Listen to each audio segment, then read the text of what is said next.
on Little Nightmares? Just a little bit. Straight horror game into like PS5 mascot platformer. I love that they both have plushes, the commentators as well. That's awesome.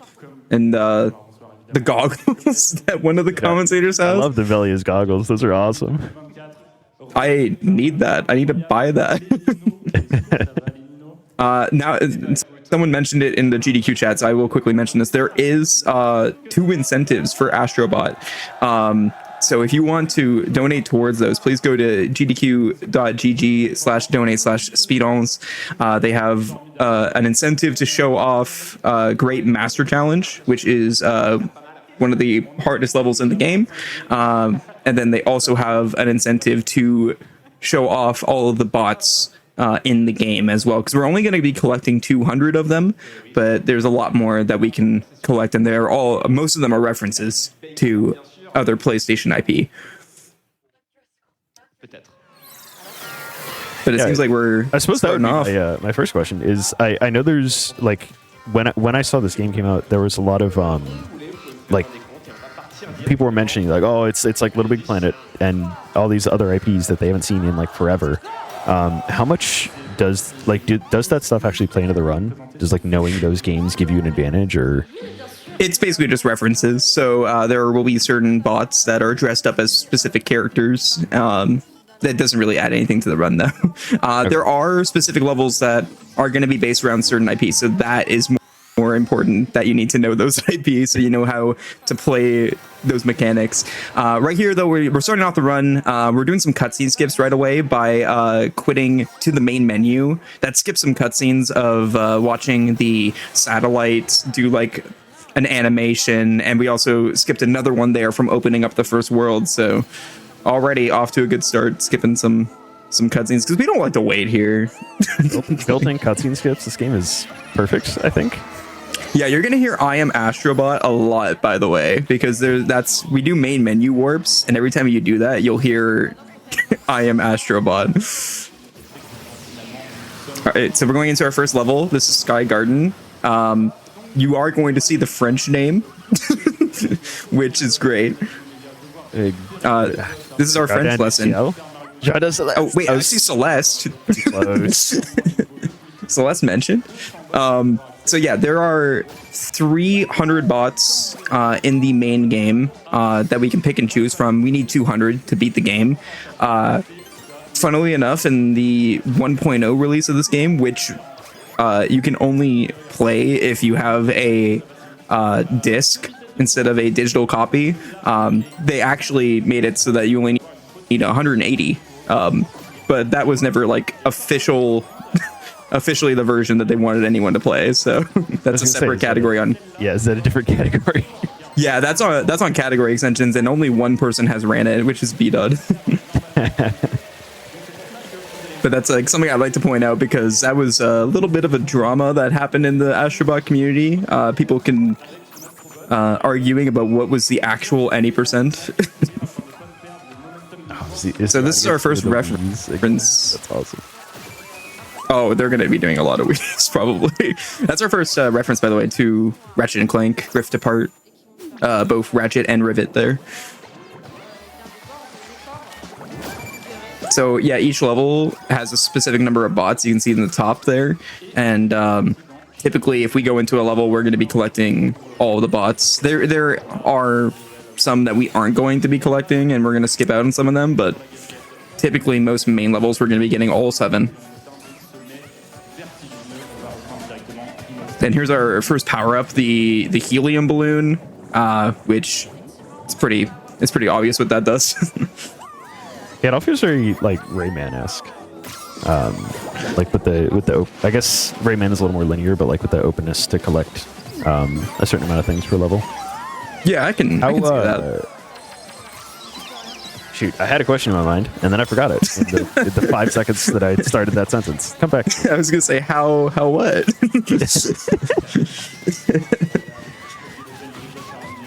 So that's our first level done. The other things that we can collect in the levels are puzzle pieces, but that's not needed for any percent. So we're gonna be purposely avoiding those. And now we're going to move on to our next level, Aztec Trail. So the way that this progression works is, as you can see, there are like different lines, and on those lines are different levels. Sometimes there's one, or sometimes there's two. You only need to beat or like reach an exit of one of the two levels to progress to the next line in the world. So this level, we're going to be getting our first secret exit, because that will still count as quote unquote beating the level. This level's way too long to beat the whole thing, so we're going to be getting 4 bots and getting the secret exit. Yeah, that's what I think that's what I was gonna ask is, so this is, you know, obviously this is very Metroidvania-esque. You know, how much does the routing come into play? Like, do you come back to some earlier levels when you get later powers, or is it just like not worth it with the menuing? So we don't ever get like any upgrades to our movements, or like permanent upgrades. It's usually just per level. Okay. So yeah, we won't return to any levels in any percent. So it's pretty linear. Whichever one is fastest. Okay. Yeah, exactly. Even though we're going to be finishing this level though and unlocking like the next set of levels, we are actually going to be doing the level that we don't need to finish because we're going to be getting the secret exit here. But we're still going to go into Creamy Canyon, which is the other level, just so we can get bots and then leave without even finishing it. So that's something you'll see as well. Yeah, it still counts, because if you leave a level in this game, everything you collected will still... you still collected those. So this is our secret exit right here, just by breaking all those torches.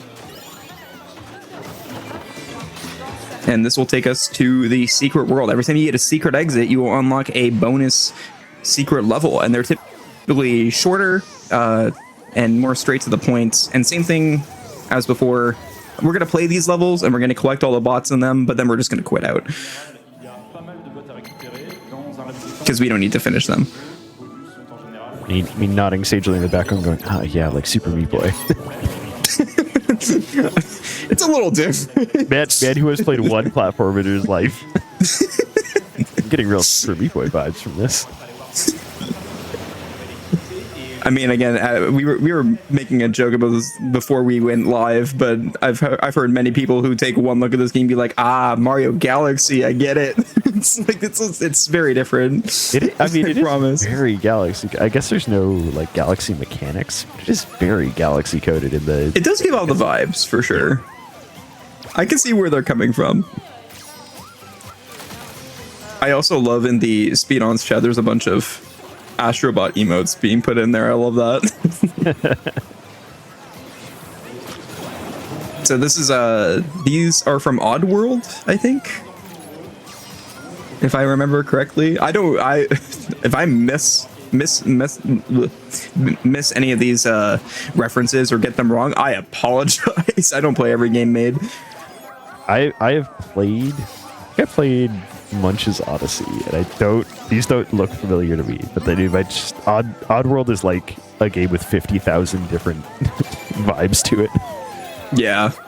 Last SpeeDons, I actually commentated an Oddworld game. I think it was Abe's Odyssey, and I had never played that game before. They just needed commentators, and Brian Otto just threw me on there. So it was just me and Jaxler commentating.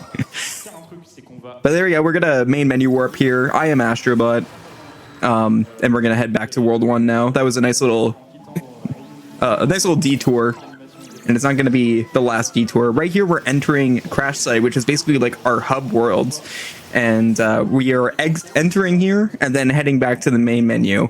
You may think that's wasting time, but it's actually going to skip a cutscene later after we beat the World 1 boss fight. So that's called Addy Skip, because a member named Addy found it and decided to name it Addy Skip. You know what? Go with what works. It works. I didn't ever find anything in this game, so I couldn't name it after myself. So this is Creamy Canyon. Super hard. King J Skip is what everybody wants. Yeah, so this is the Metal Gear level. You're going to see a lot of Metal Gear references. That was Snake in the tree right there. We're also going to break the snowman that guy was working on.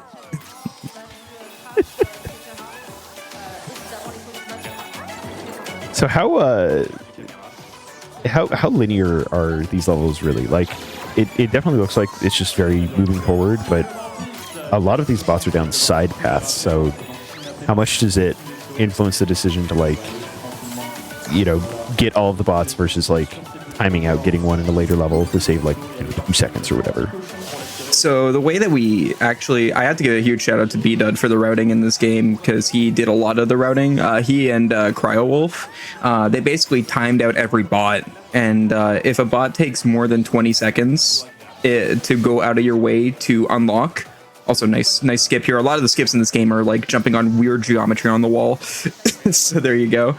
We're also going to do it here as well. Jump on that icicle. Oh. Nice. To skip having to get on a bounce pad. I'll answer your question in a second, because we're doing like 3 skips in a row. We're going to do another one in here. So we're going to get run speed, which I haven't even explained yet, but you can kind of like get running speed. Okay, nice. He got that. That was perfect. Creamy Canyon. Awesome. So yeah, like I said, we're just gonna quit out of that level. We got 6 bots. We're not gonna get the 7-1 because it's at the end of the level, and those bots still count towards our total, which you can see in the bottom left. But yeah, Cryowolf 05 and BDud did a lot of the routing in this game, and they basically timed out every single bot to how long they would take to collect from the main path. And if they take 20 seconds or longer, then it's probably not going to be in the route. Right here, this is surprisingly. Yeah, no, a lot of work went into it, and the routes got like really optimized really quickly. Nice skip here by getting launched up in the air by a platform that was raising up to skip having to wait around. Yeah, this is Construction Derby. It also has one of the best songs in the game. If you can, if the English Restream is able to hear it, it's a banger soundtrack. I wish I could hear it, but I could partially understand French, so I will get really distracted if I like try to listen to what they're saying. That's fair, yeah. We have these magnets here, which we can like pick up and collect metal pieces and then throw them at the target.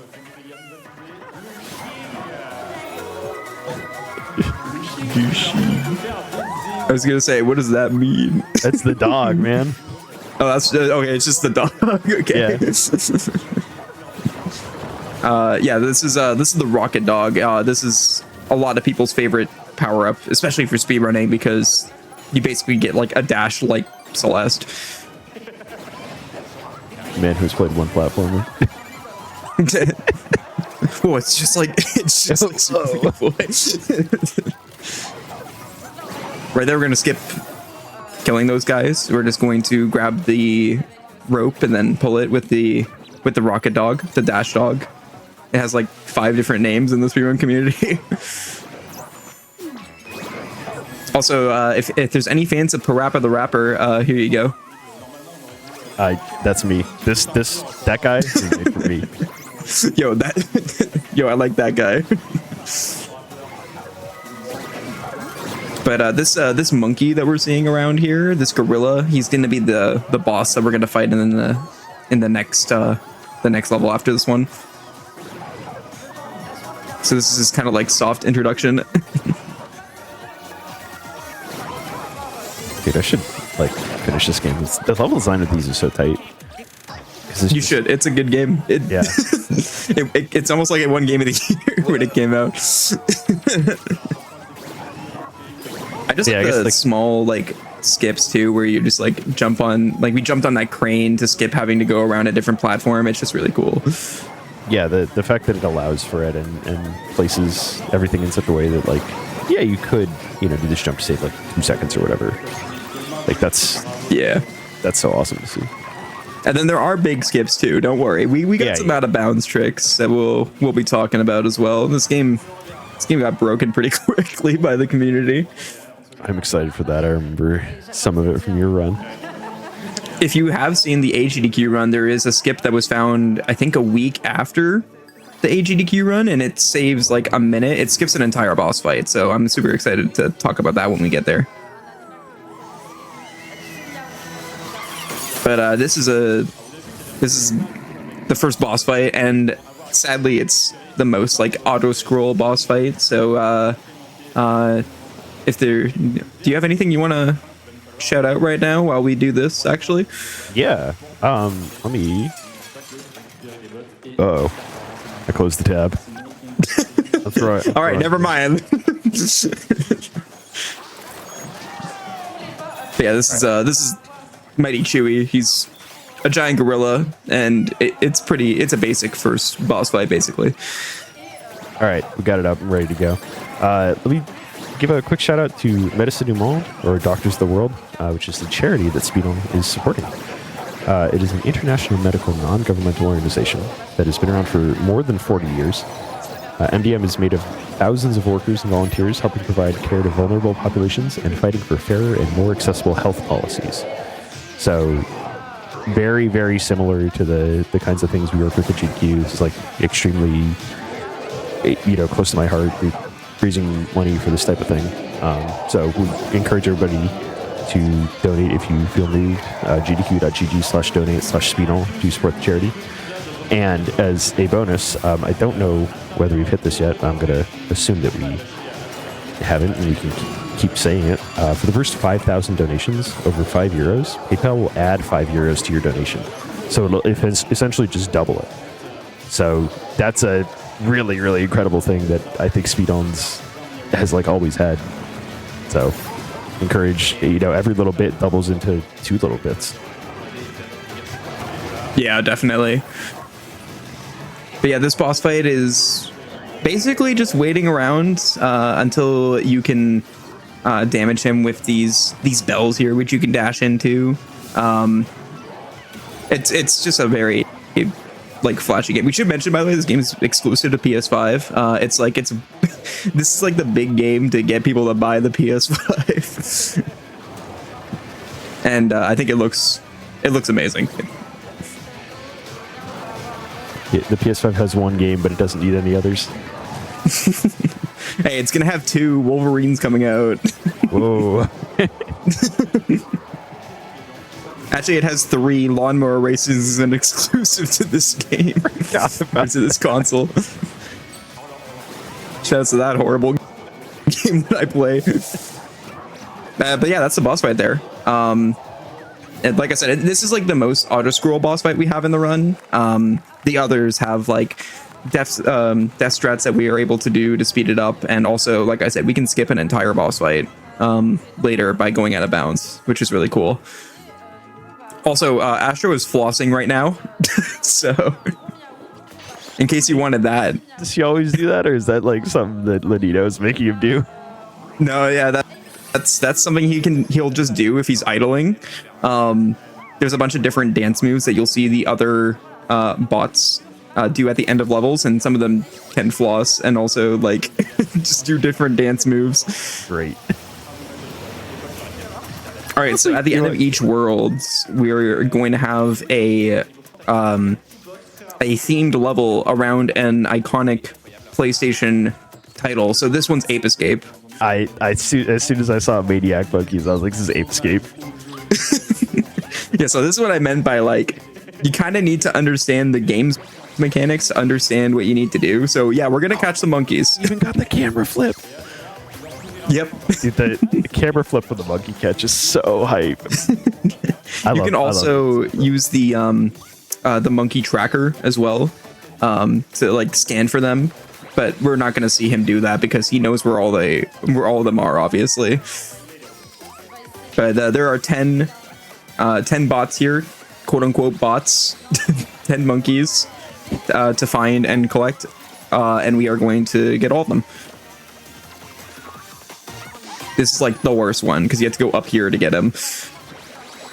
But he nailed it. Nice. So I'm assuming that you get all 10 here, even though that's a ton and it takes a bunch of time, just because there's 10 in a level and it would take time to quit out of the level and go find something else. Yeah, they're also really close together. We just go clockwise to collect them all. We need, I think it's 7 to finish the level, but we're just getting all 10.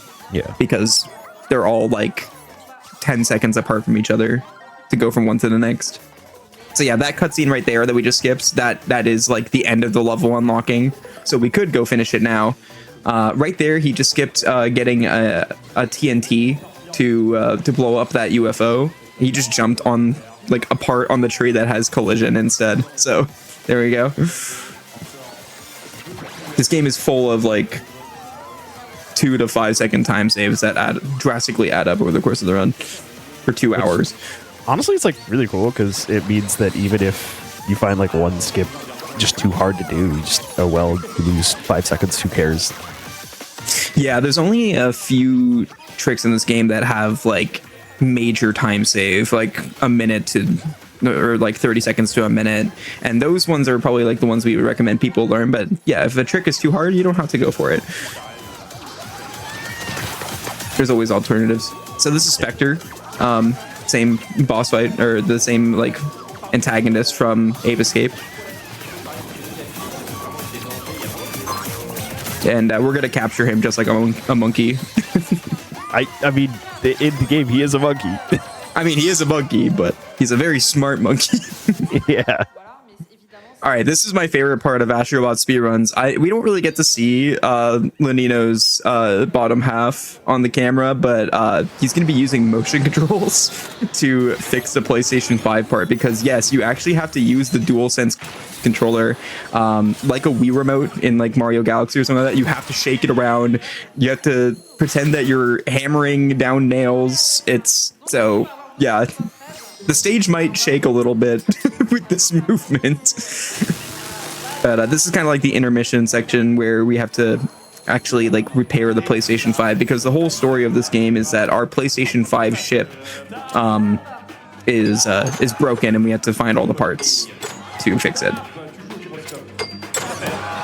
Okay, so he is showing he's it. You can see him hammering it. Yeah. Yeah, there's a lot of motion controls in this game. You can turn them off, but it's actually slower. Like, you lose time from turning it off. It's much faster to use motion controls. I think it saves about, in total, like a minute to use motion controls, even if you're not good at them. So suck it up, Buttercup, dude. you gotta do arm day to speedrun Astrobot, I guess. Also, you can tell this game is retro now because they're talking about how RAM is really easy to find.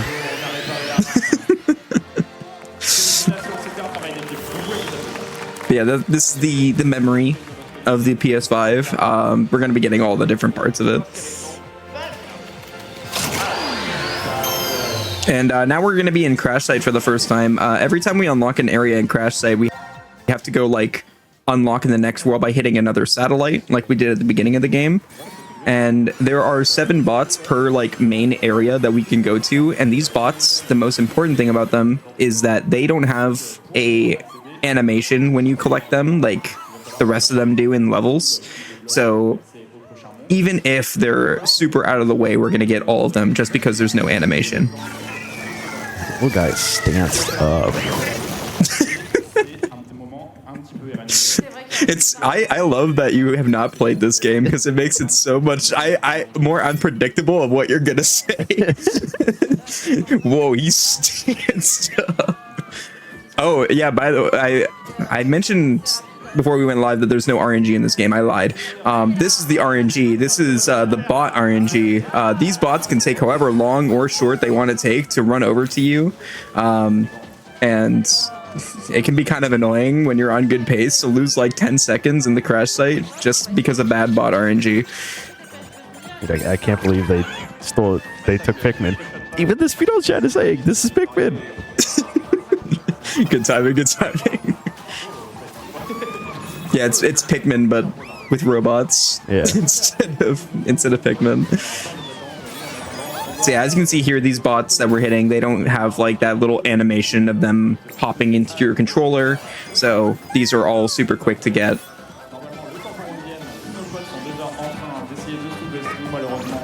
And then there's 4 in here that we're gonna grab, and then there's one more little straggler up over to the right here. Now this Yeah. You will have to forgive me in that this seems abnormally fast. That he has, what, 1/4 of the bots that he needs already Yeah. in 23 minutes? Yeah, it Really fast. It's very fast. It's some of the later levels end up taking a little bit longer, and also the final boss sequence is the longest part of the run. It takes it's like 10 minutes ish. But yeah, there are 5 worlds in this game. We just finished our first one, and now we're moving on to World 2. And this first level of this world, Archipelago, is the first like major glitch of the run. We're going to be going out of bounds to skip a boss fight, and this is probably the most random like feeling trick. You either get it first try or 10th try, and you also have to do this trick with like a very hard to get good at power up, which we're going to get, which is the monkey power up, which if you liked those motion controls, you're going to see a lot more of that. Because in order to climb, you have to like tilt the controller left and right and then hit the left and right triggers alternating. So oh god, it leads to you like flailing your arms around. But clearly we've pre-watched this. Lenino hits it first try, obviously. Yeah, so we'll see how the trick goes. It was found by a Japanese, I think it was a Japanese runner on who wasn't even a speedrunner. He just posted it on X, and it saves like a minute because you don't have to do a boss fight. But it's also very inconsistent. So here's the monkey power up, and as you can see, sometimes it's hard to climb. Wiggling his way up. Oh, he's going for this. Okay, cool. That was a nice. That was a little bit of collision in the wall that we didn't know about for a while. So that was cool. You're supposed to grab like a rock to knock those platforms down, but he just skipped that completely. Oh, nice. Okay, cool. So you just knocked that bot in that cage down all the way to the bottom. Doing that in one hit also is pretty precise. This is also a bit of RNG, or these hieroglyphs here, these little panels. They can be any one of them. It can be the correct one that you need to push in, and you can tell if it's the right one by the flashing when he's like on the correct one. I was gonna ask why he like ran back and forth along it. Yeah, that is why. Charge it up, yeah. Oh, okay. The climbing's being mean to him right now. Oh, okay. He's going for the skip too. He's skipping opening a door right now. Again, Astrobot speedrunners are the type of people to like do something 20 times harder than the intentional way to save 2 seconds. That literally saved maybe 1 second. And this level references Ico. So anybody who likes that, I would like to say it's a niche game. I think it is. I think it is. It's definitely not as popular as. I think it's Ico. I genuinely, I don't remember. All right, Chad, what do you think? I know the speedrunners of it. I think I hosted an event for them once, and they were like, "It's pronounced this way," and I was like, "Okay, you got it," and pronounced it only that way. And then since then, I've forgotten what it was. I thought you were gonna say it, then I pronounced it the other way. No, I would never do that. Yeah, it's definitely not as popular as their other game, which is Shadow of the Colossus. So it's a little lesser known. But yeah, up here is where the out of bounds clip is going to be. So again, the monkey's been a little rude to him. So we'll see how the clip goes. The clip is the most important part because this is a big reset point for runners. That was really quick though. That was very smooth. All right, so here we go. Let's see how this goes. Wow, second try. Oh, nice. Wow. Okay. So that was way harder than he made it look. Basically, you have to fling yourself up with the right amount of speed from that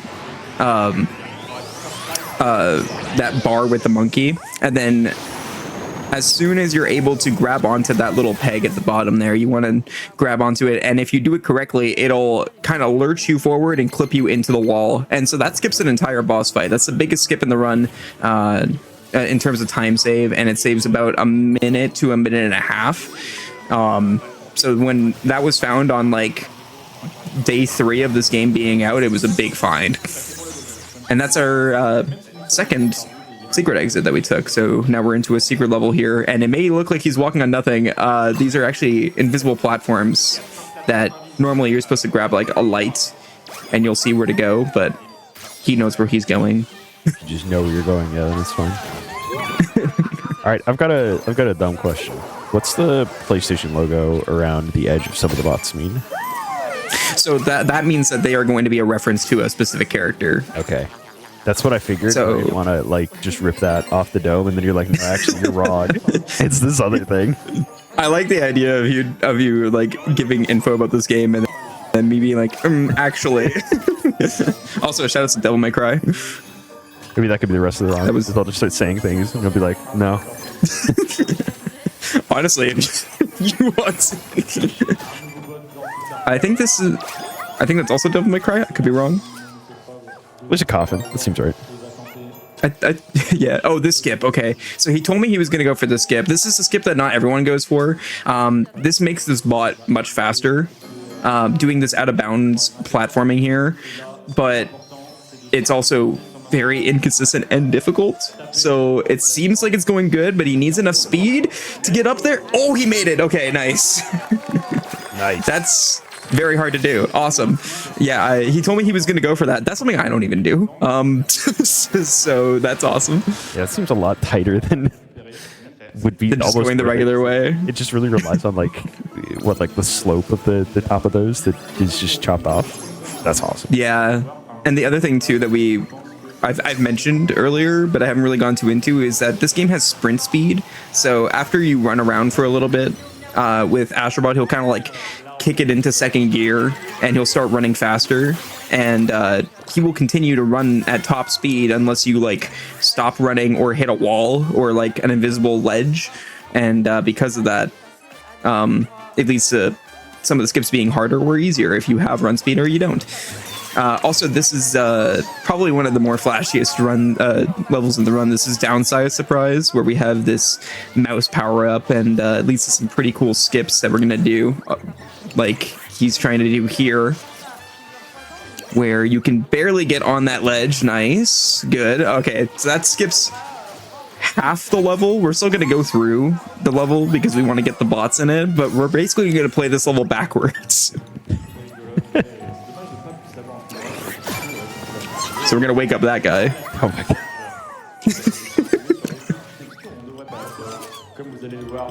So yeah, right now we actually like went a place that like, oh, I've never seen this. Wait, what? Okay, I didn't know that was a thing. I don't know if that was like posted in the Discord and I missed it. I have not seen that out of bounds before. That's a new one. Wow, okay. That's definitely faster than going through it with the intentional way. Right here, we're going to do a skip where we're going to get this frog to jump, and then we're going to jump off his head and then shrink into the cage. It seems like he missed it, but we can try this as many times as we want. There we go. Nice. Second try. Nice. That's cool. This is just such a hard level. That's cool. The cage is like actually has collision like visually appropriate there. Yeah, like the bars have collision too. Yeah. Also, you're supposed to play this part while you're small, but we're just gonna go up like that. That's why the camera is all like messed up. Yeah, that's why the camera's messed up. And I think that's a reference to Moss, which is like a VR PlayStation game. Yeah, I think you play a deaf mouse, I think. Yeah. Yeah, and then right here with run speed, we're going to jump all the way over here, make it onto this branch, and that's going to be our secret exit right there. You're supposed to, like, you saw that we, like, blew wind into the frog, which you're actually supposed to do with the microphone on the controller, but we turned the microphone off. It saves time, and it also saves our breath. The frog will actually, like, spit out bubbles that you can ride up, but we can skip having to do that. That's also how you're supposed to get into the cage. Casually. Alright, that was like the level where I had the most things to explain. I hope I I hope I covered everything.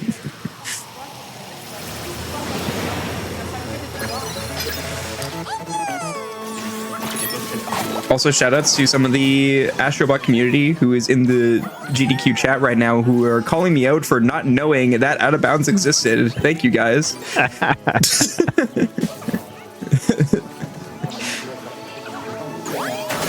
We also have the world record holder of any percent in the chat right now, Moxie. It's okay. You can just say you're pretending to be me. Yeah, so true. Like, Emerlin said that. He was like, "Whoa, he's never seen that before." I can just gaslight everybody. Yeah. No, guys, that wasn't me. Your Honor, I didn't say that. It's really cool seeing all the just the little costumes these guys got on. Oh man, I remember like Katamari Damacy. That was a great game. Yeah, my favorite actually in this level is Intelligent Cube, where it's literally just the logo of the game, which we collected earlier. This is, I think this is Bib Ribbon. And then the last bot here is going to have something really cool. These are like really old school, like PlayStation 1 references. If you know any of these, I'm sorry, but you're old. So. Yeah, who would know that? Right there, we actually... So we're supposed to fight a bunch of enemies, and then like the ending platform was going to fall down and that bot would pop out, but we just jumped around the wall and hit him like as he was hanging on from the back. So because of that, we were able to skip that fight, which is really cool. That level on the left is Trunkafunk. It's one of the longest levels, and we're obviously not going to do it, but it has one of the best soundtracks in the game in it, so it's unfortunate it's not in any percent. Alright, so this is Wormy Passage. If there's any fans of The Last of Us, this is where your The Last of Us bots are going to be. So there's Ellie. And we have the frog gloves, which were in the second level, and we have them again here. This is my shame in that I have never actually played The Last of Us. So many of these games that they're like showing off, my only connection to them is like I watched a speedrun of it. I accepted it to our marathon. Yeah, I could be like, yeah, I watched Anthony Caliber do The Last of Us Grounded. And that's my connection to the game. Yeah, this is like the worst game to be commentating for if you like are ashamed of how many games you haven't played, because this is just going to be calling out how big your backlog is, basically. So right here we have another reference. This is Joel from The Last of Us. Even if I feel like The Last of Us is big enough that like even if you haven't played it, you should know who these characters are, though. Yeah, I mean they're all in the TV show, right? Like the TV show is pretty accurate. Yeah, it's Pedro Pascal. Yeah. Well, I mean not like that. I mean like to the game. That was more so to explain it to people who don't know anything about The Last of Us. Oh yeah. So there's this thing called TV, right? There's this thing called HBO. Yeah. Well, not in Canada where I am at, but it's like you know that one Metal Gear 4 cutscene where you don't press button for an hour? It's like that. Yeah, exactly.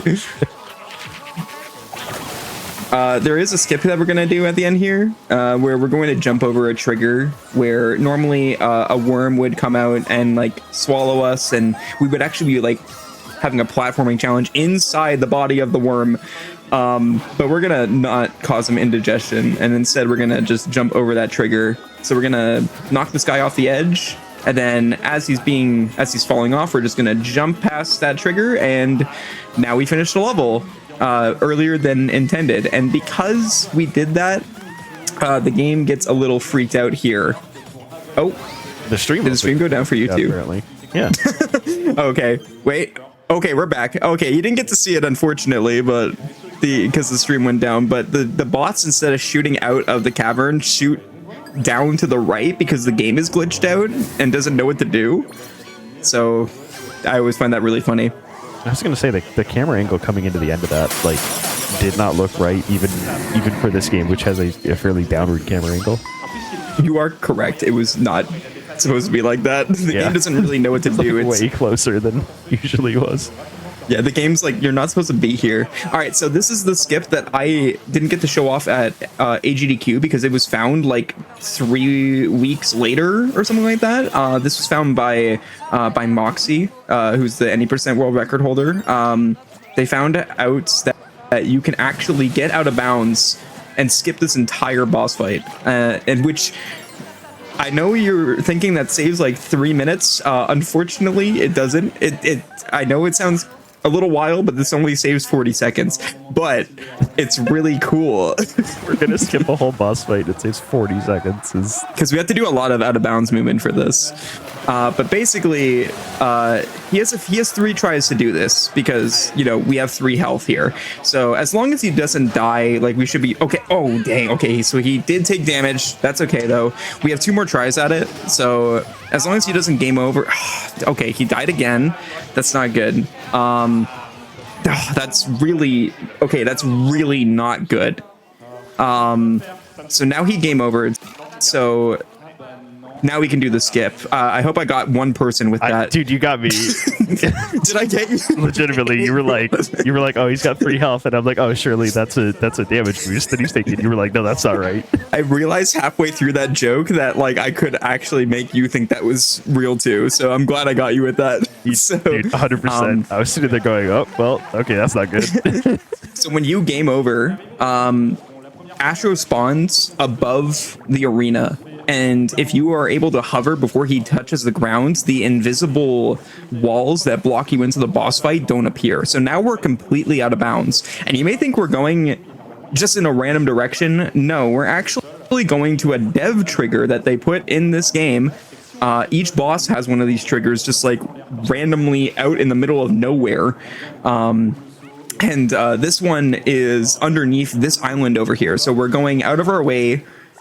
And you can barely see it when we actually like get to it, but we're gonna go to this island. It has no loading, so we're just gonna be swimming straight through it, and then we're going to sink and fall onto that platform, ideally, and that will skip the entire boss fight. And it will also give us the 2 bots in this boss fight as well. So that right there, that's the ending platform. That little speck down there, and now we're falling towards it, and hopefully he lands on it. And there we go. Nice. That's the end of the boss.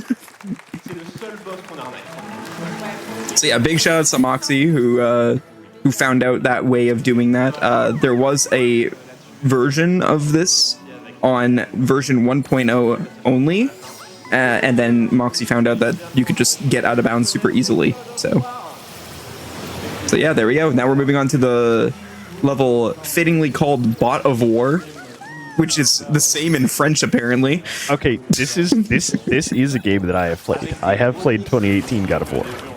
Have you played Ragnarok? No. Okay, so you haven't played the game. This is based off of. No. You're so close. I was so confident. I was like, yeah, surely I've played a game. These are all, you won't know any of these characters because these are all from God of War Ragnarok too. I mean, you know, I'm part Norwegian. I got the gods on luck. You know, okay, fair. There's Freya, and then there's not Baldur anymore, but there's okay, Freya will be in here. This one is Thrud up here. Yes, that's actually a name. Yeah. Right here again, I love this part of Astrobot, the nice little cheeky jumps like this where we're gonna jump around here, land on, oh, okay, we missed it, but we're gonna go for it again. It's all good. You're just joking, right? Like you meant to do that? Sure, let's go with that. You're never gonna trust anything I say anymore, are you? No. That's the usual, like, I've seen, we have like, to die on purpose. Yeah, how many times I've heard runners make that joke. I was like, I'm never gonna get got by that. And you did.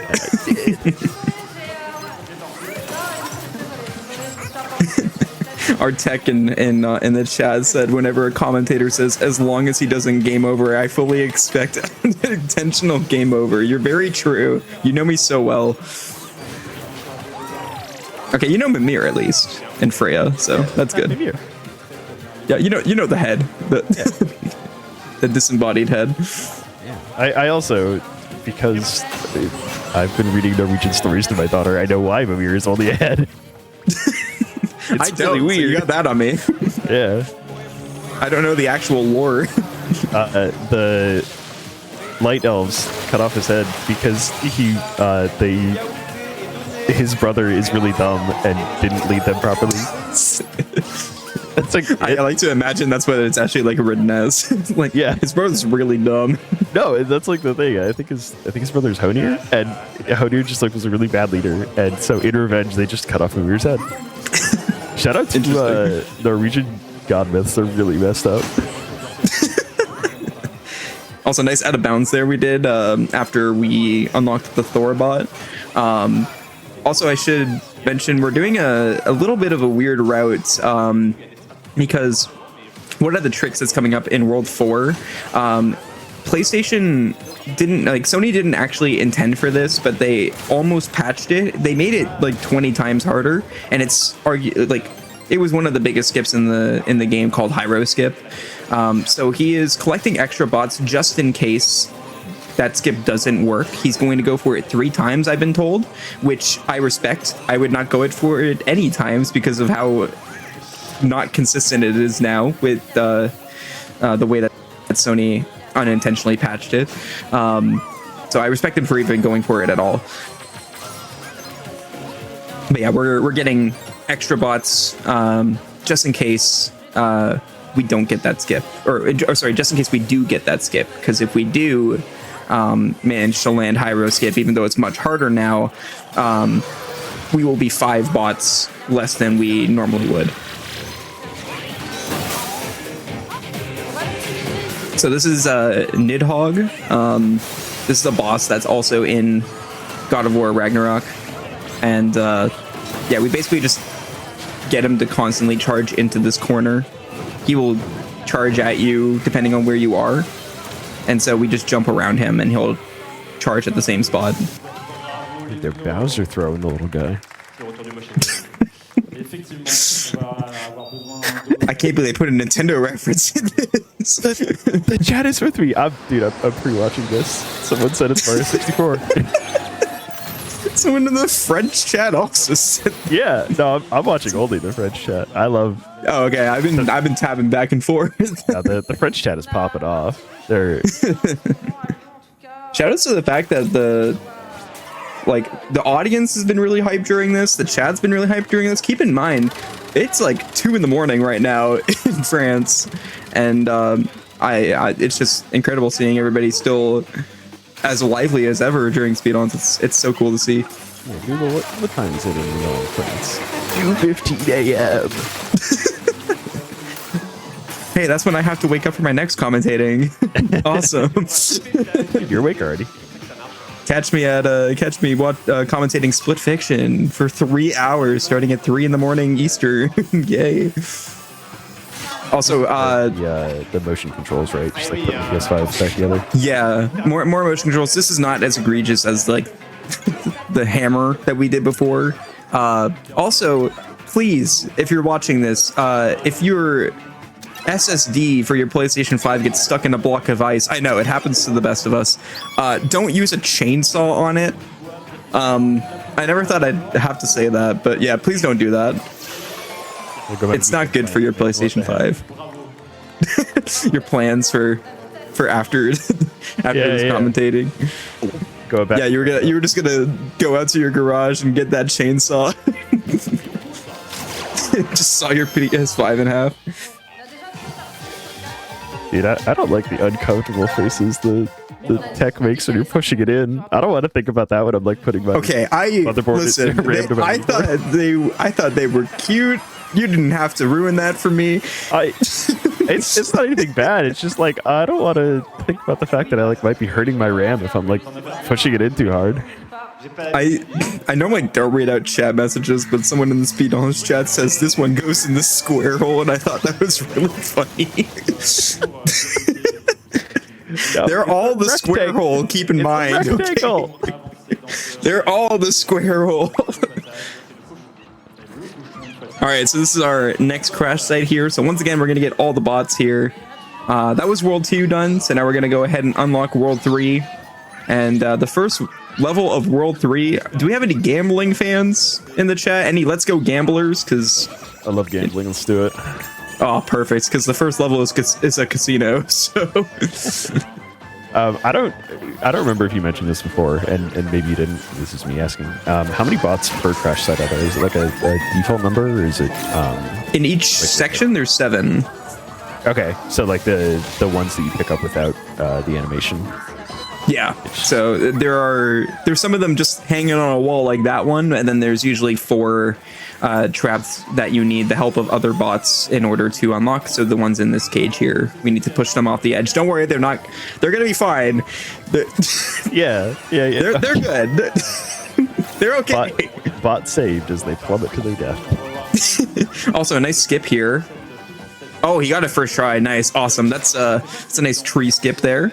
That skip's having to wait for the seashells to get raised up by the other bots, and that was a big RNG part that you would lose like 5 to 10 seconds to, depending on your RNG, and we were able to take that out of the run because of that skip found by Cryowolf.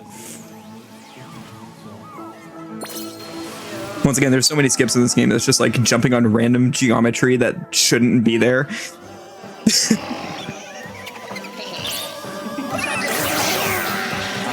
All right, it's time to go gambling. Let's go gambling. Can I get some gambling in chat? What is he spitting on the block, man?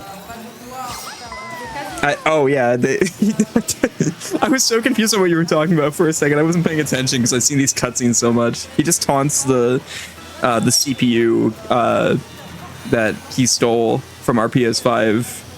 He taunts it a different way each time we enter a world. Okay, yeah, that makes sense. All right, so this is Slow-Mo Casino. We get the slow motion goggles here, and this is a really cool power-up. Just in terms of gameplay, because you get to like freeze everything, like these dolphins here. There we go. Oh no! Clearly an Echo reference. Echo the dolphin. I don't know about that one. Is Echo the dolphin in a casino?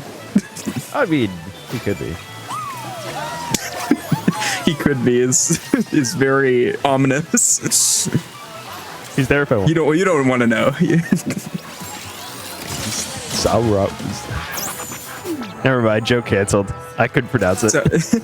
So right here, he lined up pressing the freezing time button with a little art on the floor.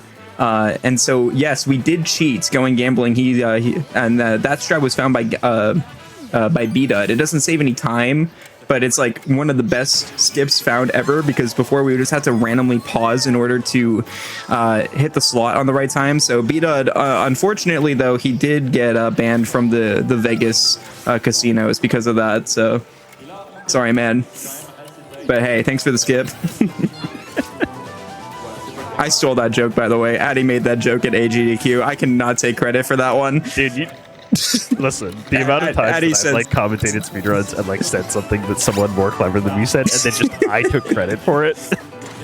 I thought that was the funniest joke made during that run, so I had to steal it. Addy said something like, yeah, B-Dub's actually on the Vegas blacklist for that one, so he took one for the team. Yeah, this level's really cool. It also has a really awesome strat at the end with the slow-mo goggles that we're gonna see. Also, we're just gonna skip around that. the Balatra reference, I get it.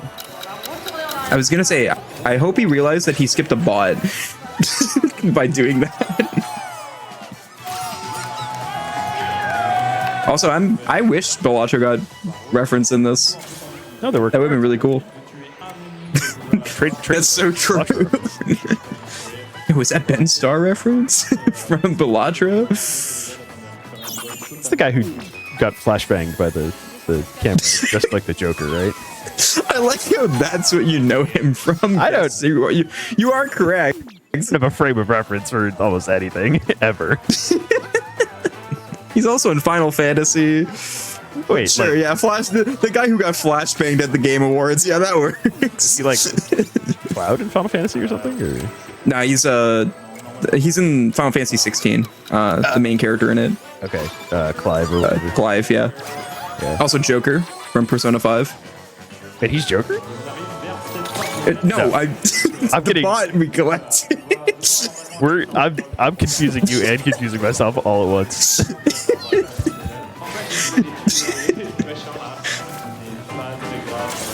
Also, that was an unfortunate death because we get sent all the way back here. But thankfully, we still have the bot, so we don't have to go back and get Joker again. Which we, you know, that bot is in this game. I know you never saw it coming, but I'll see myself out. It'd be so funny if I just left you to commentate this on your own for the rest of this, actually. I just leave. Danger. Danger. Also, that was the skip I mentioned before. We used the slow motion there to hop on a platform as it was raising up. We unfroze time, and then the platform launched us to sky to the end of the level. So that was really sick skip there, and he nailed it. Very nice. So that was a pretty difficult level. Now we move on to yet another very difficult level. This is such a hard level. Has a lot of really tight jumps that we're going to be seeing here. And this is also a level that has a power-up that's unique to this level, and it's nowhere else in the game, which is the sponge power-up. Is there a live system in this game, or is it just like you die, you go back to the checkpoint? Yeah, if you die, you go back to the checkpoint. So those little blue Astrobot like holograms, you'll see those are our checkpoints. Oh, big boy. Yeah, he big boy. Yeah, so when he goes in the water, he will become big and absorb it, and then you can also like spit out the water by hitting the trigger. But you obviously move faster when you are the big boy. So he's going for this strat. Okay, he's climbing up these invisible walls, and if he falls at all, it'll kill him. So this is a very risky strat. This is a strat that Moxie found, and I don't like doing this version of it because it is very tight. You basically have to jump on like 4 different invisible ledges, one after another. I love the audience going, whoa.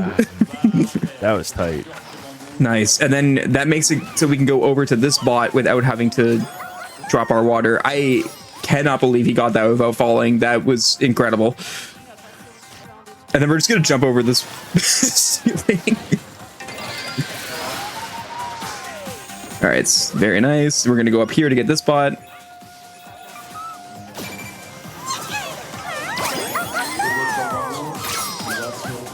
I just realized that I know less French than I knew because I just realized I didn't know the word for saved in French until I just saw it there. Sauve? Salve, yeah. So right here, we're going to do a nice little skip. We're going to go up here. There is an invisible wall, so you do have to go around the left side, and I don't think he knows that. So instead, we're going to do the other way here. We're going to do the casual way. But yeah, there's like an invisible wall there that you need to like go around. But yeah, this level is just like that jump makes or break a world record pace. It's absolutely ridiculous. Those invisible ledge jumps. Yeah, I was gonna say we're about halfway through the game. What's the prognosis looking like? How do you think he's doing on TV? He's doing very good. He's doing very good. I don't know what I don't really have like his run up. I can't tell you what pace he's on, but he hasn't made, and he's had a few deaths here and there, but that's par for the course for Astrobot. Like, you're gonna have some deaths, especially in a 2-hour run. But none of them have been that fatal, so he very well could be on PB pace, honestly. Except for the one time you absolutely owned me. Man, I'm still gonna get you back for that one day. Give you SGQ. Never see it coming. Wait, what? I don't know. What do you mean I owned you? What did I do? Oh, did I win the joke from earlier? Oh, okay. Listen, I didn't think I needed to repent for my sins for that one. Okay, listen, like it's all in good fun, right? Surely. Yeah, surely. Surely. Anytime you have an intentional death for a trick, you have to pretend like you didn't know it was going to happen. Yeah, obviously, everyone knows this. You gotta get. I just want to get one person with it. That's all I want, and I got one person, and he just happened to be in call with me. My friend, you succeeded. It's not often that I get to hear the person get got live on stream. Oh, he's going for this too. Okay, so you can do some platforming here. Nice. And hit the trigger to leave that instead of taking the bird out of there like you're supposed to. That's once again, that's like 10 times harder than the casual way, and it saves 1 second. So this is not a joke. Is this Talos Principle reference, or is this something else? Or is this just like... no, this is Shadow of the Colossus. Okay. Which, funnily enough, the level also kind of feels like Shadow of the Colossus, because we're gonna climb on this guy here. We're gonna climb up his body, and fittingly, the Wander bot is gonna be on his neck. Sounds like a game I should play at some point. I think I own a copy. You haven't played Shadow of the Colossus? I think I own. What's worse is I think I own a copy and I have not played it. Also, thank you so much to one of my viewers who put my... I have an emote of this bot, like this giant bot here, and they put it in the GDQ chat. Thank you. Appreciate it. Don't question the name of that emote. Don't ask questions you don't want the answer to of the lore. We do not appreciate you. And then right here, we're going to use this guy. So once again, we don't have to... this level is the one we're going to finish. We didn't finish the other level, which is called Bathhouse Battle. Because this one, the final bot is just right next to the end of the level anyway. So we're going to finish off this one instead. I heard them say croissant. Did I hear that correctly? No, this song, which is... Oh. I was like half listening. I'm listening to it very quietly, so I don't get distracted by it. Actually, like trying to interpret the French. That's fair, yeah. I keep forgetting "sont" is for 100. So I heard "son." Never mind. They're doing 6-7 jokes now. Oh no, they've been doing that since the start. Apparently, it's like something they love over there. I can't relate. It's okay. I mean, just imagine saying like funny numbers in a different language. Like, I feel like that would hit really hard.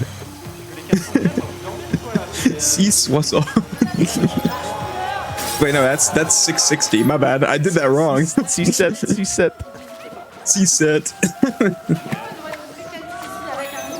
So this level is really cool because if you ever fall into quicksand, just learn the lessons that Astrobot teaches you. If you keep punching, then it won't affect you. So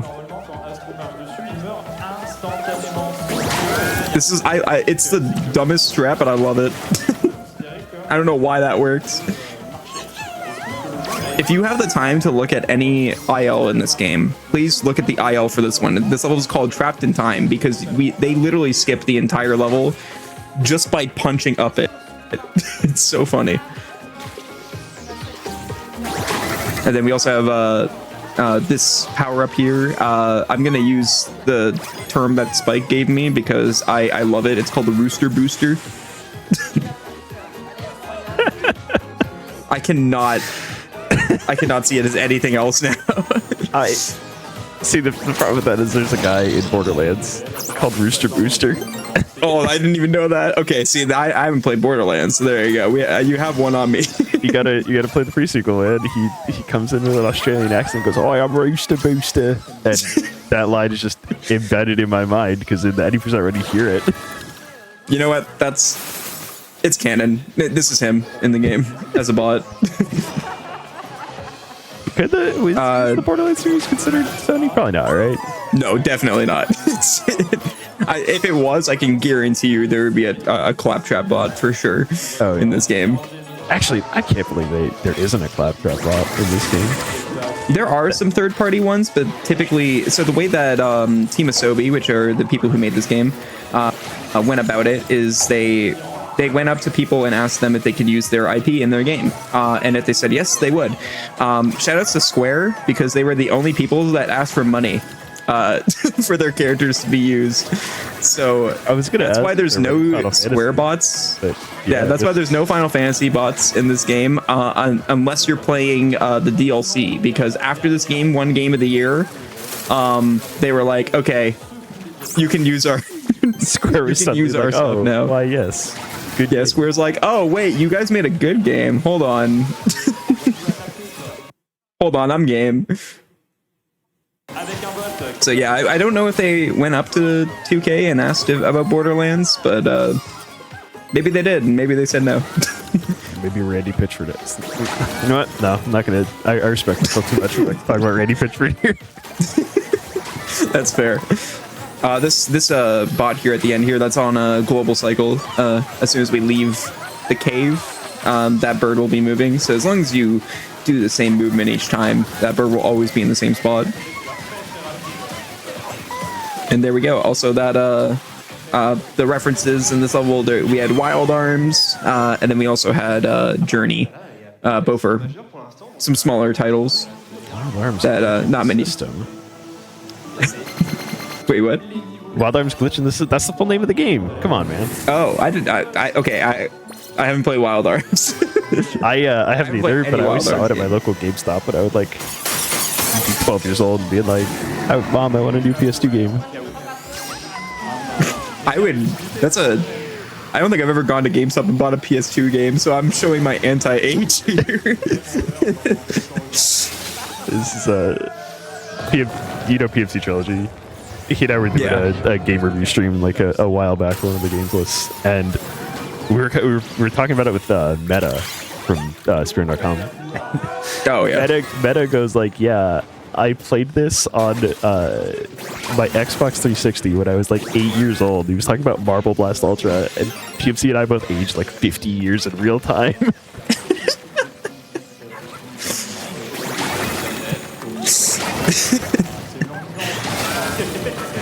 So we have our next boss fight here. This is Lady Venomara, the snake boss.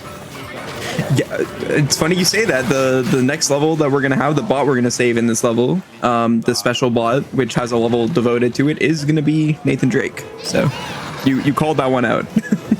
Yeah, no, another game series I have not played. I have merely seen speedruns. That's wild. I feel like most people play it casually and have never seen a speedrun of it. But yeah, this boss. Games I'm like, oh yeah, this game's like an hour long because the speedrun is an hour. Okay, Uncharted's way more than an hour long. Casually, I promise you. Yeah, I mean, Astrobot, it's like what, 2.5 hours to beat? Pretty short game. True. Okay, in all seriousness though, like your first playthrough of this game will probably take like. Okay, I could make the joke. It'll probably take 6 hours. I was about to say 7 hours. But I didn't want to be that guy, because I know the English Restream chat doesn't like 6-7 as much as the SpeeDons chat does, apparently.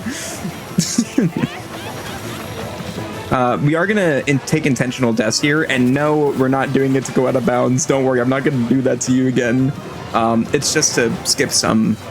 like speed up some animation. So right here we're gonna intentionally get the poison, take a poison death here, and that's just so that we don't have to climb up those pillars, and that saves half a second. I know, right? All that for half a second.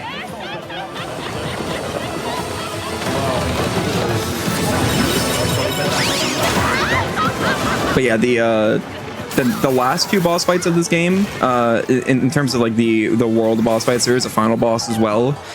They are by far the hardest, just because of the fact that we're going to take 2 intentional deaths on both of them, and you only have 3 health, so that means you can't.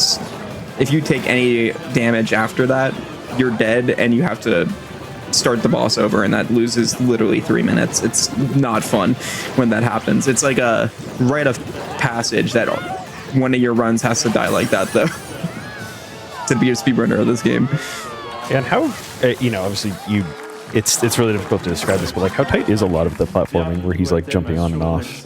Like, do you have a lot more wiggle room than it seems, or is it like he's really? It's actually a lot tighter than it seems, because like if you hit a ledge, you will like just come to a full stop, and like I mentioned before, that ruins your sprint speed. And you have to gain that back by like running in a circle for like a couple seconds. So it's the fact that we haven't seen that yet, and we haven't seen him lose his sprint speed is very impressive. At least I don't think we have seen him lose it unintentionally. Yeah, by the way, Astro has a gun now. Everything's okay, I promise. And doing more, doing more jumps, as you have seen in this game, just jumping on random collision that shouldn't be there. But yeah, this is the Uncharted level. This level is called Dude Raider because when Astrobot came out, oh no, sorry, not Astrobot. When Uncharted got announced, people said that it just looks like Tomb Raider but with a guy, so they called it Dude Raider. And Team Asobi likes to make fun of that. So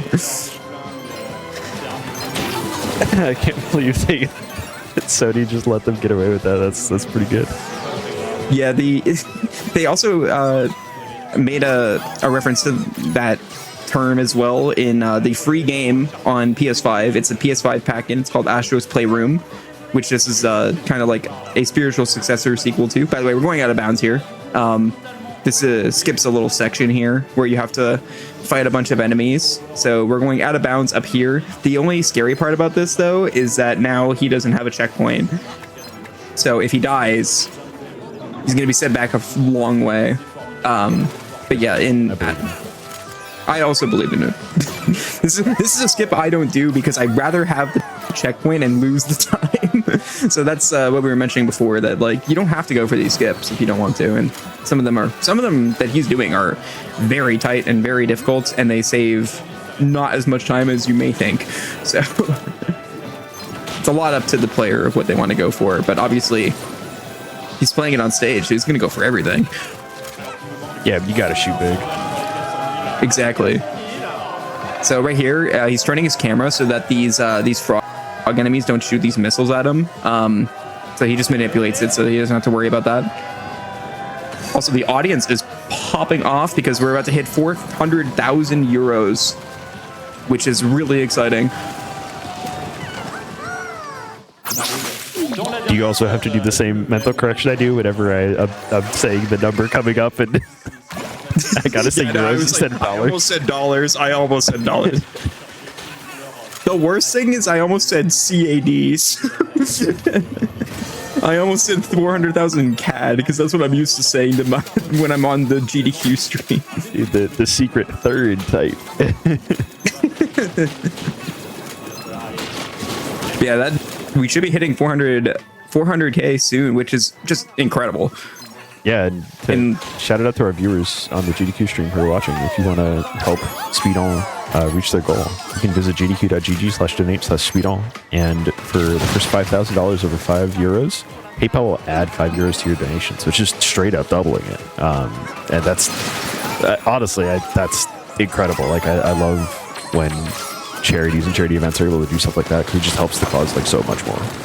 So if you want to give €5 and actually, King J, what's the status of the I believe it was the challenge run at the end? Yeah, let me actually check. I gotta get the link for that. I forgot to open that. I also forgot to open it, just why I asked you. Oh, well, that's great. We're both not prepared.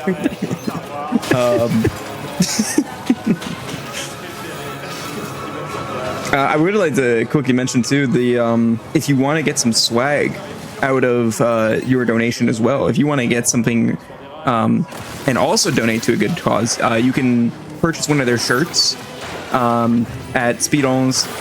I think it's SpeeDons.fr, and you can buy one of their shirts, and €10 will go from your order to the cause. So you also get something out of it too while donating. So you should do that, definitely. Also, this is an auto scroller here. This is kind of a boss fight, but not really. It's just don't die, and it's an auto scroller. So yeah, for the most part, it's just like sadly, there's no skip for this. I would love it there was, and I still would like someone to find something for this because that's like a minute long. All right, I'm loading it up. I will tell you how close we are. Okay, so the Great Master Challenge run and the paying the bots a visit, it's actually the same challenge, which I didn't know. We need 10,000 euros for that, and we are halfway there. So we need 5,000 euros in order to reach that. Hey, let's go. Let's go. Reaching 400,000 in less than 2 days. I think it's less than 4 hours. Maybe a little bit. Oh wait, yeah, you're right. Still, that's like really awesome. It's very, very impressive. Again, shout outs to the French community, because the French speedrunning scene, because they are, every time SpeeDons comes around, it's absolutely incredible to see just how much money they make in 4 days. Yeah, they're pretty much always like dropping heaters. Like the schedule is always packed every single time. Yeah, I've had the stream on, even when I'm not commentating, I've had the stream on in the background, and it's just like banger after banger. This schedule is such a stellar lineup. Like while we're doing Astrobot right now, we're about more than halfway through the run, and just keep in mind, after this run, we got more heaters coming your way. Like we have Demon Souls next and Rayman Legends. Like you guys are gonna want to stick around. And also, you want to pull up at 3 a.m. for Split Fiction. Yeah, there's also a lot of really good commentators coming up for those as well. If you're listening to this on the English stream, Spacey is a really, really, really, really good Demon Souls runner. He's commentating that for GDQ for the Restream.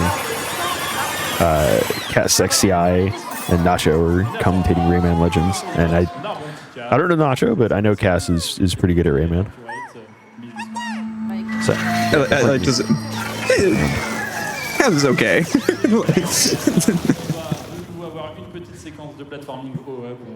All right, so we have our next. We're back at the crash site. It always throws me off when I see the French text. I'm like, oh yeah, that's what it's called. That's right. Dude, next time you ever write it, we're gonna make you have a bid war for your language. Honestly, I should have. I'm gonna be honest. I think it actually realizes what like your system settings are, so I would have to change my entire system settings to whatever language we do, which would be hard to change it back. Nah, just look for like language. Also, I don't know if that was an intentional death or not, but that he died after collecting a bot. Oh no, never mind. He didn't collect the bot. I thought he did. Okay, so that was unintentional. That's okay. We can just get this bot while we're calling those bots over there, because we have to wait for them anyways. So it's all good. We have a very tight jump here coming up to skip a bot collection point. We're going to get run speed and then jump off this and hopefully barely make it over. Nice. Okay, nice. Whew. That is hard.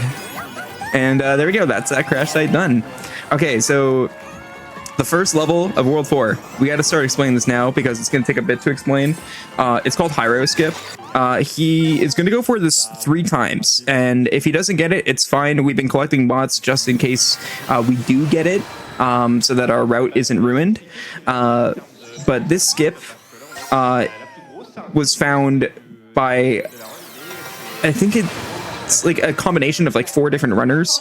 Moxie was the main one who found like the strat that we use, where we ledge grab and hover around a trigger that would normally break this bridge and send us down to where the level is. But because of the fact that we found this, we can actually skip that trigger, and it's really hard to do now. It was hard to do originally too, but then Sony and Team Asobi patched the game to fix some sort of issue there was with ledge grabbing, and they inadvertently made this more difficult. They normally don't patch glitches or anything like that for the speedrunners. They're very speedrun friendly, but they patched something for the casuals that was interfering with the casual audience, and inadvertently made this a lot more difficult. So it's still possible, it's just very, very challenging now. So we'll see if he gets it. Okay, so unfortunately we didn't get the ledge grab there. Getting the ledge grab is also easier said than done. But yeah, we'll see if he can get it. If not, we're just gonna go throughout the level normally and take the time loss. Okay, so he's got a ledge grab there in order to stop the bridge breaking. Yeah. So what he's trying to do is he's trying to ledge grab, and then he's gonna try to hover out of the ledge grab and then go around the trigger.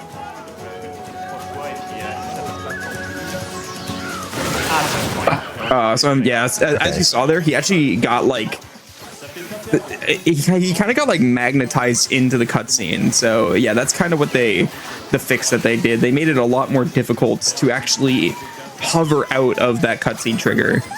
So yeah, we're just gonna do it normally. That's completely fine. That's the only thing that I would say that the devs actually like patched out, and they weren't even trying to. So I can't be too hard on them. The community has been trying to find a different alternative to doing that strat, but we still haven't found anything as of yet. Yeah, it's always yeah, like how happens, especially on like console games where you're like can't really down patch, because like on PC everybody would just be like, all right, we're rolling back one patch. Yeah, exactly. In order to down patch in this game, you would have to not turn on the internet since that patch came out. Yeah, like in advance. And we didn't know that patch was happening. Right. So actually, it's not like we can just like, factory reset your console and then you can go down to 1.0, because 1.0 is so different. Yeah. And it's a different category. Actually, this is a question I've had for a while. Do the coins mean anything? Like, is you going to need a bunch of them at the end of the run? No, the coins are only important in the 100% category. They actually do nothing outside of that. It's for, funnily enough, it's for a slot machine. So, or it's for a little gacha machine in the base that we were at before. And I'm assuming you're just like, and that's how you can like how many times you have to roll. Yeah, it costs 100 coins to roll it each time, and there's like different accessories per bot for like each bot that references something. And it's like, so for example, some of the Ape Escape monkeys have like bananas that you can give them, and they'll have them in the overworld, and that's actually going to be all going to be shown off if we reach that incentive, is showing off all of the bots with all of their collectible stuff unlocked. Yeah. You see, you may think I didn't know what I was saying, but I did. We're plugging the incentives. I don't even know how I translated that, but I did. Wow, we're good at commentating. We should do that sometime together.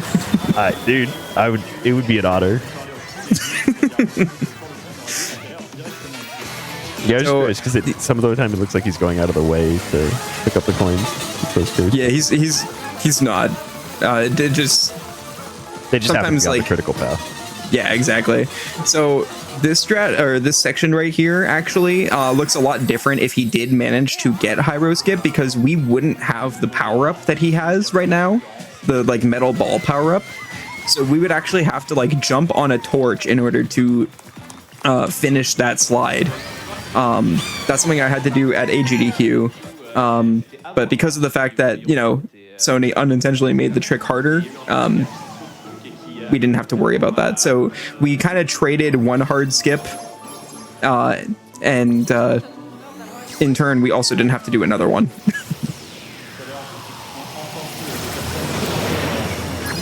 So this level is, you were talking earlier about like linearity in the level design. This level is the opposite, because this level is going to have one big open area, and all 7 bots in this level are in that area, and we can get them in whatever order we want.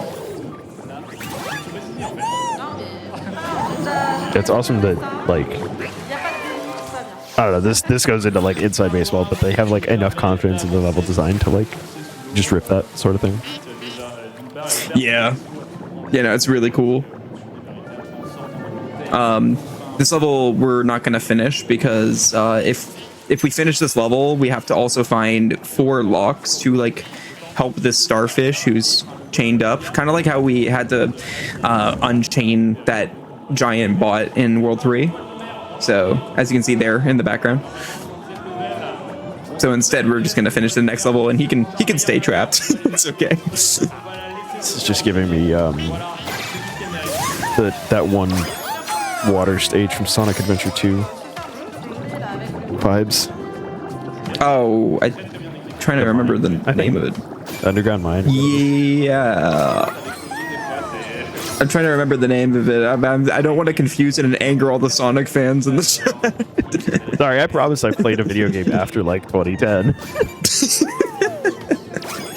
Yeah, the one reference you called me out for not knowing was Wild Arms. Which is not. That's like a 2007 game. Have you played Octodad? It was Octodad. Yes, I have played Octodad. Let's go. We're beating the allegations. I think I'm in last place on the Octodad speedrun leaderboard. You have beaten the backlog, the 2010 backlog allegations. Congratulations. It's huge for me. As I go back to playing a game from 1998.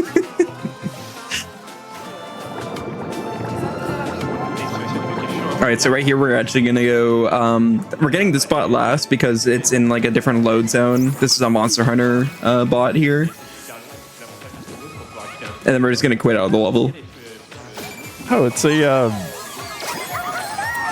I've played Monster Hunter World, and I don't remember what the cats are called. I haven't played a Monster Hunter game, so that's on me. I like them. It is very much you play the game to play more of the game. Yeah, definitely. And by the way, I just want to point out that the SpeeDons chat is typing F because they're all upset that they are not saving the starfish. They're very upset about it. Star. Can we get an F in the GDQ chat for the star? Honestly, we're not saving him, unfortunately. It's free my man. Free my man. That should have been an incentive. Free the starfish. Need the idea for next time. Could raise an extra 100 grand euros. Yeah. I almost just said 100 grand. I had to add euros to it in case you didn't realize. Also, shouts to Klonoa. I haven't played it, but shout outs to it. I know people like that. Another game that I have seen speedruns of and not played. No, I'm in the same boat for that one. I've seen Shasta speedrun that, but I've never played it myself. Yep. So this level is it's pretty cool. We see more of this this balloon power up, which we haven't seen since the first level of the game, which was an hour and 20 minutes ago. In case you didn't realize how long it's been. Time's just been flying by chatting to you. Aw. I could yap about this game for hours, I promise. You are yapping about this game for hours. I am. I was gonna say it's only 2, but that does technically count more than 1. Yeah. So you got me over here providing insightful commentary like he's stanced up. Hey, what would I listen? I'm not talking about how stanced up Astro is. All right, we have the 2 sides of the commentary. All right. or talking about how if it's right or wrong of him to be flossing, like you mentioned earlier as well. I've come around on it. I think we let Astro floss. I think he's allowed to floss. He's earned the right to floss. I also really like that we finished this level now because this ending part is really cool with these balloons.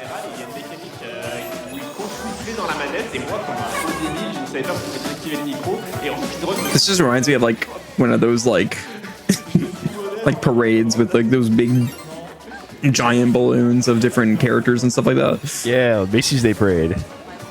Yeah, exactly. I was trying to remember it, but then I had to remember I'm not American, so. Yeah, and you gotta remember I'm 80,000 years old and know what that is. Okay, I didn't want to say that part, but you know. I wasn't gonna say it, but if you insist. So right here we're trying to skip spinning a little wheel by just using our hover to get enough heights. Same thing over here. We can barely make it over here without getting to the very top. Very nice. Yeah, that definitely seemed a lot harder than he was making it look. Yeah, a lot of this is like you need to like have the right amount of height and stuff like that. Like you wouldn't notice that unless you run the game. But yeah, a lot of these jumps are very tight. We cannot preface that enough. So the next level is I think it's literally just called Spooky Time. So, or a spooky level or something like that. So yeah, we're gonna get a bit spooky. I know. Actually, you know what going. All right, guys, I'm gonna ask for spooky time here. Oh my god, why did I not do that during my run? Oh my god. I'm gonna steal that next time I do a run of this game. You're welcome. It's right there. He actually jumped over a trigger. We do that a lot in this game. We jumped over a trigger there to unlock the power up, and it just gave it to us anyways. And now, if you can listen to the music, if you can hear it on the restream, the music in this level is kind of bugged out because it thinks we're still in that starting area. So you're just hearing the startup of the song and not the actual song itself, and you won't hear it until the end of the level. Ooh, nice. Okay, he did that skip there instead of having to wait for the candles to be blown out. This one's all about Resident Evil. So we had that was Chris in my GDQ run. I think I called him Chris Hadfield in case you didn't know I was Canadian. Yeah, the astronaut guy. Yeah, exactly. The guy who built the Canadarm. Yeah, so I called him Chris Hadfield, and everybody was like, "What did he just say?" Yeah, it's Chris Redfield. There, I said it correctly this time. Sometimes you just gotta rip the joke and it'll land for someone. People thought I meant it as a joke because we talked about me being Canadian earlier, and I was like, sure, let's pretend like I meant to say that, yeah. Yeah, so it was really cool. Once again, we had the slowdown power up, the time stop power up.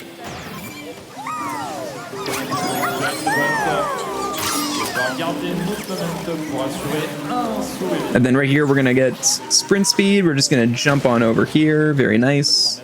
Skip having to go through that whole crushy wall section. Not the actual name for it.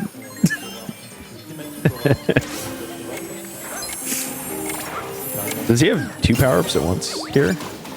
No, just the one. The light bulb is just something you pick up. Okay. And that just shows you the invisible platforms.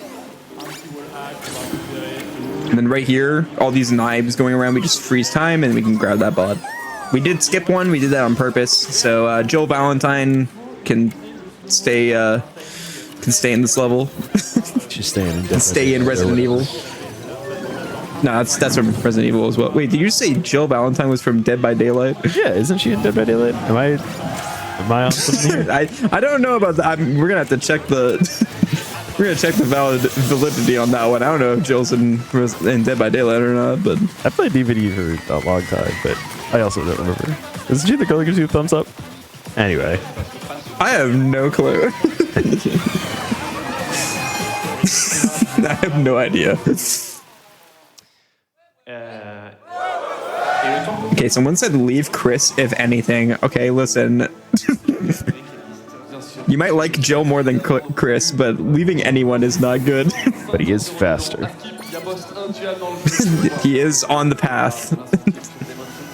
So I actually forgot that because we didn't do Hyro Skip, we didn't go to get Jill. So because of that, the audio was glitched out the entire level instead of just until the end. So you don't get to hear the sick beat drop that the music in that level has, unfortunately. So this is I mentioned before, there's a rite of passage of dying on a boss fight and losing 3 minutes to it. Every runner has done it. This is that boss fight. This is Mecha Leon. We are going to take 2 intentional deaths here. Also, nice launch. No. Oh, but okay, dang. Yep. Right? That was not what I meant, but okay. Hey, he still spawned there. He still got the checkpoint. Nice. We're gonna take 2 intentional damage on the actual boss fight, is what I mean. And it's gonna skip a fireball phase, but the caveat to that is you can't. If you take 1 extra damage, you're gonna game over, and you have to do this whole boss over again. So hopefully that doesn't happen. I'm gonna hope I don't English restream commentator curse him. Commentator cursing from another country is diabolical. Oh, well, unfortunately. Okay, so he can't do one of the intentional deaths now, but it's okay. As long as he doesn't game over, I didn't technically commentator curse, okay? No one leak if he does game over. No one narc, okay? Yeah.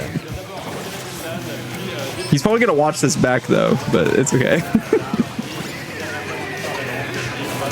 I love the way this salamander chameleon, I know what that thing is, screams and beat up its Yeah, reptiles. Yeah.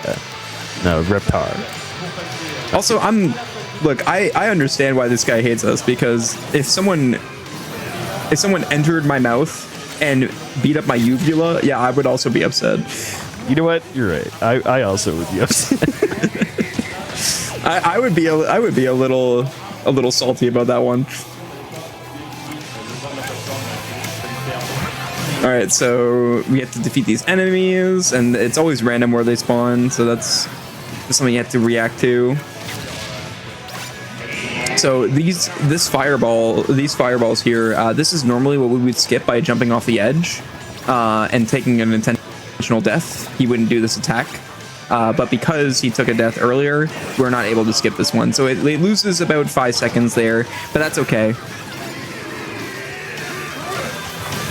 As long as he doesn't game over, that's the big time loss. Okay.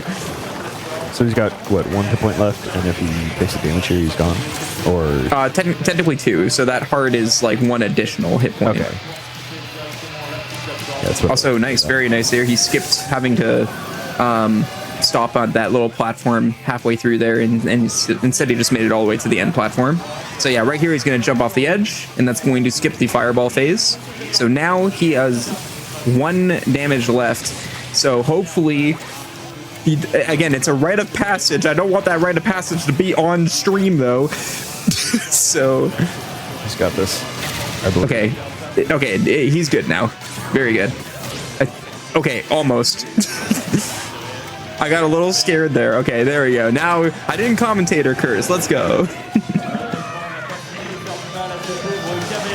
So that's the boss fight, and you know, in case that wasn't painful enough, this has got to hurt. Ouch. Yeah, that's got to be rough. Do you have a guess of what game? Oh, there's the floss. There's the floss. Do you have a guess of what game this is from? Because this is one that I didn't know this existed. What, the chameleon? No, this level here. I'm gonna let you try to guess what this is from, because this is this Patapon? This is a trip. No, but that is closer than I thought you would get. Pikuniku? No. Oh, it almost says the name. Pico Park. It is a game called Loco Roco. Okay. I saw Loco Robo and I was like, I've seen that name. This level is very interesting because, once again, you can actually see it in his camera. Once again, more motion controls here. You have to tilt the controller back and forth to tilt the stage. It's kind of like Monkey Ball in a way. He's Kirby tilt and tumbling, this guy. This is also the only song in the game that's not on the official soundtrack, because it's literally just a Loco Roco song. Okay, so I have no idea if he's doing this strat or not. There is a strat to like make this section go really fast by, and I'm not joking, throwing your controller up in the air and catching it. It, for some reason, makes you go so fast. And this skip, and I'm not joking about it, is called wife skip. Because someone's wife found that strat. So shout out to her. Dude, shout out to mothers all around the world. It is Mother's Day this weekend. So yeah, one of my favorite clips of someone running this game is from SpeeDons, where he threw his controller up in the air, and he didn't have a face cam at this point. He sometimes streams with face cam, but there's a clip of SpeeDons doing an IL of this level, throwing his controller up in the air, and he forgot to catch it, and you just hear his controller fall on the ground. That's missing. Is he? I'm really waiting for him to do it now.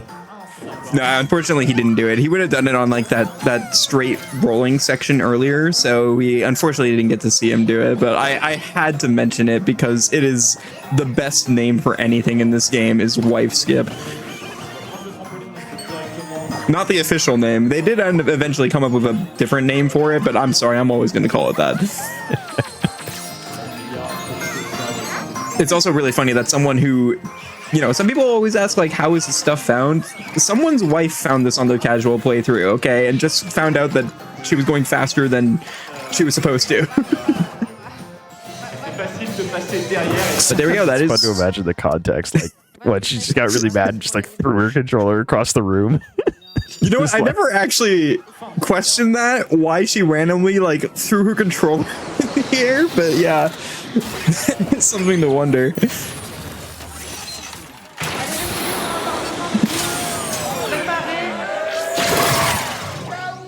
Once again, one of the Astrobot speedrun community members is in the chat and in the English Restream chat and said, did not know it was people called it that. Yes, we called it that when it was found, and then y'all came up with a better name for it, which is just called controller throw. But in my heart, it'll always have a better name. Controller throw is more accurate. It is more accurate, it is true. Sometimes you have to go with the funny name. It no longer actually is a throw anymore. They kind of just like turn the controller around and then flip it like 180 degrees, but it's still kind of, you know, it's still in the air. So yeah. Also, we're popping open a cold one with the boys. That's not how cooling works, I don't think. Yeah, don't pour water into your PS5 either, okay? We're nothing but good morals here on the GDQ channel. Well, no, this is light blue Gatorade, man. That is true. It's got the electrolytes. Okay, you can stop pouring. It's good. Dude, recycling. You just wanted to make sure he got it all in there, you know?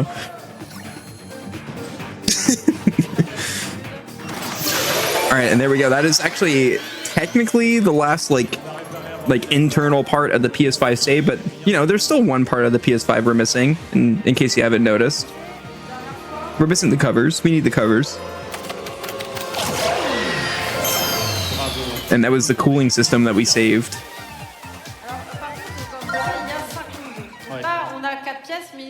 All right, so keep in mind, we have one more world left, and we still need 4,000 euros to get Great Master Challenge and paying the bots a visit incentive met. So let's help them out with that. Go to gdq.gg/donate/SpeeDons and put some money towards a good cause and also get that incentive met. Yeah, and remember, if you put in $5, PayPal will double that to $10. So it's like free money for your money. It is free money, except you still have to pay money. but it's free. It's free money on top. It is double. Exactly. Yeah. All right, so right here we're going for another out of bounds trick here.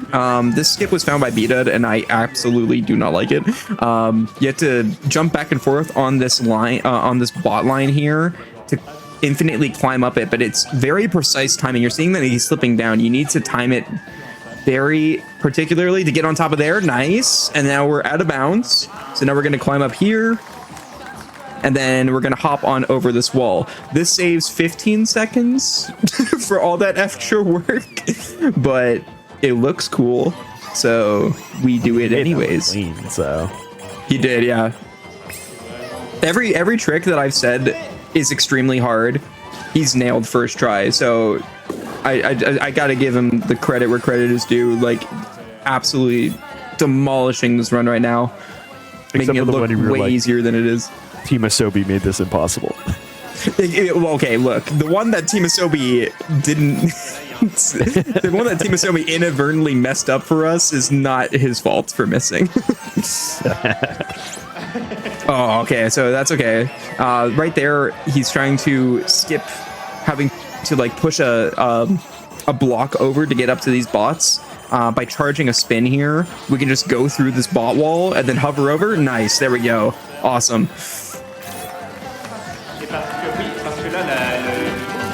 And then we have one more bot here, and then we're gonna hit the satellite and head to World 5.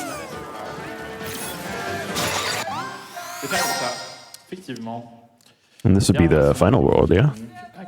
Yes, this is the final world, but we do have a final boss as well afterwards. And that final boss is pretty long, so it's like 10 minutes. But it's also really cool.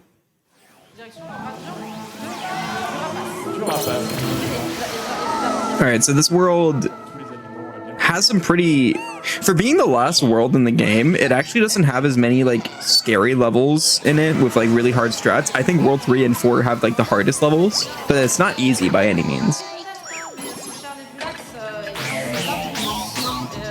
But this first level is pretty chill. I've been cracking up at the final boss taunting the CPU every single time. This is stuff that I take for granted because I have 500 hours in the game. I do like that last one though, where he like offers flowers to it, and then it's like a piranha plant site. All right, so this is Ginny of the Lamp. Not spelled the way that genie is spelled. It's spelled differently. DJ. DJ. Right? Yeah.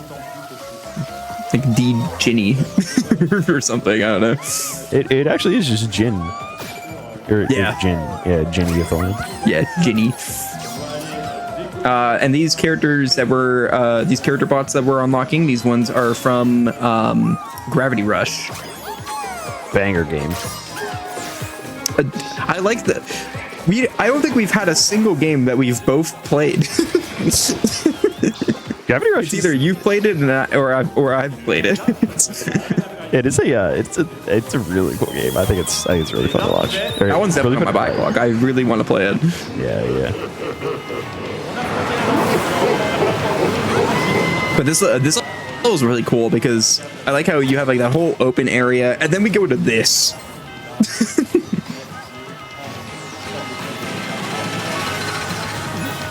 I know no one else cares about this game, but I'm gonna shout it out. This reminds me of a level in DK King of Swing for the Game Boy Advance. I know no one else has probably played that, but that game was my childhood. I have not thought about in a while.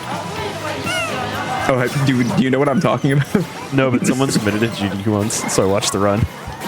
That is fair. I think I know exactly. I think it was Pie Pusher who submitted it, probably.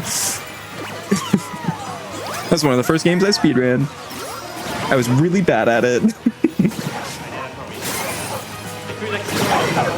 But this level's really cool. It also has a huge global cycle on it because of like a pinwheel that's constantly moving ever since this like section of the level started.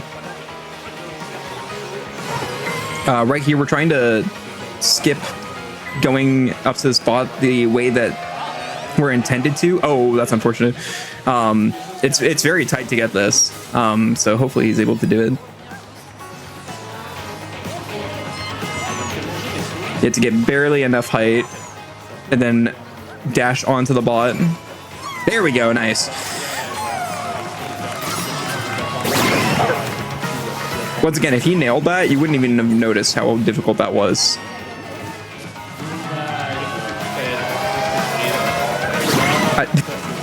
The audience is popping off right now, and I don't know exactly what for.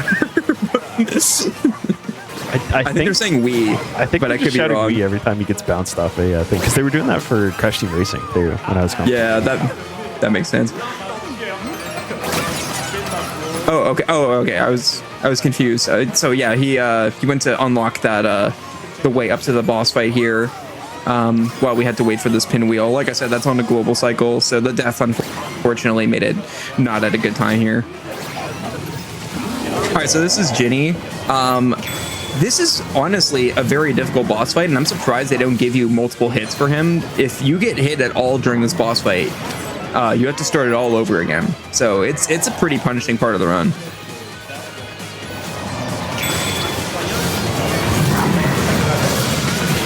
You also have to watch out for these guys here.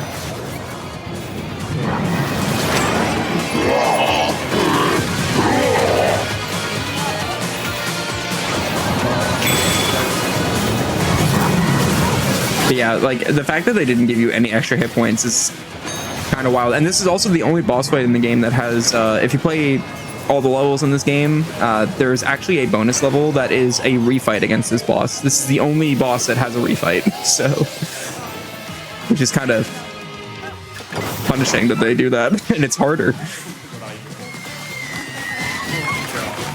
But there we go. That was our first level of World 5. He nailed it. That was really good. That level was very difficult to do cleanly.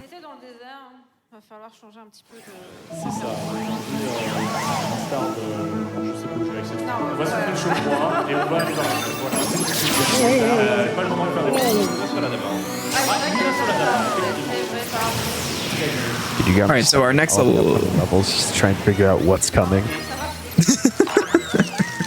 This level's really cool. This is Lunasola. Same name in French as English. Let's go. Always love to see that. So I'm not giving false information, technically. So this level, we're not going to do much of. We're only going to be doing the first, like, little bit. We're just going to get 5 bots and then leave because I hate that I have to say it, bot number 6 and number 7 are really far into the level. So we're just gonna, like, we would literally have to play another, like, 2 to 3 minutes in order to get them. It pains me so hard that I had to say that. But I know the French would be popping off about it, so. They would be. Dude, 6, 7 in a French accent. That's so funny. 6, That's 7. true. Listen, if I had a French accent, I promise you I would say it a lot more. This skip is really cool here. So he's gonna hit that and then hover over here as the level flips. It's so sick. Oh, he's only getting 4. Okay, so he's not even getting 5. I forgot that he, because he got one of the bots earlier, we're skipping this one instead.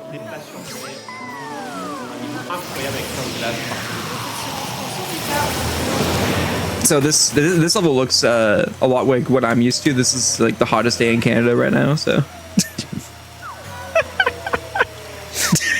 I'm glad you like that joke. It's my most overused joke in GDQ history.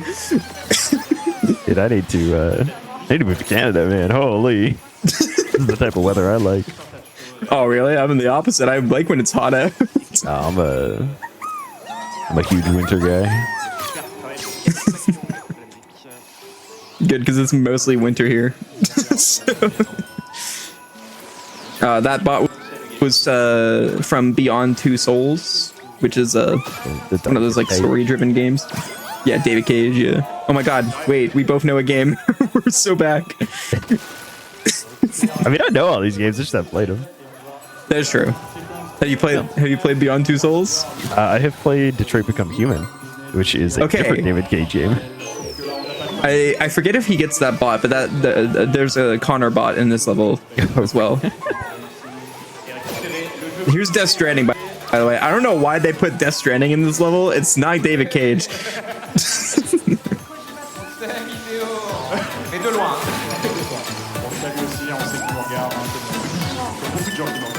But yeah, this level actually went through a little bit of a routing change since like the beginning of routing this game till now.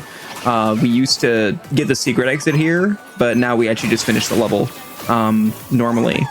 And the reason why is because we found a way to make the final section of this level much faster. So we don't get the Connor bot, unfortunately. We could have lived in harmony knowing we both played one of the games referenced. Shame. But unfortunately, not the case. I love the little ice skating animations. Those are so cute. Yeah, no, I agree. Something we haven't mentioned is these like pole jumps that he's doing. He's jumping off these the tops of these poles to get up to some spots that you normally would need like a propeller in order to get up. Like he's gonna grab here. So he's skipping a lot of platforming and threw that off into the void. Yeah, when Astro uses something and he's done with it, he'll just chuck it. Like, I don't need you anymore. So yeah, this boss fight here, technically a boss fight, it's more about like platforming. You're supposed to like run around the edge of him but instead, if we can jump off and go underneath his breath, we can just skip around like that. So it's very tight to do, and he has to do it twice. So we're gonna see it again here. Nice. Okay, he nailed it. Huge. So yeah, that was found, and that saves like 20 seconds in this boss fight. So because of that, it made it faster to do this boss fight than to get the secret exit. And we also get that bot as well. So you get a bot on top of having a faster way of completing the level. Dude, your past is coming back to haunt you. Chad is talking about this being Galaxy 1 again. No, no, no.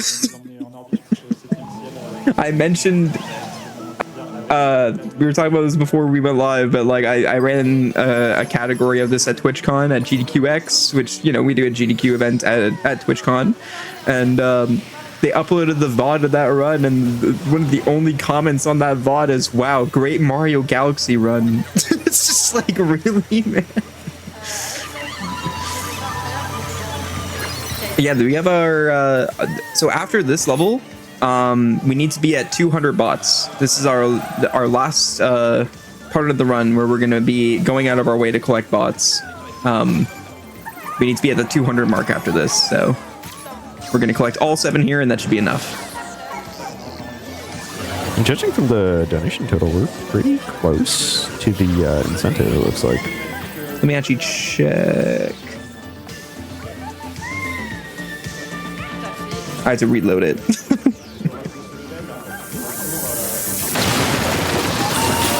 Oh. Actually, we're still a little bit off. I think the people who have been donating haven't been putting it towards the challenge, which needs to be done in order for it to count towards the incentive. So we're still sitting at 5,937 euros towards that 10,000 goal. All right, well, what the heck, guys? Get on that.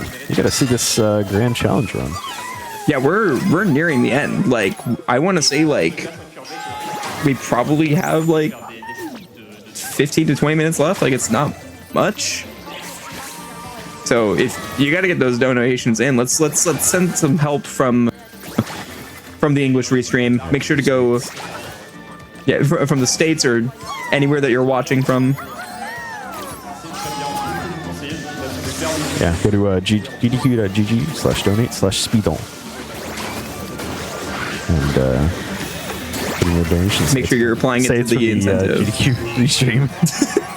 I wonder if they read off the ones from the Restream. I have no idea if they do or not. I know GDQ reads ones from the Japanese Restream, at least. That is true, yeah.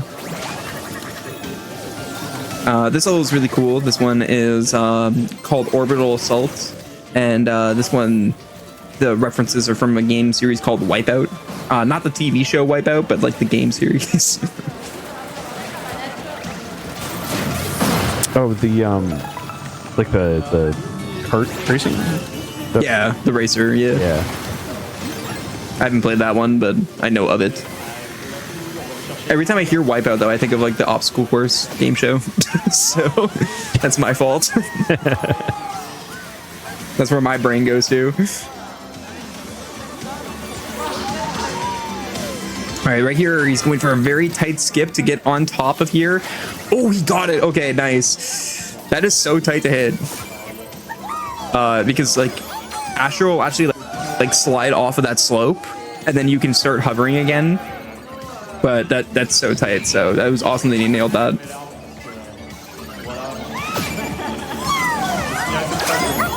All right, and then right here we're gonna, you know, we're just chilling on Saturn's ring, one singular ring.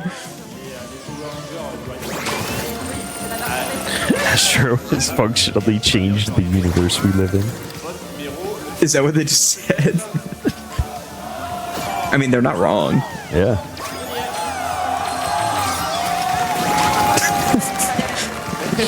Oh, they're doing 6-7 again. I heard them say it. I heard them say it. That pained me too, dude. Hola, 6-7. Did they say it? They That's said awesome. it in English. I was so confused for a second. I was like, wait, did I hear that correct? That's awesome, dude. The energy in this room is so cool. Like, I really want to go to one of these. This looks like I would love to go to SpeeDons. I just like how we both went silent for it. All right, but there we go. That is yeah, we kind of sped up that boss fight. That boss is called Uber Foe. The U in UFO obviously stands for Uber. We all know this. Oh my god! But there we go. That I'm glad I had to explain the joke to you. Everybody knows that that makes it more funny when you had to explain your joke.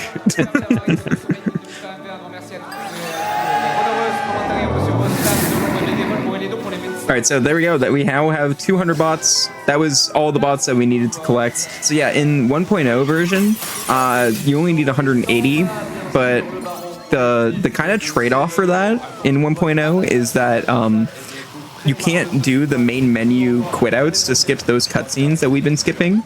Every time you see, you hear I am Astrobot. So you can't do that in that version. And also a lot of things are very different in that version.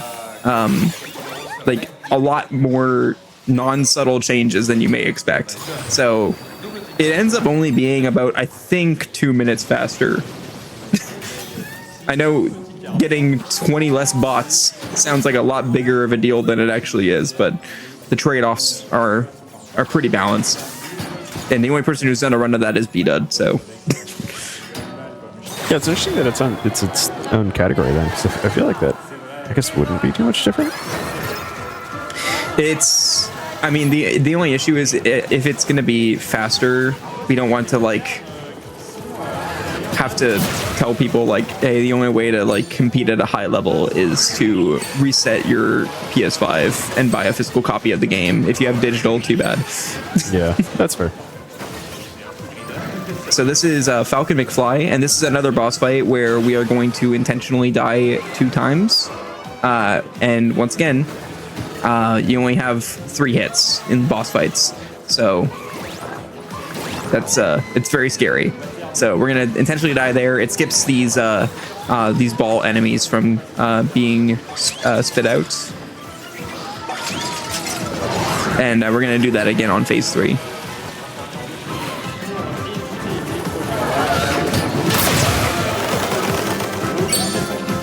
Dumb bird hidden himself. I like how this bird was doing nothing but just flying around, and then we just start a boss fight with him. That's what I like. In case you didn't notice it, we just shot out of a cannon and just hit him randomly.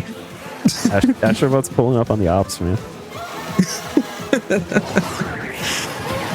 There's a lot of boss fights in this game. He's got a bunch of them, honestly. At some point, he's just making enemies to make enemies. For the love of the game, Yeah. All right, this part right here is very... Oh, okay, he almost died. That would have been bad. That would have been 2-minute time loss, so I'm glad he didn't die. I would have felt really bad. No one would ever die on this boss fight in a marathon run. Definitely not. Yeah, definitely. I never would. No, never seen. He just breed up. What the heck? That's not his brain. This is a little bump on his head. I mean, listen, tomato, right? Okay, you saying this guy has a small brain? Is that what you're trying to say? That's bird. rude. He's bird brain, man. Okay, I forgot that was a term. I'm gonna be honest. Dude, Right, so I almost said the boss. Yeah, the boss is Horizon. No, the special level here though is gonna be Horizon from the hit game Horizon Zero Dawn. Or I guess it's more so referencing Forbidden West. I haven't played either of these games, so I've also never played either of these games. They're on the backlog. I need to play them. I think there's forgive me if I'm wrong, I think they announced a Horizon Online game recently. I would not know. I have a friend who really loves these games, so she might know. I only keep up with that stuff because I just keep up with everything PlayStation. So you're a certified card holder of the PlayStation Nation. Yes. Hey, I entered the PlayStation Nation by running a PlayStation game at GDQ. Okay, Puts you in. that does get you in. I also joined the Awful Block community in the same event, so I was very honored that that event. These enemies here are very hard to dodge, by the way, because you have to like jump off of the line there that you slide down in order to hover, and sometimes it just kills your momentum. So it's very understandable to have a death there. So once again, because of the fact that we have reached the bot requirement, we can just beeline it through this level, which is really awesome. Yeah, actually, it's kind of funny that, like, I guess what I would consider like a major boss isn't the end of the thing. Yeah, none of the bosses are like the end of a world. It always ends with just a regular level. Technically, there's a boss in this level though, at the end here.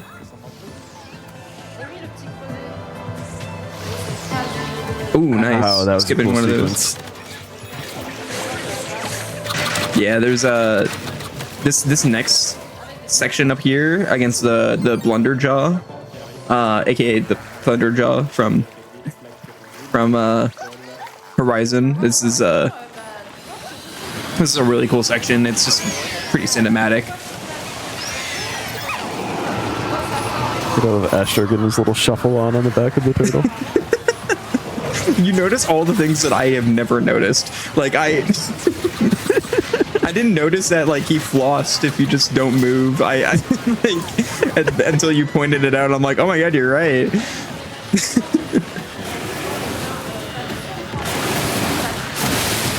I didn't notice that he was stanced up. Like I didn't notice any of this stuff.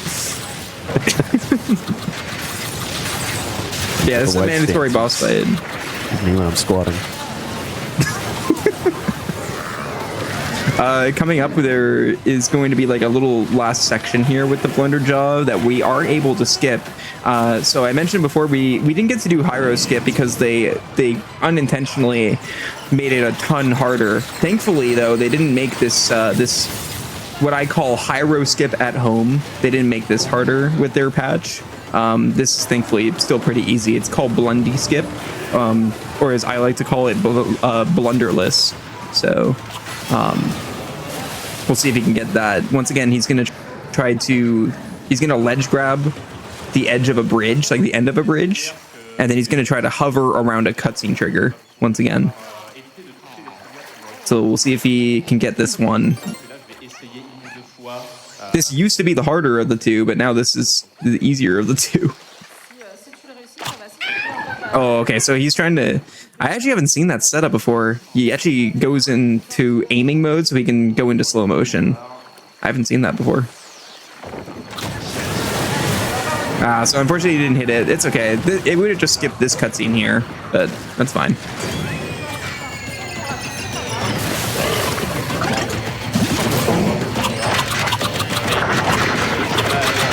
Also, you do have to aim with motion controls, by the way. In case I you didn't realize. was like, he's not quite hitting there. Okay, look, not all of us can speedrun BioShock. Okay, listen, like something else that's very important to mention too is if you turn off motion controls, you can't move and aim at the same time. So that's like a big reason why turning off motion controls is much slower, because you can't like move and shoot at the same time. But there we go. We saved the PS5 covers, so now we just have to clean those off, and we have our PS5 back up and running. No, then it's on to the final boss. Dude, this art is heat. Why are they cleaning this off? Did you see that those posts that were like talking about AI art in Pragmata, and it's because the girl in Pragmata made the art? It's an AI. That's what this reminds me of. It's like, wow, this, I can't believe they put AI art in Astrobot. I see this subscribes to the Power Wash Simulator version of it. It gets like 90% clean and then just cleans itself the rest of the way. Yes. I actually recently played Power Wash Simulator, so I can agree to that. Dude, Honestly, banger game. It's so comfy. I did it for a platinum trophy video and I hated it. All right, well, I'm kidding. I no, it's a good game. It's just when you're trying to do it just for content purposes, that's something you should definitely play just to have fun with it and to relax instead of I'm gonna make a YouTube video out of this. my dad was watching me play it one time, and I was like, "Hey, you should play it to chill out." It's like, I don't get it. you're doing a job playing a game, and I'm like, yeah, it chills me out.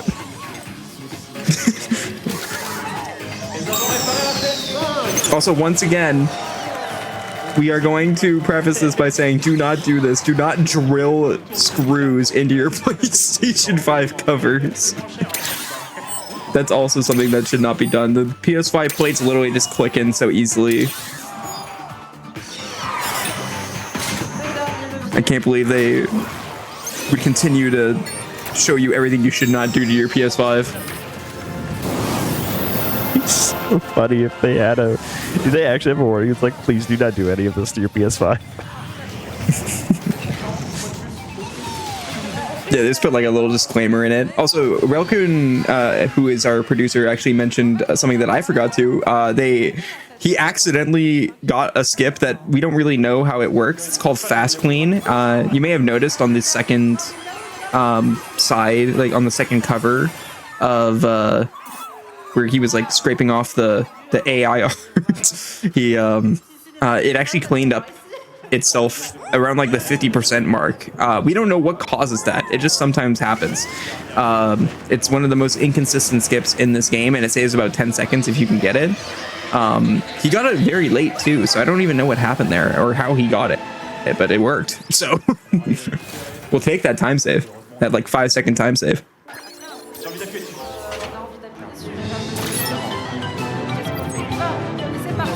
So I don't want to say anything, but I think he's on PB pace by like a good bit right now, because we're at 210 heading into the final boss area, or well, the section leading up to the final boss, which if you haven't seen this section's really sick. I've not seen this. I'm ready for this to be sick. Okay, it's like a shmup, like a first person shmup. Oh, wait, but the cool part, Kingdom Hearts. That's not the game I thought you were going to say, but yeah, I mean you are correct. That like stun locked me for a second. I was like, there was like 4 other games I thought you were going to say before that, but okay. No, this is the dive to the heart or whatever. True. But this is really cool because we're going through the different like generations of PlayStation, so we're like shooting with the PlayStation 1 right now. It's so cool. The lasers being the PlayStation symbols is pretty cool. Yeah.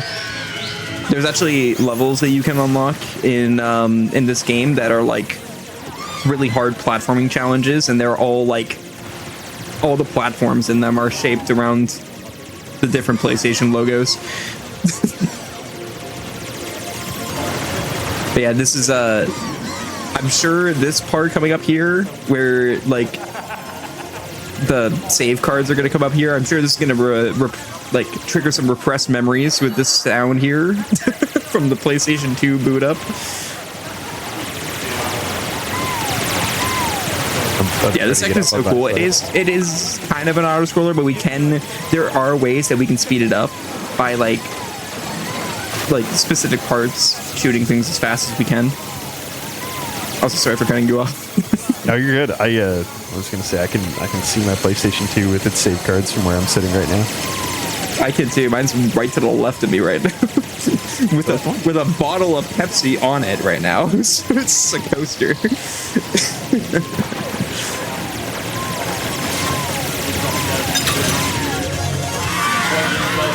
Yeah, that was the PlayStation 2 section, and we go to the PS3 section.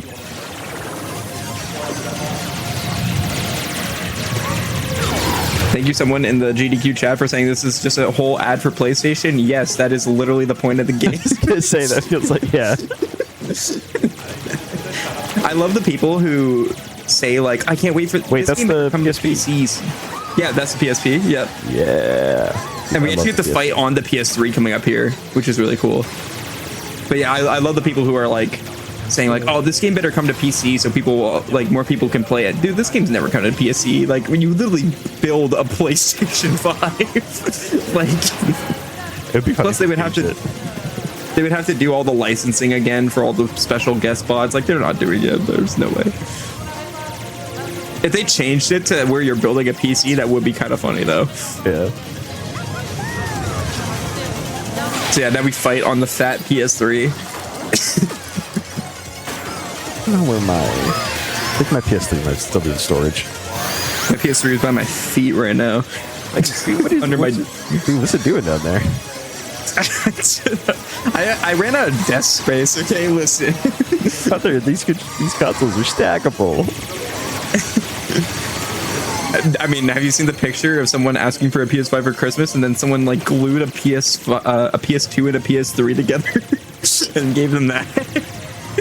I mean, the PS2's game library is pretty good. Like, I wouldn't be mad about that. PS2 has some of my favorite games ever, and Cat in the Hat. That game is so trash, but I love it. That was one of my first 3D platformers ever, and I'm not ashamed to admit that. I think I commentated a Cat in the Hat run for PS1. Cheating. Yeah, no, it was the PS1. I know who ran that too. That was Mildew who ran that. Yep. I only know that because we talked about it when he ran Penny. Penny's Big Breakaway. Dude, Penny was such a banger. I love that game. I like how we're talking about everything but. it's an auto scroller. The auto scroll is over though. Now we gotta lock back in. It's time for the boss fight. The final boss fight time. So this boss actually has all five of the main power-ups that we had access to earlier in the run. And you basically, they're all on a wheel on the bottom of this ship, and you basically get to choose which of the three you end up playing with. So this is all about timing. The fastest ones for us to hit is dog, which that one actually is very easy to time. You just throw it as soon as you grab it. So the fastest three you want to get is dog, magnet, and monkey. The one you really don't want to get is the balloon power up, because that one is like 30 seconds slower than the rest. And then if you get the frog, it's not too big of a deal. It's not like that much slower. But you just really don't want the balloon power up. Watching this desperately streaming myself making a Final Fantasy 14 gif. Wild and pure and forever free.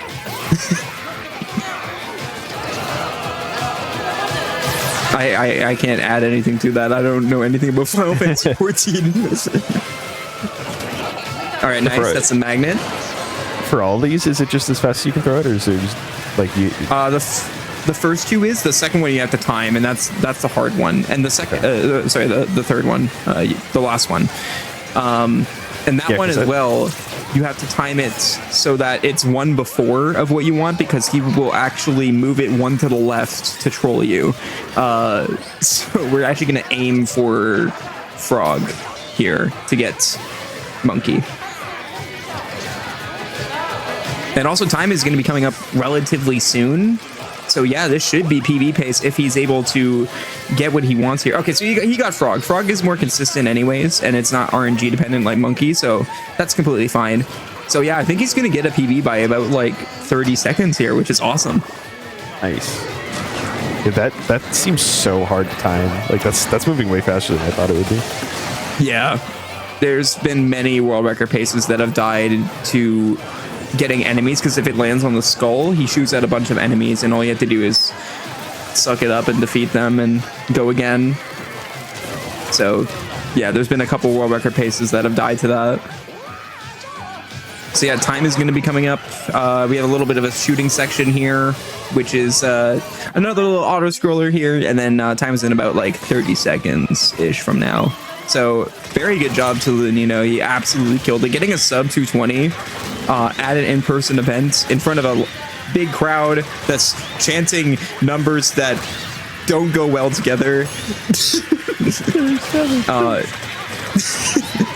absolutely incredible. And getting a PB on top of that, like getting a 218, like we mentioned, his PB's a 219, so just absolutely crushing it. And that is time right there. Nice. And they started again. They reset the timers. It's like a 218. Yeah, that was a mid 218. Very good. Unless he improves his PB like in the last few days, I'm pretty sure that's a PB by about a minute and a half or something like that. So yeah, he just said it's a PB. Awesome. That's gotta feel incredible. A PB, and he also went for strats that he normally wouldn't go for. Keep in mind, like he went for Hyro Skip 3 times. Yeah, that's true. Just in case he ended up getting it. Yeah, so like, if he didn't even go for Hyro Skip, he could have gotten like a 216 or 17 on this run. I didn't intend for that. I promise I didn't. Do it yourself. Okay, just cut my mic. Just production, cut my mic. Anyways, thank you for watching Astro Salunino, and thank you for putting on this run. You did incredible. Do you have any shout outs? Yeah, just check out SpeeDon.fr and buy the event t-shirt, $10, 10 euros for every sales sports charity. And the event shirt ships worldwide, so I'm actually thinking about getting it myself. Support the charity and represent SpeeDon by getting the shirt before the end of the event. And one more little personal shout out. Games Done Quick is coming to Gamescom August 20th to 30th for the first international event in Cologne, Germany. And I'm going to be working it, which is like really exciting. We had the kickoff for planning it today. I'm going to fly over to Germany and get to eat German food and do a SpeeDon event there. So run submissions are currently open right now, and they're open through May 17th. So go to gdq.gg/submit to submit your run, and visit gamescom.global for tickets to the event or more information about it. Yeah, for sure. I'm going to shout out to my sleep schedule because I got to go to bed now because I got to be up in 6 hours to commentate again. So yeah, that's all for us. Next up is, what was the next one? I just had it. Demon Souls. Oh no.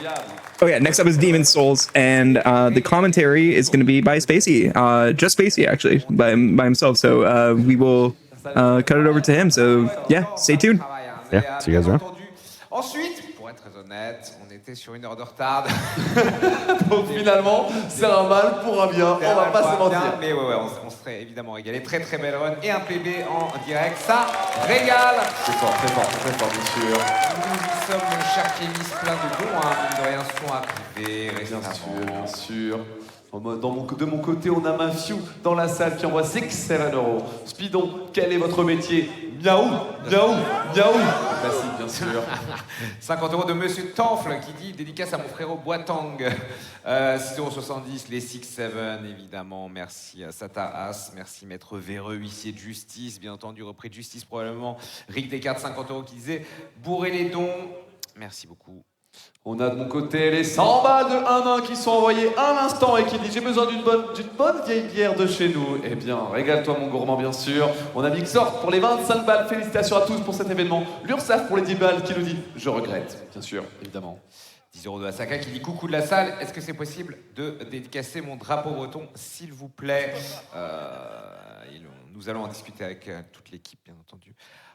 Oui, Régie. Ah, le reset de stream, est-ce que c'est imminent ou est-ce que c'est après qu'on discute un petit peu? Bon, il va y avoir un reset de stream, mesdames, messieurs. Vous savez qu'au bout de 24-48 heures, je ne sais plus quelle est la règle, mais bon, voilà, des fois, il faut reset le stream, faire chauffer les machines. Donc, presse F5, évidemment. N'ayez pas peur, c'est dans quelques instants. Je vous rappelle, avant qu'on disparaisse bien sûr, que vous pouvez faire ce don directement en SpeeDons. C'est pour Médecins du Monde, évidemment, ONG qui existe depuis plus de 40 ans, qui aide des millions de personnes. On parlera évidemment à quoi ont servi vos dons, notamment lors de SpeeDons 2025. Je vous rappelle évidemment que si vous êtes de la team 4 000 €, vous pouvez obtenir une réduction.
Hey guys, it's Spacey L1. Petit sol. Here I'm going to be doing the English Restream commentary for Demon's Souls remake by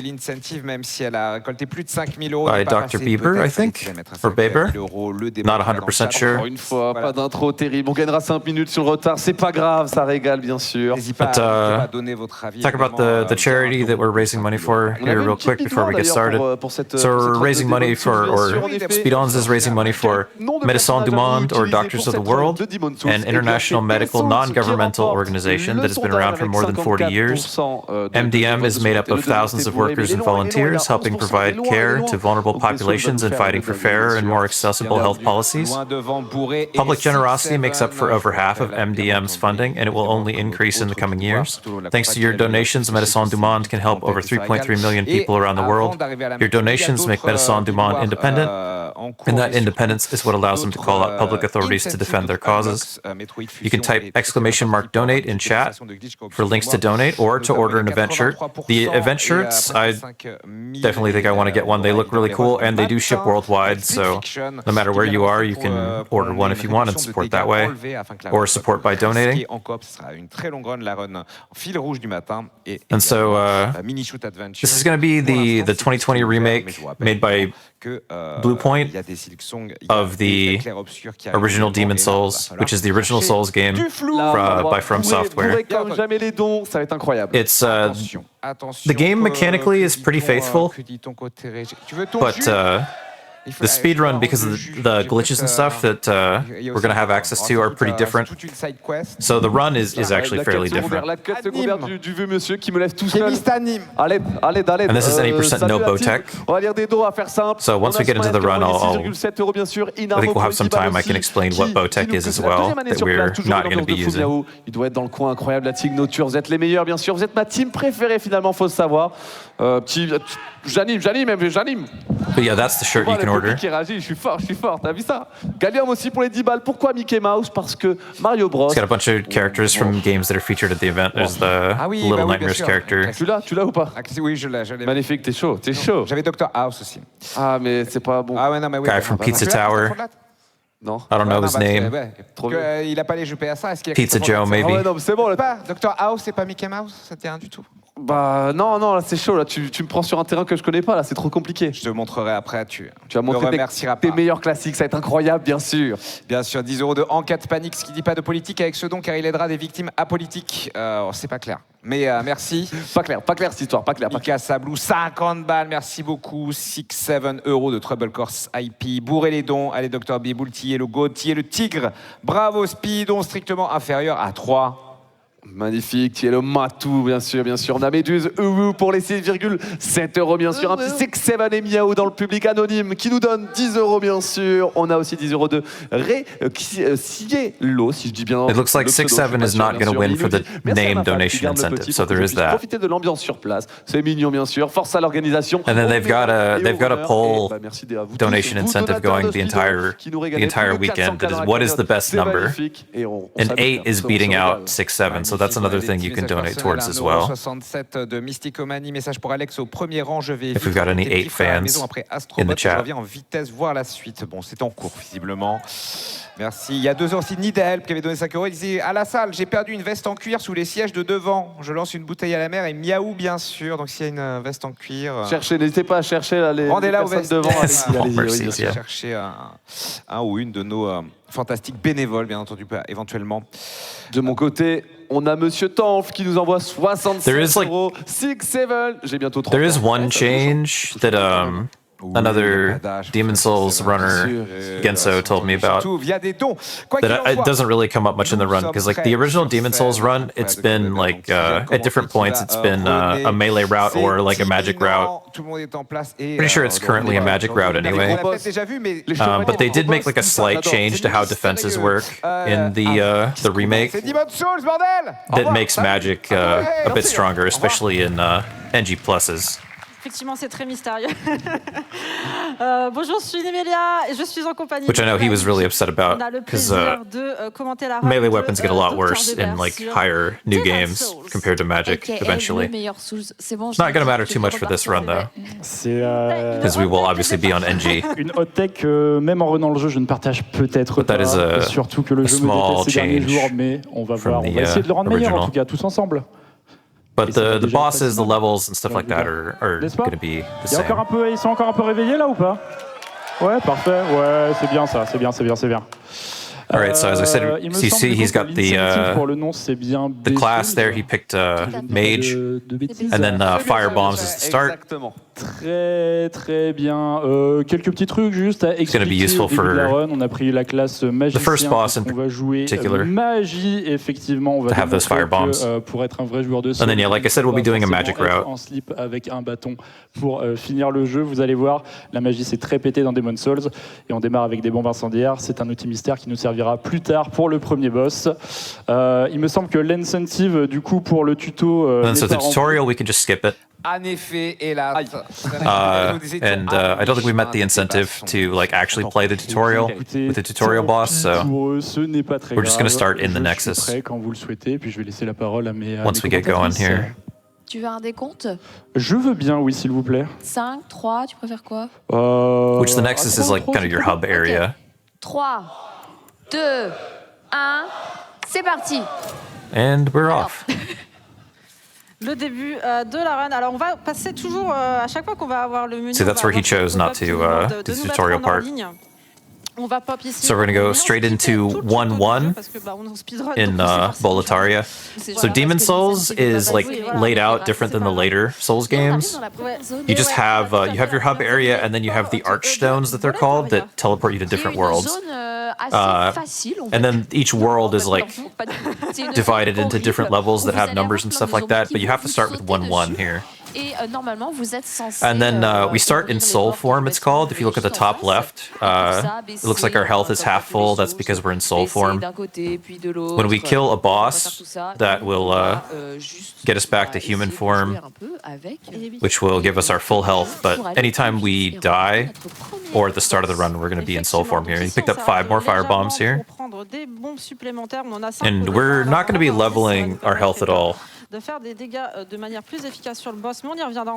Even for safety, I don't think he's going to be leveling his health at all, based on his notes. So we're going all in offense, which especially later on, but even like early on, this is a Souls game, you know, like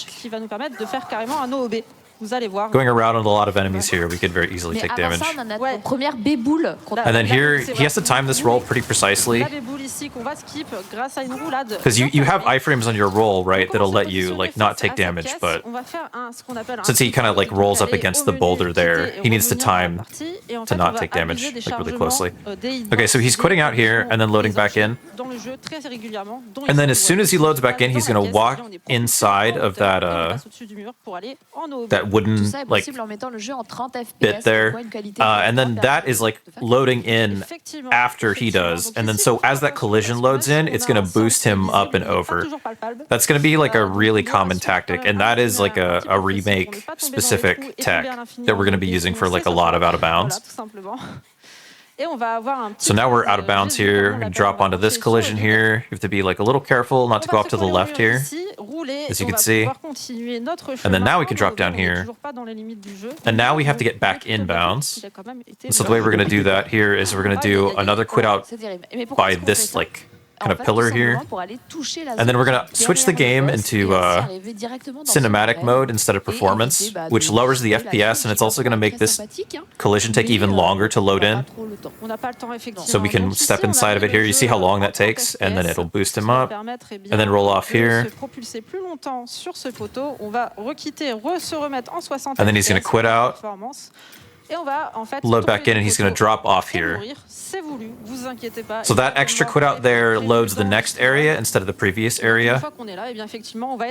And then by dying here, it's going to teleport him to the start of 1-2, which is also the end of 1-1. So he's going to walk backwards here, hit this trigger, particulièrement compliqué, mais qui peut potentiellement vous aider. And then that spawns the boss in. Parce que cette espèce Now de he can kill grosse Phalanx sorcier here. est entouré de And he's puissants skipped most of qui lancent 1-1 des basically.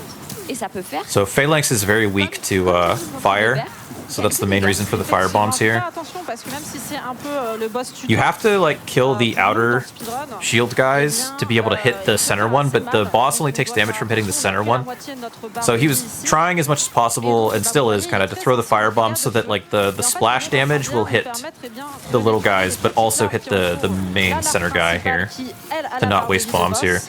Getting hit a lot here, but that's okay. Finish it off with the fireballs. Fireball spell that we started with here. And we're good. Ça va, il a pas trop. Definitely got poked quite a bit there, but made it work. Mais moi, je te propose qu'on change de monde. Tout à fait, on va pouvoir faire ça. So now we're back into the Nexus. Il va falloir aller voir un moine. We're going to buy a dagger, which we're going to use for the next boss. Des références religieuses. And then we have to go up here to talk to the Monumental to advance the game state. And then once we do this, then we can go to the, like, pretty much any other Archstone that we want to. We got to do this little dialogue here. Oui, tu es un peu d'ailleurs le prochain boss. Un petit peu, il y a quelque chose. Il y a une petite inspiration. Il y a une légère inspiration, il te manque quelques bras. Oui, malheureusement, je n'ai pas encore muté. So this is any % no Bowtech, Au prochain speed, on sait pas. Hein. On verra. or restricted, I guess they're calling it for this, but it's no Bowtech is the big thing. And so what Bowtech is that by going into like your first person aim, when you're going through a fog gate, you can like move throughout the fog gate. Like you can change your direction as you're going through the fog gate, basically, which lets you clip out of bounds in a lot of places, and also lets you like skip AI triggers for a lot of bosses, so you don't have to fight too much. And so this category doesn't allow that. That's the main thing that restricted means. So now we're at Tower of Latria. Il est apaisant pour une run de nuit. We're going here because, like I said, we're going to be doing a magic build, and going through this area is what is going to get us the spells that we want to be using for most of the run. So we're doing that same tech again. We quit out and load back in. We walk into those coffins immediately. Oh, just barely made that. Walk into the coffins as they load. And then when it loads in, it'll boost him up and then over. And we picked up some aged spice there. That is that's going to restore our MP when we use that later as a consumable. And then he has to time these rolls here to not get hit by this ballista here. So that was really good. And then he had to pick up the Clever Rat Ring. That is the Demon Souls equivalent of the RTSR, or the Red Tearstone Ring. So when his health is below 30%, then he gets a 50% damage buff, and that includes damage to, like, magic damage. So it's a really, really strong ring. Sachant qu'il n'est pas conseillé de le faire maintenant parce And we're going to be using that for the entire run. Et c'est important de garder un petit peu de vie pour la chute et ne pas mourir. Ce serait un peu dommage. And so the next boss is Fool's Idol. There's two things we have to do up here before we go fight. Two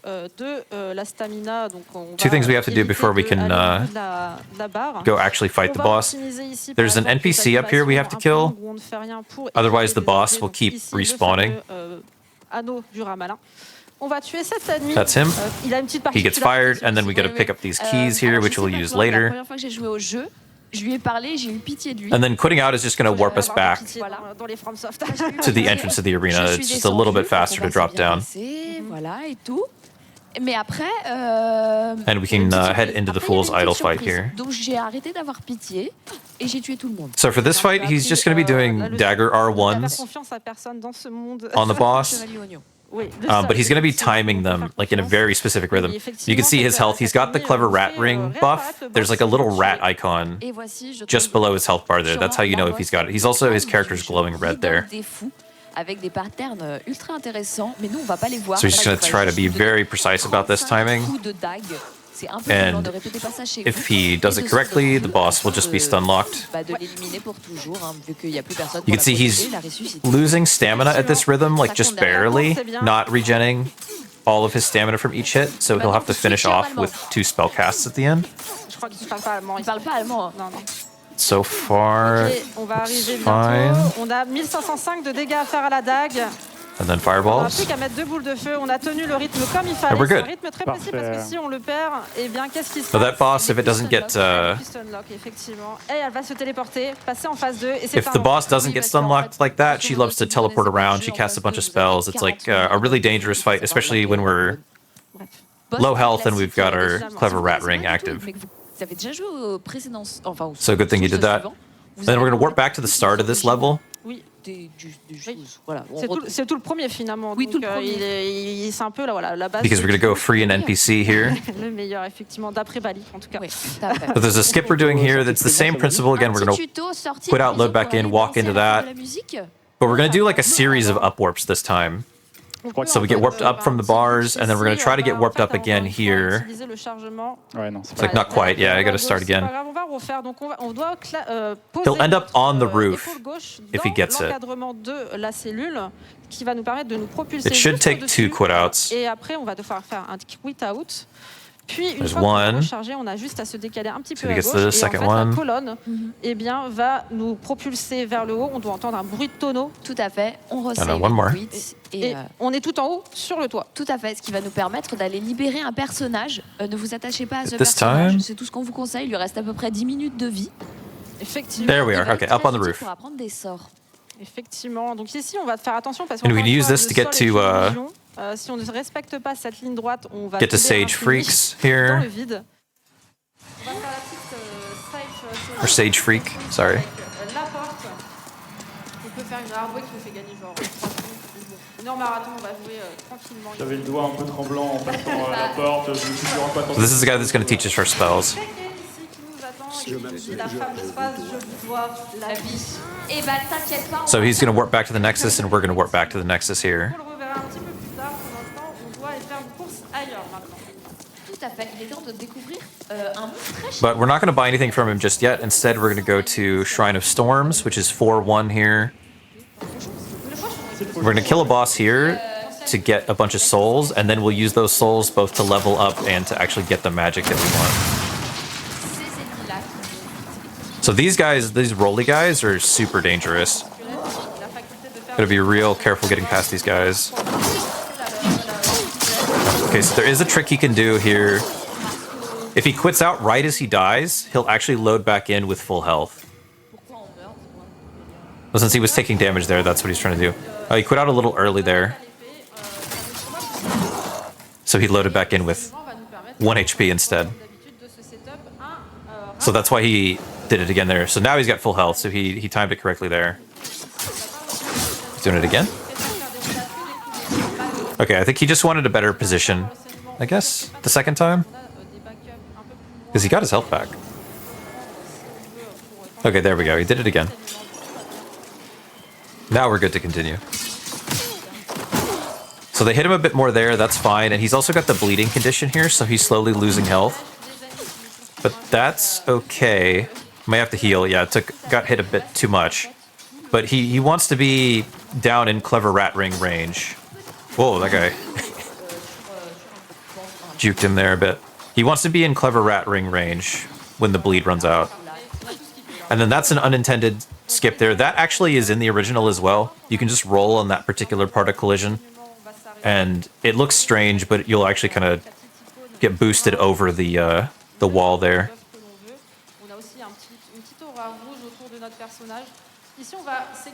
He's waiting till he can heal up and then still be in Clever Rat range. Okay. And then he waited for the bleed to run out for safety, basically. So he didn't have to be like running and then also keeping track of the bleed. Because like if he was about to die and had to heal up when he was near that the dual katana skeleton there, that would have been bad. Okay, so this is Adjudicator. This boss, normally, he's got like a sword in his stomach. So if you're a melee class, you have to kind of hit his stomach a bit to get him to fall over and then hit the bird to do crazy damage. But since we're a mage build here, we can just hit the bird directly with fire, like that. Which is part of the reason we can go do this early, because our fire spell is really good for this.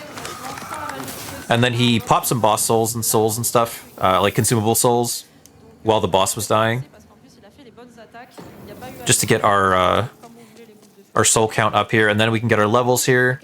We're looking to get 31 in magic, Because Demon Souls, unlike the later games, intelligence doesn't boost your spell damage. That you have a separate stat called magic that boosts your spell damage instead. So we get magic to 31 here. And then we got Soul Ray there, and we're going to get Cloak as well, which is like a stealth spell. It's stealth spell. It's like the equivalent of Hidden Body in later games. And then Soul Ray we actually got from the boss soul of Fool's Idol there. So now we don't have our best spell, but we've got 2 pretty good spells here. Then we're back to Tower of Latria. So we're going to do like a decent size skip here as well. There's like a whole bunch of this level. There's part where you actually go down into a swamp here that's below the tower. And then back up. And you're meant to go all around and break these chains to drop this heart here in the center of this big tower. But we're just going to do a quit out and a collision boost like we've been doing. And boost up over the part of the heart that blocks our progress here.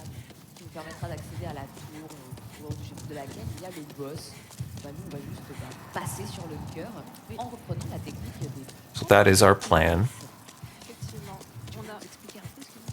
I think this is a cool area though. I like Tower of Latria. Okay, so here we go. We quit out. This is a trickier one, I believe, like at the, especially this first part here. So switch to 30 FPS. Load in. We're going to walk into this pillar, get boosted up on this collision here. Make sure we don't fall off like that. Exactly. That's the hard part. So we're going to quit out and do it again. He's inside the pillar here. Boost up. Left. Oh, fell back down. So the nice thing is that when he quits out and loads back in, it is putting him right back where he started. There's a system in FromSoft games we call stable ground, where the game is like constantly saving. It saves like your character status and everything in the world state, and it also saves like your position. And there are certain like valid places and invalid places where it'll save your position. So places where the game can save your position, like if you quit out and load back in, it'll put you back there. We call that stable ground. And then like anywhere that's invalid where the game won't save your position, we call that unstable ground. So that is like relevant for some like quit out warping and some stuff like that. But it was kind of convenient there whenever he failed and then quit out to reload, it put him right back where he started the skip because that was the last stable ground that he touched, as the game is called, would consider it. Okay, so this is Man-Eaters. Man-Eaters are terrible in a speedrun context, but fortunately we're not going to have to fight them. We're going to pick up this Moon short sword here, +1, that's going to be our melee weapon for the rest of the run. It does magic damage, so it benefits from our magic scaling. So it's just a slight damage upgrade. We're not going to like upgrade it at all. Most of our damage is going to be from spells.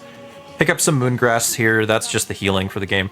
And then we're going to drop onto this little pillar here, and then we're going to move our camera to this corner, which is actually going to deload this area and kind of load in the next one. And then by quitting out and then dying again, the game actually has our spawn position now set on the opposite side of the Man-Eater boss fight because of that camera trick we did. And then so now we'll load in and we've skipped Man-Eaters. Then we're going to pick up this soul here. We're going to do like a little dupe here. So he put the soul on his hotbar. And then what he's going to do is do a roll.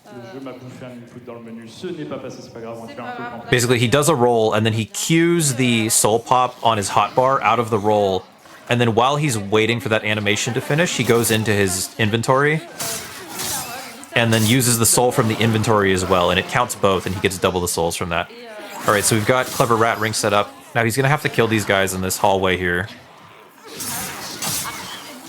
because they can't really get past them otherwise. They are the same width as the hallway. And then we're going to fight Old Monk. Now this one he's going to bait. Go. The last one he can actually hit once and then push pass, but prendre des épices. All right, being very careful. La magie de feu est plus efficace que la magie Yeah, so Old Monk is an NPC boss. If you're online, he'll be a player, but you're not allowed to be online for speedruns. There's like way too much variability in general if you let people be online and get invaded and stuff like that. So for speedruns, you're required to be offline. So this will be the NPC version. And NPC fights can definitely be really annoying, especially when you're this low health. So he's going to be trying to get the boss caught on chairs here. And then be hitting him with Soul Ray here. To watch out for those homing soul arrows that he has. Get him caught on the chair, and then magic him. And hope he doesn't roll too much. As a DS3 runner, I know the pain of trying to kill an NPC boss who just wants to roll all the time. He's being very careful here. We got a lot of chairs to work with, at least. Gonna have to take a spice there, get some magic back. Bait over to the chair. And then, normally you would do 2 R1s as well to finish. I think, yeah, he's just gonna play it safe and not get close to him. That's fine. Gonna use the other consumable soul that we picked up there as we're waiting for him to die, and then we're gonna warp out.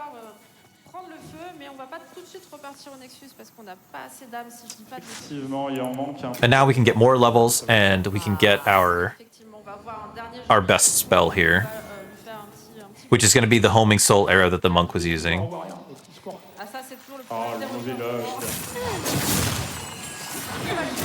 Oh, I guess he's gonna farm some more spice.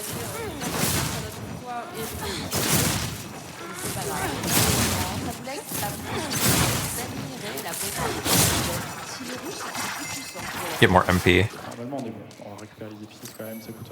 Yeah. Guess he just wasn't feeling good about how much spice he'd already had to use, so that's fine. But yeah, so now we can get 24 intelligence, which is going to increase the amount of MP we have, but more importantly, we need it to be able to attune our next spell, otherwise we don't have enough attunement slots. Because similar to how it works in the later games, like you have a certain amount of attunement slots you can allocate towards spells here. And so we can buy a homing soul arrow here. And then we can attune. Yeah, we want cloak, we want soul ray, and then homing soul arrow. And then, unfortunately, our friend Sage Freak has outlived his usefulness. We're going to use the spell that we just got to kill him, and then kind of wail on him with a couple sword strikes as well. Because we want his ring that he gives us. So he drops the Ring of Magical Sharpness, which increases our magic damage but lowers our magic defense. But we're going to be like one hit from dead anyway the whole time, so we don't really care about our lower defense. We just want that extra damage. Oh, he missed the dupe, I see. Yeah, that makes sense.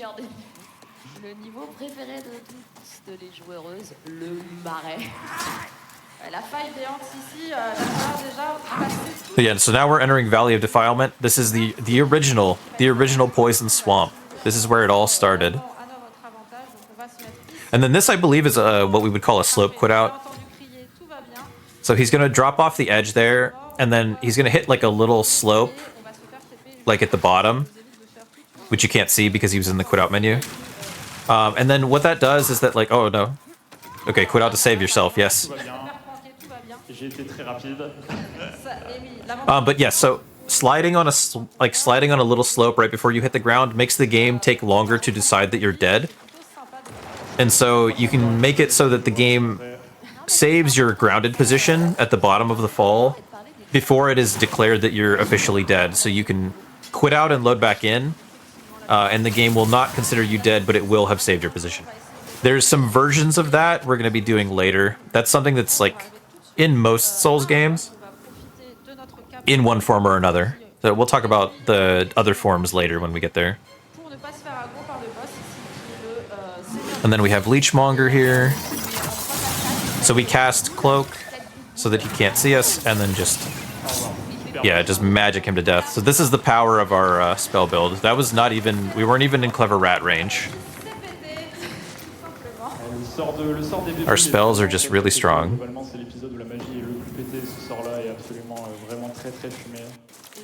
But now we got to go through the swamp proper here.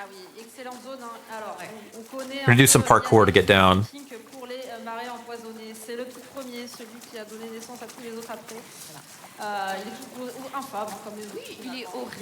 Then we're gonna be trudging through the swamp for a while here. This is a cool little skip though to get down. And drop over and into the water. So there we are, we're poisoned.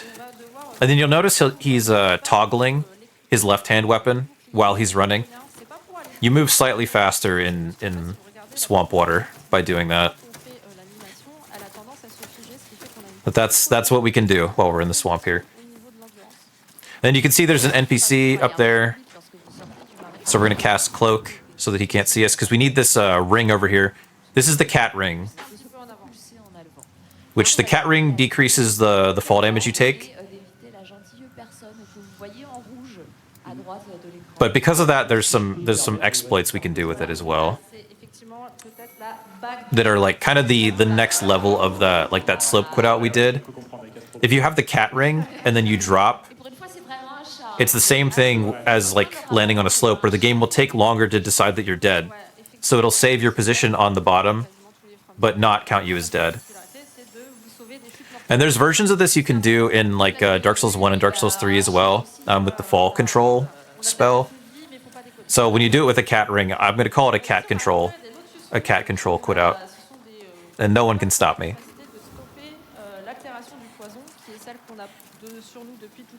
But we'll be getting to that later. But we're just getting through this area here. Gonna pick up the some Noble's Lotuses. Those are gonna let us cure poison eventually. We are gonna be using this poison damage to get down to our clever rat ring range.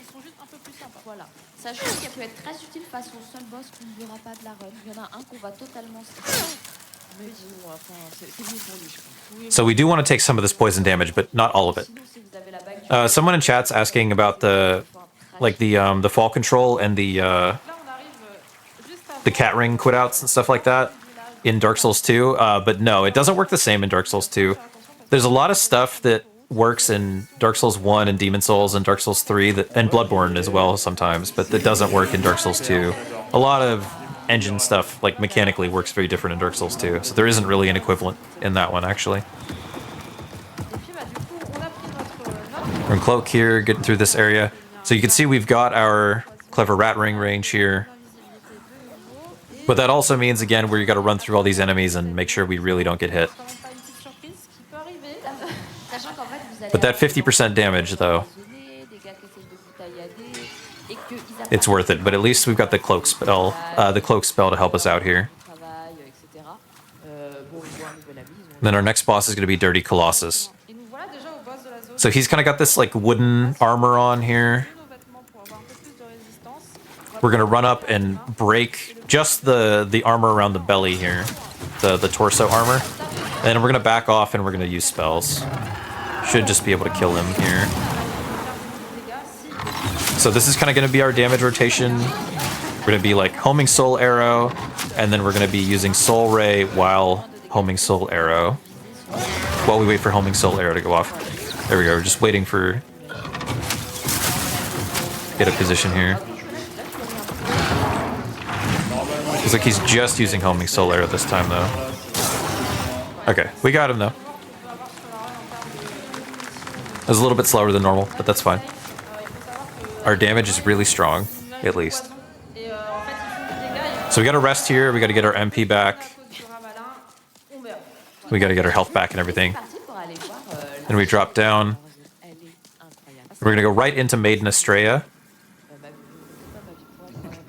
So she's got a knight named Garl Vinland who is gonna be making his way up to us and then like back down once we get down there. And then this swamp in here inflicts plague as well. which is like super poison or like toxic in the later games. So you see there we're plagued. And so we got to kind of balance a bunch of consumables here. She can heal if we don't DPS her fast enough. Like, we do a lot of damage, but you see also her health regen there. And then we're also losing our health from the plague here. Alright, cool. So even though she's not directly fighting back, we do have to be really careful to make sure we out DPS her health without dying to plague.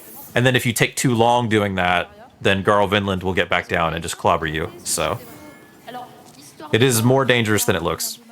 But we're good. And then now we're back to Boletaria. So this is 1-2 here. So we're going to be making the run to Tower Knight here. This is mostly just going to be stamina management. Oh, we also picked up the Thief's Ring here, which we have equipped now, which is just passively going to make us... Or no, we don't have Thief's Ring yet. Never mind, sorry. Oh, that's later. But yeah, we're just running through this area here. This is just about stamina management to get through as fast as possible, and you don't want any of these guys to hit you to slow you down, because we're just barely going to be able to make it through this whole bridge area without getting flamed like that. Wow. 1 HP. Okay, this is going to mess up the cycle, though. This is still really dangerous. It's crazy that he lived that, but definitely not out of the woods yet, because, yeah, the cycle, yeah. So you see, he should have normally been able to just run through here, but didn't trust the cycle there because he got slowed down. So he waited a cycle. But this is the end here. Gonna cloak. That was very frightening, but it was a good backup to know to wait for the other cycle.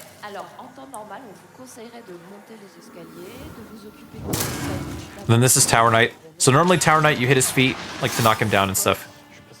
But as a mage build here, we can just target him with magic. We just kind of gotta be careful how we position to make sure that all of our homing soul arrows hit him and not like his weapons there. But nice. Okay, good save. Good save. Popping more consumable souls there, so we can go back and get more levels. So here we're going to end up at 25 int and 47 magic.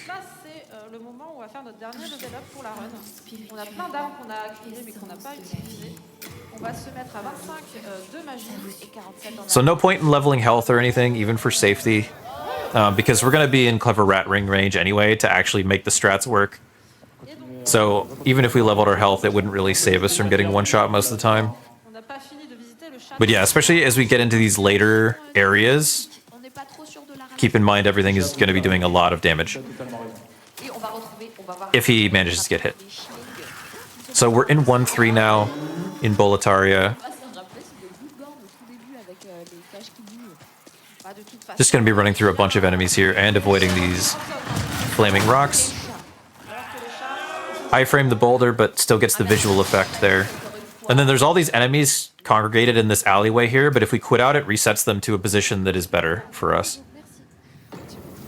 Another common use of quit outs in Souls games in general. Again, except for Dark Souls 2, using quit outs to reset enemy positions like that. But again, does not work in Dark Souls 2. Funnily enough. Then we're going to do a trick similar to what we did at the very beginning here. We got to time this roll here to get through that boulder without taking damage. Kill this guy.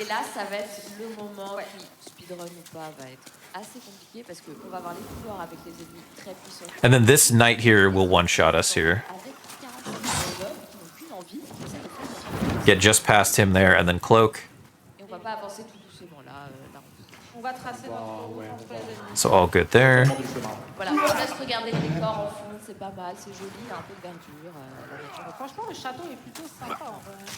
Roll this boulder too.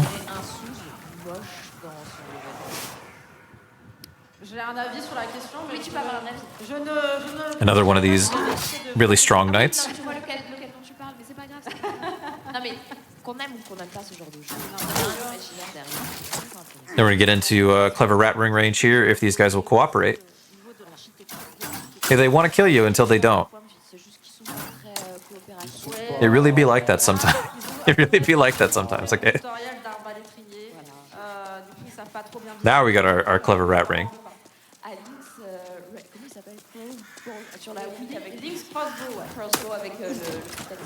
Cloak, we're almost a penetrator.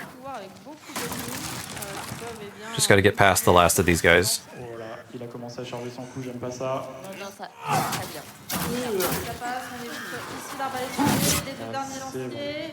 Parfait. Faut juste pas prendre une flèche perdue parce qu'il y a des snipers qui peuvent arriver. Ils se croient dans Call of Duty, mais ça va aller. And then penetrator is just gonna die from spells, basically. Dead to magic. So we got our magic boosting ring on. Le sort des boules de retour, tout va bien. Donc ici on va essayer, on va lancer le Hello, penetrator.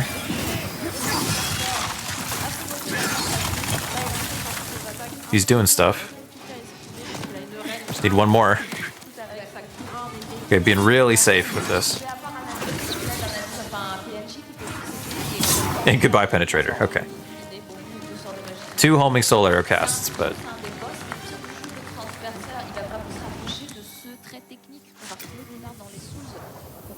been really careful to make sure to get openings. This game has like really long runbacks. Demon Souls and Dark Souls 1 are the games of like super long runbacks for just like no apparent reason.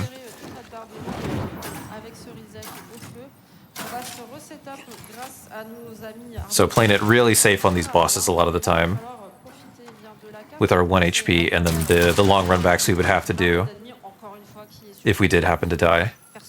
And then we're immediately going to go to the next area, which is False King Alaunt here. And then we're going to die. That's okay though, because we're pretty close to the Archstone that we just grabbed at least. Non, c'est pas très grave. Il m'a bloqué le chemin. Il a pas voulu me laisser passer. Il est pas très gentil. Ouais. J'ai pas payé le péage. On est censé passer à sa gauche. So we got to reset up Clever Rat Ring, but we got to do it from half health. So okay, yeah, just 1 arrow this time. Cloak. Effectivement, il a pas voulu me laisser passer. And yeah. Rough. So yeah, this is also Demon Souls also has one of the most brutal punishments for death. The Souls games all do like different versions of this, like making you weaker when you die, but Demon Souls where you're just immediately half health for 1 death is pretty brutal. Okay, but now that we're past that, it should functionally be the same thing because we were going to get 1 shot anyway since we're in like the 4th part of this level now.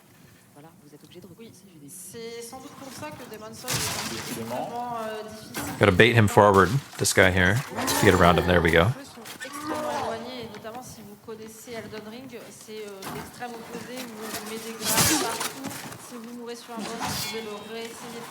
Okay, I think he was farther down than normal.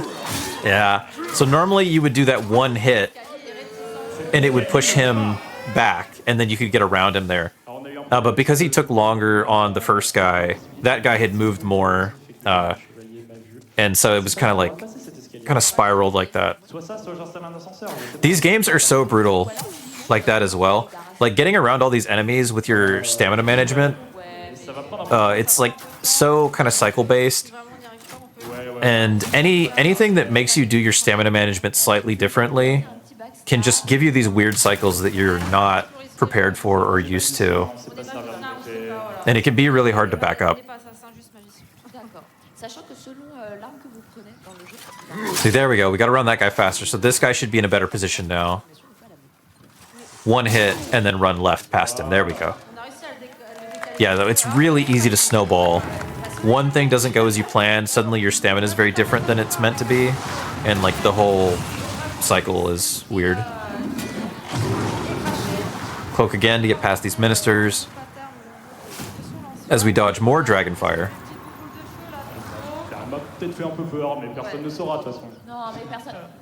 This is also a really long run back. If we die here.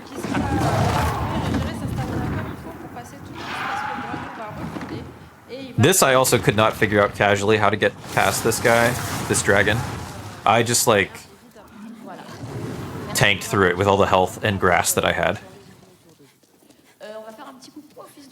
But he knows how to do it perfectly.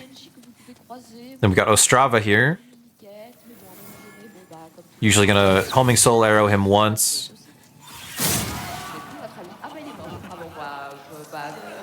Get on this elevator here. Nice. Should be good.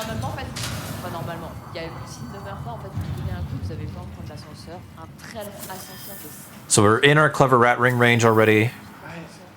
Gonna buff our spice back up there. Get our MP back. So False King Allant is also a really dangerous fight. His movements can be really strange and unpredictable sometimes. He yells a lot, which is really cool. And then he like kind of zooms around. So same thing, like as a mage, we're doing a lot of damage, but any one hit will kill us. And we gotta really pick our openings. And then he also has one super grab attack that'll actually drain your levels. So we shouldn't get hit by that, definitely. But yeah, I expect him to play this fairly carefully. So here, yeah, he should charge us immediately. That's gonna give us a free one.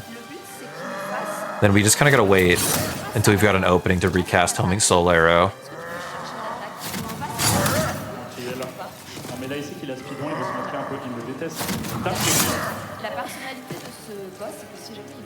There we go.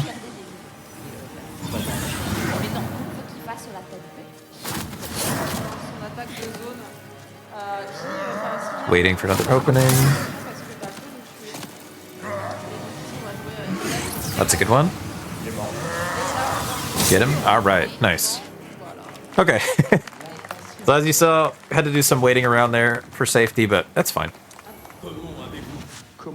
And now we're back in our human form, so we don't have to deal with our half HP anymore, thankfully. Now we can actually head to Stonefang Tunnel, which we haven't been to Stonefang Tunnel at all on this run yet. We've got some cool skips to get through here, too. Had to go a little slow to not get hit by that rock there, as well.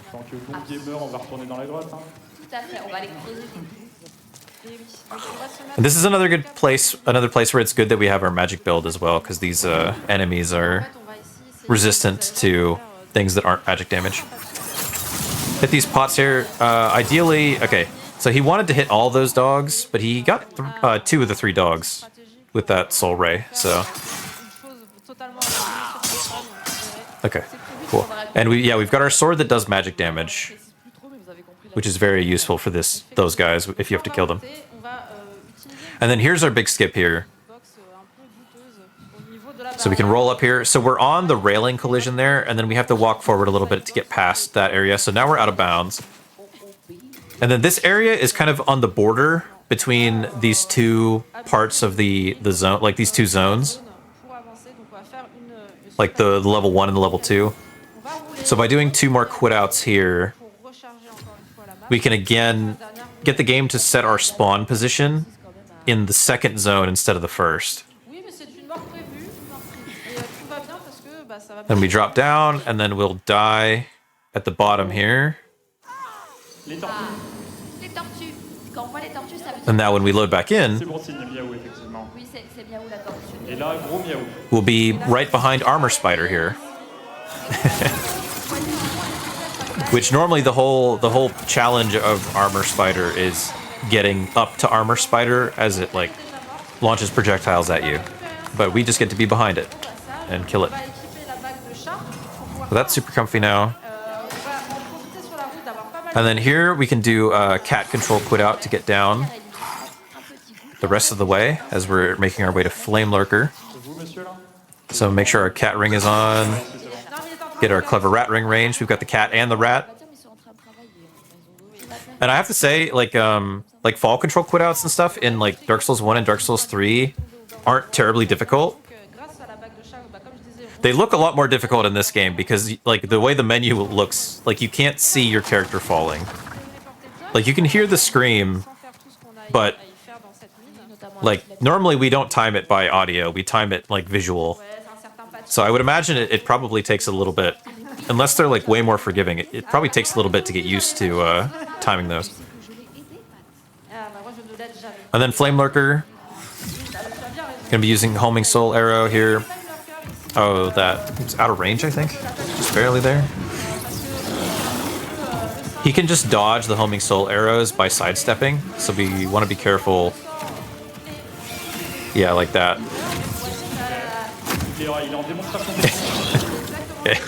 He just side hopped away for a bit, but he only delayed the inevitable. Wasted some extra MP though, but it's fine, we don't need it here.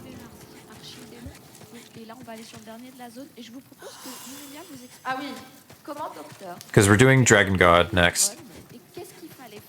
And so this, we're going to do a similar strat here. So we're going to quit out right at the edge of this fog gate here. We're going to drop into cinematic mode, 30 FPS. Give ourselves as much time as possible. So there's this rubble you're supposed to clear to get through here, but we can skip 2 of them with good movement. Just because they won't be loaded in. Like the collision takes forever to load in for them. We gotta hurry, get through 1 and 2. Okay, we're good. So we'll have to break the other ones.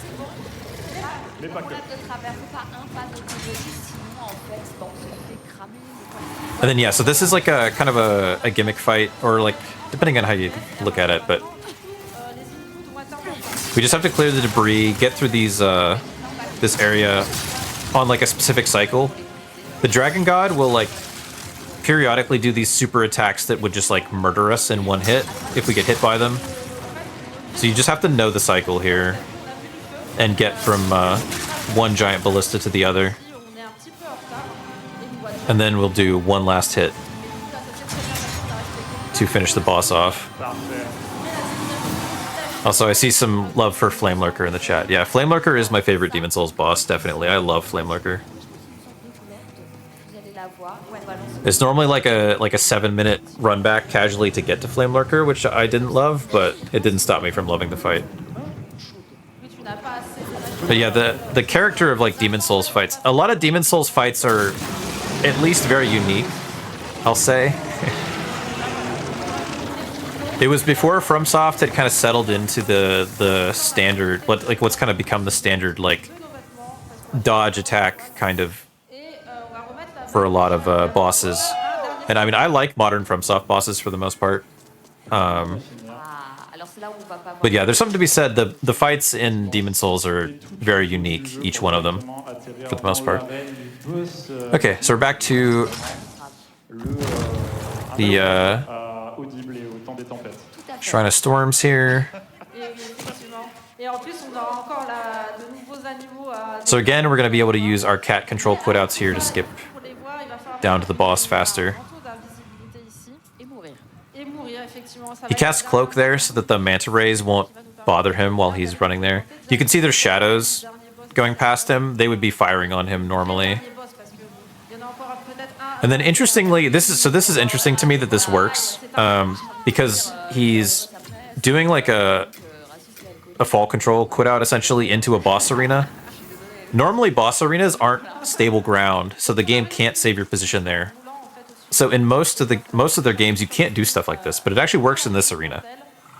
And then he's got to run back to actually trigger the boss here. So that's what he did there. Okay, so he needs to get hit twice to put himself in Clever Rat Ring range, and then he needs to kill 6 of these mantas to spawn the actual boss.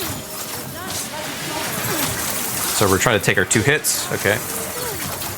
And then 3, 4. This will be 5, and I think we need 1 more. Yeah, we do need 1 more. We didn't have 1 close by. But that's okay. 6. And then Cloak, so we don't get hassled by them anymore. So there's a weapon here called the Storm Ruler that you can grab, which is like much like the Dark Souls 3 Storm Ruler, which this game borrows. It like is a sword that casts like a magic attack that you can use to hit the boss, because otherwise the boss is like never in melee range. But since we're a mage here, we don't actually need to use the Storm Ruler, which is over there to the left. We can just use our spells here. Boom. Boom. Oh, one missed. 2 missed. Okay. Or he's just gonna restart the fight.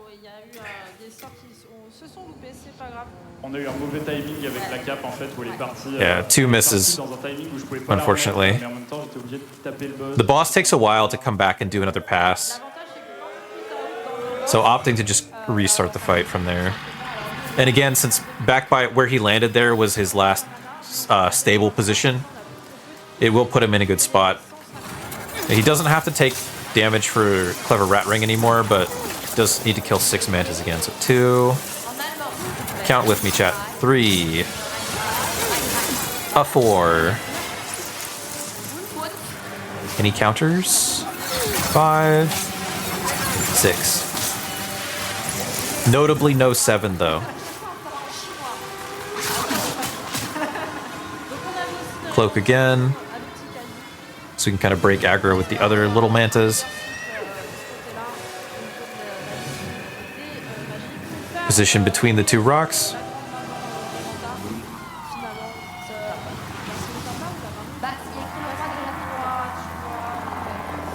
And then we just try not to miss this time.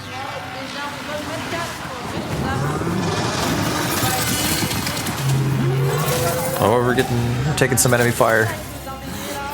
1 miss, 2, just 1 more. 1 more. Ah, we did it. Nice. The boss is dead.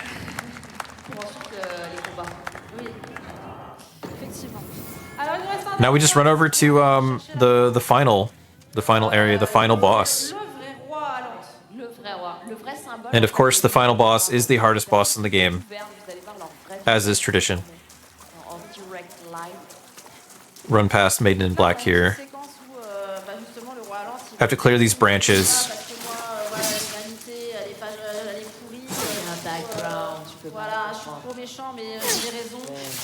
This, of course, you'll recognize as something they took from Dark Souls 1. This is basically Beta Chaos.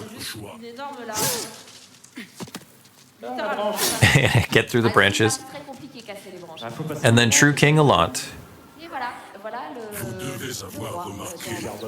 But this normally very formidable boss is just so stun locked by all the aura we've accumulated by going this fast that he just kind of doesn't know what to do. And he'll just get magic to death. Alright, so time coming up soon.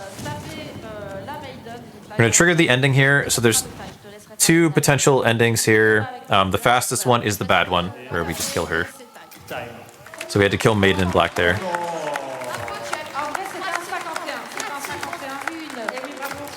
And that was Demon Souls. 45 en in-game time, c'est vraiment pas mal. C'est très très bien. Bravo. Bravo à toi. Eh bien, c'était super. J'espère que vous avez apprécié aussi. Yeah, thanks for showing for the run. We do one last read. So we're raising money here for Médecins du Monde, or Doctors of the World, an international medical non-governmental organization that has been around for more than 40 years. MDM is made up of thousands of workers and volunteers helping provide care to vulnerable populations and fighting for fairer and more accessible health policies. Public generosity makes up for over half of MDM's funding, and it will only increase in the coming years. Thanks to your donations, Médecins du Monde can help over 3.3 million people around the world. Your donations make Médecins du Monde independent, and that independence is what allows them to call out public authorities to defend their causes. Type !donate in chat for links to donate, or to order an event shirt. The shirts definitely look really cool. I definitely want to get one, and they ship worldwide. So no matter where you are, you can support by buying a shirt, or by donating. laissez pas abattre par la fanbase élitiste de genre de... Appreciate you guys hanging with me. Stay tuned for Rayman Legends, and I'll be doing commentary for Sekiro Run tomorrow. So thanks, guys. Goodbye. Achète et donne. C'est tout pour moi. Merci à tous. Et bonne fin de marathon.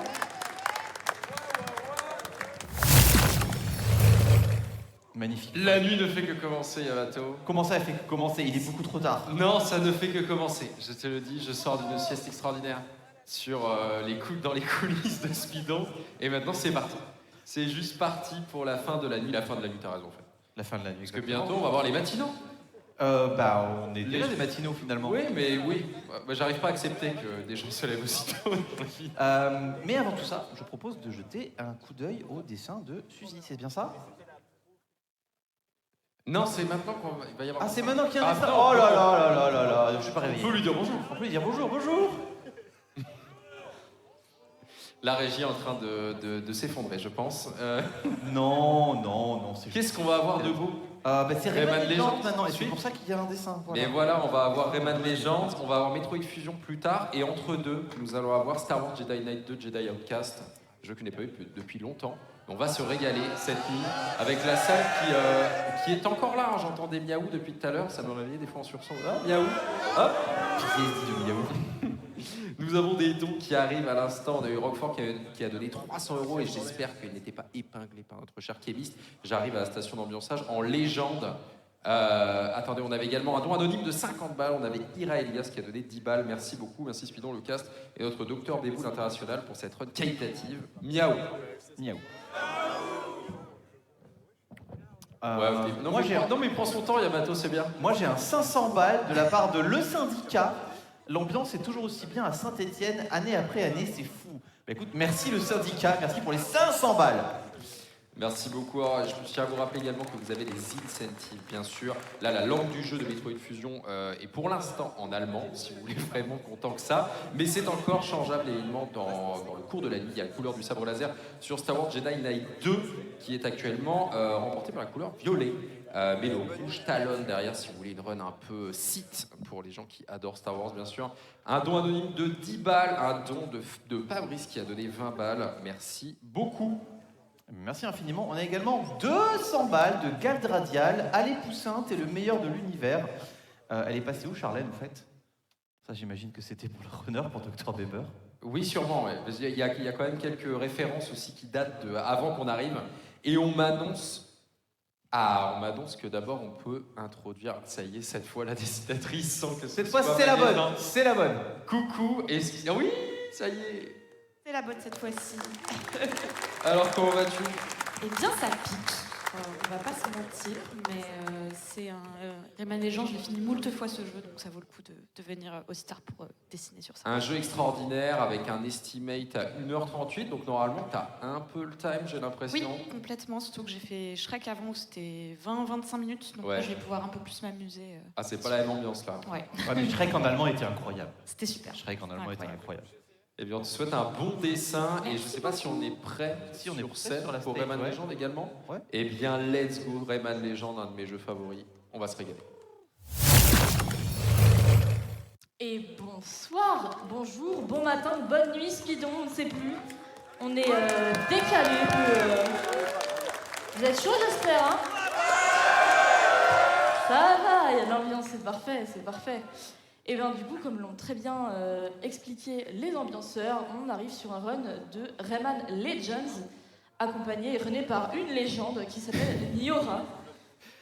Bonjour tout le monde. Vous pouvez applaudir, ça va être incroyable. Et petite particularité, il n'y a personne à ma gauche parce que Niora va caster avec moi en même temps qu'il. Et oui. Donc ça va être incroyable. J'ai très très hâte. Rayman, un jeu légendaire. Bah oui, énorme blague. On va essayer de faire un petit classique.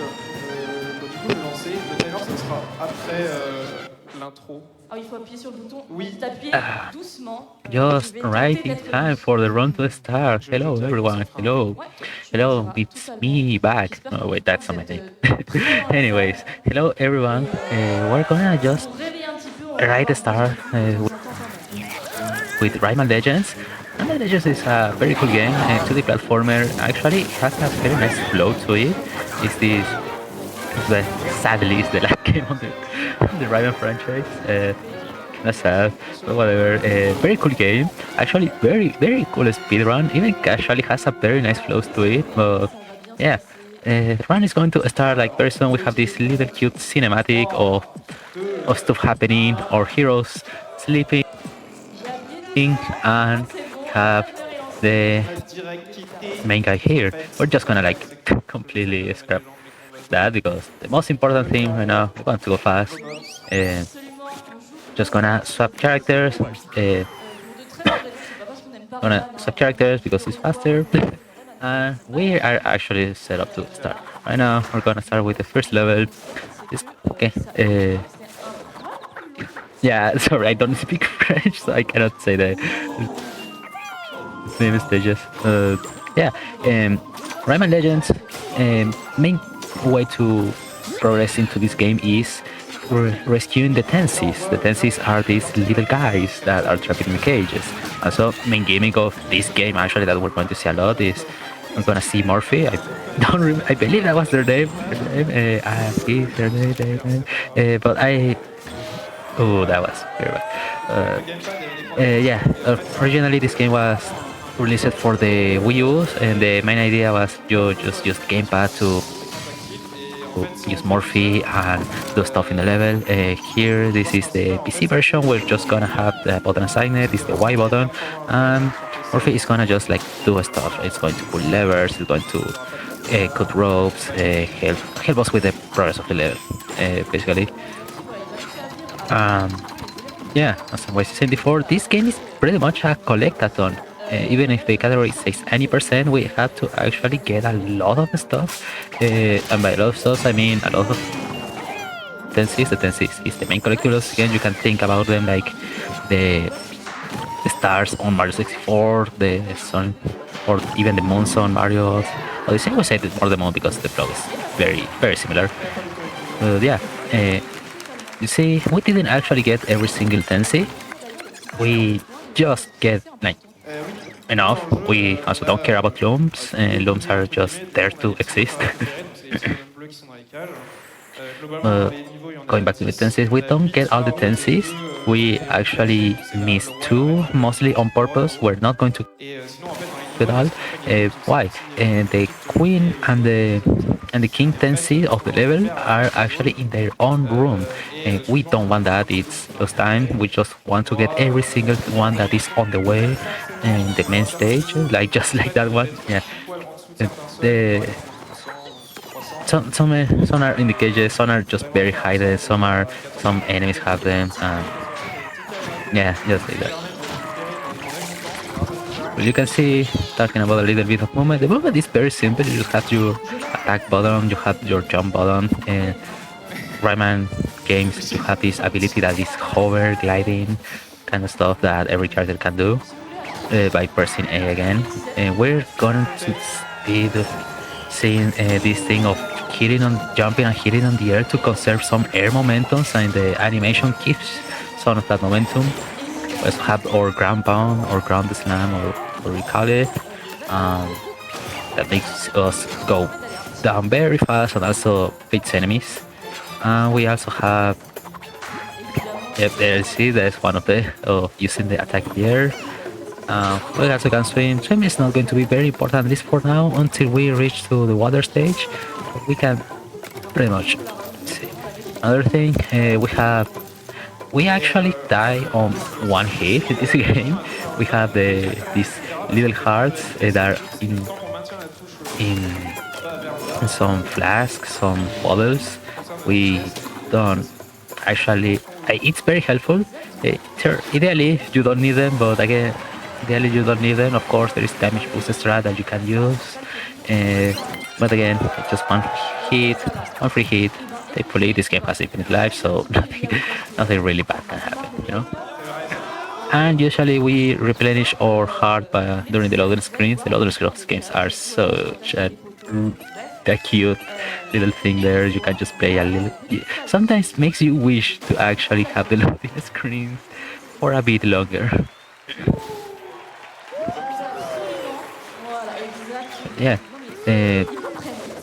You can see there we have enough tenses. The tenses to unlock stages, to unlock zones, and we need most of them. I don't remember how many of them you need just to finish the game, but I know that in total in this game there are like 700 tenses just because you don't only have the main game, you have extra stages that you unlock the game, like a lot of extra stages, and you can actually have some stages from Rayman Origins. That is a very good thing, but it's not the main gimmick. The main thing we're going to see, we're just going to see 90% and just see the nice flow that this game has. Of course, we're gonna basically attack and jump, and every time we're gonna try to conserve a lot of momentum here and there, like just like that.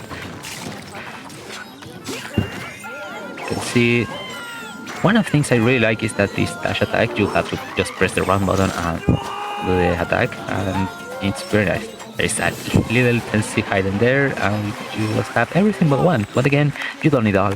You're just going to get... Oh, never mind. There was a little bit of delay with the last one because Senora was going very, very fast. Sorry if I just butchered the name.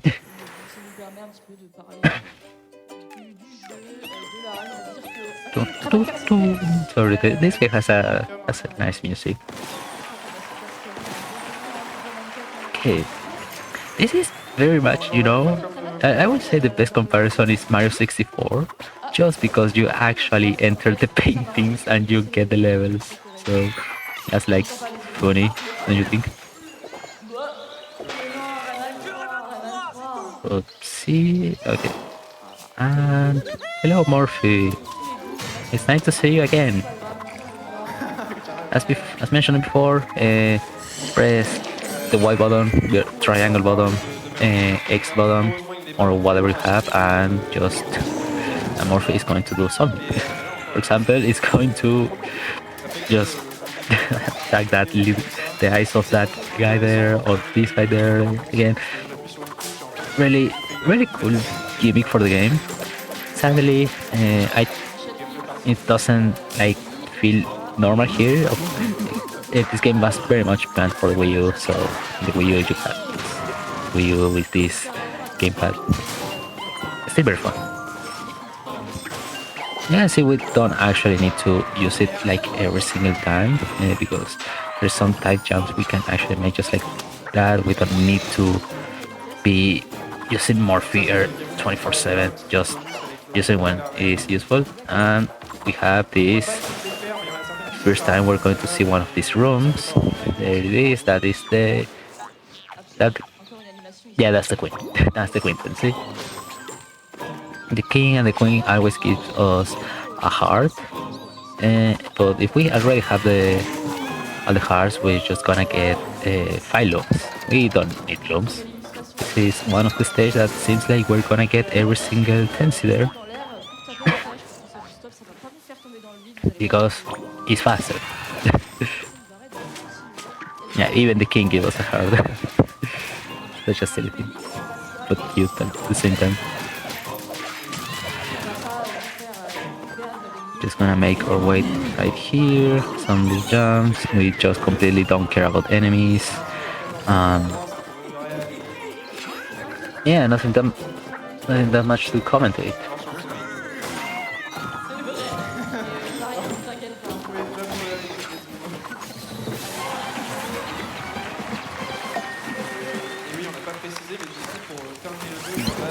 That's the end of the stage. Actually, one of the things that, and I know you don't pretty much care about the 100%, but because it's 80%, but one of the things that Looms does actually is a requirement for 100%, and you actually need to get the trophies. So that's funny. And Looms, you need like 600 Looms per stage to get these trophy notches and that kind of thing. And also sometimes you will get like a lottery ticket. The lottery ticket just this stage. Okay, so this is one of the stages that has really nice flow. it's, I will call it like a speed stage because you have to follow this this wizard. I don't know how to call it, but yeah, it's normally it's auto scroller, but it's nice feel to it. I swear. Also, in this kind of stages, well, no, there's other kind of stages, but not with this one. I'm confused. It's been such a long time since I played this game. Yeah, the idea is just like, you know, go to the stage and beat the follow the doctor. Normal stage, but much more like an auto scroller, and that was a shame. Got completely splat by the platform out there. Fine. Game respawning is very fast, so not much to worry about it.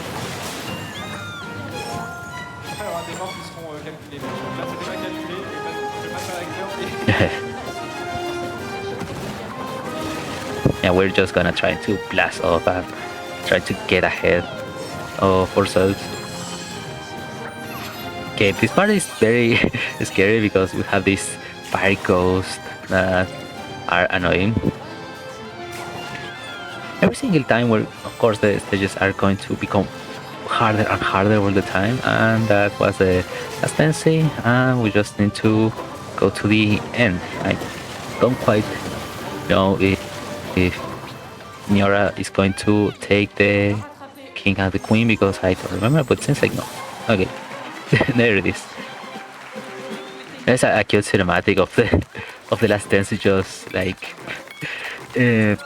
squishing the nose of the wizard, and that's what makes the last dance be free.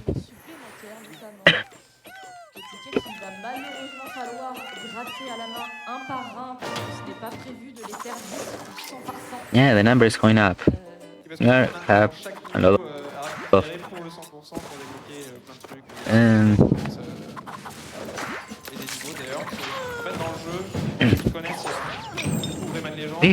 this first zone is very much easy. It's very much explanatory. It's the first zone of the game. Of course, it's going to not require you a lot, but right now more free stages, because the game really wants you to remember that, hey, you have Murphy, you have to play this game on the Wii U, and sadly we don't have the Wii U gamepad. It's fine.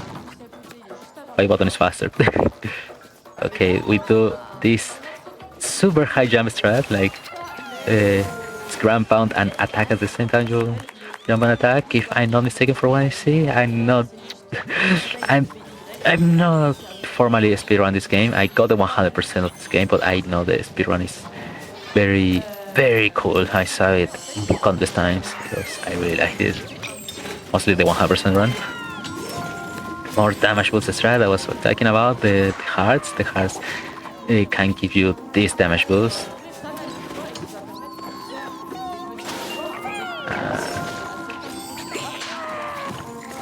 Oh, nice long jump here. Tickling that enemy, because so that enemy just stop holding the shield.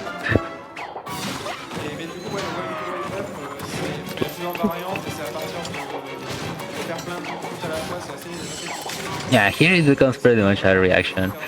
The Murphy stages are, I like it because sometimes there's this reaction times of hey, are you going to do this at the proper time? Are you not going to do this at the proper time? Okay, the clock is ticking. We are very close to the end. Just 2 tenses left. We have to rescue. Seems like we're not going to rescue the. Oh, okay. Yeah, that was scary because I thought there was like the button speed there.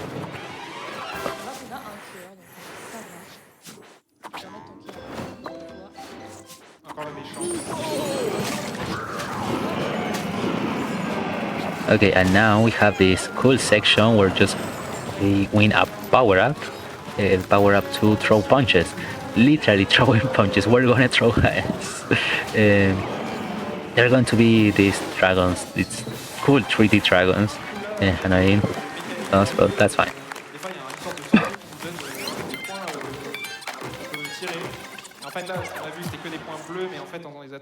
Ideally, the ideal thing is not finishing with a lot of loans because pretty much the ending screen is just like how to throw the loans to the middle.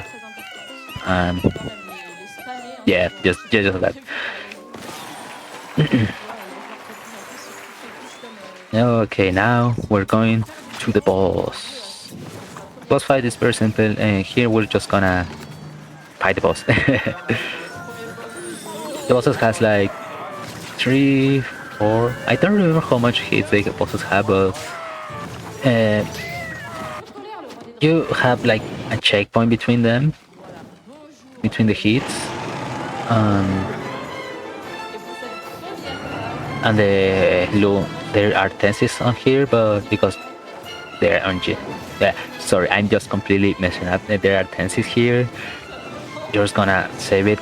Well, you're gonna save them when you're fighting the boss. This boss is very simple. It's just like a scary dragon, but we have the power of throwing hands.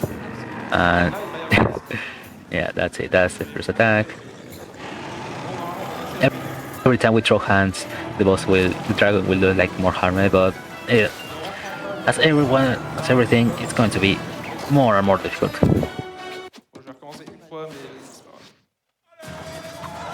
We're gonna do that little bit of restart so we can do.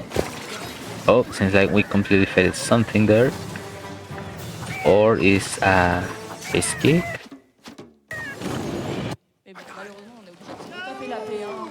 Okay, yeah. Seems like it was a escape.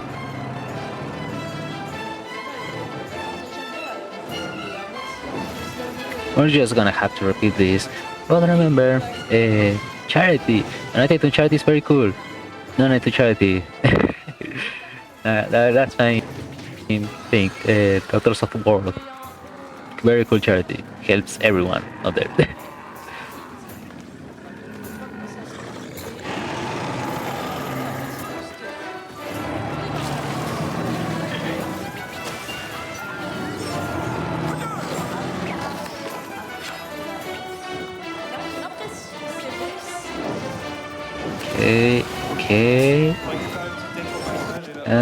Okay. Okay, that was nice. We got the last tendency, and this is the last phase of the boss. We're just gonna hope for the fire. We don't need the heart. We already have one. We have to stand here in this platform that you need to be balanced on and avoid the fire.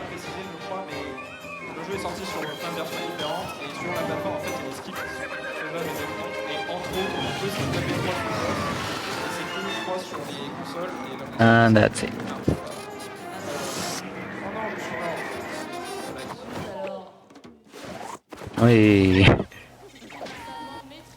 And now we just charge the punch and we just send the wizard to the stratosphere. Some weird constellation up there.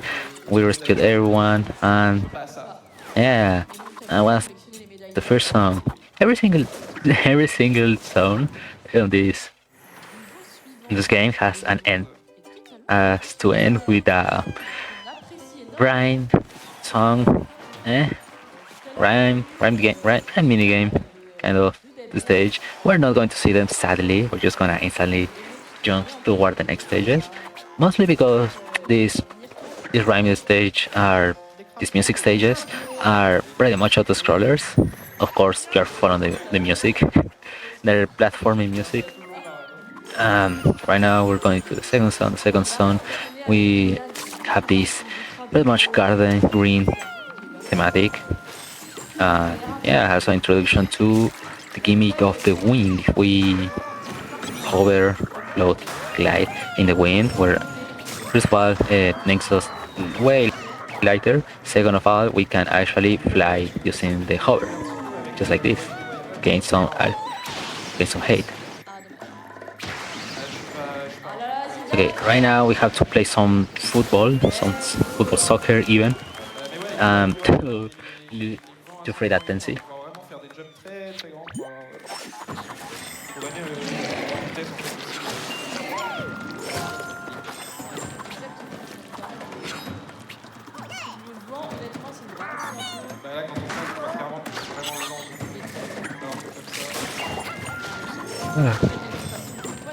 More use of the high jump. Just look how much of a hate we can actually get with getting also the wind is safe here. That's very cool. We're of course going to see the wind used in different ways. For example, we're gonna have wind send us forward, send us backward, you know, that kind of stuff. Way more high jump. I really love the high jump technique. I should learn it sometime when I decide to replay this game again. Rayman Legends, very cool game.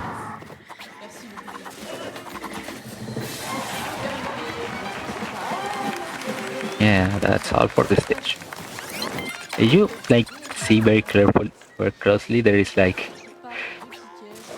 every tendency has different clothes for the zone you are on. Parce que je crois qu'à la base, c'est un jeu qui est un peu pensé pour être coop. Bah, tu t'amuses à taper ton pote. Waouh. Oui.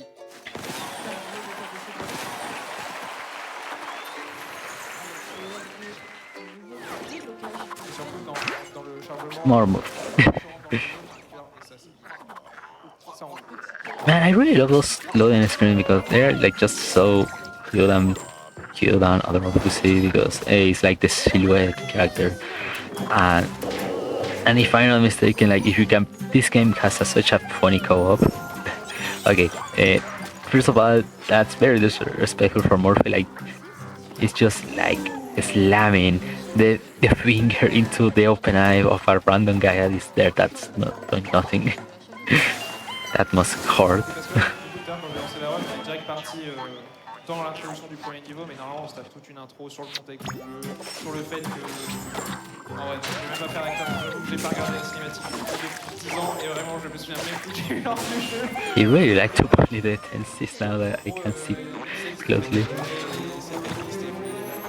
Yeah, we have like a little bit more gimmicks of what Morphe can do, and not just moving platform, but for example, allowing us to get more bumpers or activating the wind on these guys by just slamming his hand into the eye of that poor thing. That really must hurt.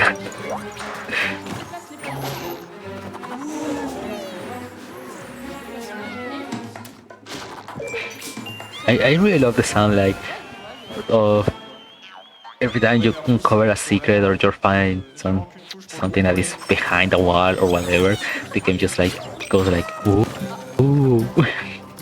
Mais du coup c'est le jeu qui déplace à son rythme ce que l'on fait, etc. C'est Also a musical reference.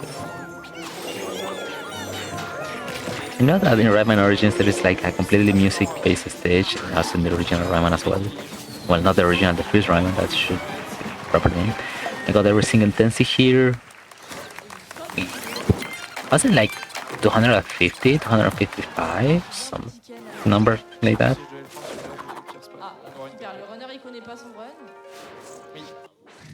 Not actually very sure about it. Okay, so you are like seeing from the sounds that you have like these doors, and these doors with a silhouette of a character. You actually those are extra stages you can unlock. By completing those extra stages, you unlock a new character. Here, those characters are like, at best I would say, and because they're more like skins. I mean, all the characters do the same, but I completely assuming that we prefer this one because it changes some kind of hitbox from slight movement or probably physics. But other characters do the same with a different animation. Now it's funny death warp out there. Times respawning here is very quickly. We just take a dead and found. Oh, okay, that was very close.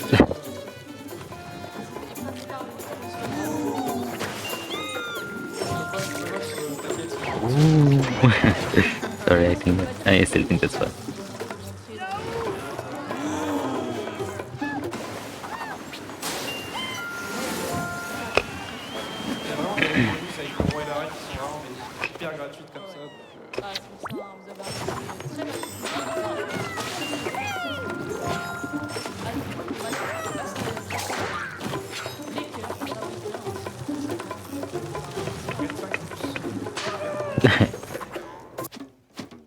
Yeah, you can see more of the wins physics here. We're gonna do this.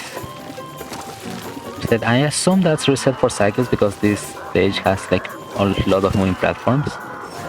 We also can see this game is so gorgeous visually as well because you can see the transition. There was like an sun to the sky, then it was cloudy, and now it's completely like feeling like a storm. But that's the end of the stage.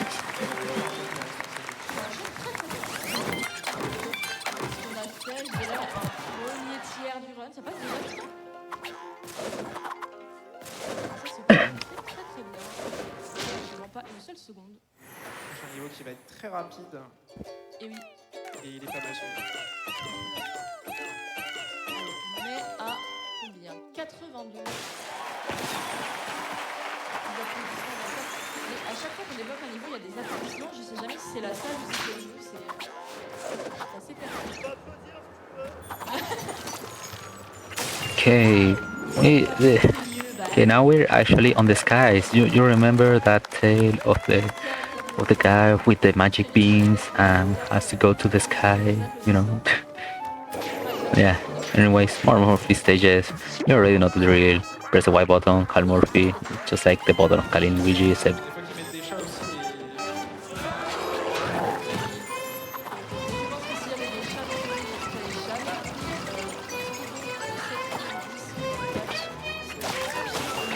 like the button of calling Luigi. Now, it's one of course those other stages where you have to follow the wizard, but we have Morph instead. You can just see it once again. I know that I repeated myself a lot, but the flow of this game just feels amazing. Also, you can see that we cannot actually just finish the stage just like that. The wizard has a force field.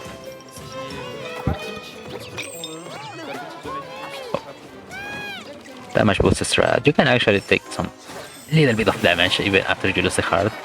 Probably, if I'm not mistaken, just like one hit and you don't die. Even you should supposed to die, but hey.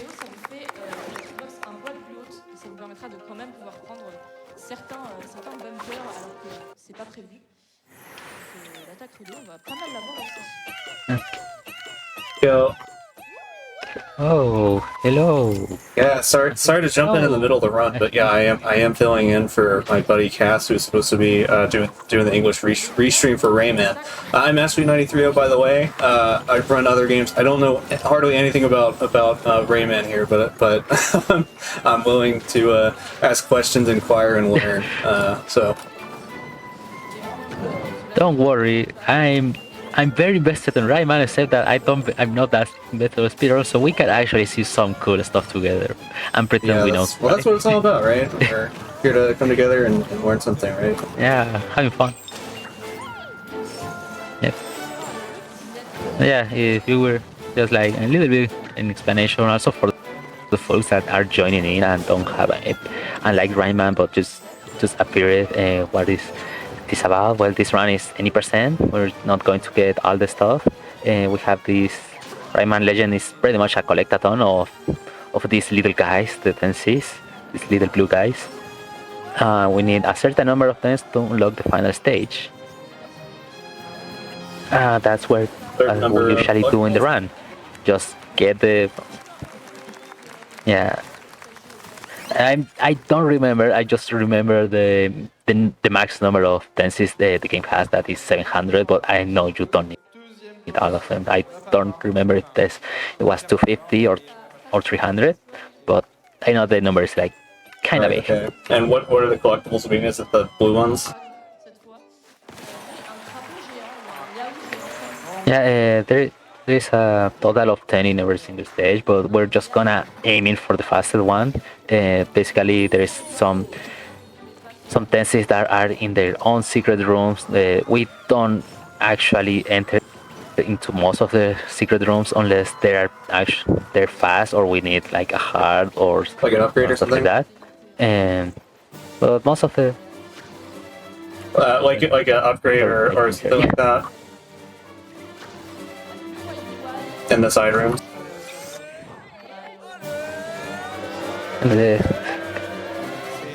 Sorry, I'm just very. Oh yeah, you're good. Okay.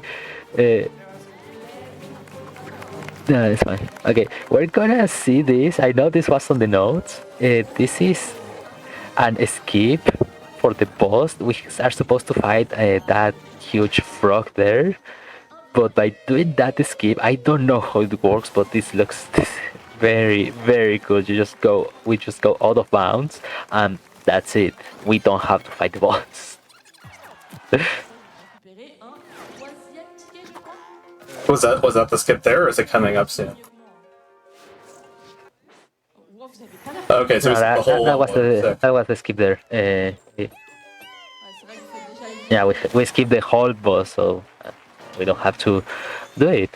We are already done with the second zone. We're now going to the next one. Next one is one of my favorites.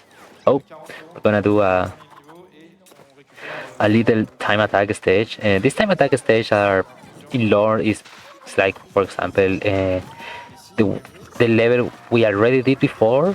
We need to do it in a different way. It's time attack. We need to reach to the end under certain time limit. This case is under a minute, and enemies from other stages, in this case the garden stage, are going to appear.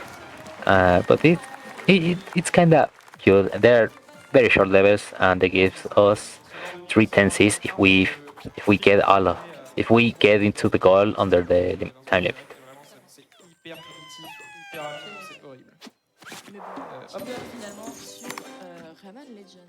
So do we have to go into every single stage, or is it just routed so you do the ones that are fastest to get what you need to go to the end of the game?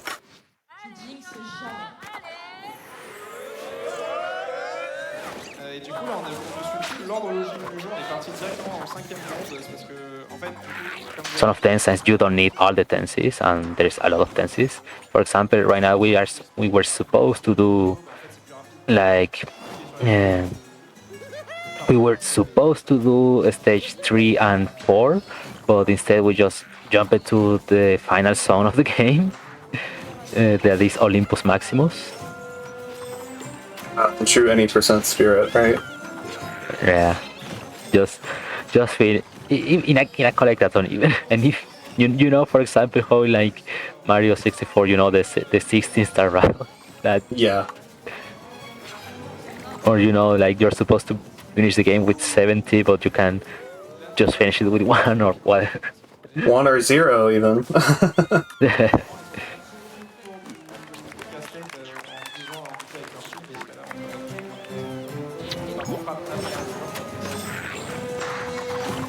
You might actually notice a lot the spike of difficulty because, again, this is supposed to be the last zone. You can do it whenever you want, but it's the last zone.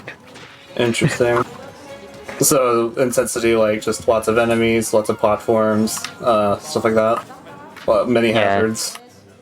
Yeah, you can see like there's these fireballs, and you actually have to react between your movement and the enemies as well.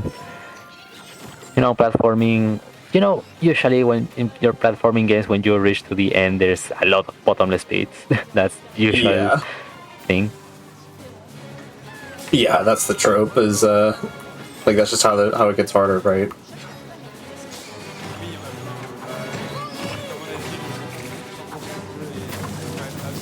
Or you just are like this stage and throw a hand from the sky that is throwing thunders at you, you know, it's like Zeus because this is the Olympus. So Secret tendency just right at the end to mess up with you. This game has a lot of secrets like that. Some are mean, some are like funny, just like that tendency over there at the end. There are a lot of them. There are a lot of extra tenses just at the end of the stage, just to mess up with you.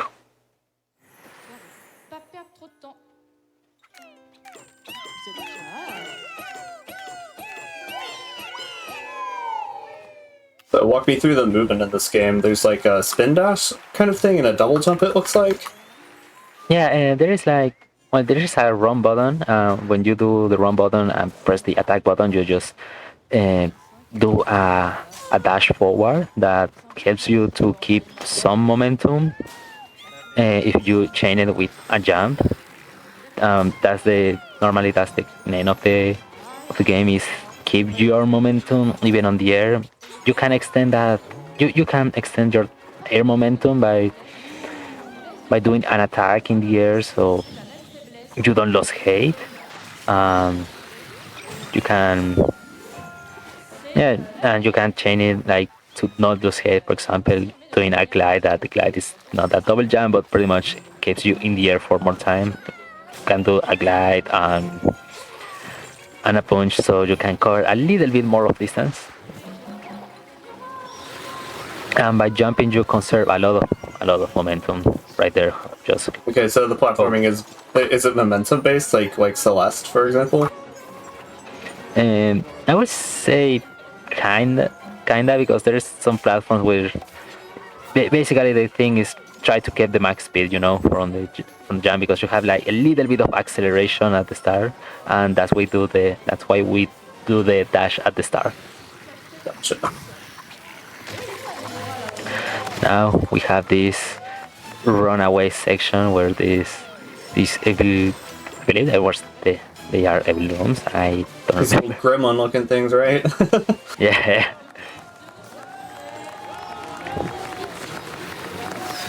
These things are very scary for me, at least during my casual playthroughs, because there is a lot of them. There's like an army of them, and they're all behind you, and they're like wanting to eat you.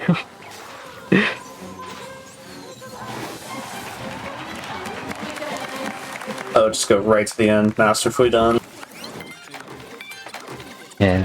The flow of this game feels very nice. Even if you are not aiming to speedrun it, you can actually feel a nice flow to it.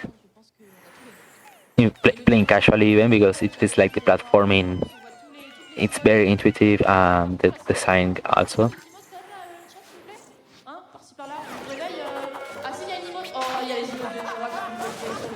Yeah, it definitely looks it.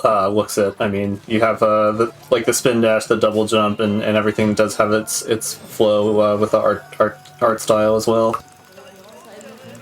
Yeah. This stage, it's supposed to be a labyrinth, you know, like you have to go here and there, and on mistaken, sometimes the game throws you a map in the background. But yeah, speedrun. We already know where everything is in a labyrinth stage in the speedrun, right?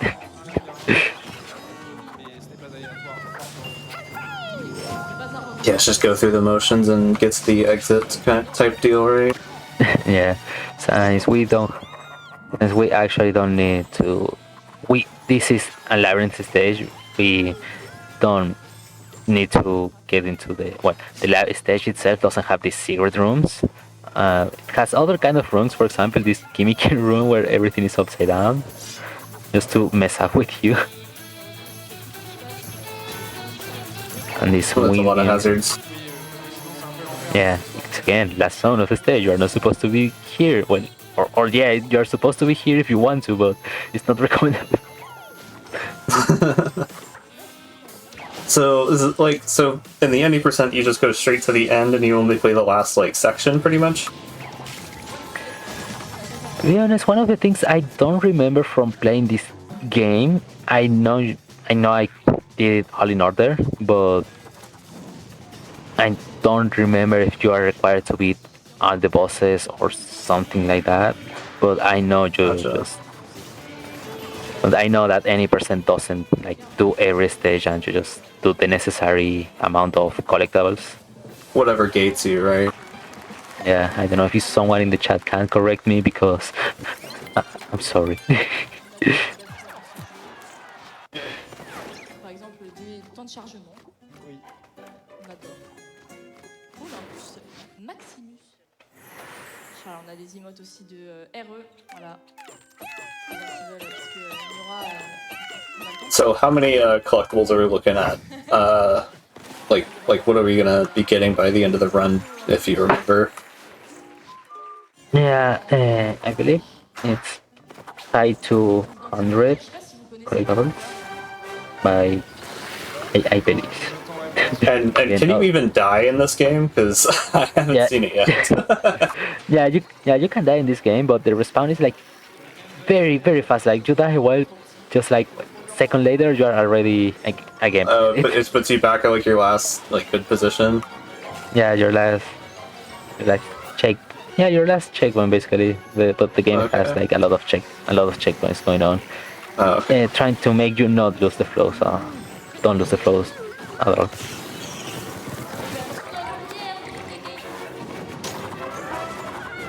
But since the runner is very skilled, of course, we're going to rarely see an unintentional and not intentional death.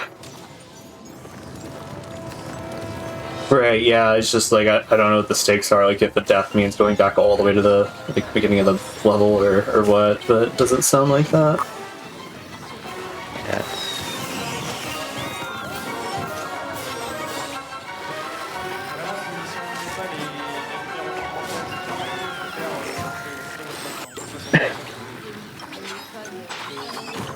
Look at the reflections. Yeah.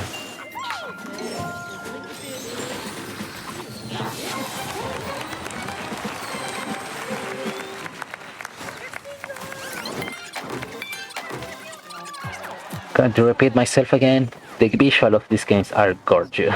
Are so gorgeous to see. It's like the nice balance between you know cartoony and between cartoony and realistic, but it doesn't feel off. Yeah, it's very stylized. It's got a unique style at that. That's something that I've always like appreciated about Rayman, even though I've never played a Rayman game before. I just played Origins and Legends. Okay. Oh, and the first one. Yeah, I never played the 3D one. Anyways, this is one of my favorite stages. Actually, my favorite, just because the vibes. This is Fiesta de los Muertos. We have this nice little gimmick on the start of the stage. We are just gonna get turned into mini character, and it's not a big deal. We're just very small. We're just very small. That's the main thing. By being small, we can fit into smaller places, of course, and the movement is not actually that restricted. We actually gain some variables to the moves. For example, we have like or double jump if we attack upwards, or a front dash even if we attack in the air, just to cover a little bit more of the movement. Okay, oh, accidental death over there, trying to get... Yeah, but you see, dying in this game is very fast. Yeah, it just brought him right back. And just like that, we get to try again. Yeah. The idea here is enter into the watermelon.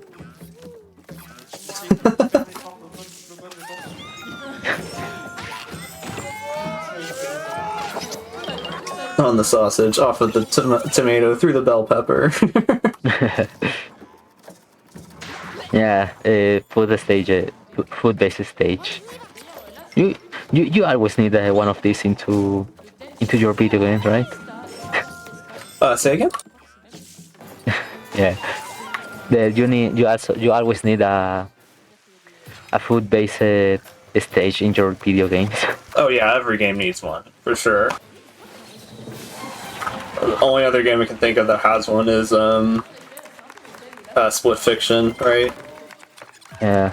Oh, as Mario Odyssey has one. Oh, yep, that'll do it. Fiesta, elle est dans ce mode, c'est écrit aussi. C'est fait. D'ailleurs, je me suis rendu compte l'autre jour quand je parlais. Okay, it's like 260 dances from what I gathered to see on the last boss. So we're just gonna get some of those, that amount. We still have a lot of run to go. We're basically on the halfway there. Every level has its own unique twist, it looks like? Or... Not every level, but every level has like... Oh, we're a duck now, okay. Yeah, we're a duck. The movement of the dog is the same, said we're a duck. Oh, there's not like a glide or anything funny like that? Nah, it's like we're smaller and the attack is different. We're not as fast, but we're not as fast. It's just like our stat gets lower to say something. Oh, okay. And then is that other guy that's like putting the path in front of us? Is that is that player controlled or is that just automatic? It's player control, and this game was originally think about for the Wii U. Oh, okay. The main idea is that Murphy is the green guy. You control him by using the Wii U gamepad. And here, since we're playing on the PC version, you just press the Y button. The Y button, and it's going to do the thing. It's going to do the automatically. For example, here, and it's going to add some whack into to make the path for us. Going to put some doors, some ropes, or open. Yeah, it's going to make our path possible. I think it's kind of sad the fact that you don't get to actually play and just have to press one button, but you have to find a way around. You know. Yeah, you said it was like a Wii mechanic. I was like, oh, so you do it with a mouse, and then you said no, you press Y and it just draws it for you. Yeah. But still, I mean, that looks pretty cool that it's just like painting the path in front of you. Yeah. This is basically Murphy is the main gimmick of the game. There is a lot of levels that not use Murphy. Again, Wii U, so you need something to make you use the gamepad. And we're not a dog anymore.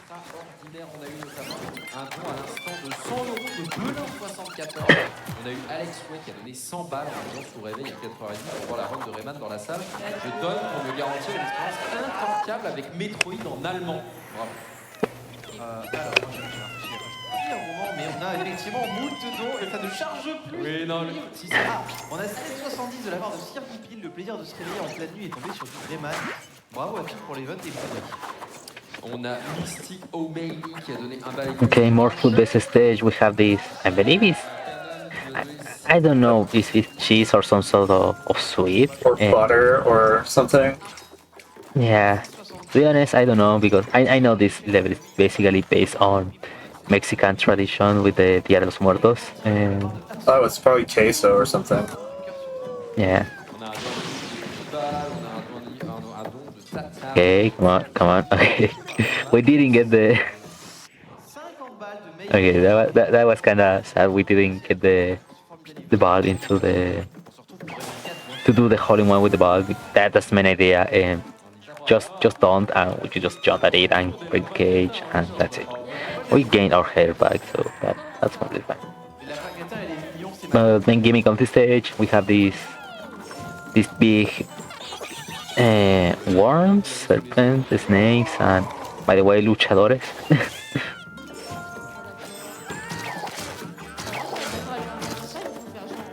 As mentioned before, we have the serpent, the snakes eating the food there and carrying the path, or just being annoying.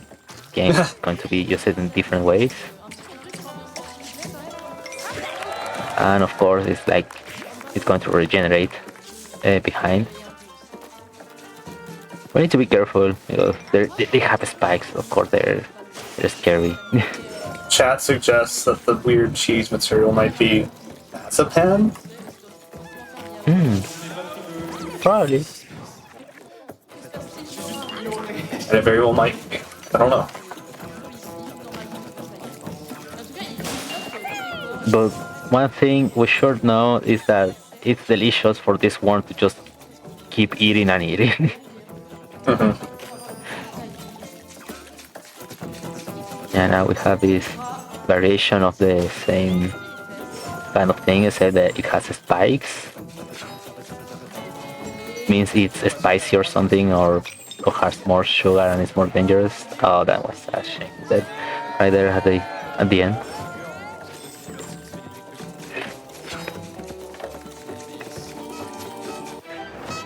Ah, bien, c'est nickel. C'est pas grave. Et là, aussi, nouvelle chasse. Là, on est libéré, pareil. Sorry. Super rapide, et évidemment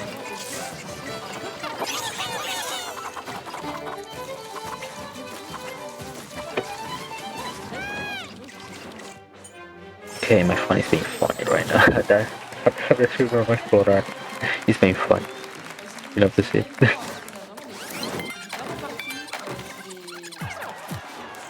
c'est des niveaux qui sont un petit peu pénibles.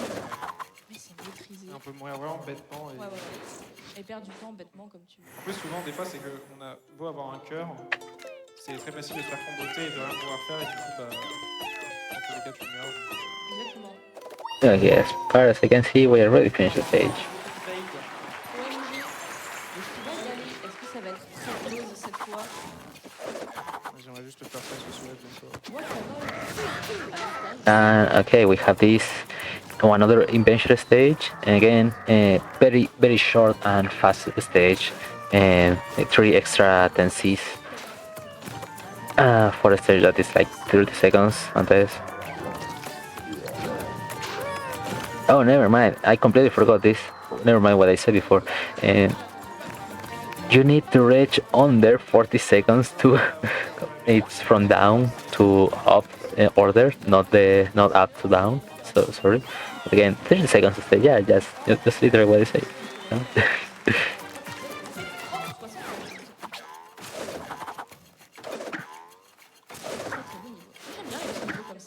Ouais, ça va vite. Sur des petits défis personnels, mais en général, on met un petit peu plus de temps à réussir à faire 40 secondes. C'est des niveaux qui sont pas toujours évidents à avoir. Okay, so more funny things. First of all, as you said for the stage, there is like a luchador, the lucha libre from Mexican lucha libre, from Mexican wrestling, and yeah, funny things. This is one of these run over stage, and we're gonna see a lot of it. Yep, there he is. He's going to be following us during all the stage. It's going to be the main hazard. It's one of those chasing stage, and we're also going to see a lot more of luchadores trying to be in the main hazards. I just think it's like very fun.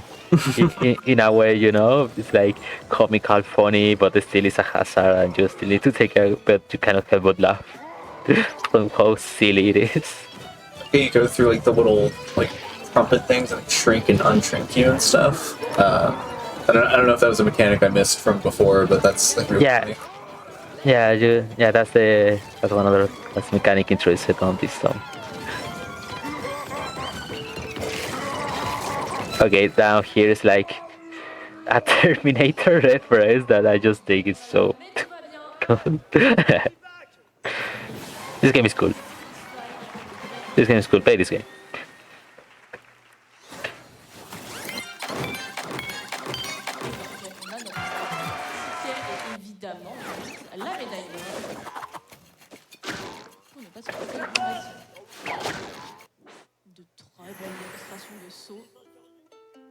qui pourrait faire l'adaptation finalement de boss. Il fait des plongeons exceptionnels.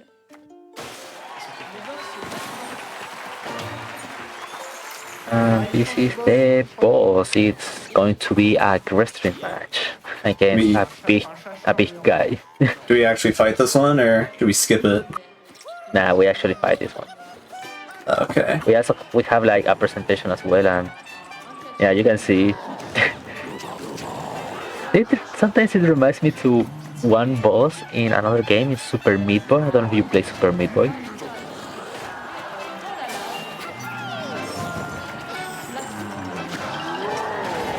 But it reminds me to one boss from there because it feels like the same, just in vibes, but of course it's different. And the main idea here is just we go to the head and do and do a ground pound. It's kind of cool. It's pretty much an auto-scroller, so we just it looks like a stylistic auto-scroller. Yeah, it's an auto-scroller you actually have to play. You know, it's not that one of those auto-scroller where you just go, stand in one corner and you can just prepare your sandwich. But there's not a whole lot to do to speed it up.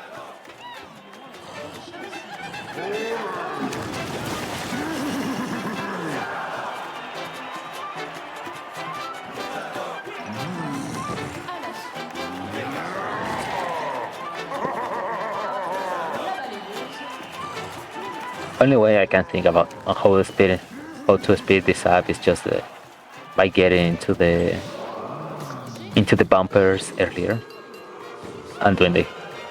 So how many phases is there? Is this third phase or?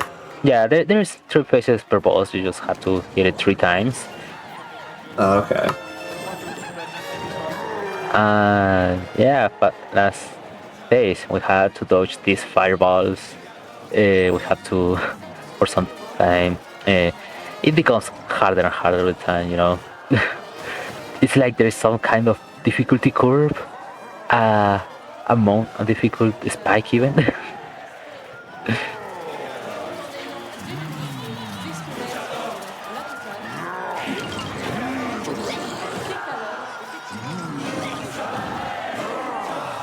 We need to, there it is, that's the bumper, and that's it. That's it. Easy. Goodbye.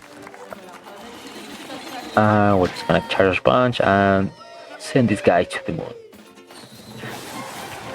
So there's like a little subplot up there where you just send the wizard to to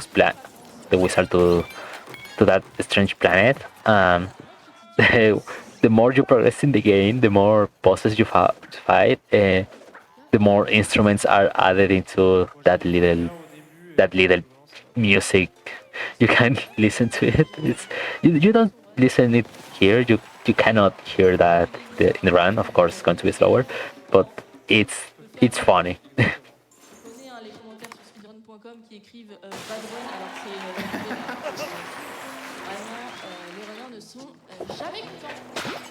And we finally arrived to water stage, water level.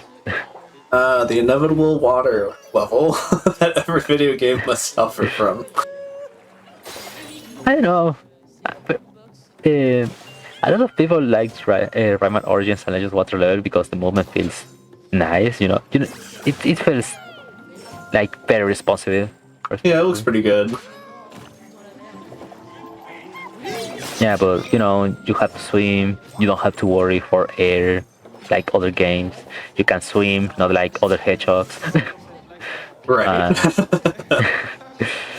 This is pretty much also a stealth stage. Yeah. So these like lights that we're avoiding? Are those are like we have to stay out of line of sight from them or something like that? Yeah, you can see we need to stay outside and be in the shadows. Because I don't know lore-wise, but it seems like we're actually infiltrating some place.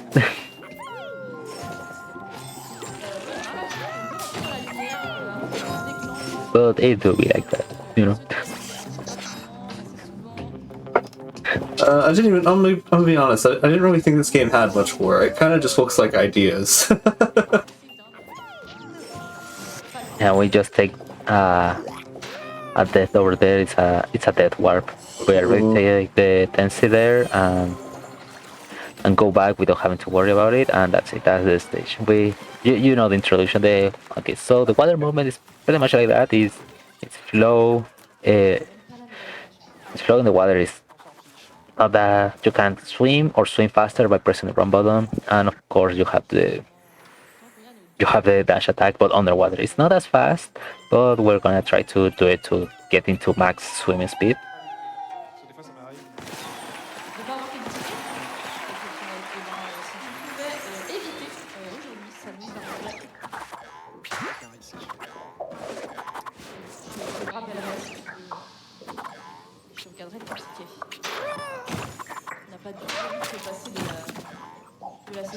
And we're back at the stealth stage, but this time it's a normal platforming stage, and we have Murphy back. Hello, Murphy.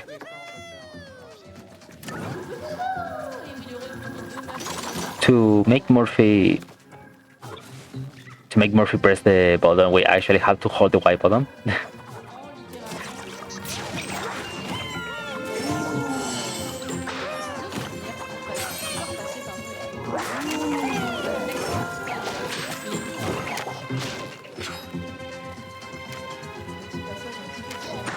That's pretty much the gimmick of the stage. Don't get spotted by the lights, and use Murphy to your own benefit. Also, there is like these glass pipes. Of course, glass is transparent. Light can go through glass. If you didn't know that, I didn't know that until now.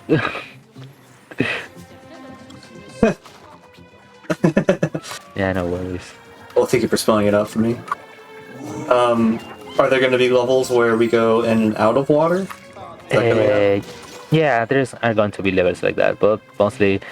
But this Rayman is pretty much a straightforward kind of game. If you have a water level, you have a water level. If you have a platform level, you have a platform level. We already have some like sections, like little sections in don't like mix like that. The first zone, where we jump in the water, but there were really not that big of a waterland interchangeable kind of level.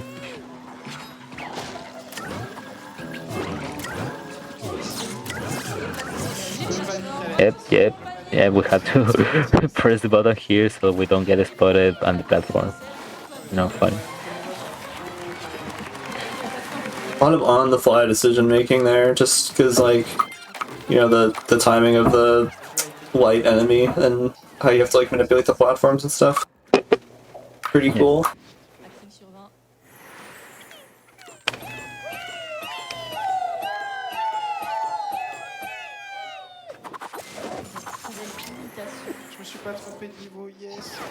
We're gonna jump next. We're gonna skip one level here, since like we're gonna jump directly to the next Murphy stage.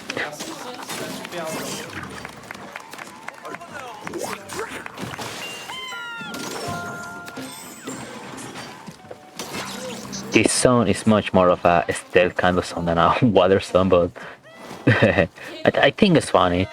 Personally, I prefer the stealth over water. It is an interesting mix, stealth and water as well. Yeah, we have this like kind of gimmick here. The new gimmick of Murphy is going to take one thing, probably the light bulb, or one thing that the boat in front of the light bulb and going to start flying around. Yeah, Murphy is starting to do more and more things. More the game has to progress.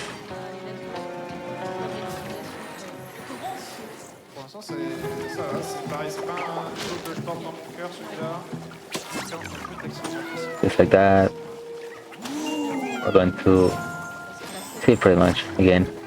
I wonder how this is on the Wii U, the Wii. Yeah, I was just wondering, like, do you have to move the thing yourself to stay hidden?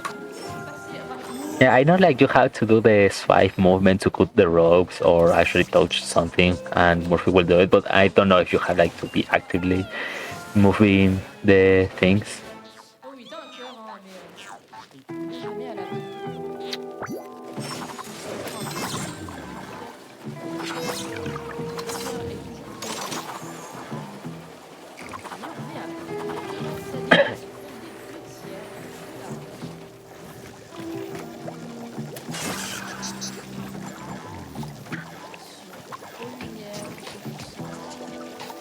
this zone is scary because it's like this bulb illuminates the entirety of the room, and you need to move around.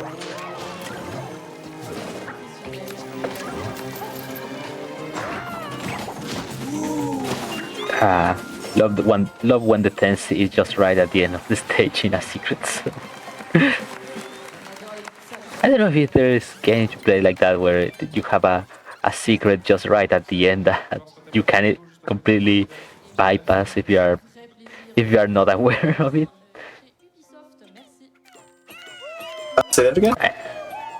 Yeah, I don't know if there are more games like this where there is a collectible just right before the stage ends.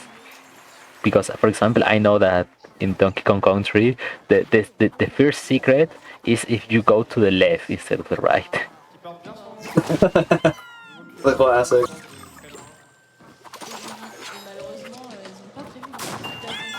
Yep. Here it is, more stealth section, music with this invisible, well, not these glass pipes. And out the scroll, yay! How's your day?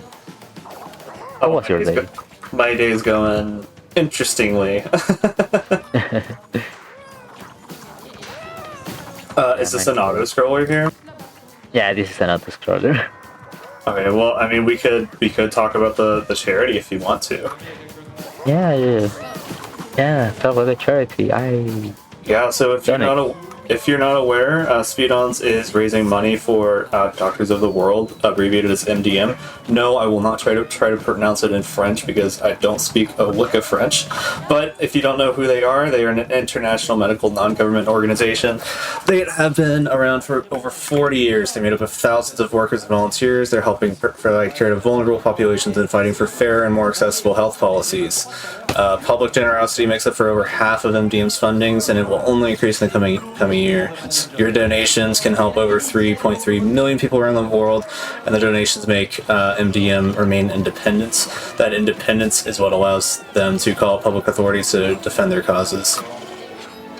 So very, very cool stuff, and we've already raised 405,000 euros, almost 406,000 euros, so huge thing, like huge. That's a lot of money in just, what, 2 days? We're only 2 days into this? Yeah, that number really went up so quickly.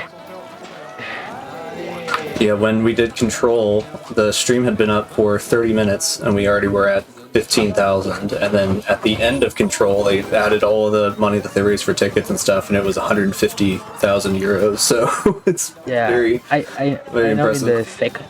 I know in the second round that I was there to commentate, the numbers were already in the 6 digits, and I thought, oh, are they counting the cents as well? But no, that's completely just full numbers. That's the amount of euros. So wow. Anyways, more auto scroller. More auto scroller. Is this just like auto scroller the level? Auto scrollers, yeah. I mean, there are auto scrollers, but you have to. So you have the elevator section and there are enemies appearing. So this is a certified beat 'em up game.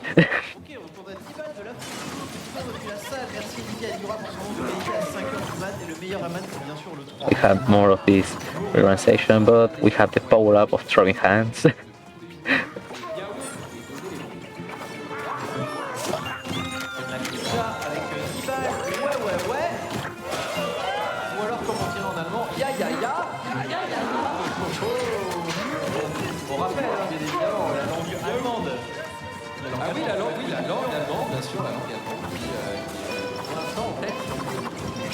And that's it. That's the stage. Oh, we're chasing someone now?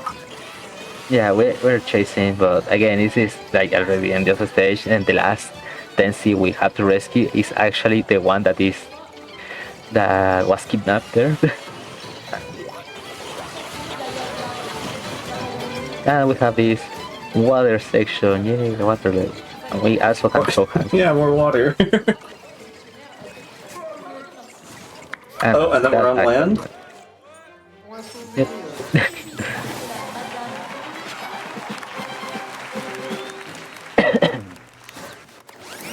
We're €1 away from 406k. Big deal. Yeah. Donate. Remember, you can donate as well. I don't know the comment to donate, but I'm sure someone in the chat can add it for me.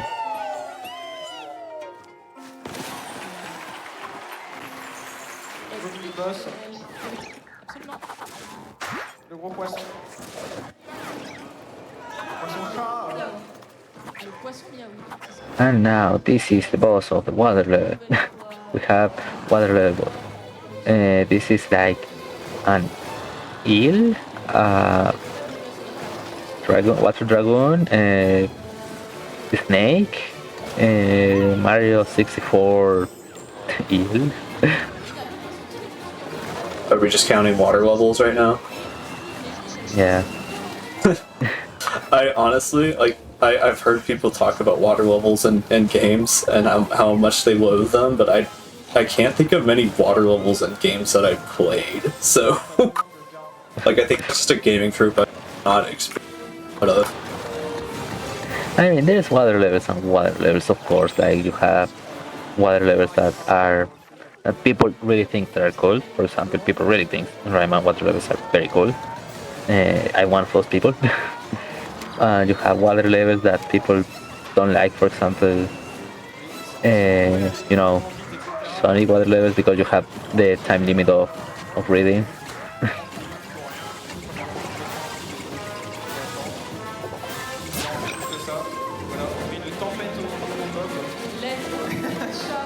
And more chasing sections. I don't remember if the boss is just like chasing rather than fighting, but seems like so. I remember a boss in a water stage, but probably it was in Rayman Origins. Okay, no, this was just a stage with a chase section. Okay, yeah, sorry, I'm very rusty in remember what this game was about. Yeah. Yeah, this was just a chase stage, and boss is actually the next one. Okay, so fun fact, doesn't have anything to do with the run, but the music level for this zone actually uses the introduction of a Mexican sitcom. A Mexican show, a Mexican comedy show. Oh, sitcom. Okay, yeah. Yeah, like yeah. So, and that's very, very funny. I think that's the silliest thing out there. So, yeah, this game has music at the end of every single zone. If you got enough dances, you unlock a music and you did all the levels, you unlock a music level.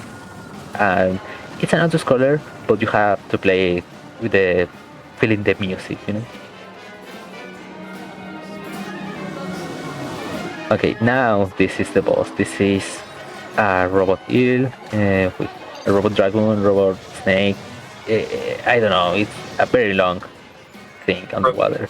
Robot snake, but we hit it 3 times or break it 3 times. Yeah.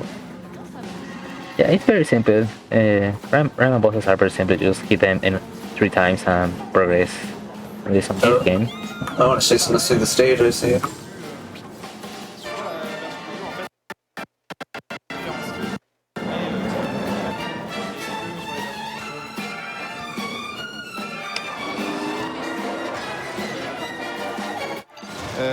Juste pour la cinématique. And we have to make sure the laser doesn't hit us. And when the laser is already finished the attack, we attack the mouth of the snake. And everything is going down with us. Quand on fait des centaines de runs, je me rappelle, alors petite anecdote, voilà, quand on a le temps là, sur le run d'Hades, on a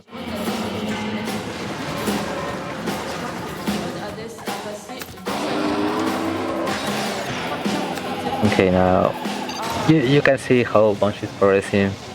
How linear is, for example, every boss is like you have the platforms, then you have less platform, and now you don't have platforms. Yeah.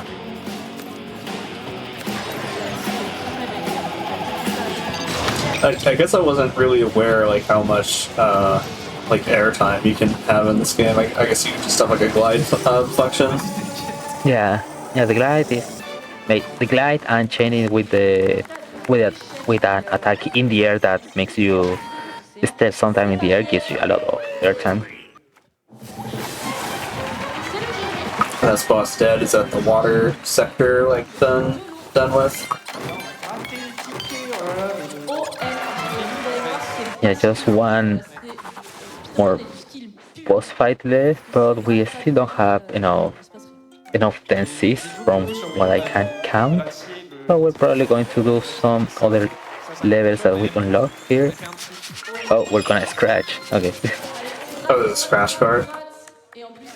Yeah, these are the lucky cards. The lucky cards are basically the bingo cards, bingo lottery cards you're going to unlock by getting looms once you finish the stage, and sometimes you just get by or sometimes the game just gives you did good, take some lucky cards.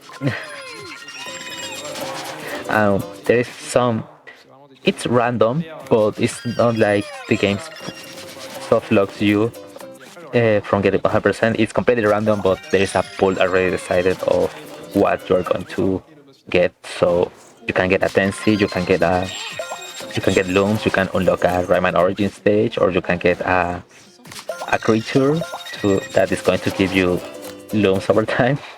But we don't want pretty much any of that. We just wanted to see if we could get some Tensis.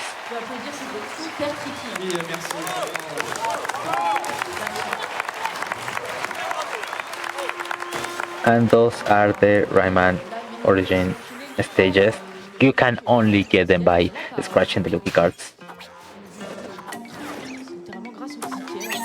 Yeah, for example, this is a Rayman Origin stage that is in a world inspired of music. So is this the final like section, or is there more? This one. Like how close are we to the end of the run? Is what I'm wondering. Yeah, we're very close to the end. We're just gonna do some extra stages. I assume we're just gonna do more of the Rayman Origin stages, so we can get enough Tensis to unlock the final boss door. Since the number is 260, we already have 210 or so. So we're gonna. So is this like we have to do? So were the scratch cards like? Did they randomly have a chance to give us the thing we needed, or was that for something completely different? As far as I know, the scratch card has a chance to give you what it needs. It's a little bit of RNG, but I assume there is a workaround. I did, okay. Like, we skipped some levels. Maybe we're going to see those stages as well in the run. So is this like kind of like the backup? Like, oh, we have to do these levels because we're this many short or something like that? Yeah. I mean, of course there is like other strats. For example, as we see, there was this time attack stages. So, but there are not enough sides to give you only three Tensis.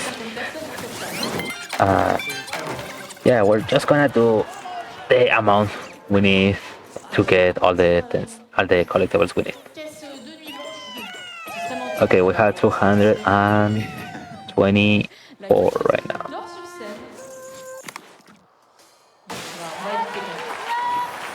now. We're just gonna try to see what we can do until we get to the amount we need. Well, this is the final stretch of the run. We just need the 10 seeds and do the final boss.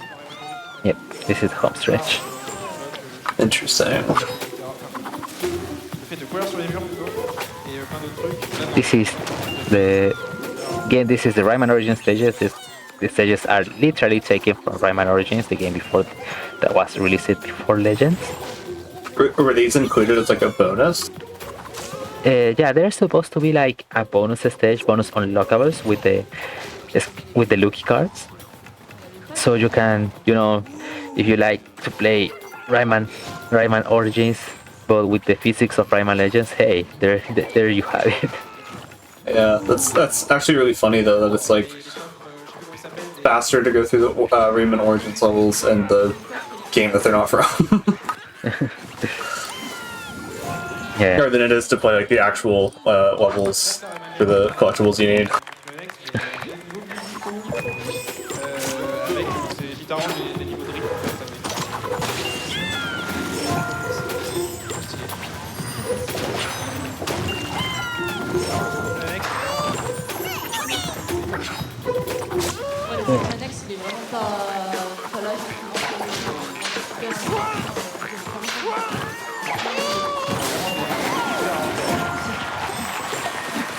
So one of the things that this game kinda adapts to it, and in Rayman Origins we have these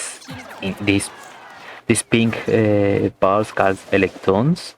The electrons are the unlockables of that game, but since they're not here, then the game does a quick workaround that is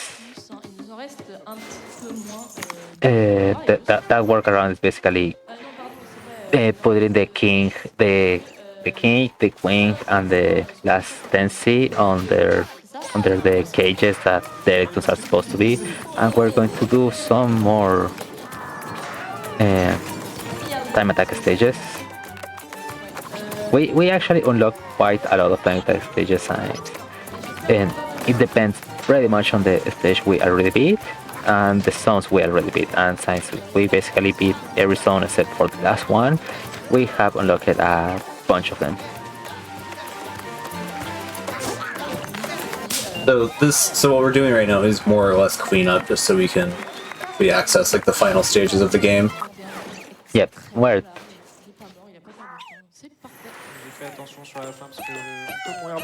We need how much? That's 236 now? Yeah, that's 24. So we need 24 more? Yeah. We just unlocked a bunch here that's like 9, 10, 6.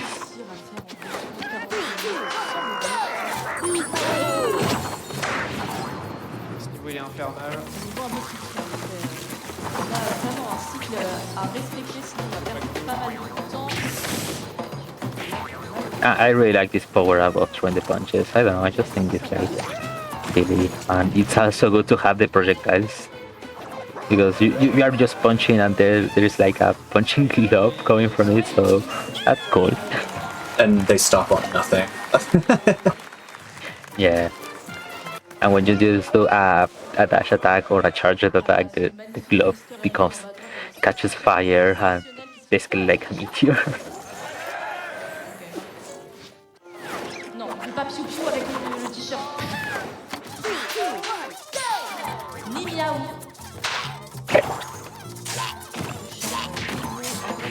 But if you are reaching again here at the moment of this very moment of run, and the time attack stages are basically you revisit some stages you did before, but there are enemies coming from other zones. For example, these enemies are you are on the second zone, but you have enemies and hazards from Fiesta de los Muertos, instead of the normal enemies that are here that are frogs.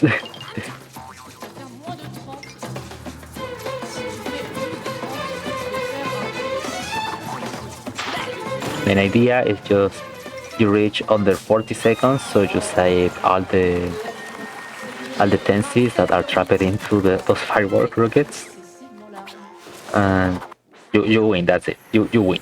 Time attack. That's impressive.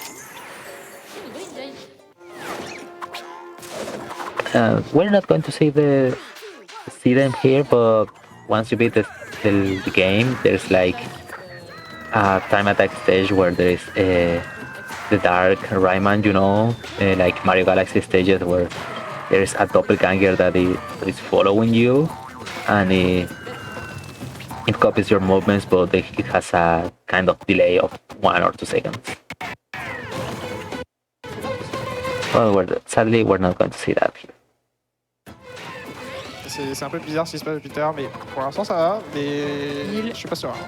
Mais si, on est à 28 secondes, 29, 30. Aïe aïe aïe, c'est plus de 30 secondes. Est-ce qu'il va y arriver? Largement. 33, 88, ça fait 3-3, 8-8. C'est extrêmement satisfaisant. Merci pour ça. Okay, we're on the last stretch. C'est clairement d'ailleurs bien plus satisfaisant. Oh, we're gonna do one of these levels. C'est vrai. Faut instaurer un nouveau 3-3, 8-8. Je pense que c'est pas mal. Yeah, these levels you're commented, as mentioned before, you have to do them if you want to unlock a certain character, but the characters are more like kind of skins, at least on this kind of character. I mean, it's cool, it's extra stages.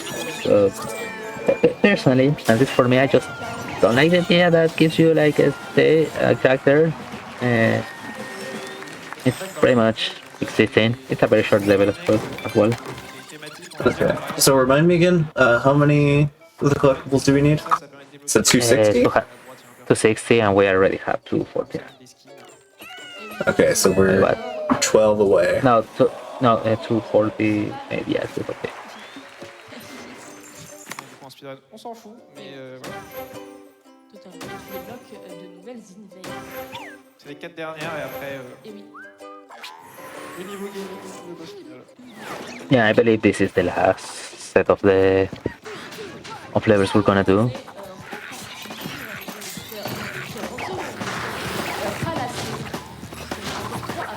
It's the gremlins again. Yeah.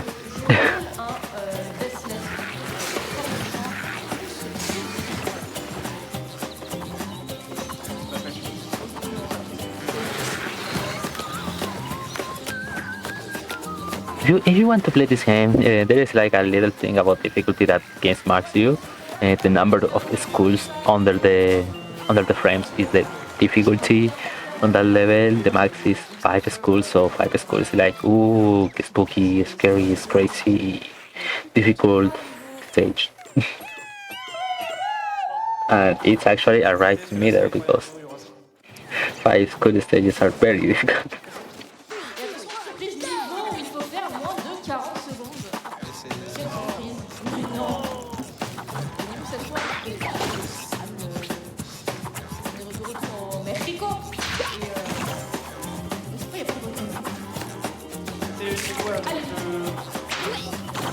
Mais oui, du coup, les univers, en fait, c'est lié. Enfin, le thème, entre guillemets, les ennemis, c'est lié différents mobs, je crois.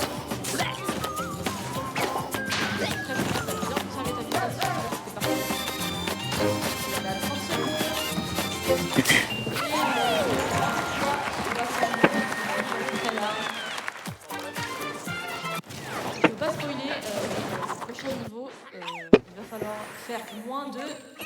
Okay, we just need 7 more. At 1 or 2 levels?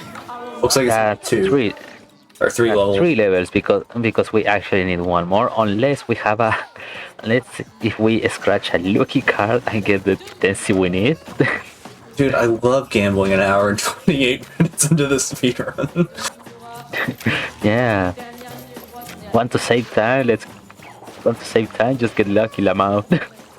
So is that actually like meta? Is it like you just get all of the extra ones on the scratch cards? To be honest, I don't know.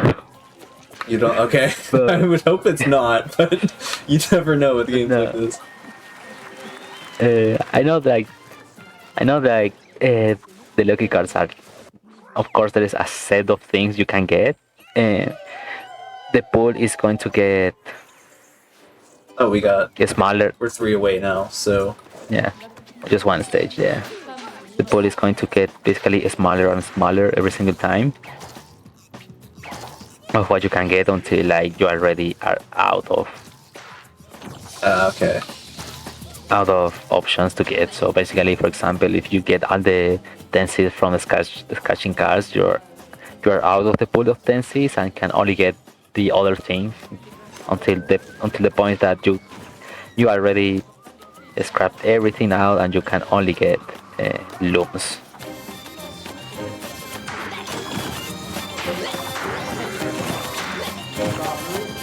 Okay, maybe actually that extra density that that we got before before in a scratch card actually saved some time because we have the exact same amount we need.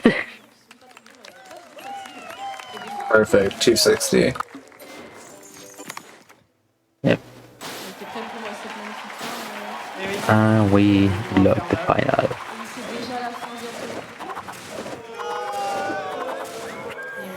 Well, not really the final boss, but we need to do this stage before unlocking the final boss. Gotcha.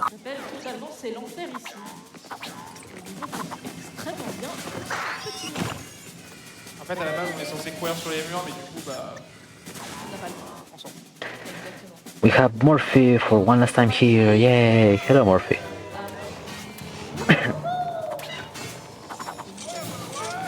So, we have the power of running through the walls. If you will take this curve and oops. Okay, everything's fine. Yeah, everything is fine. Yeah, we don't need more tenses, so we can just completely ignore all of them while we just try to escape from the dragons.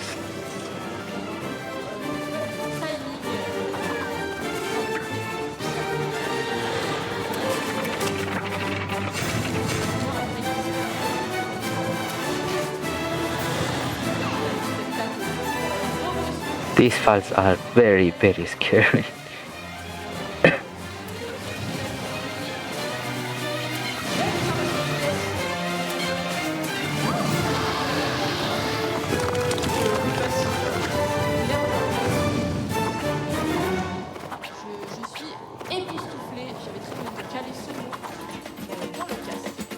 And that's it. That's the last stage of the game, and we just have to deal with the boss.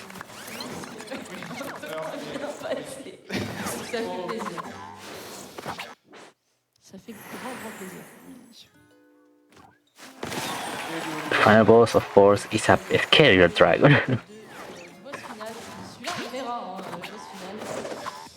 Il n'y a pas trop de moyens. Il n'y a pas d'arnaque. Enfin, si, mais pas de sauter. Oui, du coup, parce que je parlais tout à l'heure d'attaque chargée et d'attaque normale avec le point bleu et rouge là.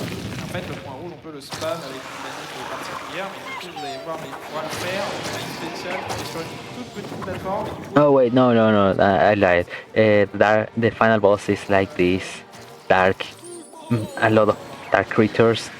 That reminds me to. I don't know which enemies or stuff or enemies like that are out there that there is a lot of them and make a shape. I only remember this. Like the I think it was Gears of War that had an enemy like this. I don't know. I've definitely seen this before. I only remember this school of fish that has the Nemo movie that did this. Oh, in the Nemo, yeah, Nemo, yeah, I remember that. Yeah, that they take shape, and here as well they're gonna take different kind of shapes, and we have to of course fight it. And it's actually more of a boss fight because we actually have to deal with everything rather than just dodge and hit. We actually have to hit constantly the bosses, so we don't have to wait or do any workaround.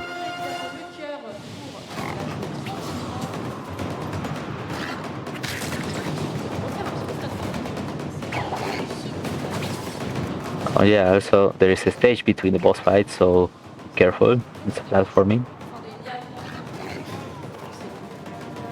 Ouais, du coup, on va faire la même manip mais sur la plateforme là, donc si on rate le timing, bon, on verra le coup direct. And this is the last phase.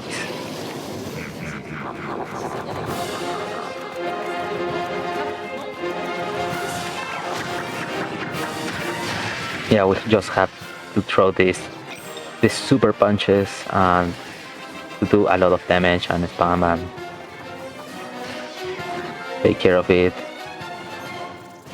Okay, let's see. Yeah, that's a lot of damage right there.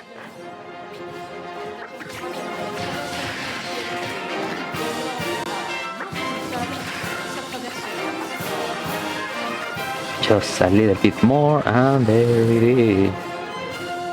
Time's coming up soon, I take it? Yeah, time is not. Yeah, we just have to finish the stage, and I believe time is going to be right when we finish the the last hit. Yeah, the. Still chasing this guy. Yeah, that's time. Yeah. GG's. That was a very good run. This game has 3 minutes under estimate in a marathon setting is pretty good, I'd say. Yeah, I don't know what the actual time for reading because because the timing method is loadless, so you don't count loading screens. So that could be actually way less. And I know the PB of Mayora is 121 loadless, and that's a very good time.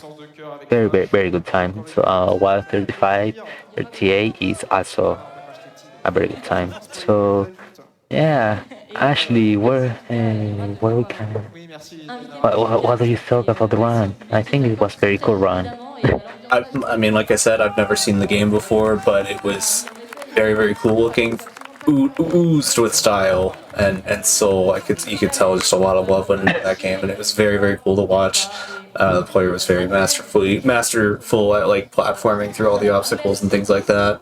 The death warps and other tech like that were pretty interesting, and every twist like kind of manifested into, you know, just giving the run a very unique identity. But those are my thoughts.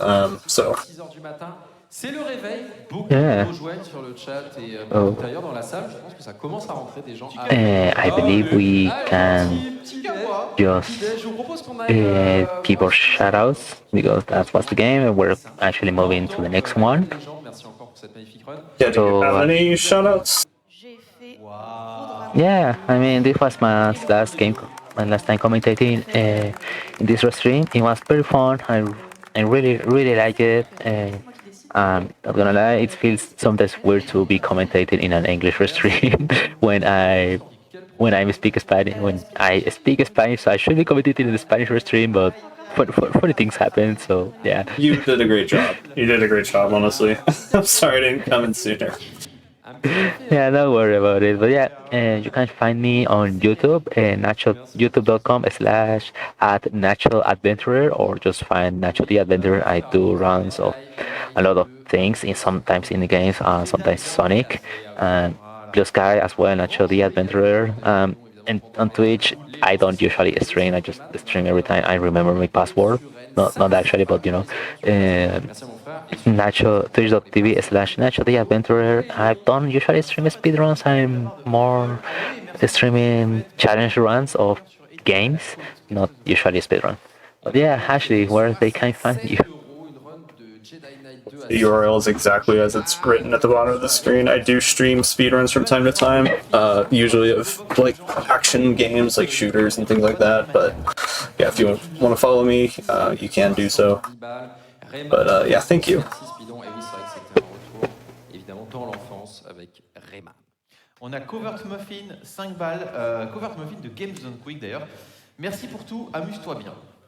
Je vous rappelle qu'il vous reste du coup que quelques secondes si vous voulez changer la couleur du sabre laser. Bien sûr, c'est l'incentive. Pour l'instant, la couleur violette est devant. 30% des dons dessus, 25% sur la couleur rouge. C'est vraiment les derniers instants puisque Jedi Knight 2 arrive tout de suite. Mais vous avez aussi la lampe du jeu sur Metroid Fusion ainsi que la démonstration de glitch sur Metroid Fusion qui sera juste après Jedi Knight 2. Et il ne reste que 200 balles pour la démonstration de glitch sur Metroid Fusion. Donc n'hésitez pas quand vous faites votre don à aller cocher cette petite case. On va la voir. Valider. Oui, on va la voir. On va la voir, voilà. Comme ça, c'est fait, on passe à une autre, tu vois ce que je veux dire.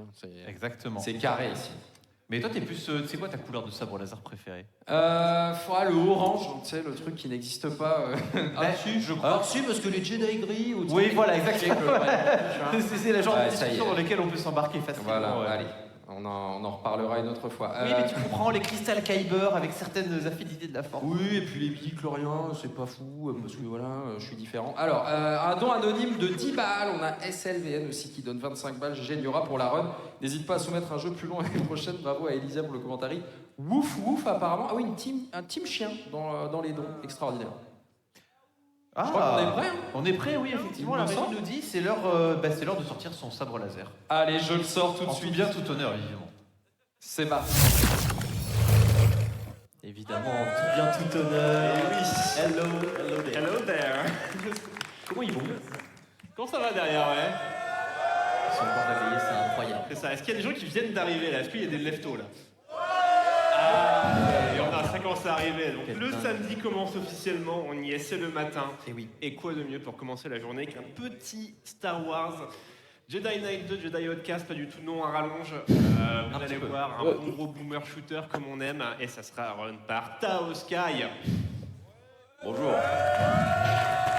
Hello. Hello. I think we're on. Yep. Yeah, I think we're on. Sounds like it. Hello, my name is Smash. I'm joined with Ashley. You might recognize them from the last run that they just helped commentate. And unlike the last one, I actually do know this game. Yeah, this is going to be a great time.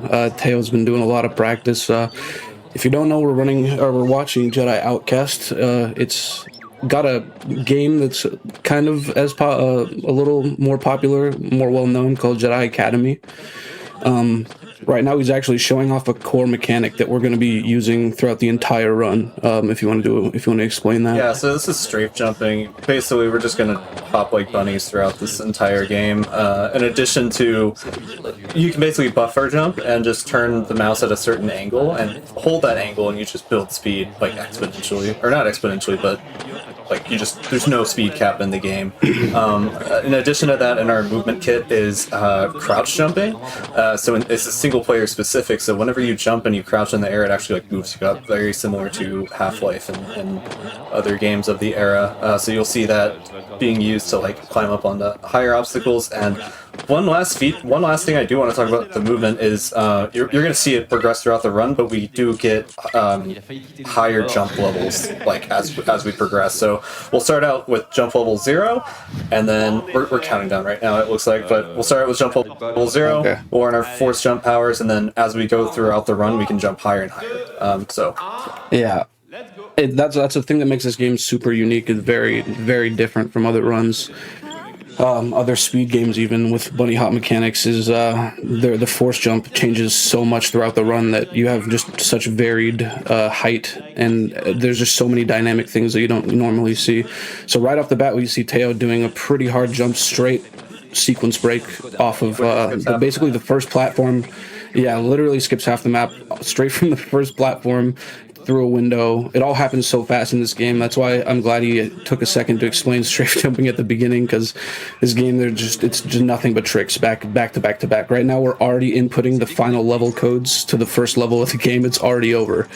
We're already about to load into the next level called Kejin Base, another action-packed level. It's just non-stop in this game. Yeah, this game, unlike Academy, is a lot of really tight corridors with a ton of enemies all shooting at you at once. So yeah, and also you don't realize it, but unless you're going about as fast as he is, you're getting decimated by every enemy on your screen. You have to keep speed in this game to stay alive. There's a lot of backup HP and stuff, which I'm sure we'll see being grabbed, because this game is very it can be torturous sometimes. There's a lot of unforgiving. Most of the game is unforgiving, I'd say. Yeah, limited resources. One thing we do have though is an inventory system, so we can pick up like back to canisters and then just use them on demand to get like 20, 30 HP. I don't remember how much it gives you, but basically just on command. Yeah, it gives you a quarter of your HP back, something that Academy doesn't have as well, which I always thought was kind of strange. But yeah, we're seeing some tight movement sections being done by Teo right now. Oh, he hit the wall jump, very nice. We're gonna interact. He's skipping over, interacting with the buttons, skipping over tons of enemies, hitting triggers and the like. Is he gonna do mouse droids? No mouse droid, I don't think. Which is fine. Mouse droid skip is very hard. But we're already nearing the end of the second level. And as you can see, this is the mouse droid right here. You have to scoot along these little pathways and press these buttons. to open the doors. For a long time, for many years, we had no way of skipping that until recently. That's what we're talking about right now. Yeah, but it is a perfect input, so don't blame him for not going for it in the marathon. Yeah, I don't know if I mentioned, but I had the world record for this game at one point. So I don't even like that trick. I don't go for it in my runs quite yet. Yeah. Okay, so he's going for the bowcaster here. That's good. We're going to be seeing another big sequence break. Right now, he's obviously jumping across a massive chasm that we're not supposed to be across quite yet. And immediately after, if you've ever played this game casually, you'll recognize this area, very iconic area. But you'll recognize this cart and this room that you have to go into normally, and there's a little puzzle inside to solve, and then you end up on top of a cart. But if you just utilize crouch jumping, which Ashley talked about earlier, boom, crouch jump right on top. And now we are on a cart that we're definitely not supposed to be on. Huge sequence break, very cool trick. You want to talk about story at all?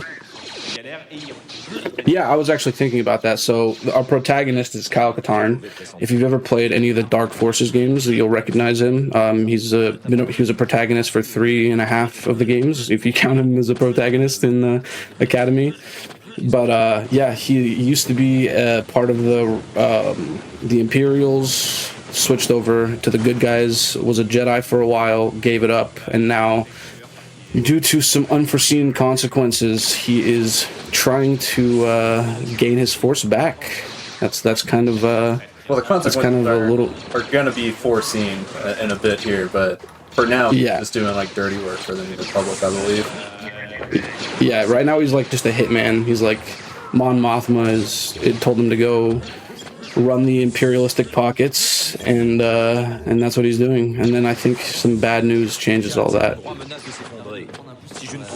Yeah, but so much stuff is going on. He just did a crazy skip, which you have to quick save, quick load, and you gain height up a slope. There's just so much to explain. Right now, we're doing another little trick where you jump on a stormtrooper's head, jump on the light, and press use through the floor, and that hits a button through the floor, skips about 3 seconds, maybe a tiny bit more, into artist detention, which is one of the notoriously hard levels of the game. Very, very difficult, movement intensive level. Executing these chains very nicely. Yeah, a lot of this game learning this game comes down to just knowing what lines open up as the enemies react to where you are. Is the AI in this game random? Yeah, it is. I mean, they might have set pass. I think a community member, a beloved member, Posto _7, shout out Posto. He was actually doing some research on pathing and stuff like that. But yeah, it seems to be a bit random, and this level really showcases that. As you can see, if you don't hit the perfect chains or take certain lines, the enemies will just completely block you, and there's nothing you can really do about it. They sporadically move in front of you, and all sorts of fun stuff you get to deal with. But just a lot of stuff to react to. So right here, we're actually doing... Oh, how are we skipping the dialogue here? We used to do quick save, quick load, right? I think he's sound stopping here. So yeah, that's another little mechanic that we could talk about. In this game, if you hold your saber against the wall, it skips dialogue for some reason. So for a long time we did that. We would just hold our saber into the wall if we needed to make somebody shut up in the game. And then I can't remember who discovered it, but somebody discovered sound stop, which is basically the same thing. It's a console command that happens. Maybe you can explain it a little bit better. It just stops any sound that's playing. So basically, when NPCs are talking and it's waiting for them to stop talking, it'll take like them not. It's basically looking for them to not make noise. So anything that will stop them from making noise will advance the dialogue more or less. So I guess they're using a command called stop sound, which just stops any sound that's playing and advances like the dialogue. So that guy was supposed to say like, oh yeah, the place is in lockdown, blah blah blah. We're in a hangar trying to get out and all that. And yeah, that saves like, I don't know, 10 or so seconds. Yeah. Which is, it's very useful. There's a couple spots in the game that's used. On Starpad, it saves the most time, I think. But yeah, right now, again, this tunnel, Notorious Tunnel in the community. I should mention this community. I want to give a special shout out because I don't see it mentioned enough when these games are ran at events. But Outcast and Academy, these communities are amazing. The people in them are amazing. Everybody involved is just so kind and talented and willing to help. And personally, I think this game has as much potential as, you know, Half-Life or Quake or any of these main games to be, you know, just as pop. Yeah, just a classic movement game, like an actual classic movement game. It's very hard.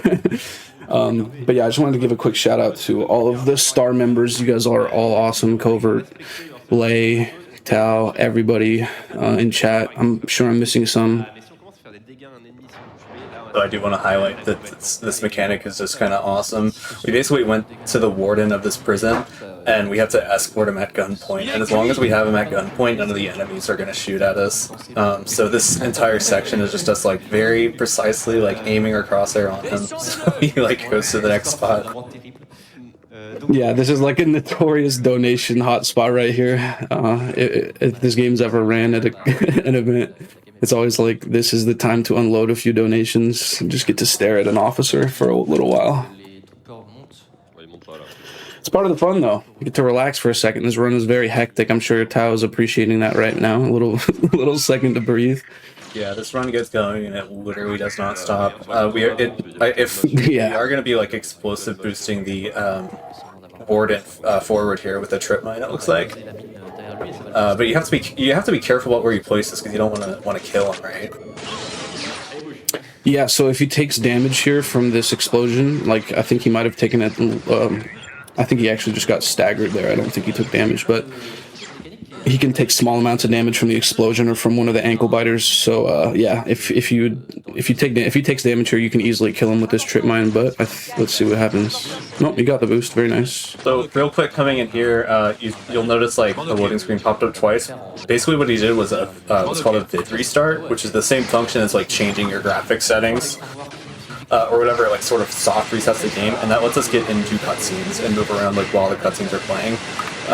So he did that just to skip having to like deal with the enemies while he climbed up to that turret there. Oh, is he going for topside? Oh, close. Close. No, that's try. I mean, topside's such a hard trick. I will admit I was a little bit behind on the stream for a second there. Sorry about that. But nah, we're on topside now. I'm gonna keep saying notorious in this run. Notoriously difficult level. It looks simple because he's good at the game. He's doing a good job, but everything can kill you on this level. Everything can kill you on this level. Coming down here, killing an officer, trying to get a key card. This level is just grab and go, opening doors to other doors. And there is the first boss fight on this level, if you can call it that. If you can call it a boss fight. I call it a character development moment. Yeah, it's like an anime. It's interesting. You'll see it just here in a second. Kyle really tries his best, but it doesn't end up working out. I mean, what would you do if you got your lady stolen by a Kowakian monkey lizard? I would give it my best, right? Yeah, I would go straight force 1, 2, 3, and straight for the lizard. But yeah, what's going on there was we had to destroy the ion cannons. Had to go down, press the switch to take the shields down. Then we went back up, used the turret to blow up the ion cannons. And now here, going right to the end of the map, into the boss fight we talked about, and that was the boss fight. Boom, boss fight's over. It wasn't really a so yeah, what happens is you kind of want to stay low on HP, and it's scripted to progress once you die there. But yeah, so yeah, it's one of those. So yeah, purposeful death. You got to stay low HP there to end the level as fast as possible, actually. And now we're on Yavin, the infamous planet Yavin. The level is called Trial, or no, this is Temple actually. Shows my rust. But right now he's just hitting a trigger. This level is kind of an introductory to your force powers, or the introduction to your introduction. It's also the most famous in the next level in the multiplayer. This part right here. Oh yeah, mega famous. Yeah, mega famous CTF map. Shout out the multiplayer communities too. Let's see what he does for Trial. Oh, he's going. Oh, okay, he's going for big boy skip. Okay. So he's going for the hardest skip in the game right now, which is called Trial Skip. Okay, he got back in the tunnel. Okay. This is really good. This is really good. Oh, I thought. Oh, first try. Oh my God. Oh, let's go. That was awesome, dude. Oh my gosh. That was so sick. Okay. Yeah, man's been practicing. Holy. And then let's see how he does for saber skip here. Yeah, saber skip used to be the beef trick of this level, but it's kind of overshadowed by the start now with that crazy find a few years ago. But oh, okay, third tries a charm, not bad. Yeah, getting on the cage here is a little tricky. You have to force speed and hit a slope jump, like much harder than it looks. You have to hit a very precise slope jump to get on this cage. Oh, we got a purple saber. Love to see that. Based. I love purple saber. I don't know what he just said. He said something to somebody, and he didn't. Unless he has a cut these down immediately. For saber color or something. Oh, it might have been a saber color donation. True. I heard a couple people might be donating from the community, which is awesome. I don't know how to check that on my end, but okay. So what's going on? What happened in the story was that boss fight. Basically, the guy kidnapped her wife, supposedly killed her in front of him, and now he's going to. He went and got his lightsaber back and relearned the ways of the Force to basically avenge her. Is his objective, but the paper trail has led us to Narshada, which is one of the most technical levels in the run for sure. Because like we have our first jump, no doubt. It's only jump once, so all the jumps are very technical. You saw just then a NPC jump where we pulled the NPC down and then jumped off of them to advance onward. You have no idea how much gameplay we're skipping with these jumps, by the way. Yeah, this is massive. These levels are huge, like old school FPS style levels. They're not small by any means, and we're doing massive sequence breaks all the time with various different mechanics involved too. And like Ashley was saying, Force 1 is like insanely hard to work with, and you only have it for a limited time in this game, whereas the game that comes after, Jedi Academy, you have Force Jump 1 for an entire quarter or entire third of the game essentially. So yeah, it's something that people struggle with when they're learning this game, or even when they're playing this game long term, is the early Force 1 movement here. And we are going straight into. I'll go ahead. Another thing to point out with the Force jumps is we are so basically you are jumping up as long as you hold spacebar, but as you are using more and more of your Force jump, it takes down your Force gauge. That's the bar at the bottom right. So a lot of routing goes into like carefully like managing that. Like you don't want to overuse the Force, right? Yeah, like we would have to play this run in like 0.25 speed to explain all the like stuff that is going on that level. Like Force management is a whole other thing that happens on like a micro level that you don't really see as a spectator. But yeah, there's so much stuff that like him being able to keep his speed, going as fast for as long as he is, it's not easy to do by any means. There's many factors going into his ability to do this. And right now we're nearing kind of like a little boss fight, if you can call it that. It's like an auto-scroller boss fight that we ended up finding a massive skip for recently. Boom, skips the entire... If you've ever played this game casually, you're like, what just happened? What just happened? All we did was press E through the floor, or press U's rather, through the floor right there, skipping an entire extremely annoying fight. That part of the run was always very annoying, and now it's just gone. It's like a head clip into... Like you can clip your head through the ceiling and then press switches by doing that, right? Yeah, exactly. Yeah, you crouch at the perfect time at the apex of your jump as your head hits the ceiling. And this is the level in Lando Calrissian, which in this game is actually voiced by the Billy D. Williams, which is kind of like that was on the back of the box. Yeah, that's so sick. Nah, Lando's a Chad in this game. We all love Lando, especially when he goes left. Let's hope Lando goes left. Another little, so this is a good example of an area of the game we used to put the saber in the wall to stop dialogue here, but I'm pretty sure Tao is going to use sound stop. This is a long dialogue. Lando talks about his ship. He loves his ship so much. He just speaks about it for a second here. It's funny how I've seen skipping dialogue like evolve in 3 different ways now. Yeah, I can't even remember how long we've been using sound stop. It's been like almost a decade, I feel like. This level, nice little chain right there. It's pretty hard. Yeah, so okay, right here you'll see us picking up seeker drones, and you may be wondering, why would we need seeker drones for a speedrun? They're kind of useless, right? Well, if you've never seen a run of this game, you're in for very big surprise.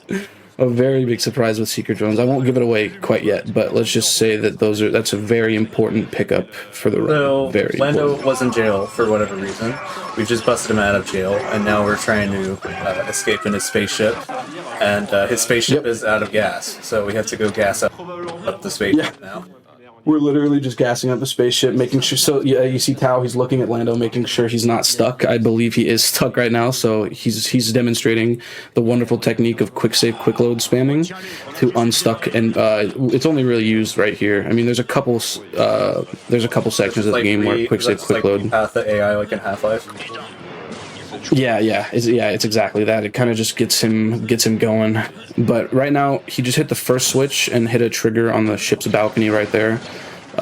You have to make sure that Lando says a voice line, or it will soft lock the level. Like I said, there's so much going on that you don't. I just want to point out, like, him shooting the boxes to like advance. I was stuck on that for like a week as a kid. I just didn't know where to go. Yeah.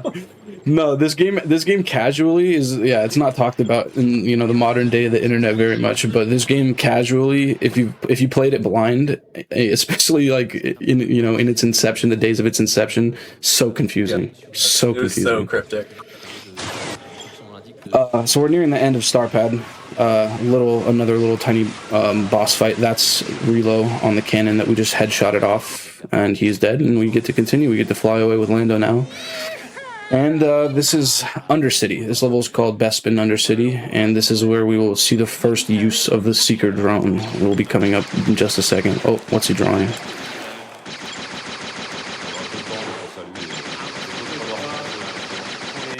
A heart. I only reckon. I don't. A heart. We'll take that. Okay.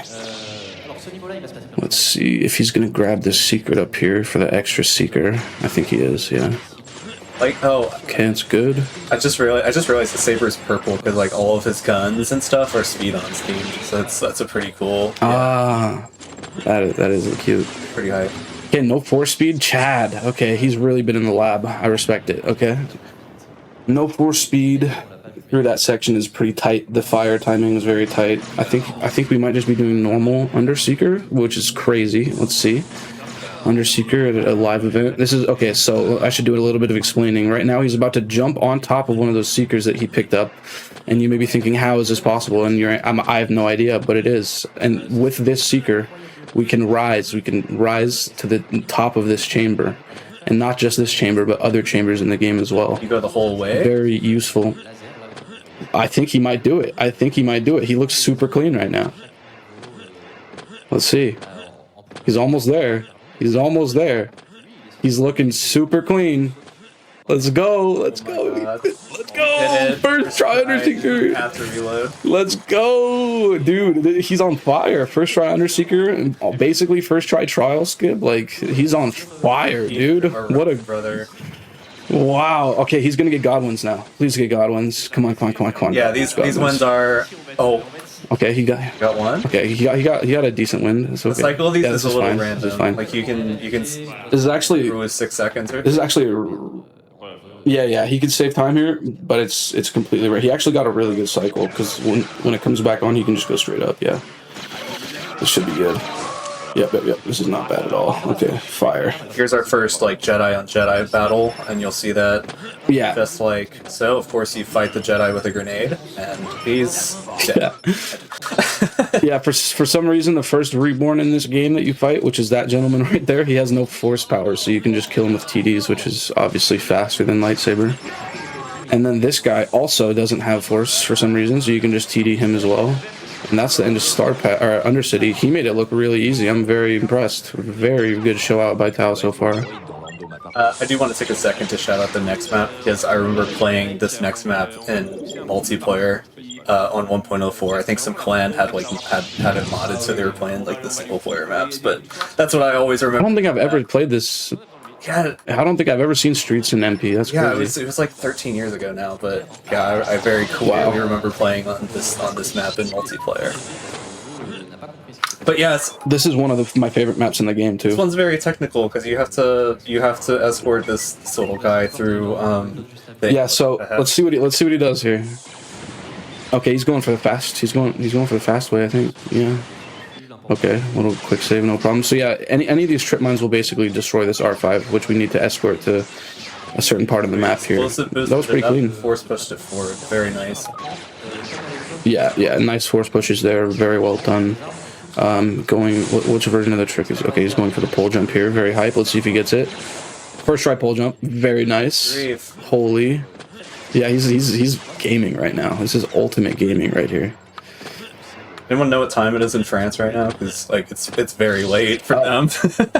I think it's 7. Isn't it not 7 a.m. for them or something like that? Like, I think it was like I think we were a little tiny bit behind it. I think it's like, I don't know. Don't quote me on that.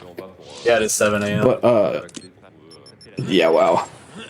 I don't know if he's been up all night or he woke up early, but either way, he's going crazy right now. Clean end of the level. Okay, now we're entering the first like actual boss fight level of the run. We're gonna be fighting Dasan's homegirl. Her name is Tavion. He's she is his apprentice, I should say. And yeah, she's not very nice, but I think we'll have no problem taking care of her in a minute. Right now, again, just going. Ooh, that was a nice doorway entry. Going back to the start of the level, or back to deep into the level, I should say, to hit a button and then progress backwards to the boss fight, as one would. Let's see. His movement's just looking real good right now. This isn't a sequence break. We're just doing it as intended, except fast.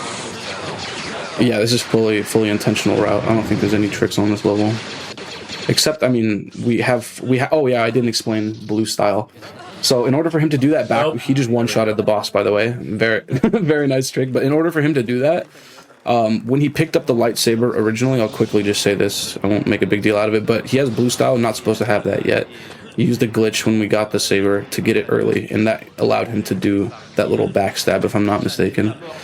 You guys just like to use blue style because it's literally just fast. Fast. Yeah, it's very fast to kill NPCs with. Yeah, we're playing on Padawan, so pretty much every minor NPC in the game dies to one blue swing. So okay, he's on fire. Chat is popping off. Yeah, a huge sequence skip right here, pushing the stormtrooper into a door to open a door that should not by any means be open yet. No one knows why that works, but. And now we are going to do, guess what, another sequence break. We're hitting 2 switches here, and we touched the door early. If you noticed, he slammed his head into the door at the start before he pressed those 2 buttons to start this very elevator cycle early. Also, going into that area with the 2 buttons the way that we did stopped like the guards and stuff from spawning in. You're supposed to go in through a vent up top, which spawns them in. Exactly, yeah. So we skip a trigger there, and it makes it much easier.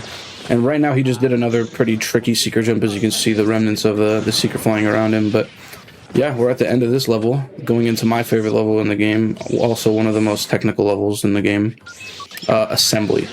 So right off the bat, mind tricking this officer. I'm gonna try to go play by play on this level. Going down this elevator, little tricky trick here. You got to pole jump on this guy. He missed it, no big deal. We have a backup right here. Up top, to shoot these little generators, allowing us to blow this room up and open the door. He gets the continuation. Nice. This level, you can get killed by everything. There's shotgun troopers sitting behind corners, minimal health pickups. As you can see, he just grabbed the one that's pretty necessary if you're low HP here.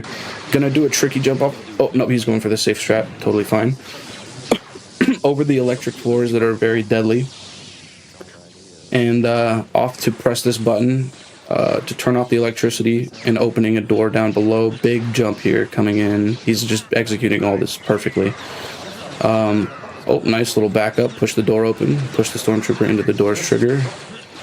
Jump straight over the trip mines. Nice. Okay. So he's looking like he's done his homework, I will say. Coming up on air shot. Very nice. Let's see if he can get in and out of this server room without the door shutting. That's a real movement check. Oh. Nice. I think the NPC opened it for him again. Yeah, he did. Okay, we'll count that still. Yeah, we take those. He didn't pick up the back to here. Chad, he doesn't need HP. Who needs HP? He just needs speed, am I right?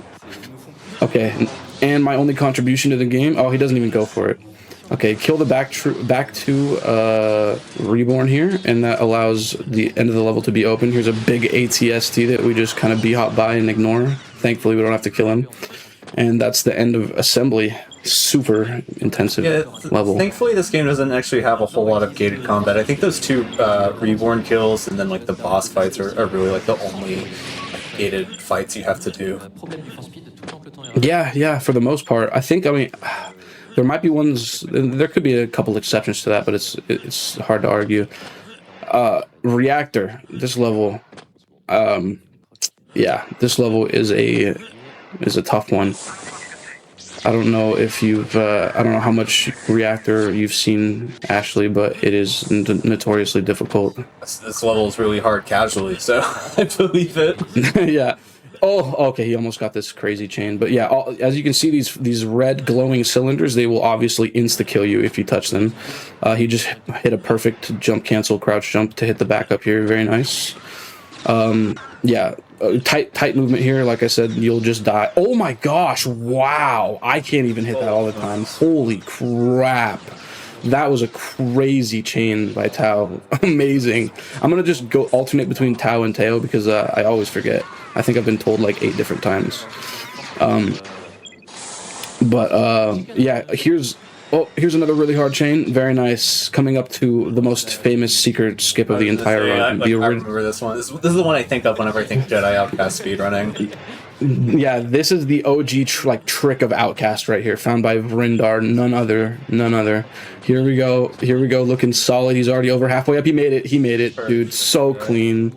So clean. He's making it look easier. He's just okay. Those are not. Dude, he looks relaxed on stage too. Look at him. He's just like posted up. He's like this ain't nothing. Good for him.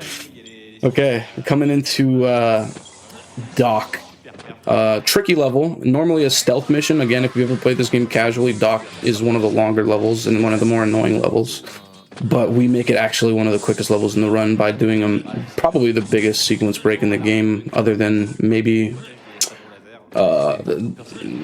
Maybe one other level towards the end is we skip the entire level, but yeah, this is crazy. So normally all these guys will press buttons and trigger alarms and you will have to restart. Yeah, this is a complete stealth section, but right now we're mind tricking the only 2 NPCs that can really cause an issue from the angle we're at. And that allows us to just jump with... You can't do this without strafe jumping, by the way. You have to have speed to be able to hit this. If you try this casually, just jumping up here, it won't work.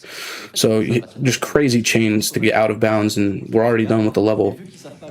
So now we're restarting into this cutscene just to avoid these enemy spawns here. And was that a surf? Yeah, I don't... yeah, he did surf. Yep, that's the only surf in Outcast. I didn't even realize he could surf in this game. No, that's the only surf and Outcast right there. Again, there's a couple things we haven't really explained, like vid restarting. I don't even think we really talked about it. I did.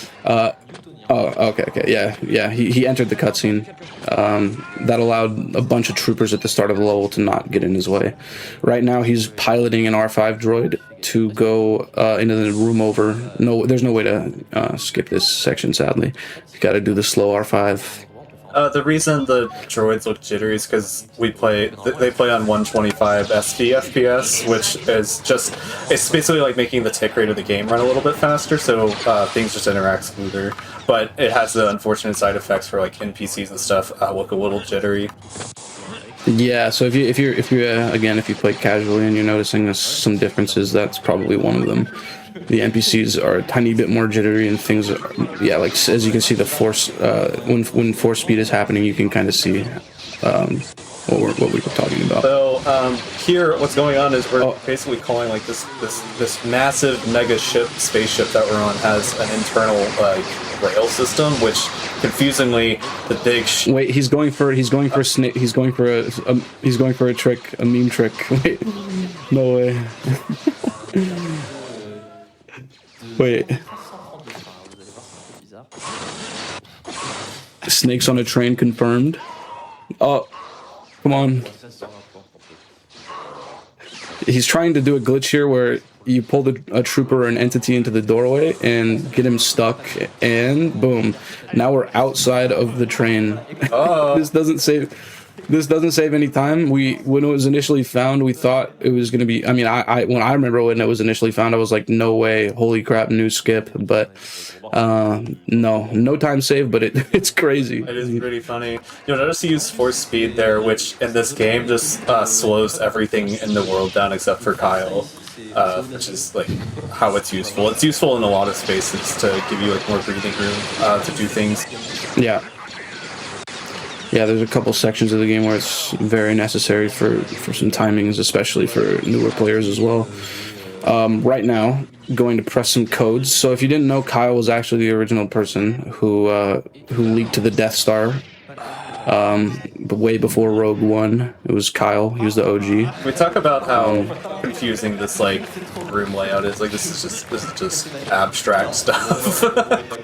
Yeah. It's hard to even explain. Like he's going down into this walkways and stuff. Like, oh yeah, this is how you punch in the code, right?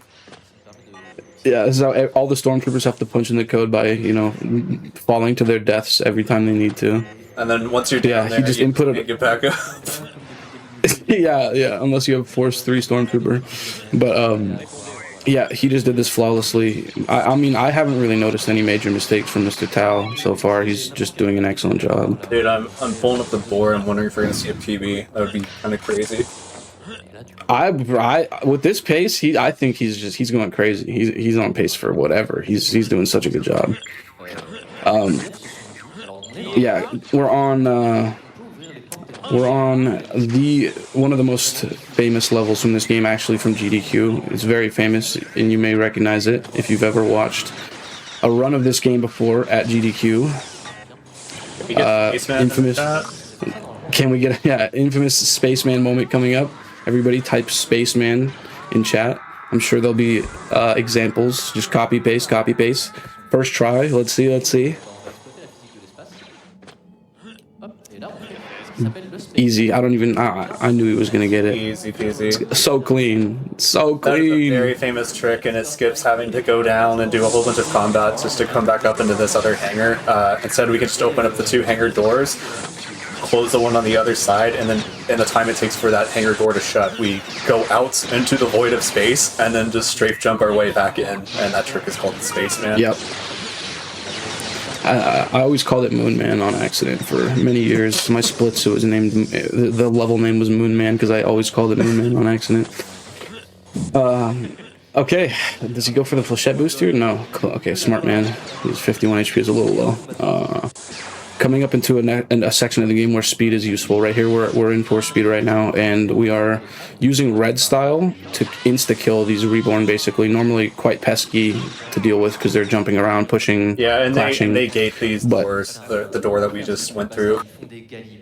Yeah, so you have to kill those guys to progress, and the quickest way that we've found, and I think the quickest way possible, is just force speed with red style and do a quick draw, which is basically putting your saber away and drawing it immediately after. Allows you to make a swing happen the instant you click instead of the wind up.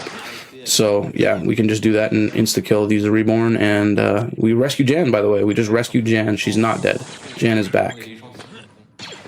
And okay, there's so much stuff happening. I forgot how hard this game is to commentate. Boom, we skipped an entire level just now. We just skipped an entire level with one of the most annoying boss fights, and one of them, like, it would be pretty annoying routing if we had to run it. But somebody years and years and years ago found out if you pop a seeker through the door, all you do is put a seeker through that door that you saw him touch, and it just any trigger, any entity, including a stormtrooper, can hit that trigger. So that's what he did. And he skipped the entire level. Yep. And now we're on Yavin Swamp. So we're back on Yavin because the big bad guy that kidnapped their wife before is actually attacking the Jedi Academy. So we're like, oh, well, he's doing this because of us, so we have to go. Yeah, we accidentally led Dasan to the Jedi, to the Valley of the Jedi, which caused him to create all of these evil Sith that you've seen throughout the game. They are like false creations through, like, illegal means. He's a very bad man, and now he's attacking the temple, so we're on our way back to save the day after rescuing our bae. And now we see a little sequence break, nicely done by Tao, right into the end level trigger. Very, very nicely done. Yeah, now we're on Canyon, and I don't blame him for sticking to third person here because it's a very strafe-intensive level. Yeah, as you can see, we are just trying to keep as much speed as humanly possible through this massive level. It's a stark contrast from the level of the rest of the game, which are pretty much closed up and inside, and now we're outside jumping through a canyon as fast as we can. So it's a nice little end cap to the game. He's doing a remarkable job. You're supposed to traverse through this whole thing in like an ATST blocker, but you know, it's just faster to bunny hop all the way to the end. And as you can see, he's already at the end, skipping a Shadow Trooper there and going into the trigger right there. That was clean. 55 in-game, dude, that was so clean. That was actually good by my standards of Canyon. Like, that's crazy. Right now, we're on the second to last level of the game right now. Back at the temple, actually, you'll notice the courtyard he just hopped through was the courtyard we were in about 15 minutes into the game. And, yeah, we're coming up on... just, you know, another gated section with Reborn. We have to kill these guys. Kill 2 Reborn. It allows you to progress. This glass will now shatter, and we can now jump up here. Just schmoovin'. B-hopping past members of the Jedi Temple and the Reborn forces fighting as we make our way to Dasan himself, because he is... Yeah, we're back on the CTF map.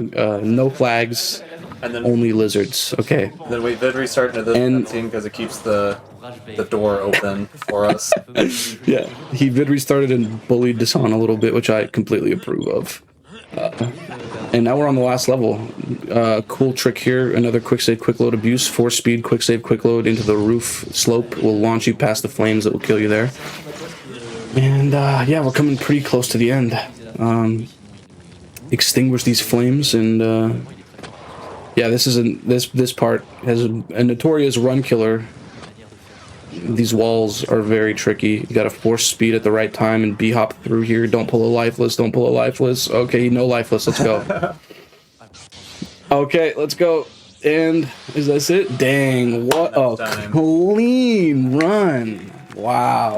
A 3803 on stage is absolutely incredible. Dude, I'm impressed. That was fantastic. Wow. Didn't give enough time to explain everything, and that's what I was hoping for. Performed like excellent. Like excellent.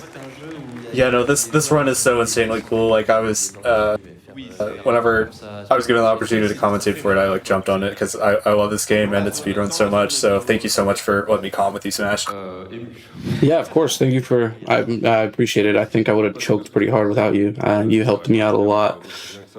Yeah, thanks everybody for coming. I appreciate you guys. I see a couple names, and I'm not on the GDQ. I'm on the SpeeDons stream, so I can't see all the NA chats. But thank you guys for coming by, and yeah, we love this game so much, and I hope that you enjoyed watching it, and I hope that we get some more people playing it. And shout out to Teo, he did such a good job. This run was a heater. It was a heater, bro. Yeah, I was pleasantly surprised. I'm gonna definitely be congratulating him as soon as I'm off here. And yeah, I hope it inspired some people to get running. Come play JK2. It's a fun game, and I'll help you learn if you want.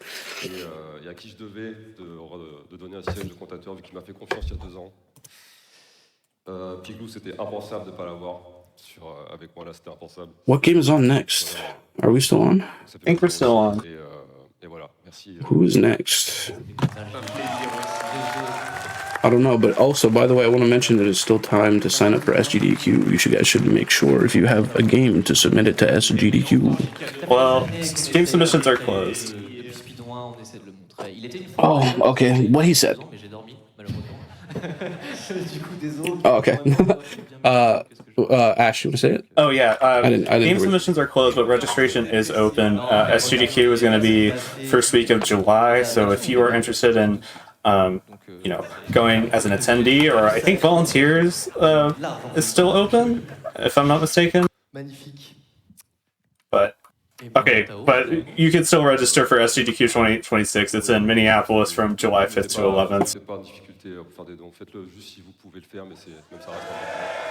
Achète le t-shirt. Achète. Et ouais, merci. Bonne continuation d'événements à tous, à toutes. Et voilà, faites-vous plaisir.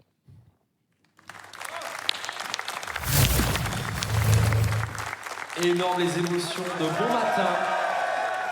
La salle se remplit, vous vous levez, vous avez pris votre petit-déj et SpeeDons continue évidemment tout le week-end. Ce n'est que le troisième tour. Ce n'est que le début finalement. Voilà. Ce n'est que le début. On n'en est même pas à la moitié. On est déjà tous au bout de nos vies. Non, on est bien là. Là, encore 6 heures sur cette chaise, aucun souci. Il était là en mode non, ça va être intankable. Le créneau, le fameux graveyard bien sûr. Mais des runs extraordinaires, ça fait vraiment plaisir de revoir ce look que je n'avais pas eu depuis très longtemps, depuis l'époque de la GameCube. Donc un plaisir de revoir tout ça. On va avoir Metroid Fusion. Mais je suis vieux aussi. Ouais, c'est pas grave. Ça va, c'est pas grave. On tank. Et c'est ok. Waza. Nous allons voir Metroid Fusion qui va débarquer bientôt. Et en je 0%. En 0%. Comme les yaourts. Une incentive, il reste 50 €. Voilà, il faut la mettre maintenant. Ouais, on veut la valider. Corruption de mémoire, tout ça là. Voilà, il faut valider cette incentive et je crois d'ailleurs qu'elle vient de disparaître sous mes yeux puisqu'apparemment c'est bon, elle est validée. Elle est validée.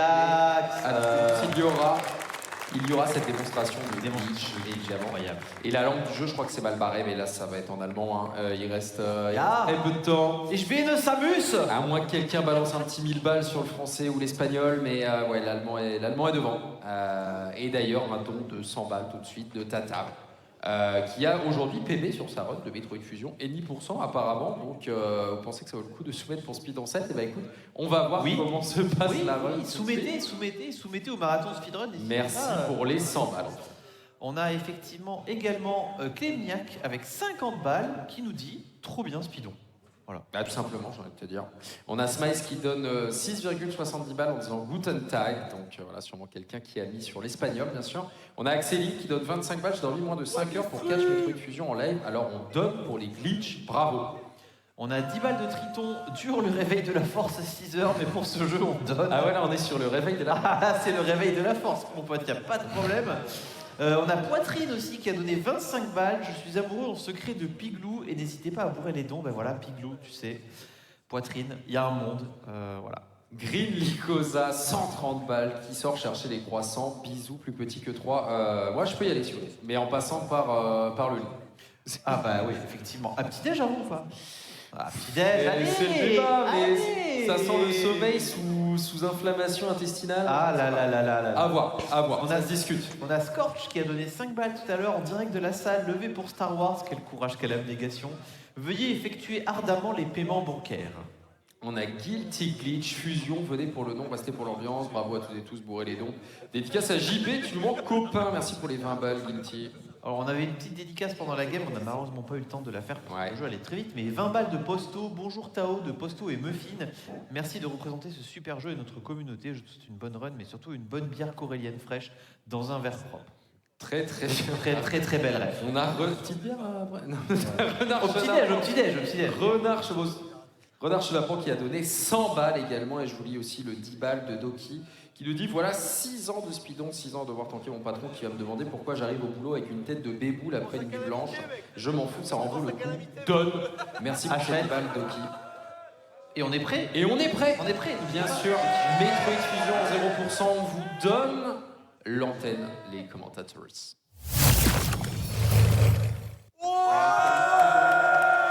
Bonjour Speedon, bienvenue en cette belle matinée, mon cher Arnaud, pour cette suivante de belle matinée, il est un peu tôt encore, hein, on va pas se mentir, il est 7h30, mais on attaque bien la journée, on attaque le week-end. Alright, hello and welcome. Whatever time zone it is.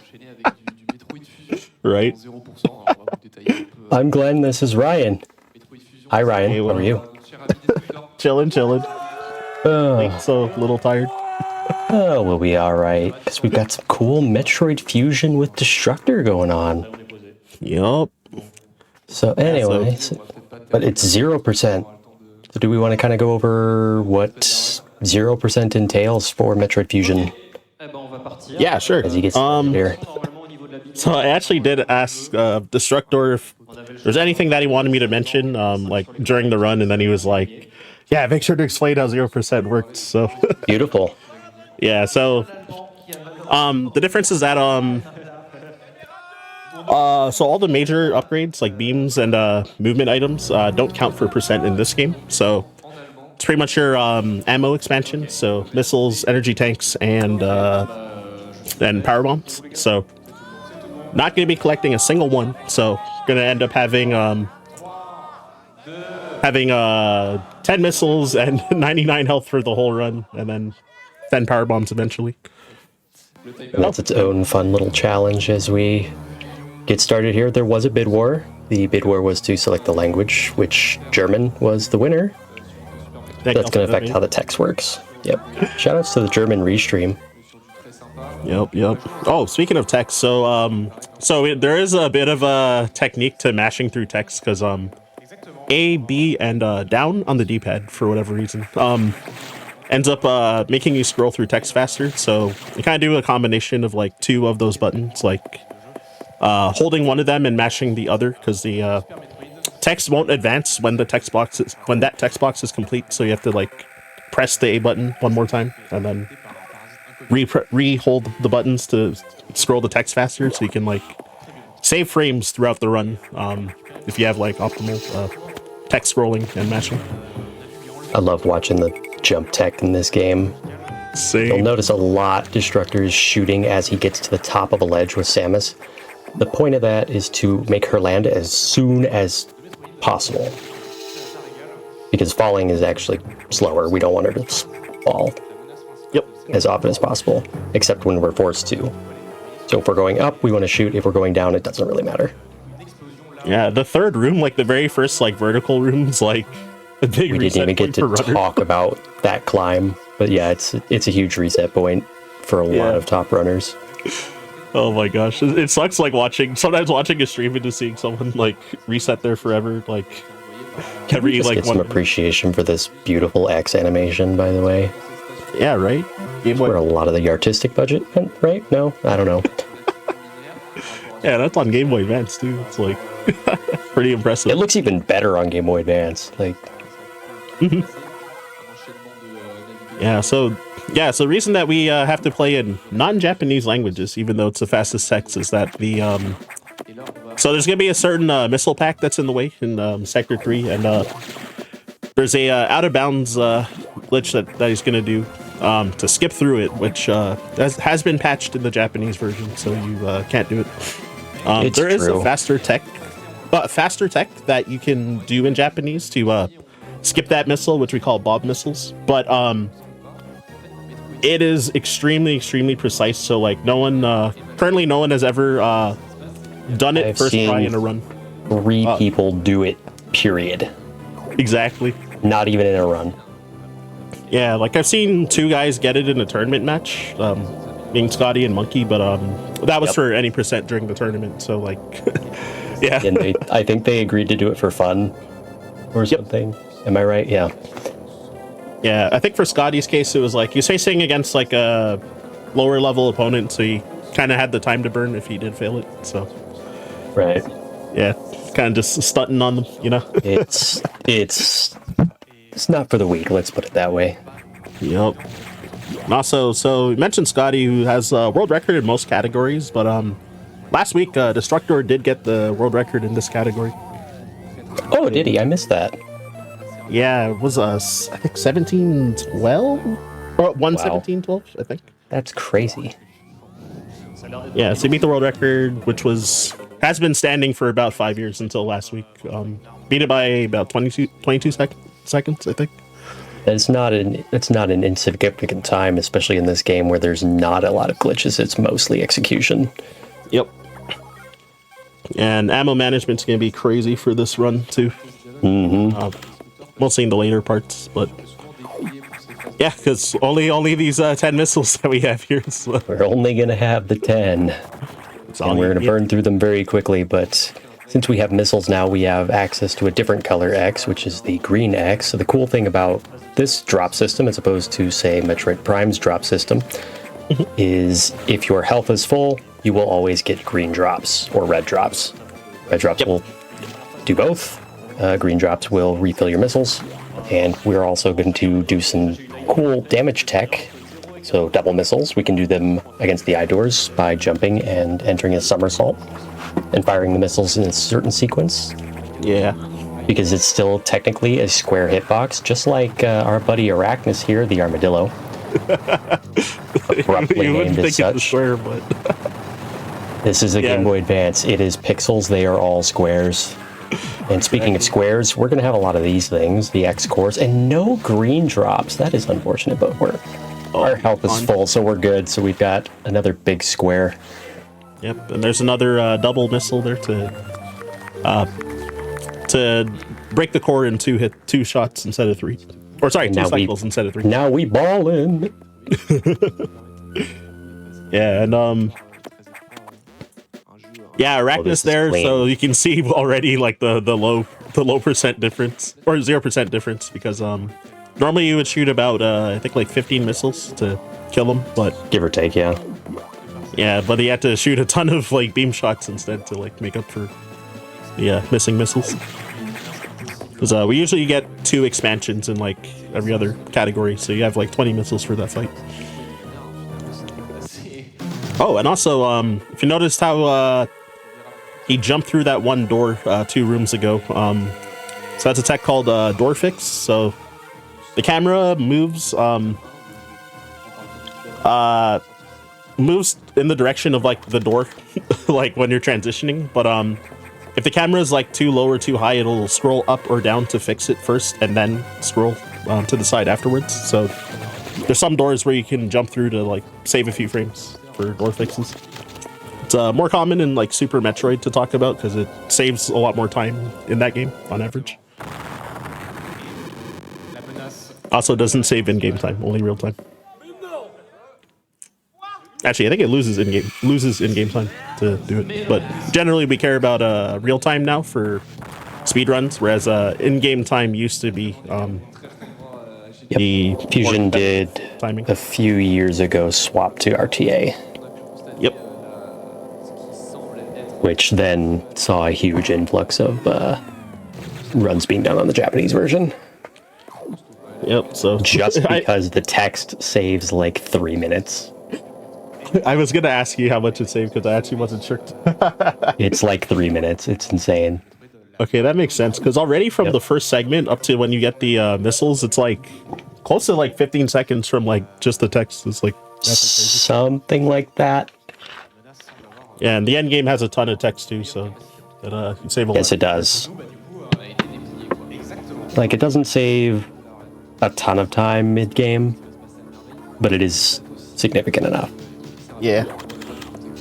There's a lot of like I guess the story building is like early in the game and then the end game, you have to have like... Yeah, it's pretty much all done in the early game in the navigation rooms and then, the whole computer end game monologue. Yep. Exactly. So Sector 1, now especially in 0%, but even if you were doing like any percent or 100%, you would really want to try and be at full health as much as you can. It's even more imperative in this category too. Because you definitely want these green drops, yep. Yeah, so these horn nodes, there's like a faster strat you can do there if you try to like shoot all of them with missiles or 3 of them and then jump over. But yeah, Destructor playing it safer by jumping in between 2x2. Now we have our fun pirate fall room where this could be interesting. Yep. Yeah, the RNG here. Yep, the 4th pirate was there, which that son of a gun. Not that likely to happen. Not likely, but it does happen, and you could see Destructor was entering Morph Ball to try and slow Samus down to collect some green X to get some of those missiles back, which worked, except for that last pirate being there. So now we don't have full health, so we're not guaranteed the greens, which... He got 1. That was... He did get 1, which is good. Yeah, he might be fine if he doesn't miss shots here. Oh, he missed 1, though. Yep, so we got 4 left coming up. Yeah, because these pirates coming up, they're going to drop two X's, which will probably be yellow, but might not be. So, ooh, we got a green. There, he could have... yeah, there you go. Okay. We got a green, we're good. We're good, he doesn't need a... Yeah, because you want to have that... If he gets a green here, he can play it safe, but... right. Well, he's got 5. He's fine. Yeah, he can afford to miss the double. At worst. Exactly. This is the hardest door double to do because you just straight up do not have any room. Yep. And these doors can fire up to 4 beams at a time, and we got a 4 beam as I'm talking about it. Cursed, and he fell by accident. But he got the double, so nice. Yeah, what is in his PB? He got so many beams early in the run too. So I believe his RNG was actually really bad in the world record too. So now we have beam cores, which work a little bit different than regular X cores. They have this little eyeball. That's the only place you can hit them. So that's the only place you can hit them with doubles. And this first one gives us charge beam. Yep. That one takes 4 missiles to kill, and yeah, he got the double on that one. And it looks like Destructor's going to be following the age-old principles of ABCs, always be charging. Yep. Yeah, so What's charge really beam cool is insane in this game. Do you want to cover that? We love charge beam. So charge beam has 2 parts. It has 2 bullets, essentially, and it has a flash. They all do damage, so if you put Samus's arm cannon into an enemy, or in this case, these little air conditioners, or whatever you want to call them, you can just kill them immediately, and it will do extra damage. Yep. Otherwise, you have to hit it twice, and it's just meh. Yeah, so the damage boost, boom. Yeah, to not get too deep into damage values, so missiles do 10, and the charge shot, if you hit point blank with all the parts, will do 26 damage, and those atmospheric stabilizers have 25 health, so you can kill with a point blank charge shot in one hit. Beautiful. Or 3 missiles, either or, but yeah. Same with the eye door also. Now he's going to be able to always kill them in one cycle with no more doubles. Point blank charge shot. Exactly. Only 2 doubles throughout the run for the eye doors, so it's not too bad. However, X cores we will always be trying to do doubles. Except I think the wave core he won't be doing that for. That's just because that one is so tight. Yeah, the wave core used to be TAS only, but now people are starting to get it RTA, but in 0% because your health is so low and you have to take contended hits, then you would not recommend. Do not into entry. Yep. Yeah, and I think additionally because he'd probably be out of ammo by the time you defeat the Xbox. The first cycle will probably be shot by then because you have to refill. This is true. But this is true. Theoretically, could get one, but we'll talk about that fight later when we get there. And now, if we remember how to count, 2 comes after 1, so we're going into Sector 2. Yep. It's our tropical vacation. Each of the sectors have its theme. Sector 1 is actually based on SR388, which was Super Metroid? Metroid. No, Metroid 2. Metroid 2. I'm getting them back mixed up. Super Metroid is Zebes. Yeah. Whatever you want to call it. I don't pronunciation.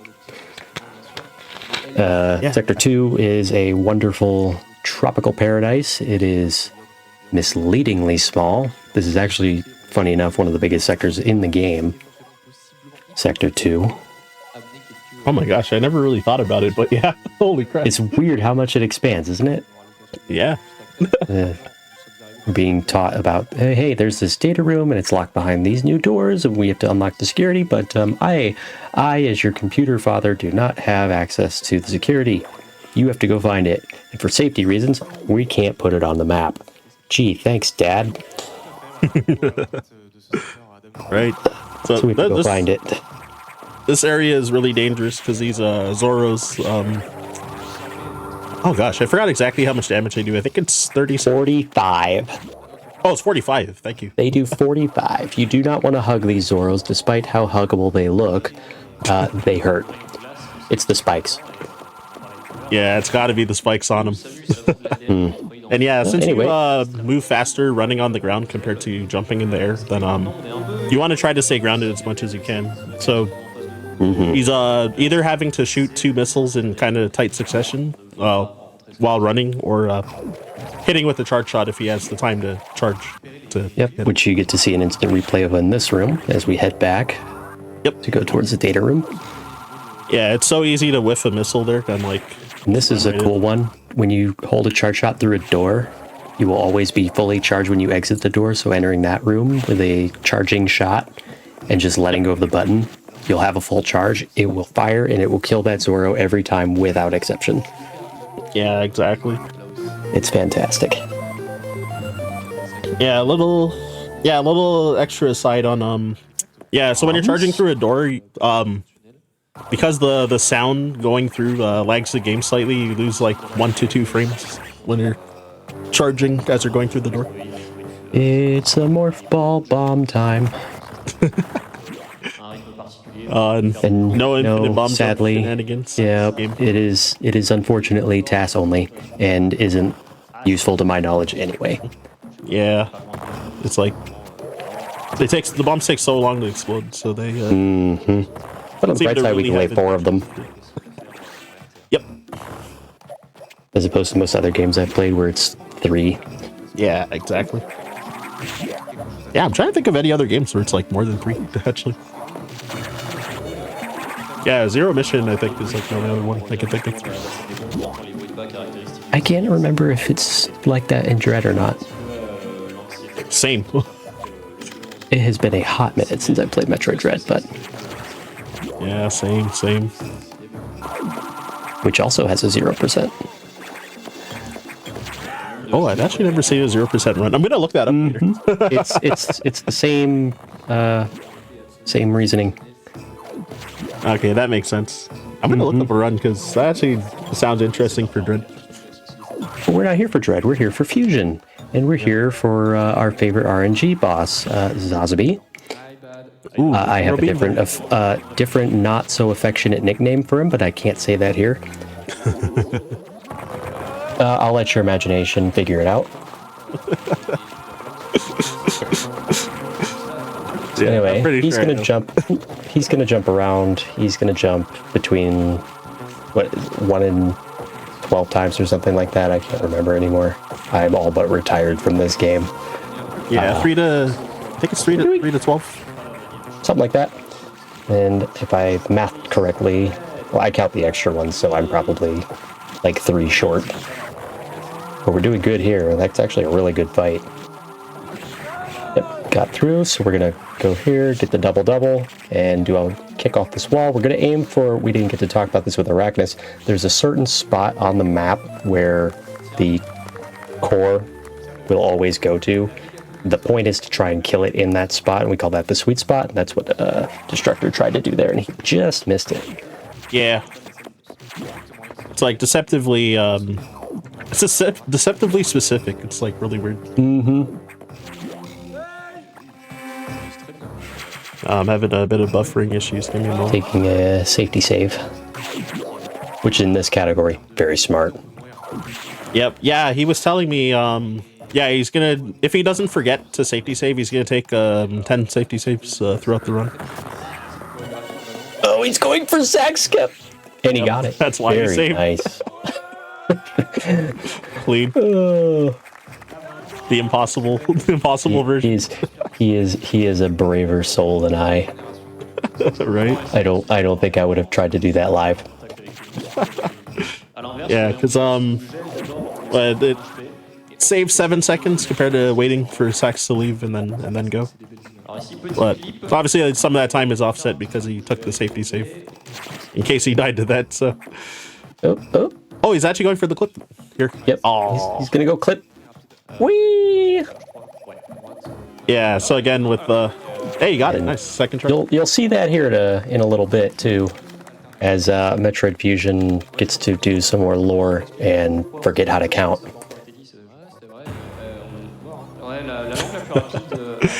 Yeah. If you thought we were going in sequential order for. Yeah, you're so close. It's 1, 2, 4, 3. I guess if you want to count main deck as 0, so it's 0, 1, 2, 4, 3, 0. No, I lied. 0, 1, 2, 4, 3, 6, 53030. Yep. Yeah, I'm doing that from memory. Jeez. That sounded right to me. It's too late or too early in the morning, depending where you are. For me. Yep. Yeah, and even for Destructor's time zone, then yeah, this is a really early morning run for him. This is if my time zone math is correct, this is about a 7:47 local time.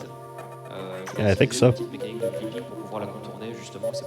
In the morning, which for me personally, that's fantastic. It's 1:45 in the morning here, so it's not so hot. But yeah, same. Oh well. Eastern time, baby. It's a Friday night, so it's fine. Yep. Anyway, off to Sector 4. This is your contractually, legally obligated water level. Yep. So we all level water sector that we go left when enter. This is the only sector we go left in, so if you're going right and you know you're supposed to be in Sector 4, you've gone the wrong way. Yep. Yeah, some of the early parts in the sector is like kind of dangerous too with the low health because I've kind of like shots. Sector 2, Sector 6, and then on your way to Yakuza are the bunch in my mind that stand out as the most dangerous. Yep. At least at first. If you hesitate on charging in like those last two rooms at all, then oh yeah. Probably gonna eat a chunk of it. And like you're losing 3 health per second here in the water. So with 99, you're only getting my math's right, 33 seconds. Oh yeah, like a bit over half a minute. I'm tired, but I can still do the math. Yeah, so definitely don't want to be floundering in there. Oh, he jumped into that crab. Oh, I guess he was probably trying to missile it instead of pseudo screwing through it. Then. Yep. So pseudo screwing's kind of cool. If you're holding a charge beam and just somersault into an enemy, you'll do damage to it, and if it's low enough enemy, you'll just kill it. Yep. And that is a very clearly game-intended mechanic because they do show it to you in the little demo video they show if you just let the title screen play out in this game. Yeah, which makes sense. All right. Saris. Yup. Saris should be fairly simple. The point is to get the point-blank charge shots right in its face. And hopefully we only have to do that twice. It looked close enough to me, but we'll see here. Yep, we did. Perfect. Nice. Let's get our double-doubles. Big, giant square, 2 missiles lining up on said giant square. This boss takes 5 missiles, so this should be... Oh, that's okay. You can afford to miss the one there. It's totally fine. But now we have speed booster. Yeah, he made the exact same mistake in his in the world record run too. So yeah, he told me he's gonna go escape. for. Yeah. The underwater wall jumps. I cannot do this. This hurts my hands too much to even bother. Clean. Very beautiful. That's how you do it. Yeah, it really like destroys your hands if you're trying to grind it out too. Well, I don't know. I guess it depends. Some of us, it does. Yeah, because you know, like I don't know what he's using, so I'm not gonna say what he's using, but you can probably guess by me alluding to that. Yep. Anywho.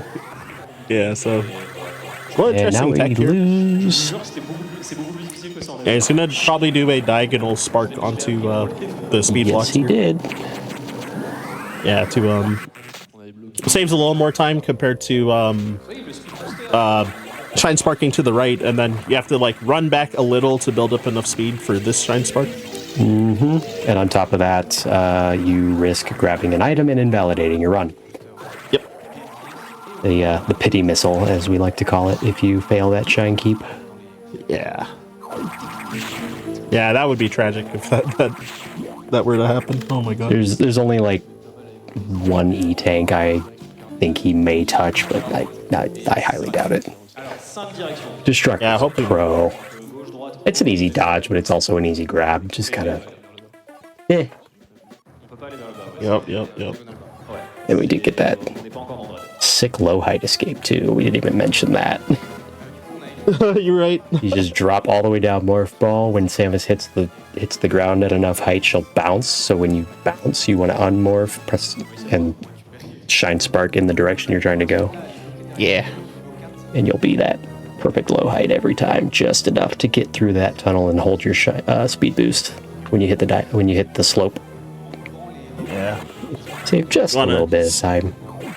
If you want to save some extra frames, you can do it like a frame before you hit the ground, but you know. You've got that nice little buffer with the bouncing morph ball, so it's all good. Yeah, and like all right, 1, 2, 4. Now back to Sector 3 because they want us to do this back and forth nonsense. Yep. Padding? And a little bit. But you'll see Destructor now as he goes back and forth between the sectors. Since he's got the speed boost now, he's going to jump to land on the elevator so he can just immediately press down. Yeah. As opposed to if you just run and do the speed boost. Yeah, you'll do a shine keep first, and then you can go down the elevator, and we don't want that. Exactly. Or if you let go of the D-pad, then she'll like skid for a while. So that also is. Yeah, we don't want that either. Yeah. Because while she also has acceleration speed when she's starting to run, in that case there is some deceleration that has to happen. Yeah, exactly. Oh, too fast. Too fast in the speed run? That's weird and ironic, isn't it? Right? Alright. I like this play. Yeah. The enemies as we continue just hit harder and harder, and you'd think as we get suits we would you forgot kind of counteract that a little bit, but for balancing reasons, the suits, while yes they do provide some extra protection, the enemies just hit that much harder, so it doesn't matter so much. Yeah, exactly. And yeah, since not grabbing E-Tank. Nice shine keep. Dangerous. Nice shine keep. Save extra time by jumping through the speed blocks instead of like shine sparking into them. And that shine keep is a little faster than dropping down and then like running to build another shine spark after. We got green doors. Okay, so here's what we were alluding to, where you could skip the Bob missile with the. Yeah, you would do some very, very precise jumps. And he tried to go for a shine keep and breaking a speed block at the same time, which he succeeds. That was first try. There you go. What are you talking about? First one was a warm-up. First try. And here's the room with our one normally required missile, affectionately named Bob. Everyone say hi to Bob. Yep. So the stuff we saw him do in when he was exiting Sector 2 is basically what he's gonna do here. Boom. That's a different variation than I'm used to seeing, but I like that. Yeah, it was different from what I saw from the past world record when I was studying up to commentate this, because I've never run this category, even though I've run any percent and 100%, so you know most of the. I dabbled in 1%, a little bit offline, but 0%. That particular trick eluded me. Yeah, more Fs for Bob. Bob's a jerk. That they've got going on in the French chat. I can see out of the corner of my eye. So that was a nice speed keep there for after getting the super missile download. So yeah, you wouldn't download a super missile, would you? Seems dangerous. I concur. Oh, that was a clean box. Very clean box fight. And he ran away so that we can't fight the Andros wannabe inside. There's a brain in there or something. Well, it's an interesting scenario. It's oh yeah, there's some bio tech going on in there, and the X can therefore infect robots as long as they've got one piece. It's lore. We're not here for the lore. We're here for the cool shine keep tech. Exactly. Yeah, I saw Destructor farm up missiles a little bit there because entering Sector 6, you would have to there's one of those like stretchy things that you have to shoot with three super missiles, or you can do a shine keep to shine spark through it if you're out of ammo. So yeah, he farmed back up from two missiles up to 4, so you can get through that. I wouldn't be surprised if at some point he just kind of hits a recharge station. Yeah, it could happen too.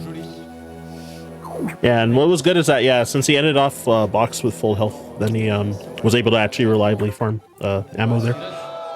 'Cause, again, with his world record run when I was studying up, then he took a hit on box, so he had to do the shine spark keep strat because he had no ammo.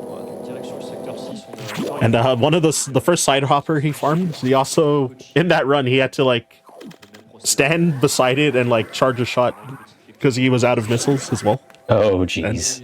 And he was one hit from dying, so it was like really scary because he was like boxed in that little corner and like no thanks, barely got out. I'm good. Oh my gosh.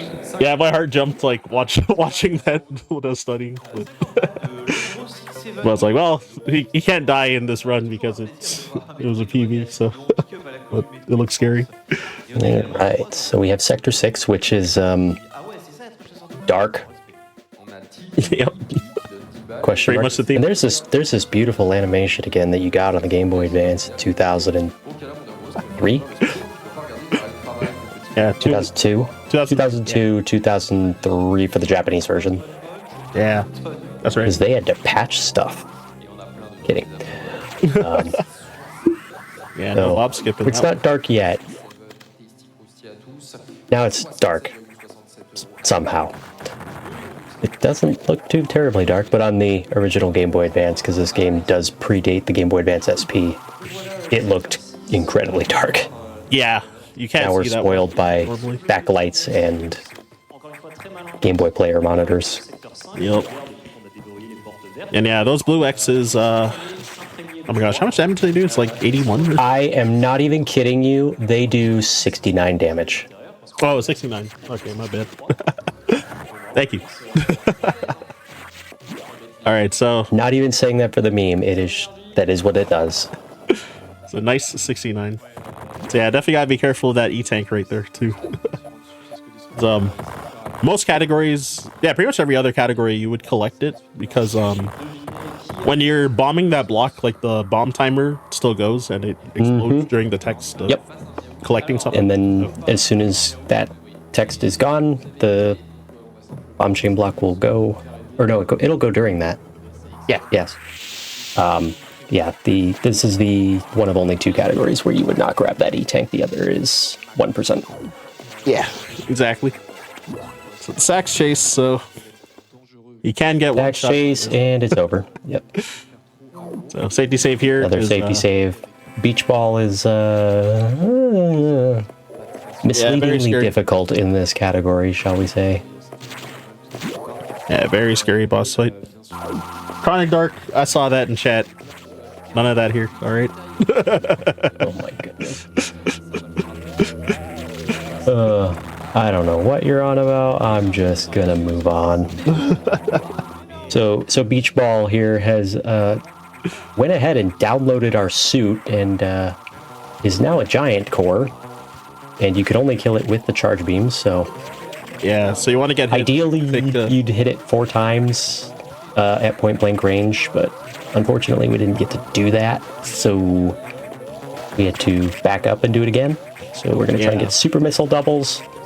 As we progressively get more missiles, we are going to have slower and slower missile to rapid fire. So doubles actually become a little bit harder. But yeah, exactly. The rate of fire is slower, and the travel speed of the missiles is faster. So the damage is also increased with each and every missile. Yep. So we get to like diffusion missiles on like the Ridley core. That's like brutal to get doubles. Because I think it's base does 10, supers add 20, ice adds 10, and the ice effect, and then diffusion adds like 5. 5, yeah. But Yeah, missiles are we'll get to all not that. great in this game as you get further in the game. Well, on the bright side, we get this really nice, satisfying crunch from the super missiles while we have them. So, oh, that Ice X just got in the way. That's not cool. But on the bright side, now Samus can eat the blue raspberry jello. Blue raspberry. It's fine. I'm gonna start saying that now. Yep. Well, we've got four different X values. So we have the lemon, the green apple, the blue raspberry, and the cherry, and then the cores are just the mystery flavor, which, when it comes to the dum-dum suckers, in my experience, it's always tastes like cherry for me. Does anyone else have that issue? Anyway, Sector 5 now. We couldn't go to Sector 5 because, well, it's cold in there. We needed the Varia suit. And now that I think about it, this is the only game where the Varia suit... Well, actually, yeah, this is the only game where the Varia suit actually protects you against cold. Yep. So in every other game, it's heat. Exactly. Whereas in Dread, gravity protects you from cold, which is interesting. Yeah, right? That is what it is. Yeah, because in this game, it's like both, I think. Both extremes. Yeah, it does both. It protects you from extreme conditions. Which is funny because it does not protect you from acid. Also true, yeah. the small appearances that we're going to see. Yeah, there's what, like 3 rooms that we're going to see that have acid in them? Yeah, that sounds right. And they're all in the endgame. Yep. But we'll get to that. But for now, we have to race the broken meat locker freezer that is Sector 5. Because, you know, we have to unlock the level 3 doors and go get ice missiles. Because, well, we need ice beam to hurt the SAX. But, because Samus was infected with an X and had to be fused together with a Metroid in order to get rid of it, she is now vulnerable to cold. So Ice Beam, Adam claims, falsely, but we'll get to that, that the Ice Beam would not mix well with her current situation. Yeah. So they give her this ice missiles. Yep. So, hug your super missile while you can, as we unfortunately will not have them by themselves for much longer. Yep. Oh yeah, now that since you have super missiles, you can also use that to one-shot the eye doors if you can't charge beam in time. This is true. Well, you don't even need to do that anymore anyway, so it's all good. You just stand there, shoot a missile at it, and go. Oh, the RNG room, that first waiver, and like the blue X, sometimes they can... The X can sometimes block your shot, and then the waiver will like stuff you out of your speed booster. Sometimes, yeah. Yeah, so it's a... Yeah, it can be obnoxious. That's why you can safely go back further if you'd like, and just do it that way, but we're speedrunners. We're trying to save all of the frames. Exactly. Yeah, I usually do the safer strat, going further back a little. And barely at the strangest security level in the game, the level 3 doors, because there's only like 4 doors that are yellow in the whole game. I don't think they thought that one through entirely, but that's a bunch of speculation. Just shoehorned in. And there's another instance of keeping your charge through the door and letting go, so you can shoot that switch without slowing down. And same thing here. Except we're just not trying to build speed, we're just trying not to stop. And now we have what other people may call a side grade, or even a downgrade for missiles, is the ice missiles. While it does technically do more damage than what we had before, we have to deal with the ice effect first. Yeah. Any enemies that can be frozen won't die and will be frozen with HP left. You have to shoot them first, unfortunately. We want this one to live. We want this one to live too, so they can do this. And get out of here. Your ice missile tutorial. Yep. Huzzah. Yeah, as he run through them speed blocks. And yeah, well, yeah. So I heard about that there was like a memory corruption incentive. I think this is the room. Yep, this is the room. This is the room where we would do the memory corruption to drop a bunch of power. Well, we would do it on the way back from our next visit down here. Okay, yeah, that makes sense. Yeah, because we'll have power bombs then. As we farm up some HP here. Yep. It's time for everyone's favorite meme. Emergency in Franker Z.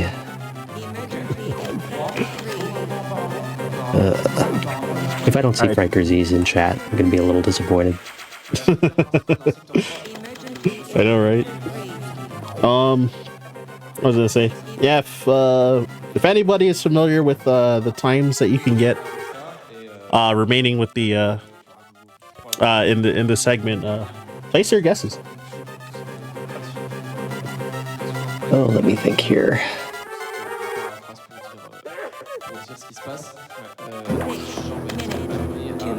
I'm thinking, let me think, 4. Oh, he didn't. I know what I used to be able to get. I know what other players can get. I am not familiar with what Destructor can get, so I'm going to say it's going to be a low 430s, but I don't know how low. Yeah, I forgot what he got in this PB. It was either 428 or 431. I actually forgot which.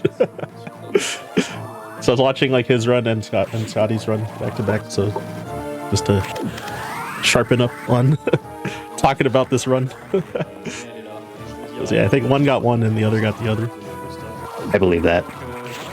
But there's that Stretchy. He's trying his darndest. Yep.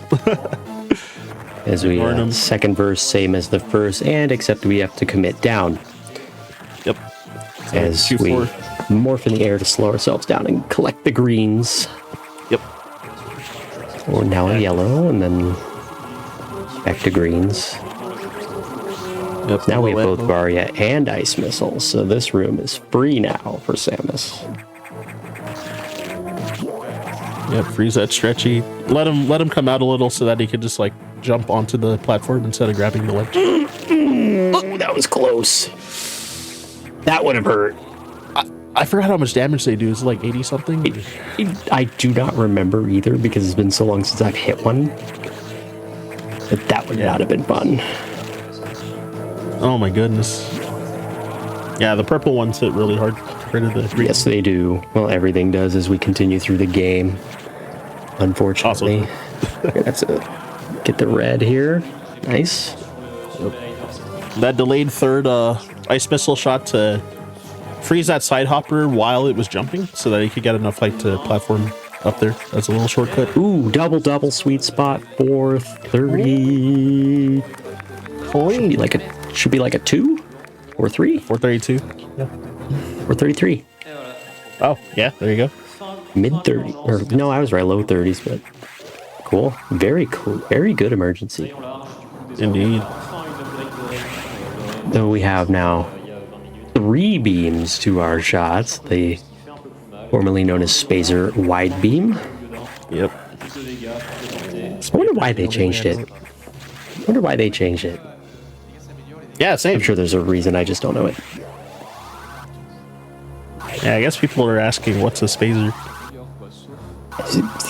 I mean, fair, I guess. I have no idea though. And I guess wide isn't as silly sounding as triple. I don't know. I am not a designer. I know nothing. Anyway. Yeah, same. Well, yeah, during when Samus is like climbing, where he's like when she's horizontally like hanging and like climbing across like the lava room, you can do what's called a R shot, where if you're holding a charge and then if you have at least one missile and you toggle on your missile with the R button, then it'll let go of your charge shot, so you can do it while jumping to not break spin, or during those like climbing sections as well. Very candy. Yeah, we might have seen it happen in Sector 2 during when he was going to the level 1 security, if any of the Zoros definitely probably did. Yeah, he actually got good RNG. They were both out of his way, so he didn't end up doing it. But, yeah, but if you get the bad RNG where they're in your way, then you can do an R shot during your wall jump. But Ryan, Destructor has received word from Dad that there's a biological signal coming up here and it's not an X. Whatever could that be? Yeah, it's a good question. We're gonna have to go kill it. Oh, he didn't use the spark there either.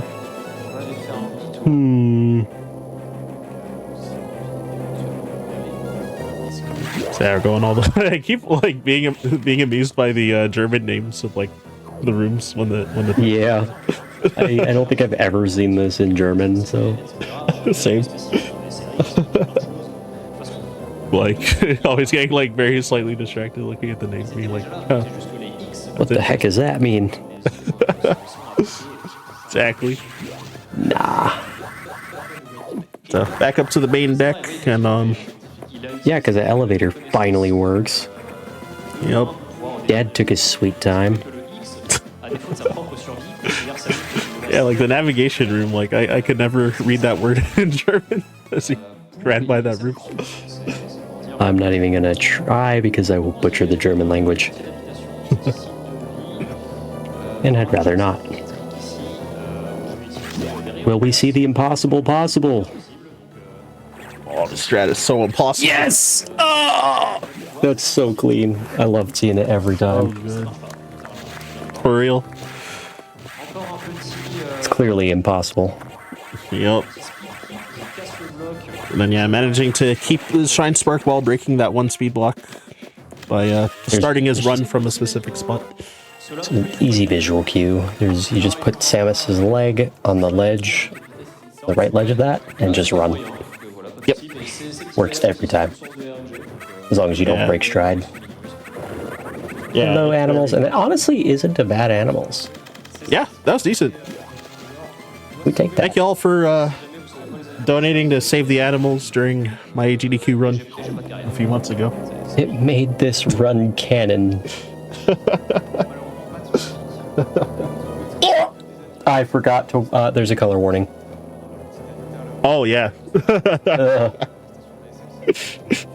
My eyes. Oh my gosh. The Metroid Prime like fusion suit is like.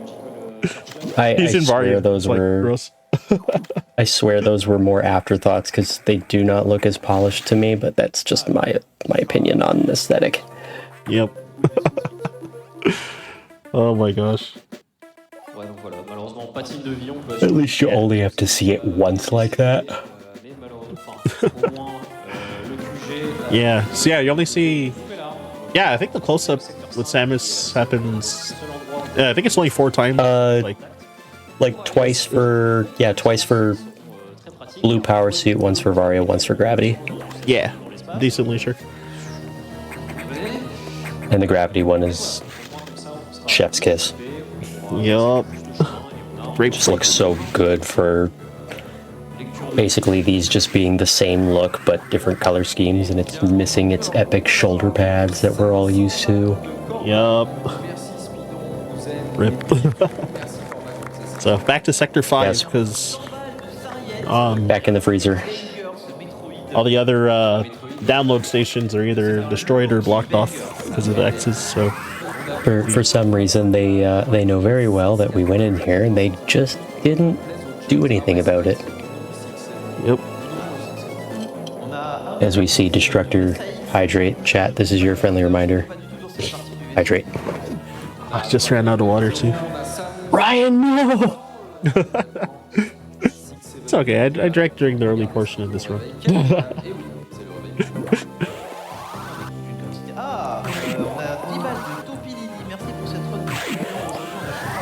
Yeah, so... Okay, I was wondering if he was gonna Shine Spark through this room or not, but... Nah. Yeah, because... We'll do that on the next trip. Yeah, you could like spark to that right before that that ladder that he climbed up. But I guess maybe the door fix is faster than that.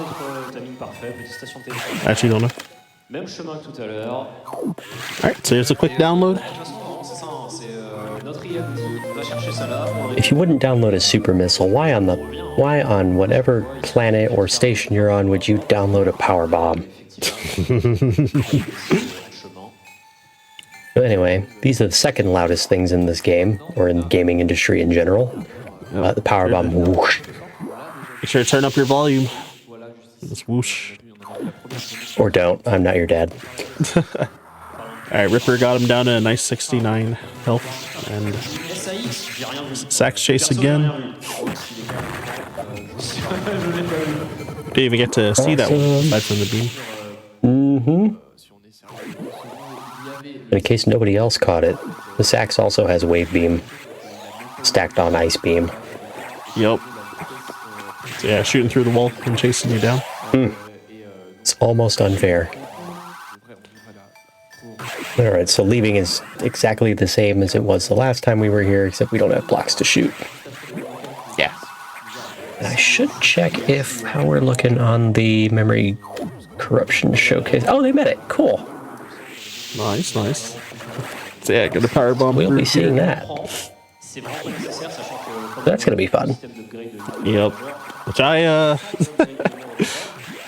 I don't know what's happening for memory corruption, so I vaguely know how it works. I've just never had to do it, and I haven't seen it in so long. I'll just be like, oh wow. But we'll get to that when they set it up. Yeah. Hope y'all know French, because you're gonna have to listen to Destructor explain it. At least if you want specifics. So yeah, another save. I was trying to think of. Wait, did he save or am I tripping? I was only partially looking. Oh right, yeah, because of the Genesis, like the spitters will kill him if he gets hit by them, and it's that is true. RNG, so I love RNG. Yeah, I mean, I was like, play it safe, but I was like, why didn't he save at the ship after this? So I was like, oh yeah, Ridley? right. Why is Ridley frozen in a block of ice? Oh, and he's dead.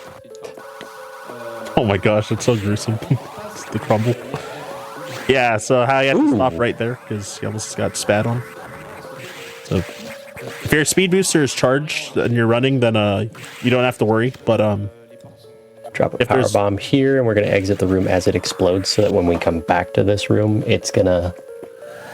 those blocks will be broken, so we can just keep going. Yeah. And we're gonna save again because this is the portion of the game where key hunters show up. And if you've played Super Metroid, you're familiar with the key hunters. Ryan, how much more or less do they suck?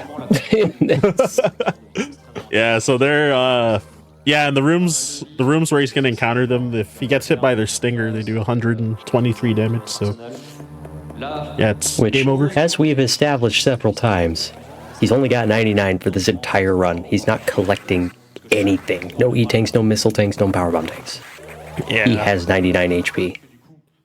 So the flying ones can potentially kill him in one hit if he could be insta-killed. The pirates here are not going to do him any favors either. We've got another boss item over here. And we're good. All right. Yeah, we did it, chat. Right in the way. Yeah, so you have to be like touching an item for like a few frames for it to actually collect. So you can kind of like barely graze it and not collect it. Same with Zero Mission, also is like that. We love us some GBA Troid in these parts. Yep. Can't dodge these beams. He's trapped. So many beams, so little time. All right, really, though, we are going to let this happen, and we're going to fire up a couple missiles and some charge shots. Behold, Yakuza, the fake spider. Yep. So, normally in other categories, you would let him grab you every time he does a cycle of this scuttling around the room, but because your health gets drained while he's holding you, and then you would try to mash out of his grab, then you want to conserve your health. What we got here? Okay, cool. Okay, had 3 rounds there. We got. we are going to have to fire just charge shots, and the goal, hopefully, hit him with all 3 parts. But we are very dangerously low on health here. Yeah, and these those little parts that he drops, I forgot how much damage they do. It's like 30 something, I think. So it's too much. Let's just leave it at that. It's too much. I already got him. But Destructor's a pro. He makes us look like children. Comparison. Right. Oh, ye plebs. Yeah, he's trying to farm these drops, but yep. Yeah, kind of struggling. That's okay. It's okay. The mystery flavored gelatin not only gives you a cool upgrade or question mark in Space Jam, it gives you basically the same thing as a Red X would give you in this category. It's just full everything. Yeah. So he's back. Yeah, he managed to get a double on the last cycle too. Yes, he did. So he was able to finally get some ammo back. Mm-hmm. So yeah, I think it loses, what, about like 3 seconds every failed double that you get, so. Something like that. And depends how long it takes you to hit the next missile. Yeah, exactly. Here come the key hunters. Yeah, so gotta watch out for those. And space jump really sucks in this game, in my opinion. So I was gonna say, some people are okay with it. Some people really don't like space jump in this game. I don't mind it personally. And it's like, at least you can, even if you fail the space jump, you can like do it again while you're falling, compared to like Super Metroid, where if you failed to do it, then you have to drop all the way to the ground and then start jumping again after. Another reason I did not personally like Super Metroid, and we've skipped stuff. Hey, you got it. Love that. And using that one as a platform. Zero beam. We gotta show off the out of bounds while we can, because all the other categories except for memory corruption are done in Japanese. Yep. Because the text is still way faster. Yeah, exactly. Yeah, so since you have very little ammo, then yeah, gotta use a lot of charge shots and power bombs here. Hello, Notori, which is essentially just a statue that's gonna fire plasma beam at us. Yep. Yeah, that damage is. Yeah, that damage is crazy. Is worrying. Combination of dangerous, but then also because since he's not at full health anymore, then the first farming for the they could all be yellows. Plasma beam cord. Yeah, exactly.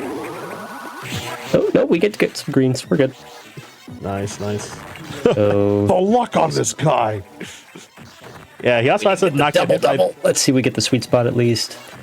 Not quite. That's okay. So plasma beam has some very fun properties. Yeah, the plasma beam from that core would have killed him at that health too. Mm-hmm. You had to make sure that he was taking contact damage instead of getting hit by the beam. But more importantly, as we are using plasma beam is a piercing weapon, which means it's going through enemies, and apparently it does damage per frame. Yep. This is a Game Boy Advance game which ran at 59 point some arbitrarily long decimal. Essentially, we'll just call it 60 for reference because that's just easier. Yeah, basically 60 FPS. So yeah, really gotta be careful about this key hunter. Okay, he actually slowed down on purpose just in case the power bomb. To avoid it. Yep. Yeah, because that one, if you mess up the setup at all, then yeah, that's game over in this category.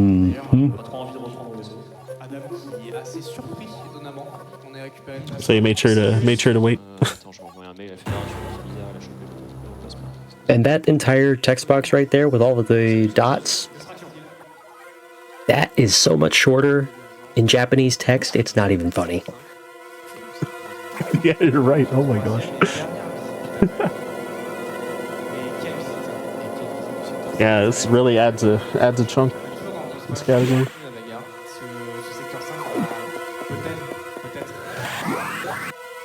Alright, so to sector 5. I'm seeing math in the chat. Uh-oh. 59.94, it's not arbitrary, it's 60 times 1 with... Oh, okay. Today I've learned. Oh well. Yeah, same. Okay, 59.94. Okay, so game. Okay, so that's the same as like Game Boy. Every time I Google it, I get like a 10-digit decimal. Yeah, right. Yeah, so the rounding that would track. That math adds up. Cool. Today we learned. I like learning.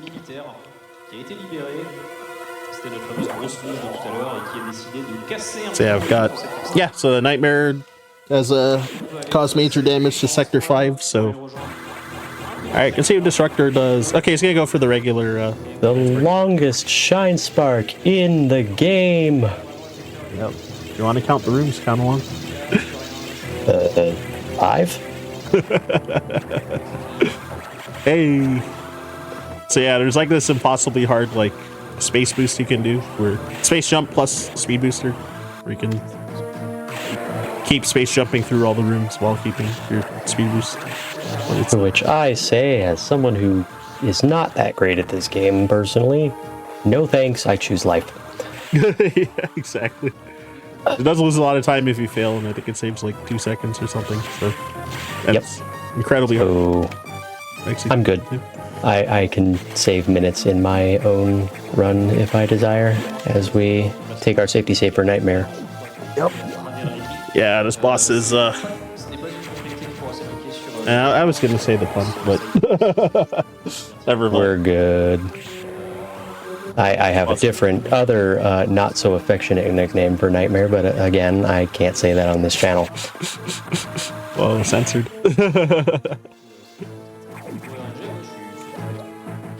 Why doesn't he just grab the E-tank? Because 0%. We can get none of the extra stuff. Yep.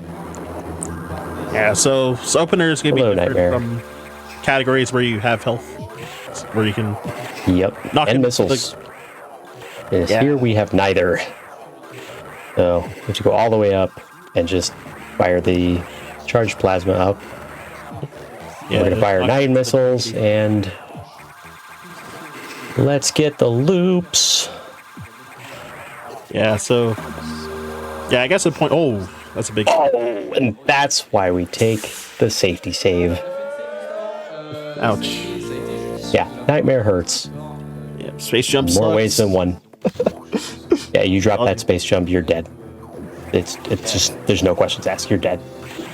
So what's extra jank about space jumps in this game is that like compared to other no beams at least. Oh, nice. I think that's compared to other gotten no beams. He got one. Might have missed one. Oh, crap! I forget if it was beach ball. The one before this one. It was 1 or 2 doors before this one. He got 0. I forgot which one though.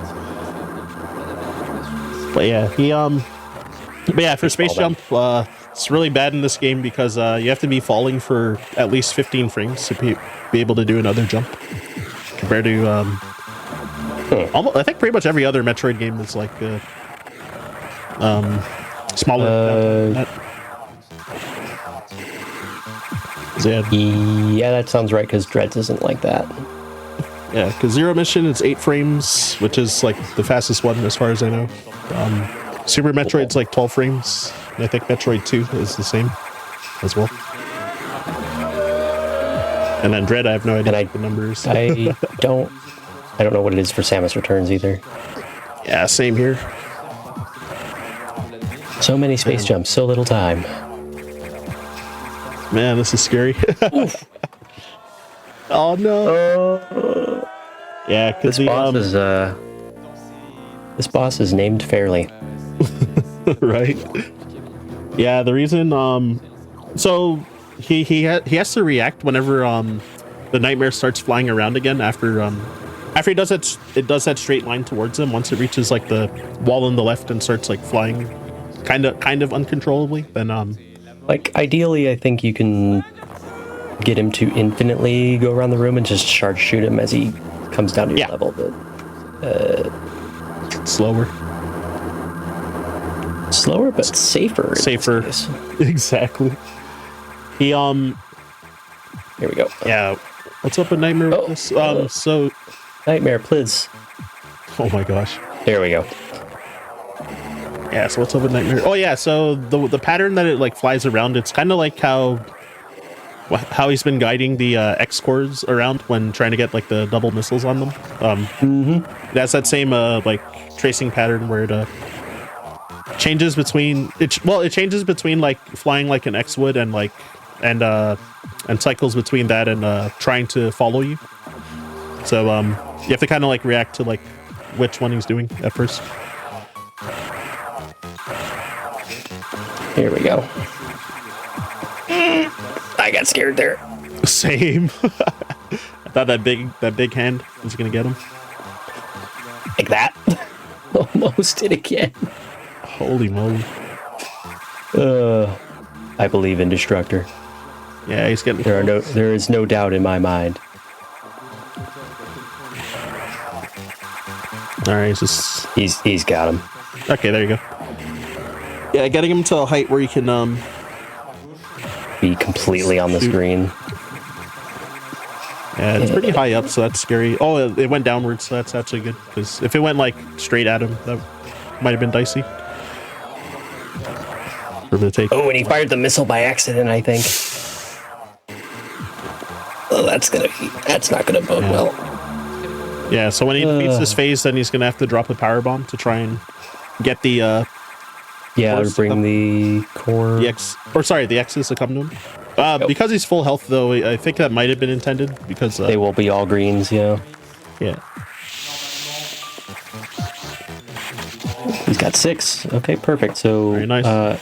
Nightmare has enough, or the core has enough for 6 missiles, so we get a triple double. Very nice. And we get Chef's Kiss design, at least as far as color scheme goes. The gravity suit. Look at that purple. So much better than the yellow.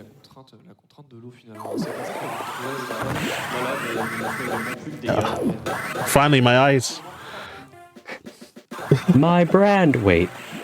Oh, and oh, jeez. Just low enough to bonk. Oh well. It's fine. Oh yeah, it's actually like morph under the beams from the pirate too. There. Oh well.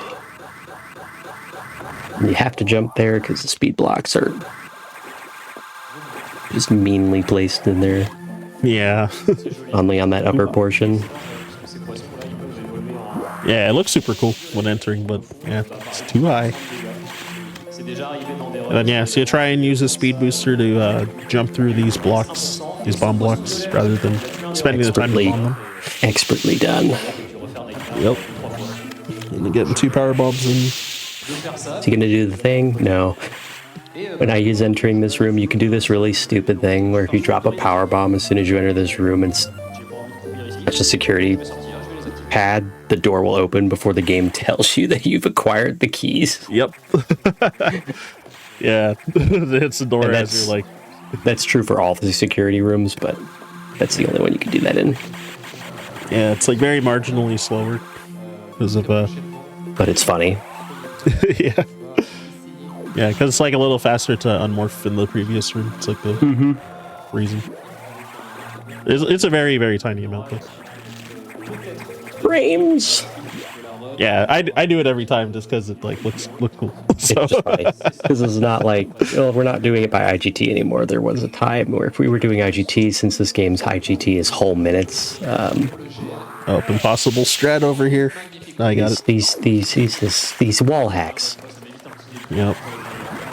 Cheating. No.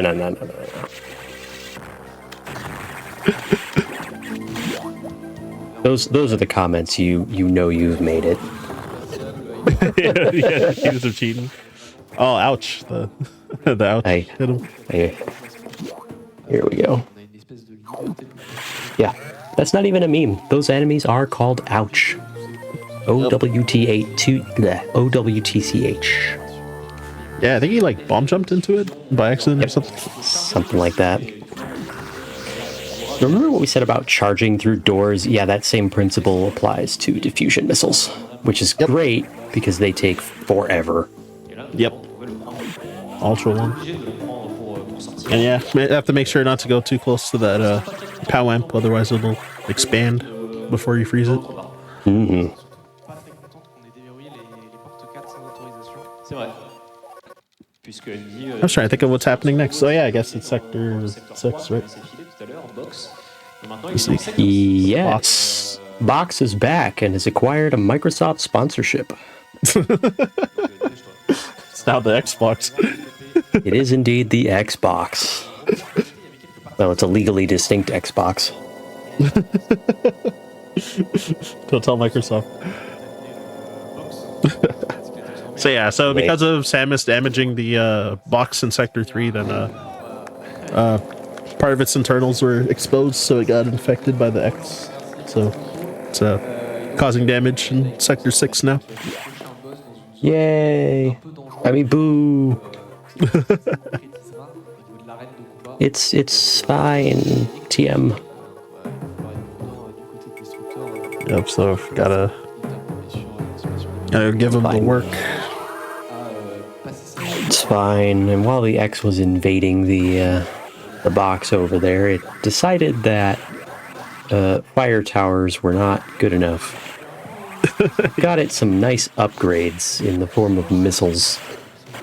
Yep, so it can be a pretty difficult fight. Fun. The objective is still the same, but fighting it and defending yourself is a little bit different. Yep. Yeah, so now that we've got the level 4 security open, then can go left here instead all the way down. Mm-hmm. To a deeper section. I love the atmosphere of this area, personally.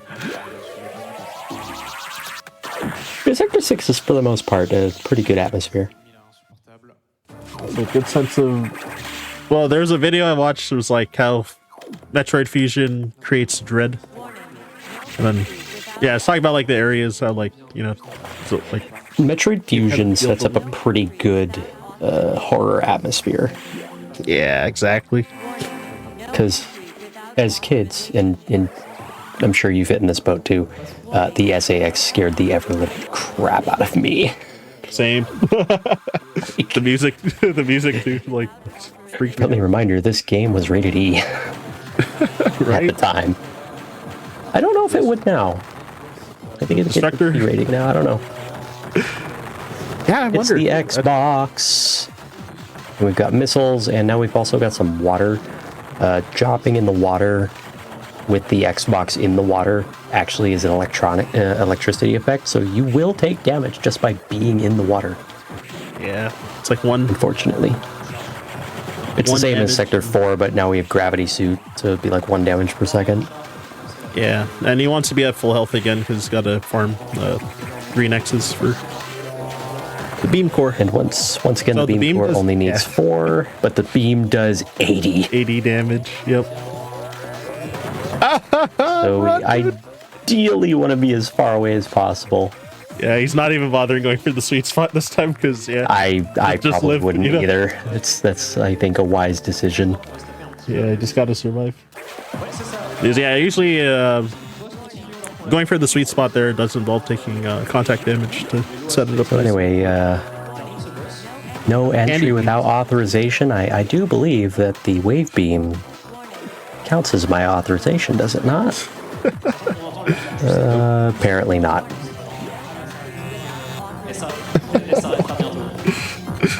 No entry without authorizations. Alrighty. What do we got going on? What do you mean there are Metroids in my Metroid game? It's them. There's so many of them. There's so many Metroids in my Metroid game. Oh, the titular thing. But I thought the character you're playing is Metroid. I just need to know why Metroid can't crawl. I know, right? I mean, really? Oh yeah, I forgot to... Oh, we're rolling because we're Limp Bizkit fans. Got it.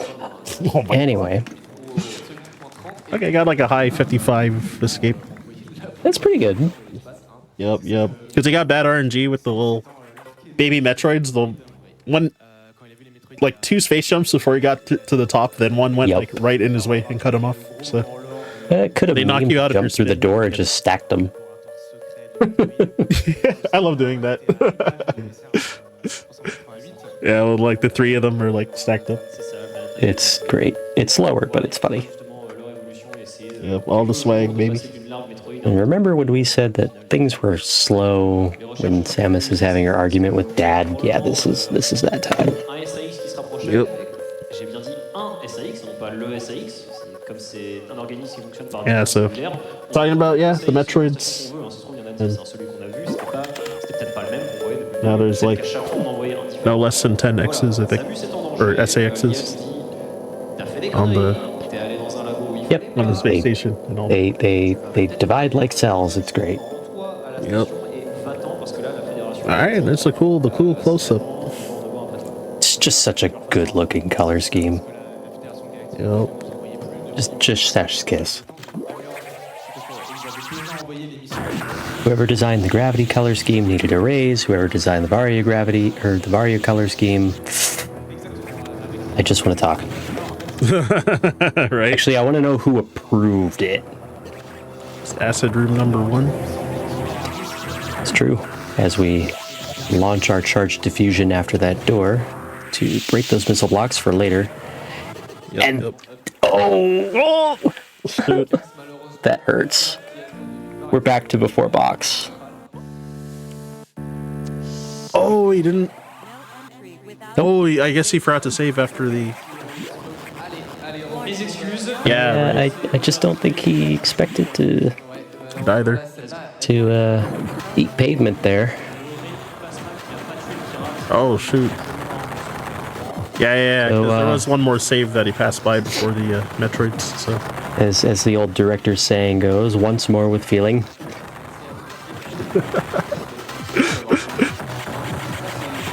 Going again. Run it back. Oh, that was really good. Well, let's see if Destructor does the stacked Metroid meme this time. I hope so.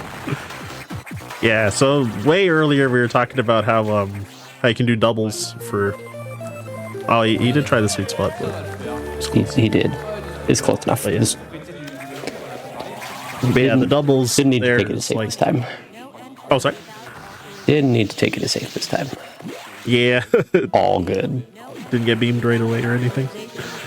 Opting not to save again. Yeah, there's one more save. I guess at that point it just yeah, you could just save here. That's true. Yeah, during this straightaway. Nope, he said no. Okay, cool. He's going in. We're doing it live. He's gotta show why that shouldn't have happened. It's true. I love no, this is 0%, not any percent. This is indeed 0%. Didn't even stack them again. Nope. Teabagging.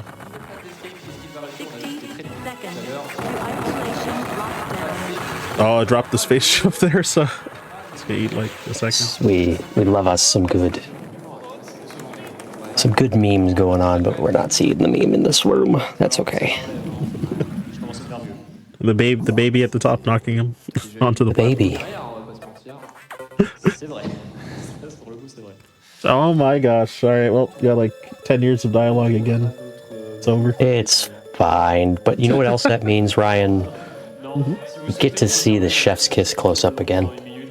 Yep. It's all good. Avec grand plaisir, bonjour.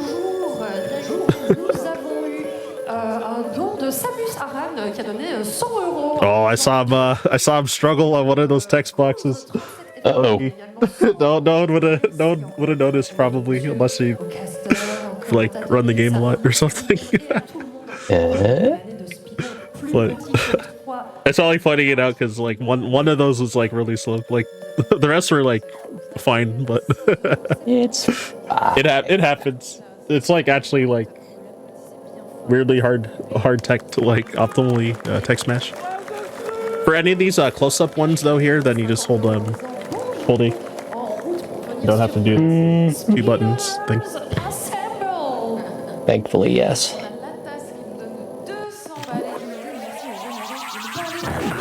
All right, first try every time. We totally haven't died. It's fine. Right?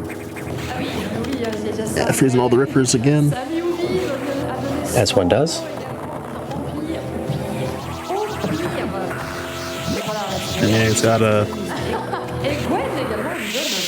He does have more health than last time. Here we go. So now we get to talk about the new enemy they introduce here, the Golden Pirate.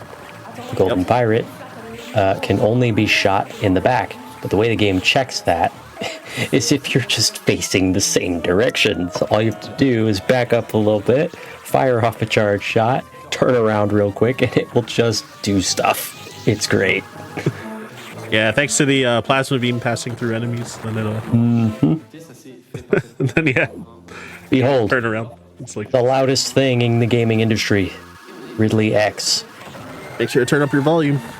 Oh, he didn't save. Also, That's because Ridley X applies a similar thing to doubles in the fact that he is a giant square. And since wave beam plus plasma beam pierces... He's doing the cheese. We're doing the cheese. We're going to do space jump in the corner here and just R-shot him to death. But since he's a giant square, diagonals are your friends. Yep. Let's see if we can get Ridley X core doubles with diffusion. Diffusion doubles! They're incredibly annoyingly hard. Yep. So as Glenn pointed out way earlier about... You got one? Yeah, piercing damage with the plasma beam, so damage per frame, and Ridley being a gigantic hitbox, and the charge shots just like shred through him. So you can kill him in about, if you're like optimal, it's like about a dozen charge shots, but I assume in like 0%, it's probably gonna get closer to like 15, but still, it's like... If we're gonna do the cheese that way, yeah, it's definitely more. Yeah, so you kill him really fast, whereas the Nintendo Power Guide says that you can shoot Ridley with 100 fully upgraded missiles to defeat him, but... No thanks, I'm good. Doesn't mention about just using the charge shot, so... And yeah, because they want you to explore the map so you can get 100 missiles. They didn't want you to do this 0% nonsense. Right. This isn't nonsense. This is actually an incredibly difficult challenge. Yeah, so like, yeah, Ridley has like, I think 4,500 health, and yeah, your fully upgraded missiles do 45 currently, and then something like that. Charge shot, I think the charge shot does like 27 per frame or something, like as it's passing through. So I am not certain on that maths. Yeah, it's something like that. So I think if you get like an optimal shot, you can do like pretty close to like 400 damage per shot. Oh, that jerk just sniping them on the way up. And because those blocks are breakable with your screw attack, then you have to like space jump over it and then the shot cancels to ledge. Yeah, exactly, to ledge grab. Yeah, it's all kind of janky. Or you kidding. Prepare for 10 more years of text blocks. It's fine. We're just arguing with Dad again. Yep. Yeah, I do like how the for Samus's portrait, how like the shining like on her visor. Yeah, she is facing a computer. Yeah. The attention to detail, I love that. Especially on the tiny screen of the Game Boy Advance. Yeah, right. It's like, I haven't held a Game Boy Advance personally in a hot minute, but I remember that screen being way bigger than it is. I think I've just grown. I know, same. Yeah, having one dust. Yeah, like holding it when you're like 12, it's like it seems just so much bigger. Comparing it to like a regular Game Boy, original Game Boy screen too. Oh my goodness. And then the SP shows up. Yep. Yeah, I know some runners use SP when they speedrun on this, like streaming through the Game Boy player. I did. You did? Nice. Yep. Yeah, I think Scotty does as well, but he's torn this. He's taken the screen off of it, the display. So I'm not really sure. I vaguely remember seeing that. Oh, okay. Because yeah, I know Scotty and JRP for like top runners. I know they both use GBASP. Si normalement c'est ouvre la porte qui est fait, mais voilà, Yeah, the D-pad is so nice on those, for real. Yeah, the D-pad on the GBA is not as hot. The SP, Chef's Kiss is much better. Yep. Like, whenever I'm practicing, like, well, usually it's like de-rusting if this gets accepted for a marathon or something. Then I'll practice on the go on public transit or something with my SP, but otherwise I'm using a SNES controller with my Game Boy player. Oh my god, the text is still going because it's not Japanese too. And I think quite a few words in German are longer than they would be in English, so I think that makes sense. Loses more time. That makes sense because when he got the missiles, the missile download at the start of the run, I was like, it looked like I think it was like at least like 5 seconds slower than English. So that makes sense. I am not entirely sure. And it didn't look it's like the first time I'm even seeing a run in English or in German, so.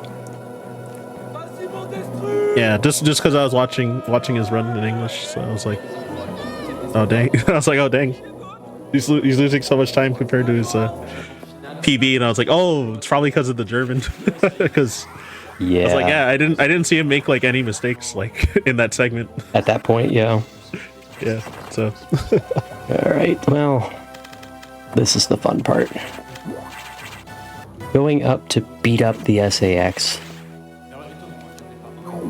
as we take our safety save. Yep. Another dangerous fight because Ice Beam still freezes. No, it doesn't. No, it doesn't, but it'll. No, not anymore. No. I'm thinking. It'll kill. We can freeze it. Excuse me. I'm wrong. I have it backwards. We can freeze the SAX with our ice missiles. Yep. Which, and then, hopefully we get to do. Just remember, chat. 4-shot does not exist. 4 shots a minute. Yeah. So. Gonna be abusing the plasma charge shots by freezing the SAX and then what we got going on having here? The piercing damage. Okay, he's playing it safe by he's doing the safe method. That's good. Yeah, this is gonna take like 7. I told you 4-shot does not exist. This is the strat. Okay, 7, yeah. Because I love phase 2. Yeah, to get like 4 or 5 shots, you generally have to do you have to jump and then shoot, are we going diagonal. to? And then is he gonna cheese this? Yeah, so he will die. No, he's gonna go for the. So he's gotta be careful. Luckily, screw attack, we're invincible, so it's all good. Yeah, and if he's going for the doubles, then he wants to take contact damage on the way down. Because it does like. Definitely. I don't know. I think it's like damage. Got a horizontal sweet spot, so that's good. You only have the mystery flavored Jello go up. Yeah, exactly. This is fine. And then it ran away. It's good that he survived. I hate when my Jello runs away. You drop it on the floor and it like slides and you're trying to clean it up. Alright, 6 missiles, 9 supers. Or sorry, 6 missiles and 9 power bombs. I see what he did there. 67 energy. He's got all the numbers. The two memes of the generations. Yep. Right in between 68. I've been with you guys for quite a while now. It's been Destructor found the secret. Oh no, the ledge grab. So he's trying to save time with the door fix. But... Yep. Alright, let's see if we get the swag spark. The low height. He got it. We've done it! So clean. Yeah, so there is yeah, because he got the low height, he's not able to do it, show off the tech, but if he was coming in from the other side, running in the room, then there's a specific spot you can jump in, which causes the sax core to have a sweet spot position. So you can regain control of Samus sooner. But because he got the low height, then he... And that Mystery Jello gives us 2 upgrades. It gives us some unnamed suit and Ice Beam. Wait, Dad told me Ice Beam would kill me if I got it. Well, we've been lied to this entire game. Thanks, Dad. You stink. And guess what? Time is now. GG's. Okay, it's like half a minute. Still underestimate. We take it. We would take that any time of the week.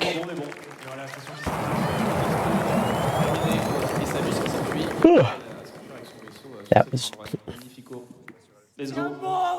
Bravo, Destructeur. Qu'est-ce que t'as pensé de cette run? Yep. So we got the we call it Memco, memory corruption showcase. Thanks to all y'all donating. Yeah, as soon as I can get that fired up soon, which likely Glenn is gonna cover a lot of it because I don't.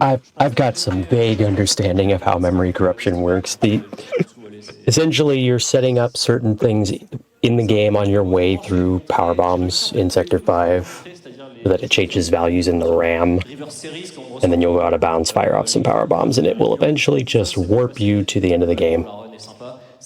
Yeah, I wish I studied up on it, but I didn't check if there was an incentive. I'm doing that from memory. I did, and I went, oh, I don't remember how that works specifically, but that is a... Yep. It's a vague understanding of what memory corruption is and how it's doing it.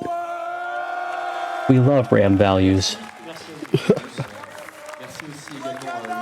Yeah, that was completely my bad because since I've never run 0% as well, like I actually like studied up for this, like, and even asked Destructor like what he wanted me to talk about, like in the run and stuff like that. Yay! So, did my due diligence, but didn't. 49 in-game minutes. That is clean. Item collection. Nothing. It's valid. 0 out of 100 drops that are in the game. Pretty sure his IGT is faster than my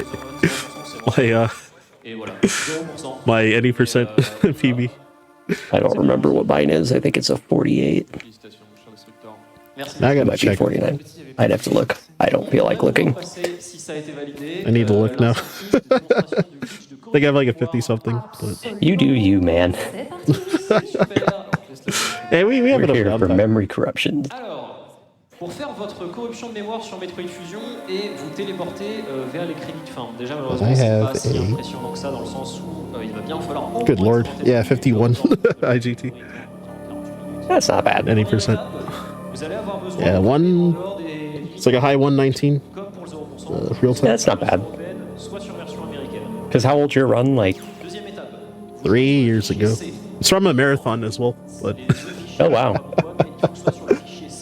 Yeah, I think my last like 5 PBs and 80% have been from marathon runs. That's funny. I haven't grinded 80% like at all. I started off with learning Hondo. That's mainly the reason. Then I did maybe like 8 runs of any percent total. So yeah, Hondo's more grinded for me though. But anyway, I don't know what Destructor is saying, but he just jumped from that save station to Sector 4 suddenly. It's magic. I'm trying to wonder where is he gonna start setting up memory corruption here. Yeah, he's explaining some of the values that he's. Oh, because he needs to. Yeah, probably has to. Because he needs to change. Blocks, right? Yep, you have to break certain blocks. You have to, and just do certain things. How people like discover this stuff is beyond me sometimes. It really is incredible. Yeah, like the certain like permanently breakable blocks, like he has to break certain. Though I don't know which ones and whatnot. So.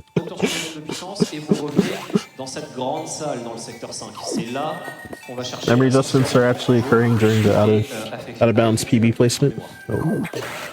Well, Radley, what do we got thanks here? for helping. But yeah, okay, this will be my last time apologizing for not studying up on this, but y'all get the point. And I don't know what I'm talking about for this part. I had a clue. Go me. Yep, so memory corruption was never my thing. Glenn the goat. I would never go that far. Not the goat? Yeah. Okay, yeah, this is where it begins. This I'm like familiar with. This we know about. Hey, look, out of bounds. Out of bounds. And then he's gonna place some power bombs, which will mess with the RAM. It's counting. Yes. Presumably in French, but I don't know because I don't have the audio on currently. Il va être tellement élevé qu'il va juste revenir à la valeur normalement maximale possible qui correspond à But yeah, I guess as a random thing, I love he's explaining it. Yeah. Whee! When he's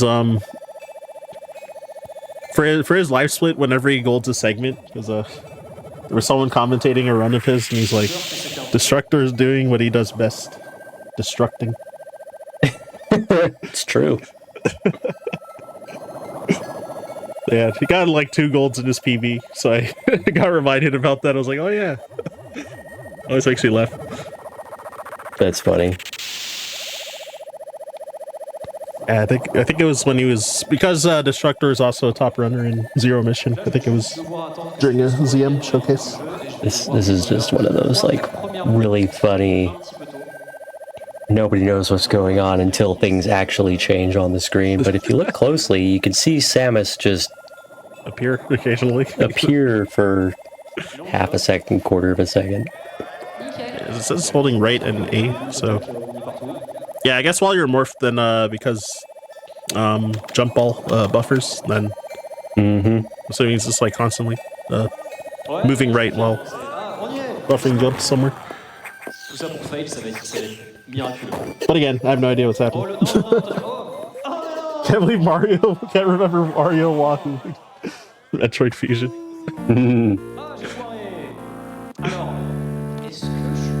So, I don't know if that death was intended or not. Alors, normalement la corruption des morts a fonctionné. J'ai foiré la première bombe de puissance qui aurait dû me retéléporter dans la deuxième salle du jeu. I'm assuming that. I don't know if I believe the French chat. Some of them are saying no, and some of them are like, what? I think it's intended because I just like looked at the player cam and I was like, all right, if he's like panicking, then that means that wasn't intended. But oh man, I really wish I knew what was going on, William.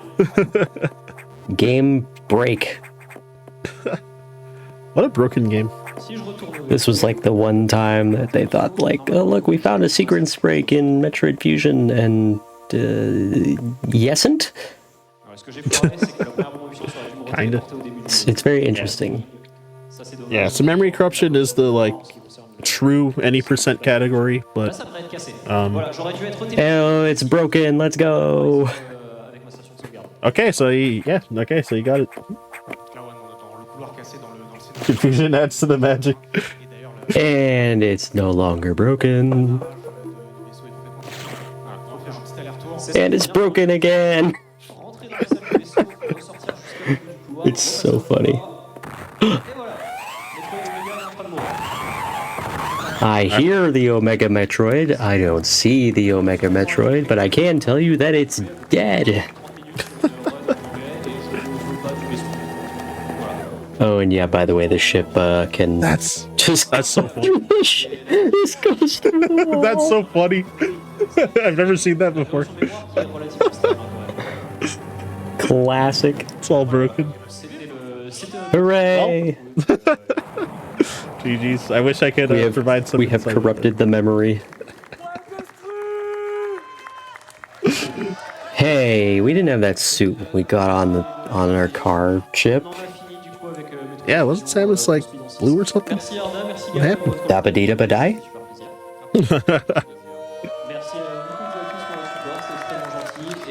Alright, I hope I spelled that right in chat. But my terrible French. Je vais vous rendre l'antenne et voilà. Bon week-end sur SpeeDons. Oh, but yeah. So I assume that you're signing off. So You can watch Destructor at twitch.tv/Destructor642. Indeed. Yeah, he's a cracked runner. He's pretty entertaining as well. Like, indeed. He in the morning sometimes. I think we'll be getting out of here shortly when they do their intermission segments. Yep. Bonjour. Mais qu'est-ce que tu fais? Je fais le pain du boulanger. Ah bah. T'as pris ton pain? Well, it's late for me anyway. I should get going to bed here. I've been Glenn. You can find me at twitch.tv/MetalGlennSolid if you'd like. Or we have Ryan here. Ryan, where can they find you? I'm at Ryan_Ford522 on all the stuff. And yeah, I guess for the GDQ folks, so supposed to be the opening run for this coming SGDQ, so hope to see y'all there. But yeah, should be live tomorrow, and good luck with the rest of this event, everybody. Cool new run up next. Votre générosité, bien sûr, est au rendez-vous. Vous avez fait plein de dons pendant la nuit. On peut en lire quelques-uns. Voilà, le temps de les laisser s'installer, bien sûr. Bien sûr, évidemment. Petit point sur parce qu'a priori il y a des fils rouges. Hein, la grande question. Attends. Tu sais, il paraît que voilà, des fois quand je voulais faire ce truc un peu super-héros, tu vois. Est-ce qu'on a besoin de moi? Attends, j'arrive. Yeah. Il est absolument là. Non mais oui, bien sûr, le magnifique t-shirt qui a été design par Zo et que vous pouvez, vous aussi vous procurer pour être une œuvre d'art sur pattes et pouvoir vous pavaner dans toutes les rues de France, de Navarre et de partout ailleurs. N'oublions pas qu'on est suivi par des gens qui disent c'est quoi votre time zone là, dites-nous dans le chat. Et merci. Restream. Merci. Hi GDQ, thank you for all the great job. Hello everybody, I'm Oscar424 and I will be your host for the next run, which is Trine Enchanted Edition for SpeeDons 6. How is everybody doing? Yeah, it looks like they are. I just noticed the Shrek ears on one of the hosts and I love it. So we are getting things set up super quickly, so we'll be starting soon, hopefully. But yeah, Trine is a game that I looked it up just to see how long it's been. It's a game I've played for, almost close to 20 years now. It is a game that, ironically, has been pretty near and dear to my heart, because they did mention GQ. That would be awesome. Well, hello and bonjour if they did mention us. Yeah, I was looking up. Trine will be the first in a series, I think, of 6 games in the Trine series right now. So, going back to the somewhat original, the Enchanted Edition makes it a little bit unique in that it is. Oh wait, looks like we are heading over to the commentator soon. I love that. Looks like kimono or yukata that the wonderful woman has on.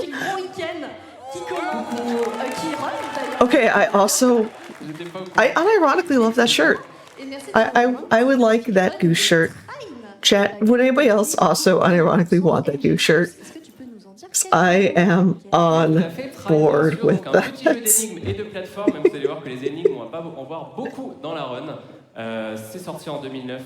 It looks like our runners introduced himself as we are getting into this. It's Trine. This round we'll be playing the first Trine. The biggest difference is the Enchanted Edition. It's the original Trine with the Trine 2 engine. So it plays a little bit differently. It feels a little bit different, but it is quite enjoyable, and you'll see very quickly just how broken this game has now become. surface Zambois. C'est Zoya, c'est la voleuse. So now we are getting ready to start. As soon as we start the game, we can start telling you a little bit about what's all going on here as he's playing with the different characters in this playground of sorts. Peak French fashion. I see those honks. Very nice. Also peak French fashion. The SpeeDons shirt. If you haven't seen it, it is wonderful and I love it. It's a really, really nice design.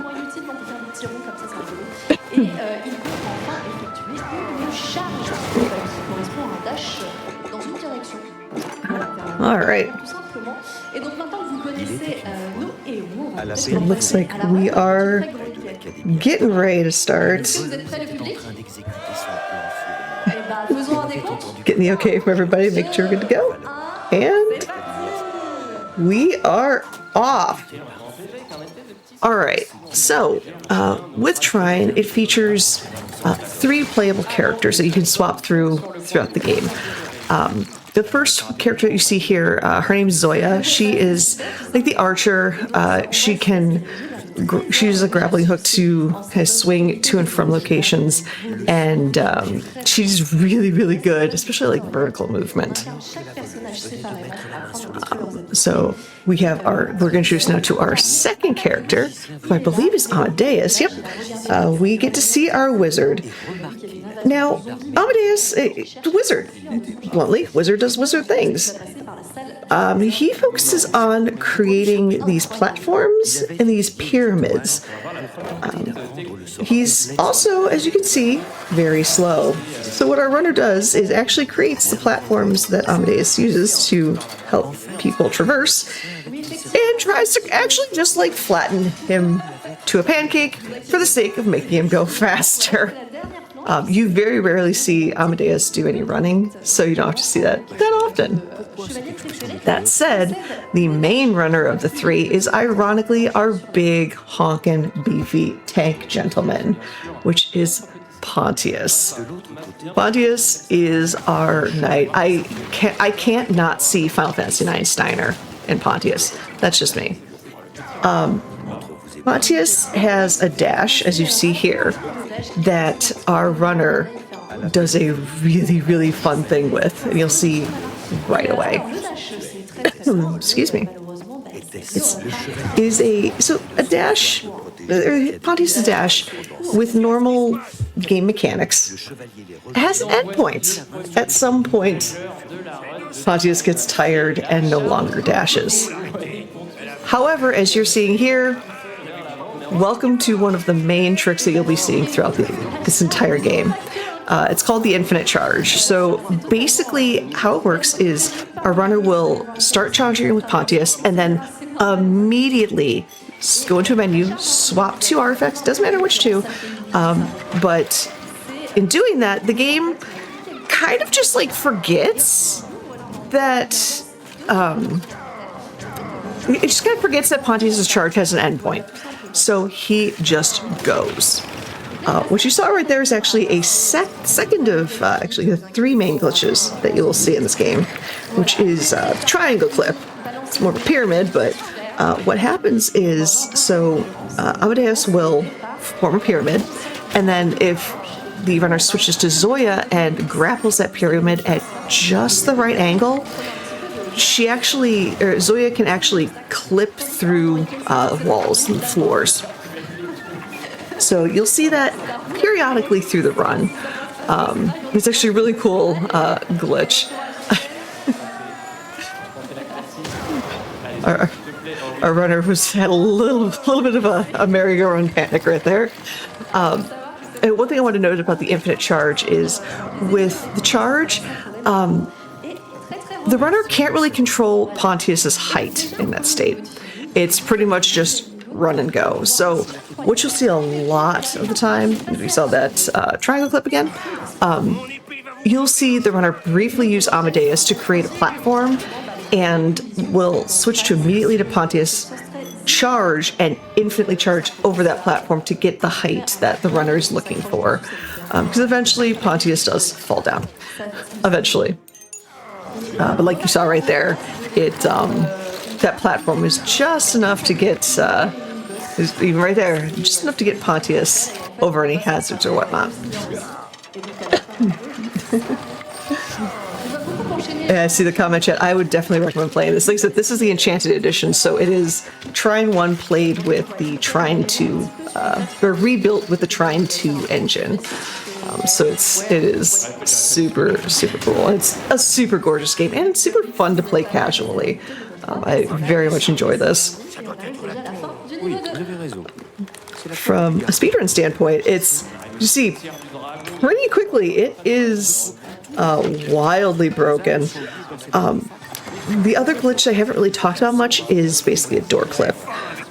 Now, we know how it works, or no, I should say, we know what we have to do to get this door clip. You pretty much, if there's any doors that you'll encounter throughout the game, I'm not sure when the next door is going to be, so I'm talking about it right now. You can very quickly swap your characters, but also then return to the main menu and go back into the level while holding forward. For some reason, that allows you to clip through a door.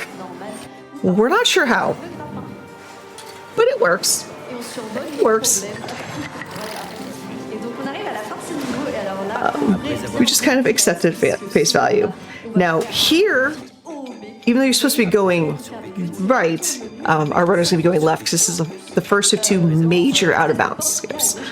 What he's doing right now is he launched Pontius up to the left and then proceeded to go in and out of the menu and back to the level. And in the process of doing that, the character gets kicked above the floor, or above the map. So with then Pontius's dash, you just go. So you are quite literally running over the top of the map and just skip everything.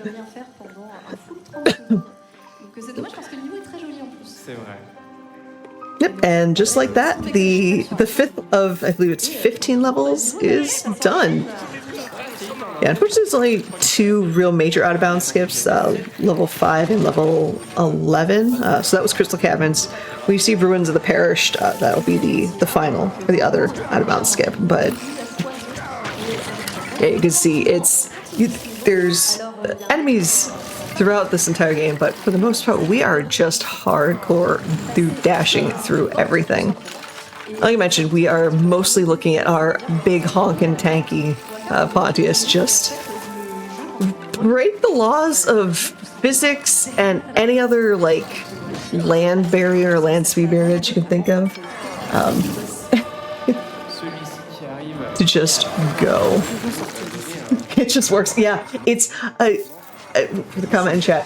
We know the door clip works. We don't know exactly why. It might, the runner mentioned that it might have something to do with some very odd collision properties. Kind of like you saw right there, that being the door clip. And yeah, but some weird collision properties, and then swapping characters as well as just collisions not being loaded in the first few frames you enter a level. But we're not sure. So that's just one of those things we go, yep, this is the trick. This is what we do. Don't ask questions. It works. The best possible experience of this game is if you play it on the Wii U. I've never played this on the Wii U. I have played this on, I want to say the PlayStation 3. I ended up getting, I think I had like a platinum trophy on this back in 2010. So yeah, it's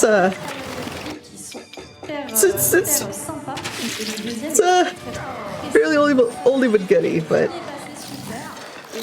yeah, it's never seen it broken just as much. Like right there, you got to see another triangle clip right there, as mentioned, when the wizard Amadeus creates a pyramid, and Zoya the archer grapples on it just at the right moment. It just kind of goes to the floor. It's fine. Intended mechanics, absolutely. Intended, unintended mechanics. Those are the best kind of mechanics.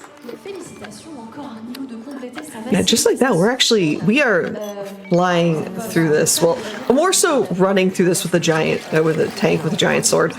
But this level's actually, or this particular level's pretty cool because there's a lot of verticality to it that you get to see Zoya a little bit. She's very good at straight vertical movement because of that grappling hook. So when it's not feasible for Pontius to just dash to his heart's content, you'll, for the most part, see Zoya in there traversing with the grappling hook. And that's usually, if you play as casually, how it's intended. Just because she is so movement oriented. She has a bow and arrow, but our main damage dealer would be Pontius with his big sword.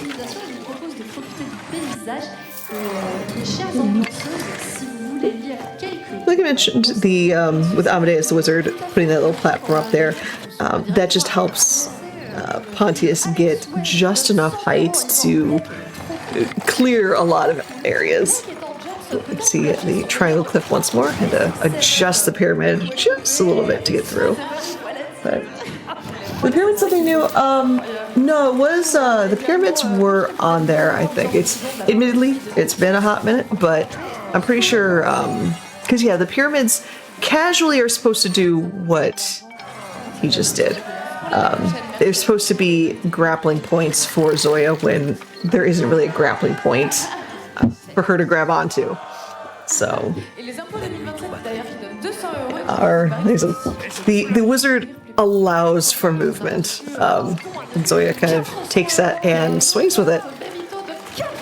And then Pontius, not feeling left out, just runs with it. Well, thank you, friend in chat. Thank you for allowing us to restream in English. It has been great fun for myself and everybody involved with this. So, anytime we can help support a wonderful cause that is Médecins du Monde is wonderful. Oh no, I lost my notes. There they are. Let's see.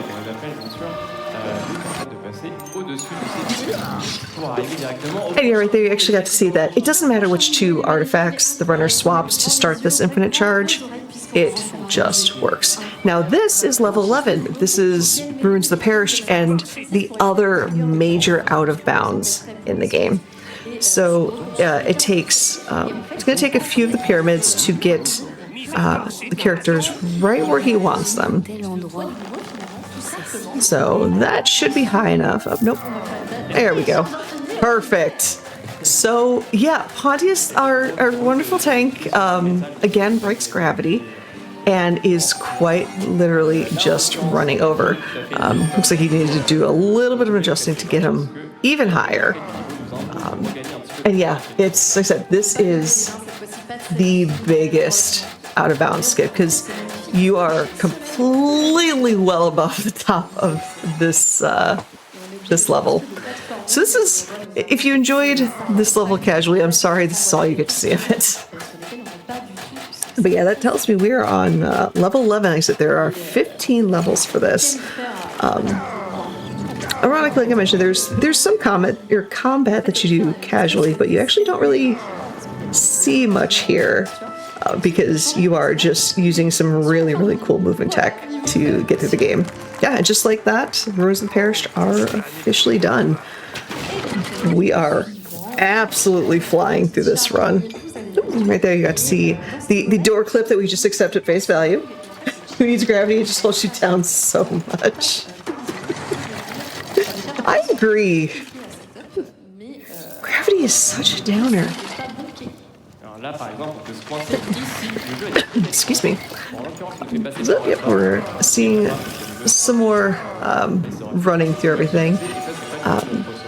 Again, a lot of it, the nice thing, because you're not really doing much combat, is the runner does have a little bit of leeway with taking some damage from environmental hazards as he's working his way through the area. But this is a fun little section because I mentioned Zoya is very good with vertical movements. You get to see her a little bit. Look, you can't. Everyone, quick shout out to our wonderful producers, Raccoon and Jack, for the awesome assistance in getting this English rain stream up and going throughout the entire day as I regale with terrible dad jokes and puns.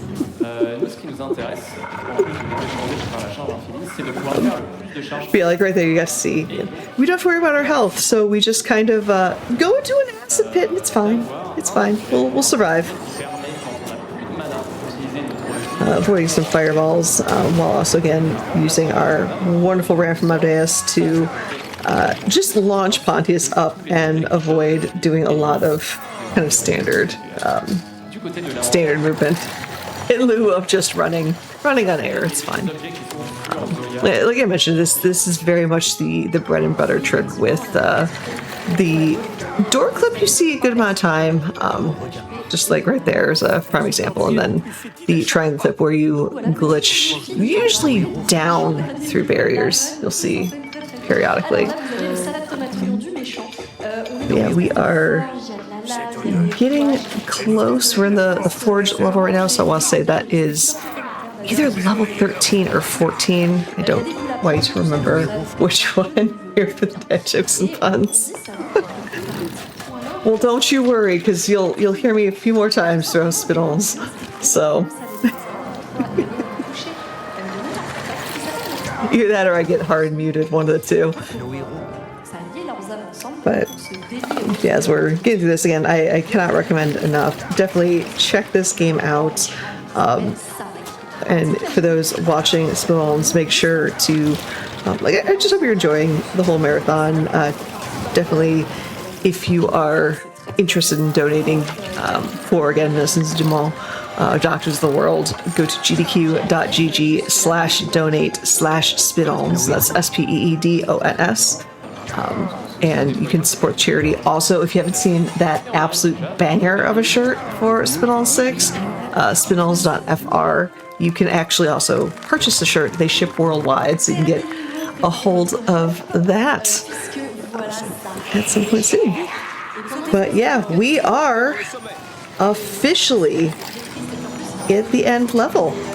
So this is a whole lot of traversal, and for the most part, it's you're going to be seeing Zoya for the bulk of it, because it is a very vertical section.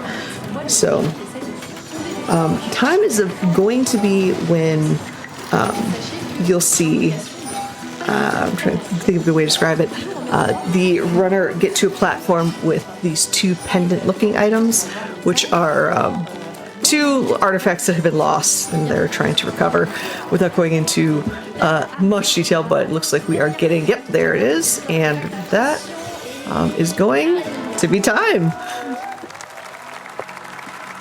Yeah, and just like that, we have just blown through such an amazing run. I hope you enjoyed watching it just as much as I've enjoyed commentating it. Like I said, this is a gem of a game that you should definitely check out, especially if you are a fan of speedruns that have a lot of movement tech. This would be right up your alley. So you can see the big bad tries so hard, but does not have the power of the infinite charge to deal with our heroes, and the day is saved. Without going into too much detail there. I just noticed in the primary chat over at Mr. MV, Bonk le boss. I feel like I need to add that verbiage into my my daily speedrun routine. Because I too would like to bonk le boss at all times. Est-ce que tu as quelques paroles à adresser ses joueurs un mot de la fin peut-être? Juste salade. Merci beaucoup, c'était très. They are saying their thanks or shoutouts, their love. That said, I'm here for trying. I'll be back later in the event, but Musk 424, and I will catch y'all later. Enjoy the rest of the marathon. Next run is Minoria. Take care. Ça fait plaisir. Bah oui, mais remets ton son. Remets le son, c'est bon. Oui, je me suis... remets. Je suis encore dans ma voix de ténor. Il faut encore une petite demi-heure pour partir de cette taciture. Mais peut-être qu'en lisant quelques dons... Bah oui, ça va absolument, me parce faire qu'il y en a aller. eu, hein. Il y en a eu, donc vas-y, je t'en prie. Et bonjour, je vois le chat qui nous dit bonjour, oui, bonjour le chat, c'est vrai, j'espère que vous allez bien là, parce que et vous êtes super, voilà, c'est tout ce que j'ai à dire, et coucou la modération, c'est vrai que... Sache qu'en tout cas, on a Lilien qui a donné 10 € en disant la perf est folle, bravo, gros week-end, tout à fait. C'est ok pour toi? Oui, oui. Bah vas-y, go. Nous avons Elisheva qui nous donne 13,12 € et qui nous dit un des speedruns les mieux expliqués sur un de mes jeux préférés. Je suis tout simplement heureuse. Merci à tous pour ces moments incroyables. Merci à toi. Et nous avons Benton qui nous donne 500 balles. Combien 500 balles. Merci beaucoup de message. Exceptionnel. Il y a Sir Hawk qui nous a donné 200 € en disant comment ne pas donner la max devant ce speedrun de Trine par Iken commenté par Blake. Et sinon, fin Maël dans Clair Obscur, hein, team des Lulu. Toujours plus vite, bonne journée tout le monde. Merci beaucoup pour votre générosité. Ça fait plaisir et on espère que vous êtes au rendez-vous pour regarder du speedrun. Encore 2 jours avec nous. Ah bah oui. Qu'est-ce que tu attends là, toi, dans ce qui reste? Parce qu'on a déjà eu des moments... Parce que, ah oui, mais toi, c'est vrai qu'en fait, ouais, tu regardes pas de run, t'es en practice room quand t'es pas en montage. C'est la sauce, la team. C'est les problèmes. C'est les problèmes, là. C'est les problèmes. Et bien sûr que Vicky fera la run de clôture. Imaginez, je suis à côté d'une star qui va clôturer ce speedrun avec Silent Hill. D'ailleurs, il y a une incentive en plus sur la run. Ça donne quoi, là, pour l'instant? Il y a une incentive sur le costume que mon personnage va porter et c'est le costume de lapin. Mais c'est terrible cette voix. Bon bref, le costume de lapin rose qui est devant. Hello everybody. How are we doing this time zone?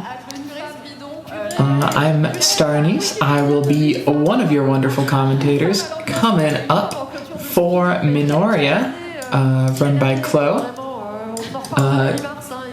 And I'm joined by my wonderful and significantly more qualified friend. Hi, my name is Lori D. Bunnykins. I ran Minoria when it came out, and then haven't played it much since, but the run is still fairly similar, honestly. So I'm really excited to show it to you, because this was definitely a game that I think didn't get its appreciation much when it launched, so I'm glad to see someone still caring about it all these years later. Yeah, and part of that is this is a very challenging run.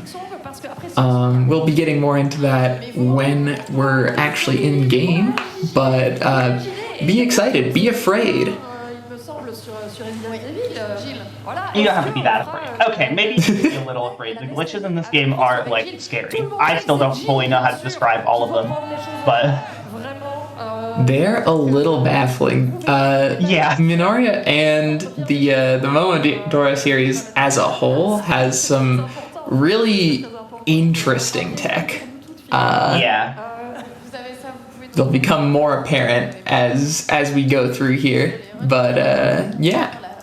Yeah, I was like one of the people that helped with some of the tech in this game, and I hardly know how to describe some of it. It's one of those games, but I'm really excited. Again, I think this game's really cool. I think it's a very bit underappreciated. I do think compared to like the Momodora games, the other games by this developer, it's maybe not as strong, but I don't think it's weak, like, at all, still. Yeah. I'm coming from a position where I have actually not run this game. I ran a lot of Momodora Reverie Under the Moonlight, which is another wonderful speedrun, and one where you get turned into a cat, so I'm particularly partial to it. Yes, of course. I mean, the cat's just very cute. Absolutely. I feel like every game should let you play cat. I would agree. Even if this it's not is thematically fitting. Who cares if it's thematically fitting? You should be able to play as a cat. Dang, Sonic barely lets you play as a cat anymore. I mean, what are we even doing here? That's why my favorite Sonic game is the one where you can play as the cat. Good choice.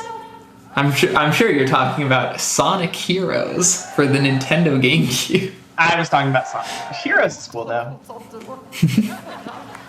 The other cat. Oh, I do forget Sonic Adventure 1 is another one of my favorites. So Sonic Adventure 1 is fun. It had a lot of fun just bouncing around the overworld as a youth.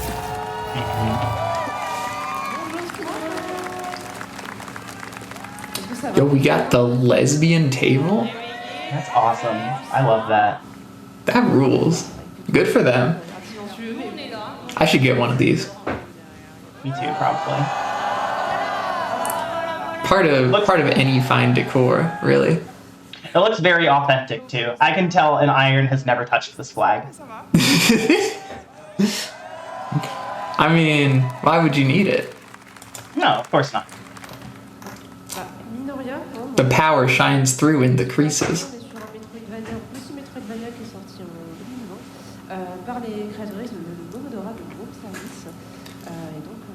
Well, while we're here, yeah. Sorry, I was gonna say I just tapped over and I saw so much lesbian pride emote in the French chat, and I want to see that here as well.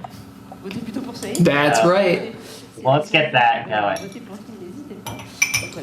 Get some lesbian pride out here, and while we're doing that, while we're chilling here with our sword, oh no, we are in.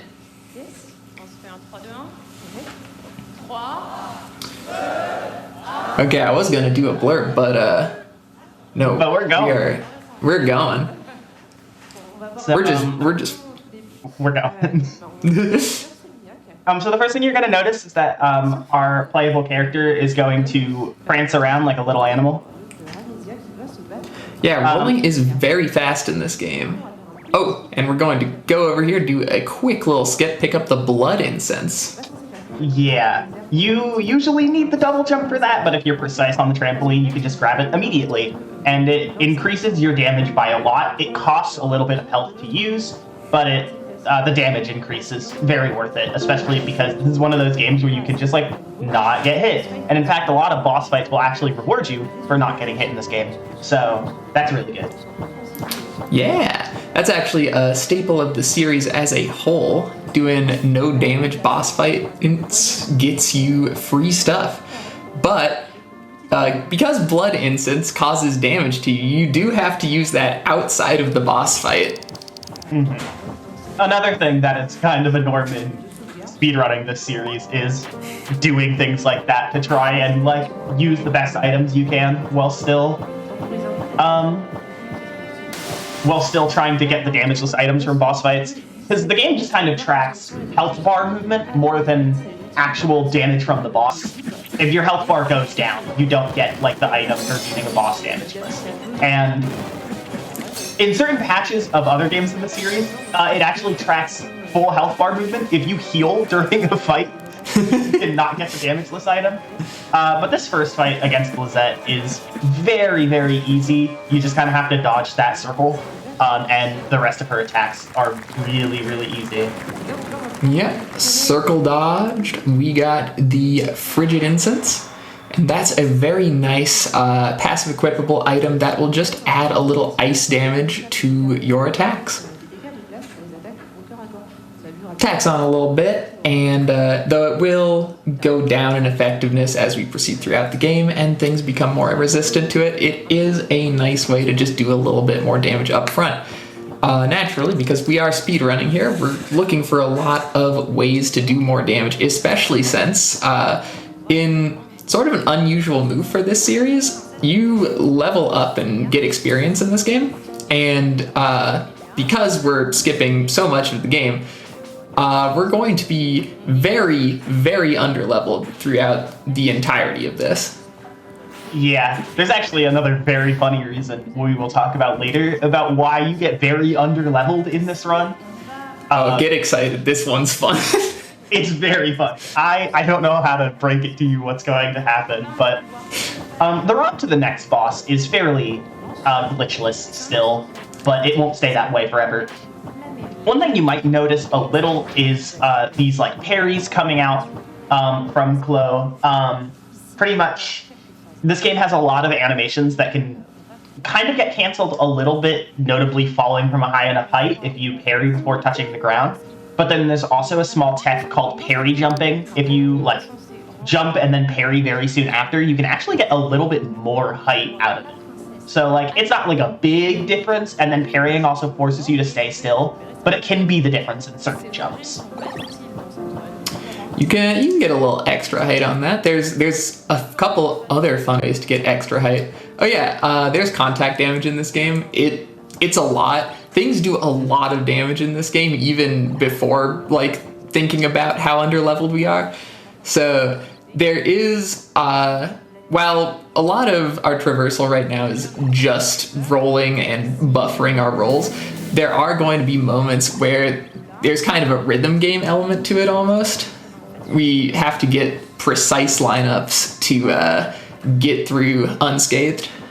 Mm-hmm. One other thing you might notice about parrying is if you're... So the parry and roll button, you're press and roll constantly. Oh, great lineup there. Nice. But if you're going downstairs, you can sometimes press it a little too early and parry and stall all your momentum instead of continuing your rolls.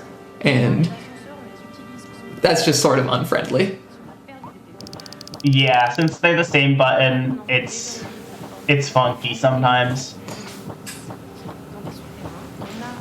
Fortunately, the buffer window is pretty generous on chaining these rolls together. Yeah. I usually just tended to tap with a good rhythm. Oh, here's a fun little trick. Yeah, I was about to say, here's something I don't know if I know how to explain to you. But like, flipping that lever, executing a slash at the right time just makes you slide forward back through this room. And we're through. This used to be a much more dangerous room because it's a very easy room to get silenced in, which means that suddenly you can't heal. The slide gives you a little bit more safety and is also just faster, so...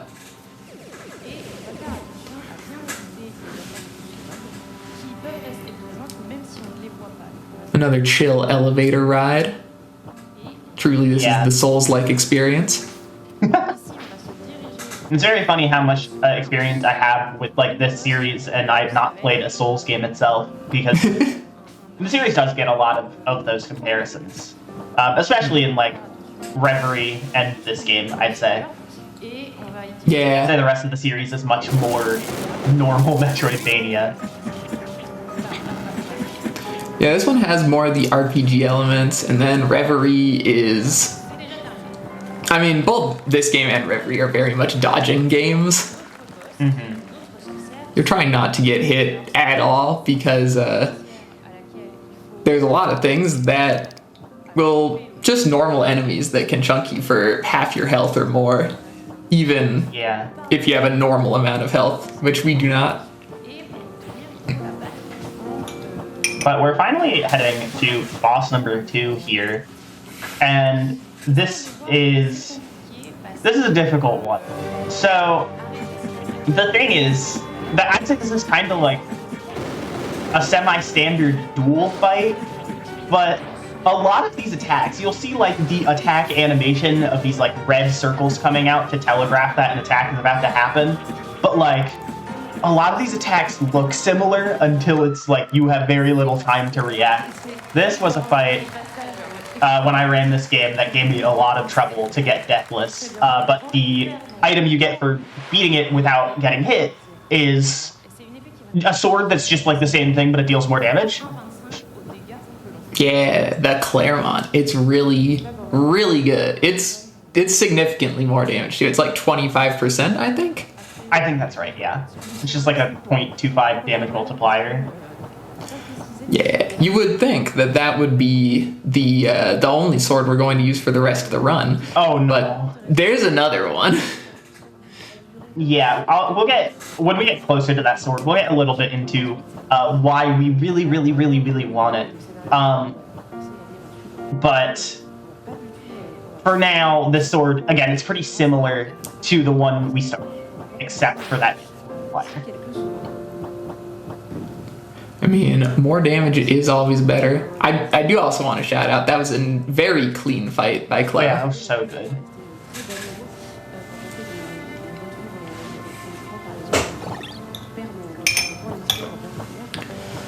All right. So this little upgrade up here is going to give us the charge attack. So now, as you can see below the essences in the top left, we have a charge attack with 3 stocks before we need to reload it. And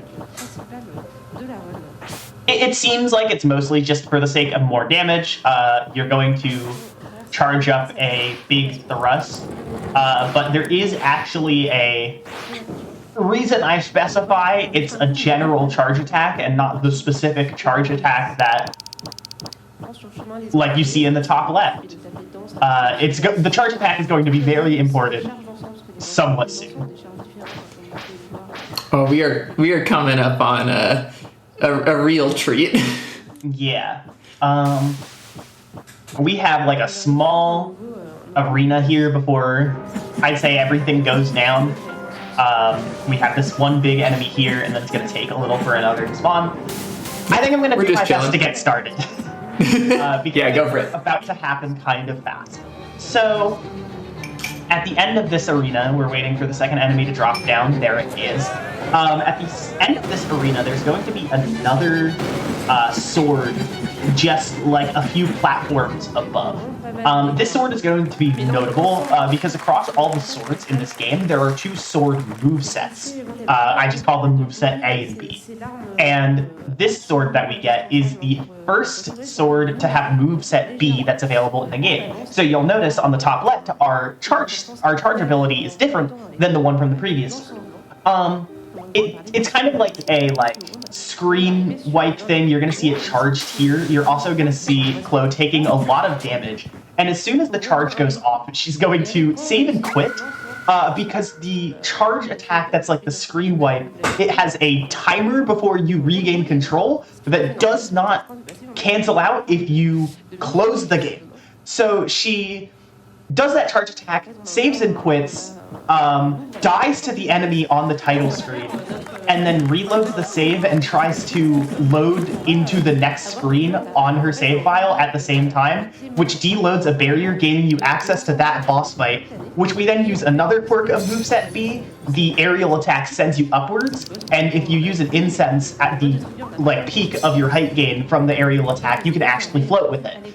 So we just floated over the trigger for the second boss that we skipped into by using the death title screen bug and skipped genuinely a third of the game. Yeah, this is an enormous skip, enormous time save. We're going to continue using the hover here, where we do the aerial on our Brunhilde sword and cancel that with an incense. You will also notice that our little title screen trick here, we're back to level 5. Yeah. To get rid of the title screen over gameplay, we just saved and loaded that. And this game doesn't have a demo if you idle on the title screen, I believe. But for some reason, there is a weird demo state to the title screen bug, and part of it is we're back to level 5. Yeah, we are not going to have nearly as much health as we should for the entire rest of this run, especially because, little spoiler alert, that's not the last time we're going to see the title screen. No, absolutely not. Also, one of the things we skipped as a result of not getting, not going through the game normally is that we do not have a double jump right now when we very much should. Mm-hmm. So, but we do have the dash and slash, which is technically optional, but is now the fastest way of movement, and it is significantly faster to go grab it. Yeah. I remember timing this one because no one was sure. But yeah, no, because we don't have the double jump, we still, like, the hovering from the sword is still really, really good. And we picked up like a small projectile called the white incense that we didn't talk about much because we don't really use it as a projectile. It's not much stronger than our sword. And a lot of bosses do let you just like go up to them and slash them instead of having to fire a projectile. But it's a very short animation and it stocks like 10. Yeah, that death is unfortunate. The contact damage again when we're level 5. It's tough out here. This is a very hard speed run. Absolutely. But yeah, no, the white incense, it stocks 10 and it has a very short animation, so it's easily one of like the best items in the game for enabling the hovering. So it works out that it's very easy to find at the start of the run.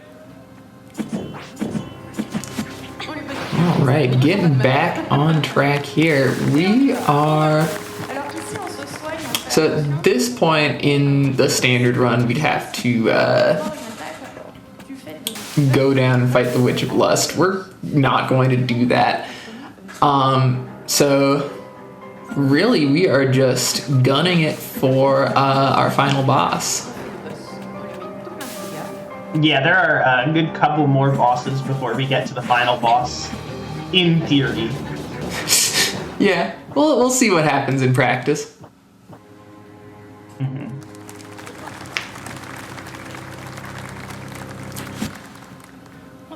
But now we're finally gonna like use the wooden box we got at the top of that, like this castle here, as a key to open this door. We didn't go up there. We didn't go all that way up just for the dash. The dash is fairly close to the like the key we need for that door. Alright, this is a very funny room. It can ruin you in a lot of ways. Most notably, those spikes will just destroy you instantly. Yeah. And if you try to go under there, they can just rotate into you. Which is why these days we mostly choose to go up. So now we're going to see... We're going to go back to the setup. We're going to save on that save point before the upcoming boss, and then charge attack, die on the title screen, load the save, die, go to the next screen. Unfortunately not. The main thing, if I remember correctly, about this is that you have to try your best to like screen transition and die around the same time. Yeah, it's pretty tight. Yeah. Because you can like hear the death like scream there, the sound effect, and then like the screen pops up like it did there. There we go. And that's completely passive the boss fight.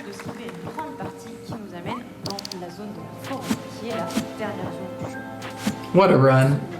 Yeah, this game is very, very silly.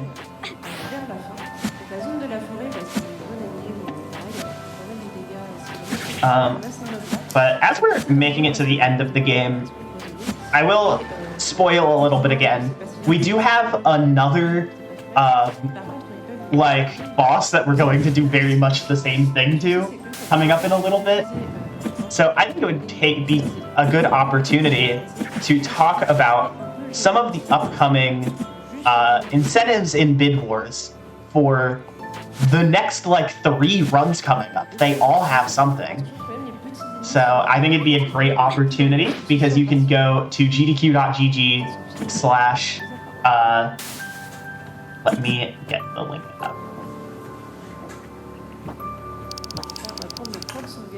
Dang, the bot hates me. You can go to gdq.gg/donate/SpeeDons, I believe.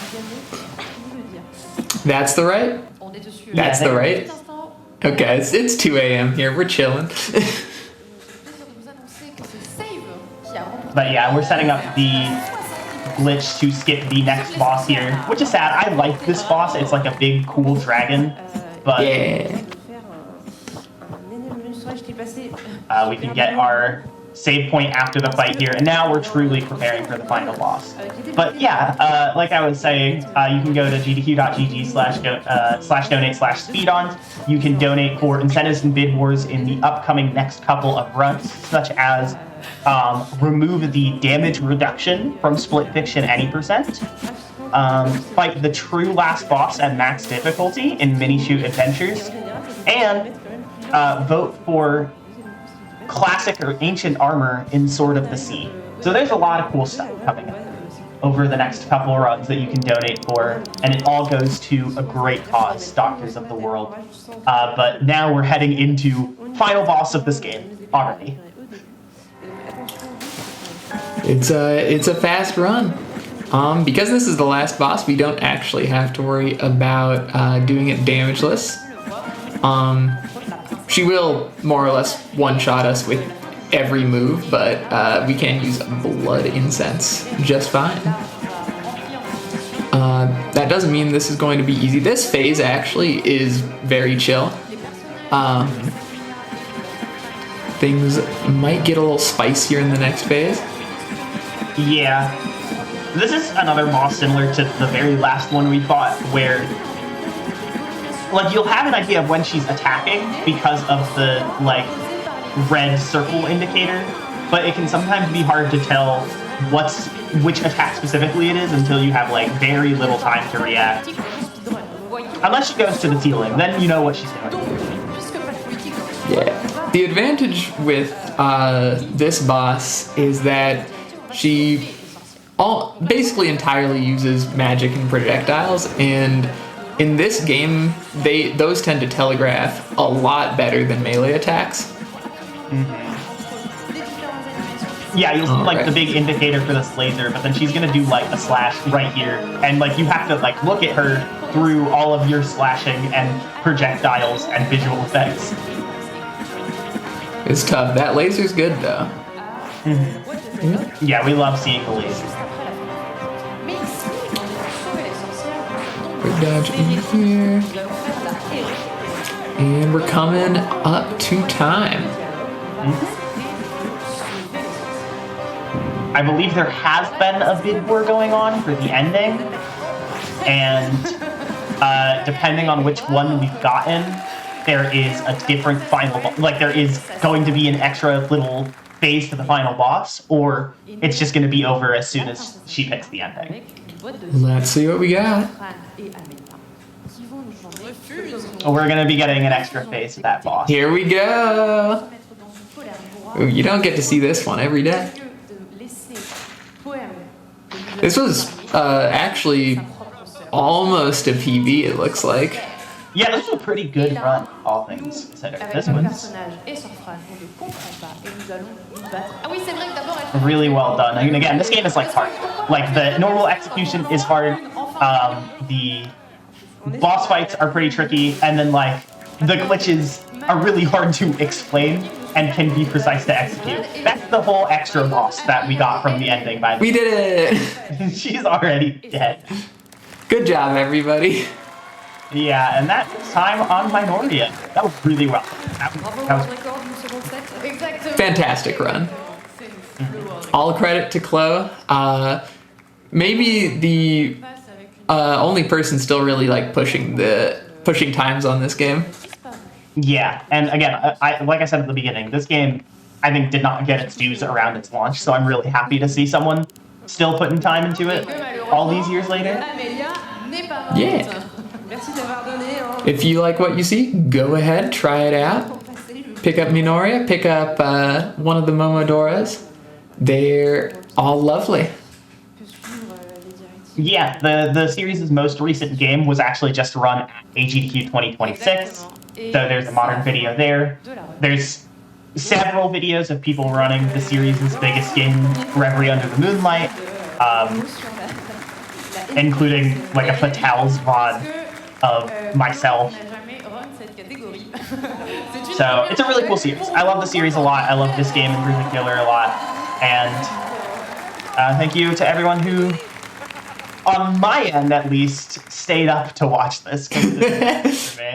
If you want to find me anywhere, you can just go to Lord E. Bunnykin's Twitch and Blue Sky. That's usually where I am. Yeah. And if you want to find me anywhere, you can find me at Twitch/StarAnise III. That's 3 in Roman numerals. I do not stream, but I am trying to figure out how many people I can get to follow me without ever streaming. So, you know, join the count. I gotta do that. That sounds like a very fun goal. It's a pretty good time. I broke it temporarily for Wild Ride Raid Train because, like, you know. Of course. Yeah.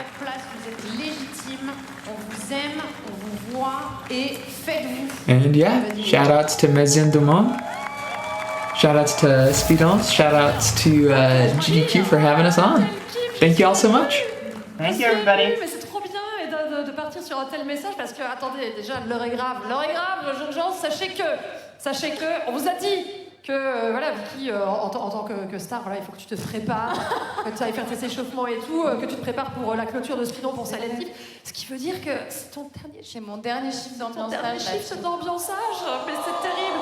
Excusez-moi, on va faire des bulles pour Vicky. Faites péter les dons pour Vicky, s'il vous plaît. Je vais me permettre de lire un petit don de 13,12 €, du coup, pour fêter ça, de Brico Lesbo, qui nous dit Good morning. J'ai pris le nom.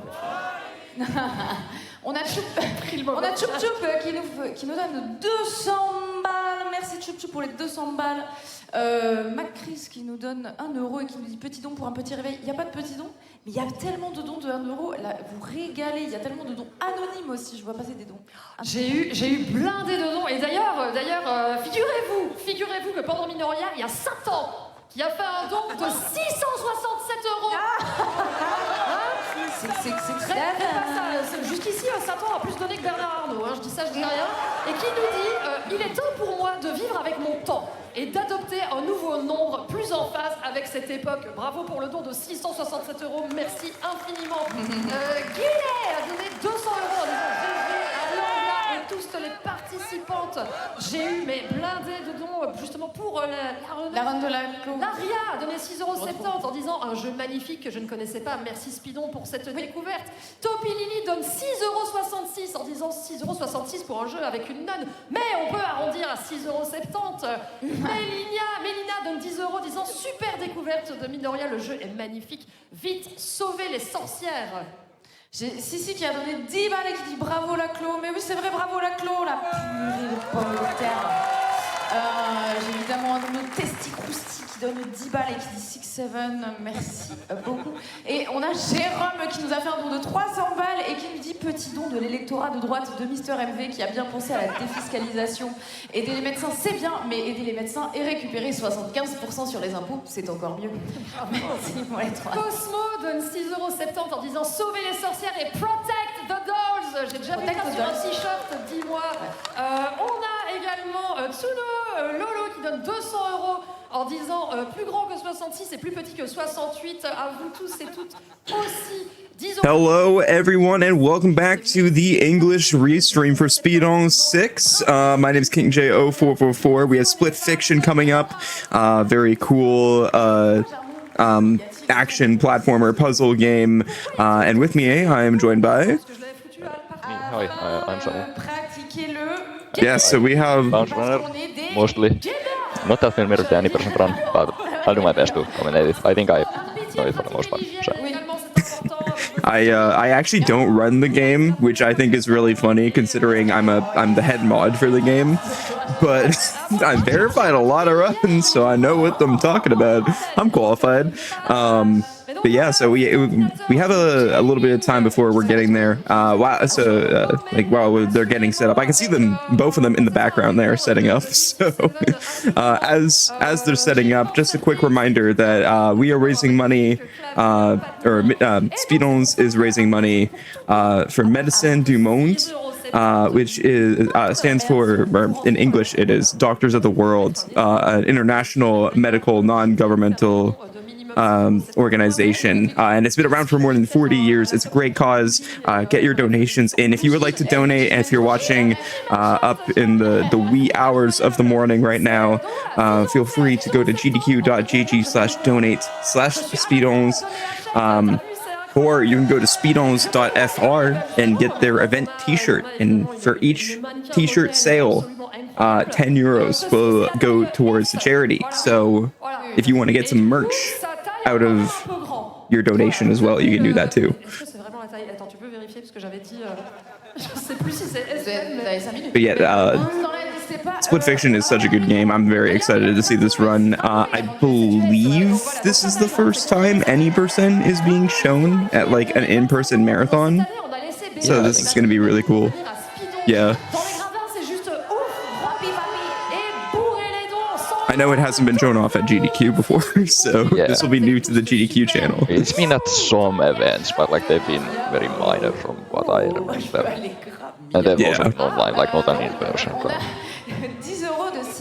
Yeah, if you're not aware of this game, it's by the same studio that did It Takes Two, and it is just a very good game. I wish it got more recognition. A lot of people just forgot about this game after it released, but it's very good. I think it's one of those games that like everyone knows about it, or like a lot of people know about it, but it's not like one that people talk about a lot. So I think it makes sense. Like it's just a game that you play through. It's really fun, and like you don't really revisit it a lot, but it's a great time when you do first play it with a friend or someone else. Yeah. I have the SpeeDons chat open. Look, nothing has changed in the last 6 hours since I last commentated. They're still making 6-7 jokes, and I am cringing at all of them. But it's our friends over in France love that meme, and I respect it.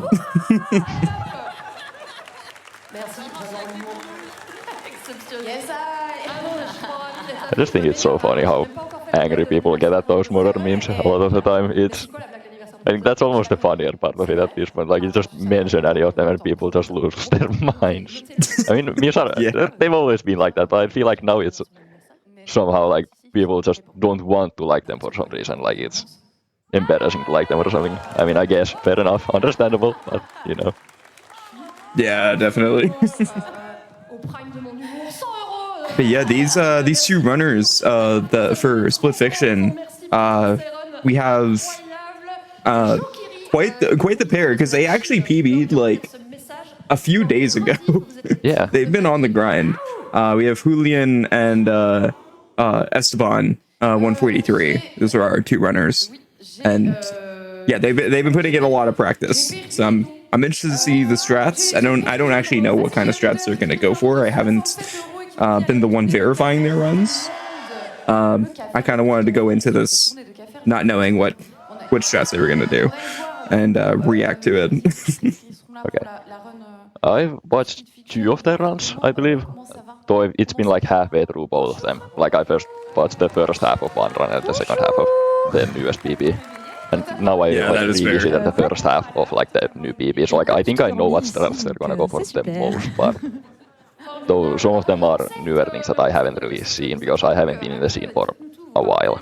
Like, and then like I was inbound for the most, but so like I don't know that many any percent skips, but I know like the fastest ones because those are the ones that I must know what's going on. Yeah.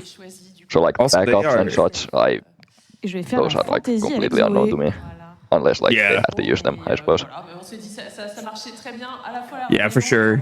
Also, they are, in terms of how much money they have they raised in the US dollar amounts, they're coming up on $500,000 US, which I think is absolutely incredible. So once again, if you want to help out, get that total up, whether you want to see them hit the funny 420 number for euros, or you want to see them hit the 500,000 number in US dollars, you should definitely donate to Medicine du Monde. Parce que là, c'est l'heure de Split Fiction. Et en plus, je vois qu'il y a Yari en plus aux commentaires. Incroyable. Oh, so I was just informed. I was curious what this camera was. So it seems like they're doing co-op art during this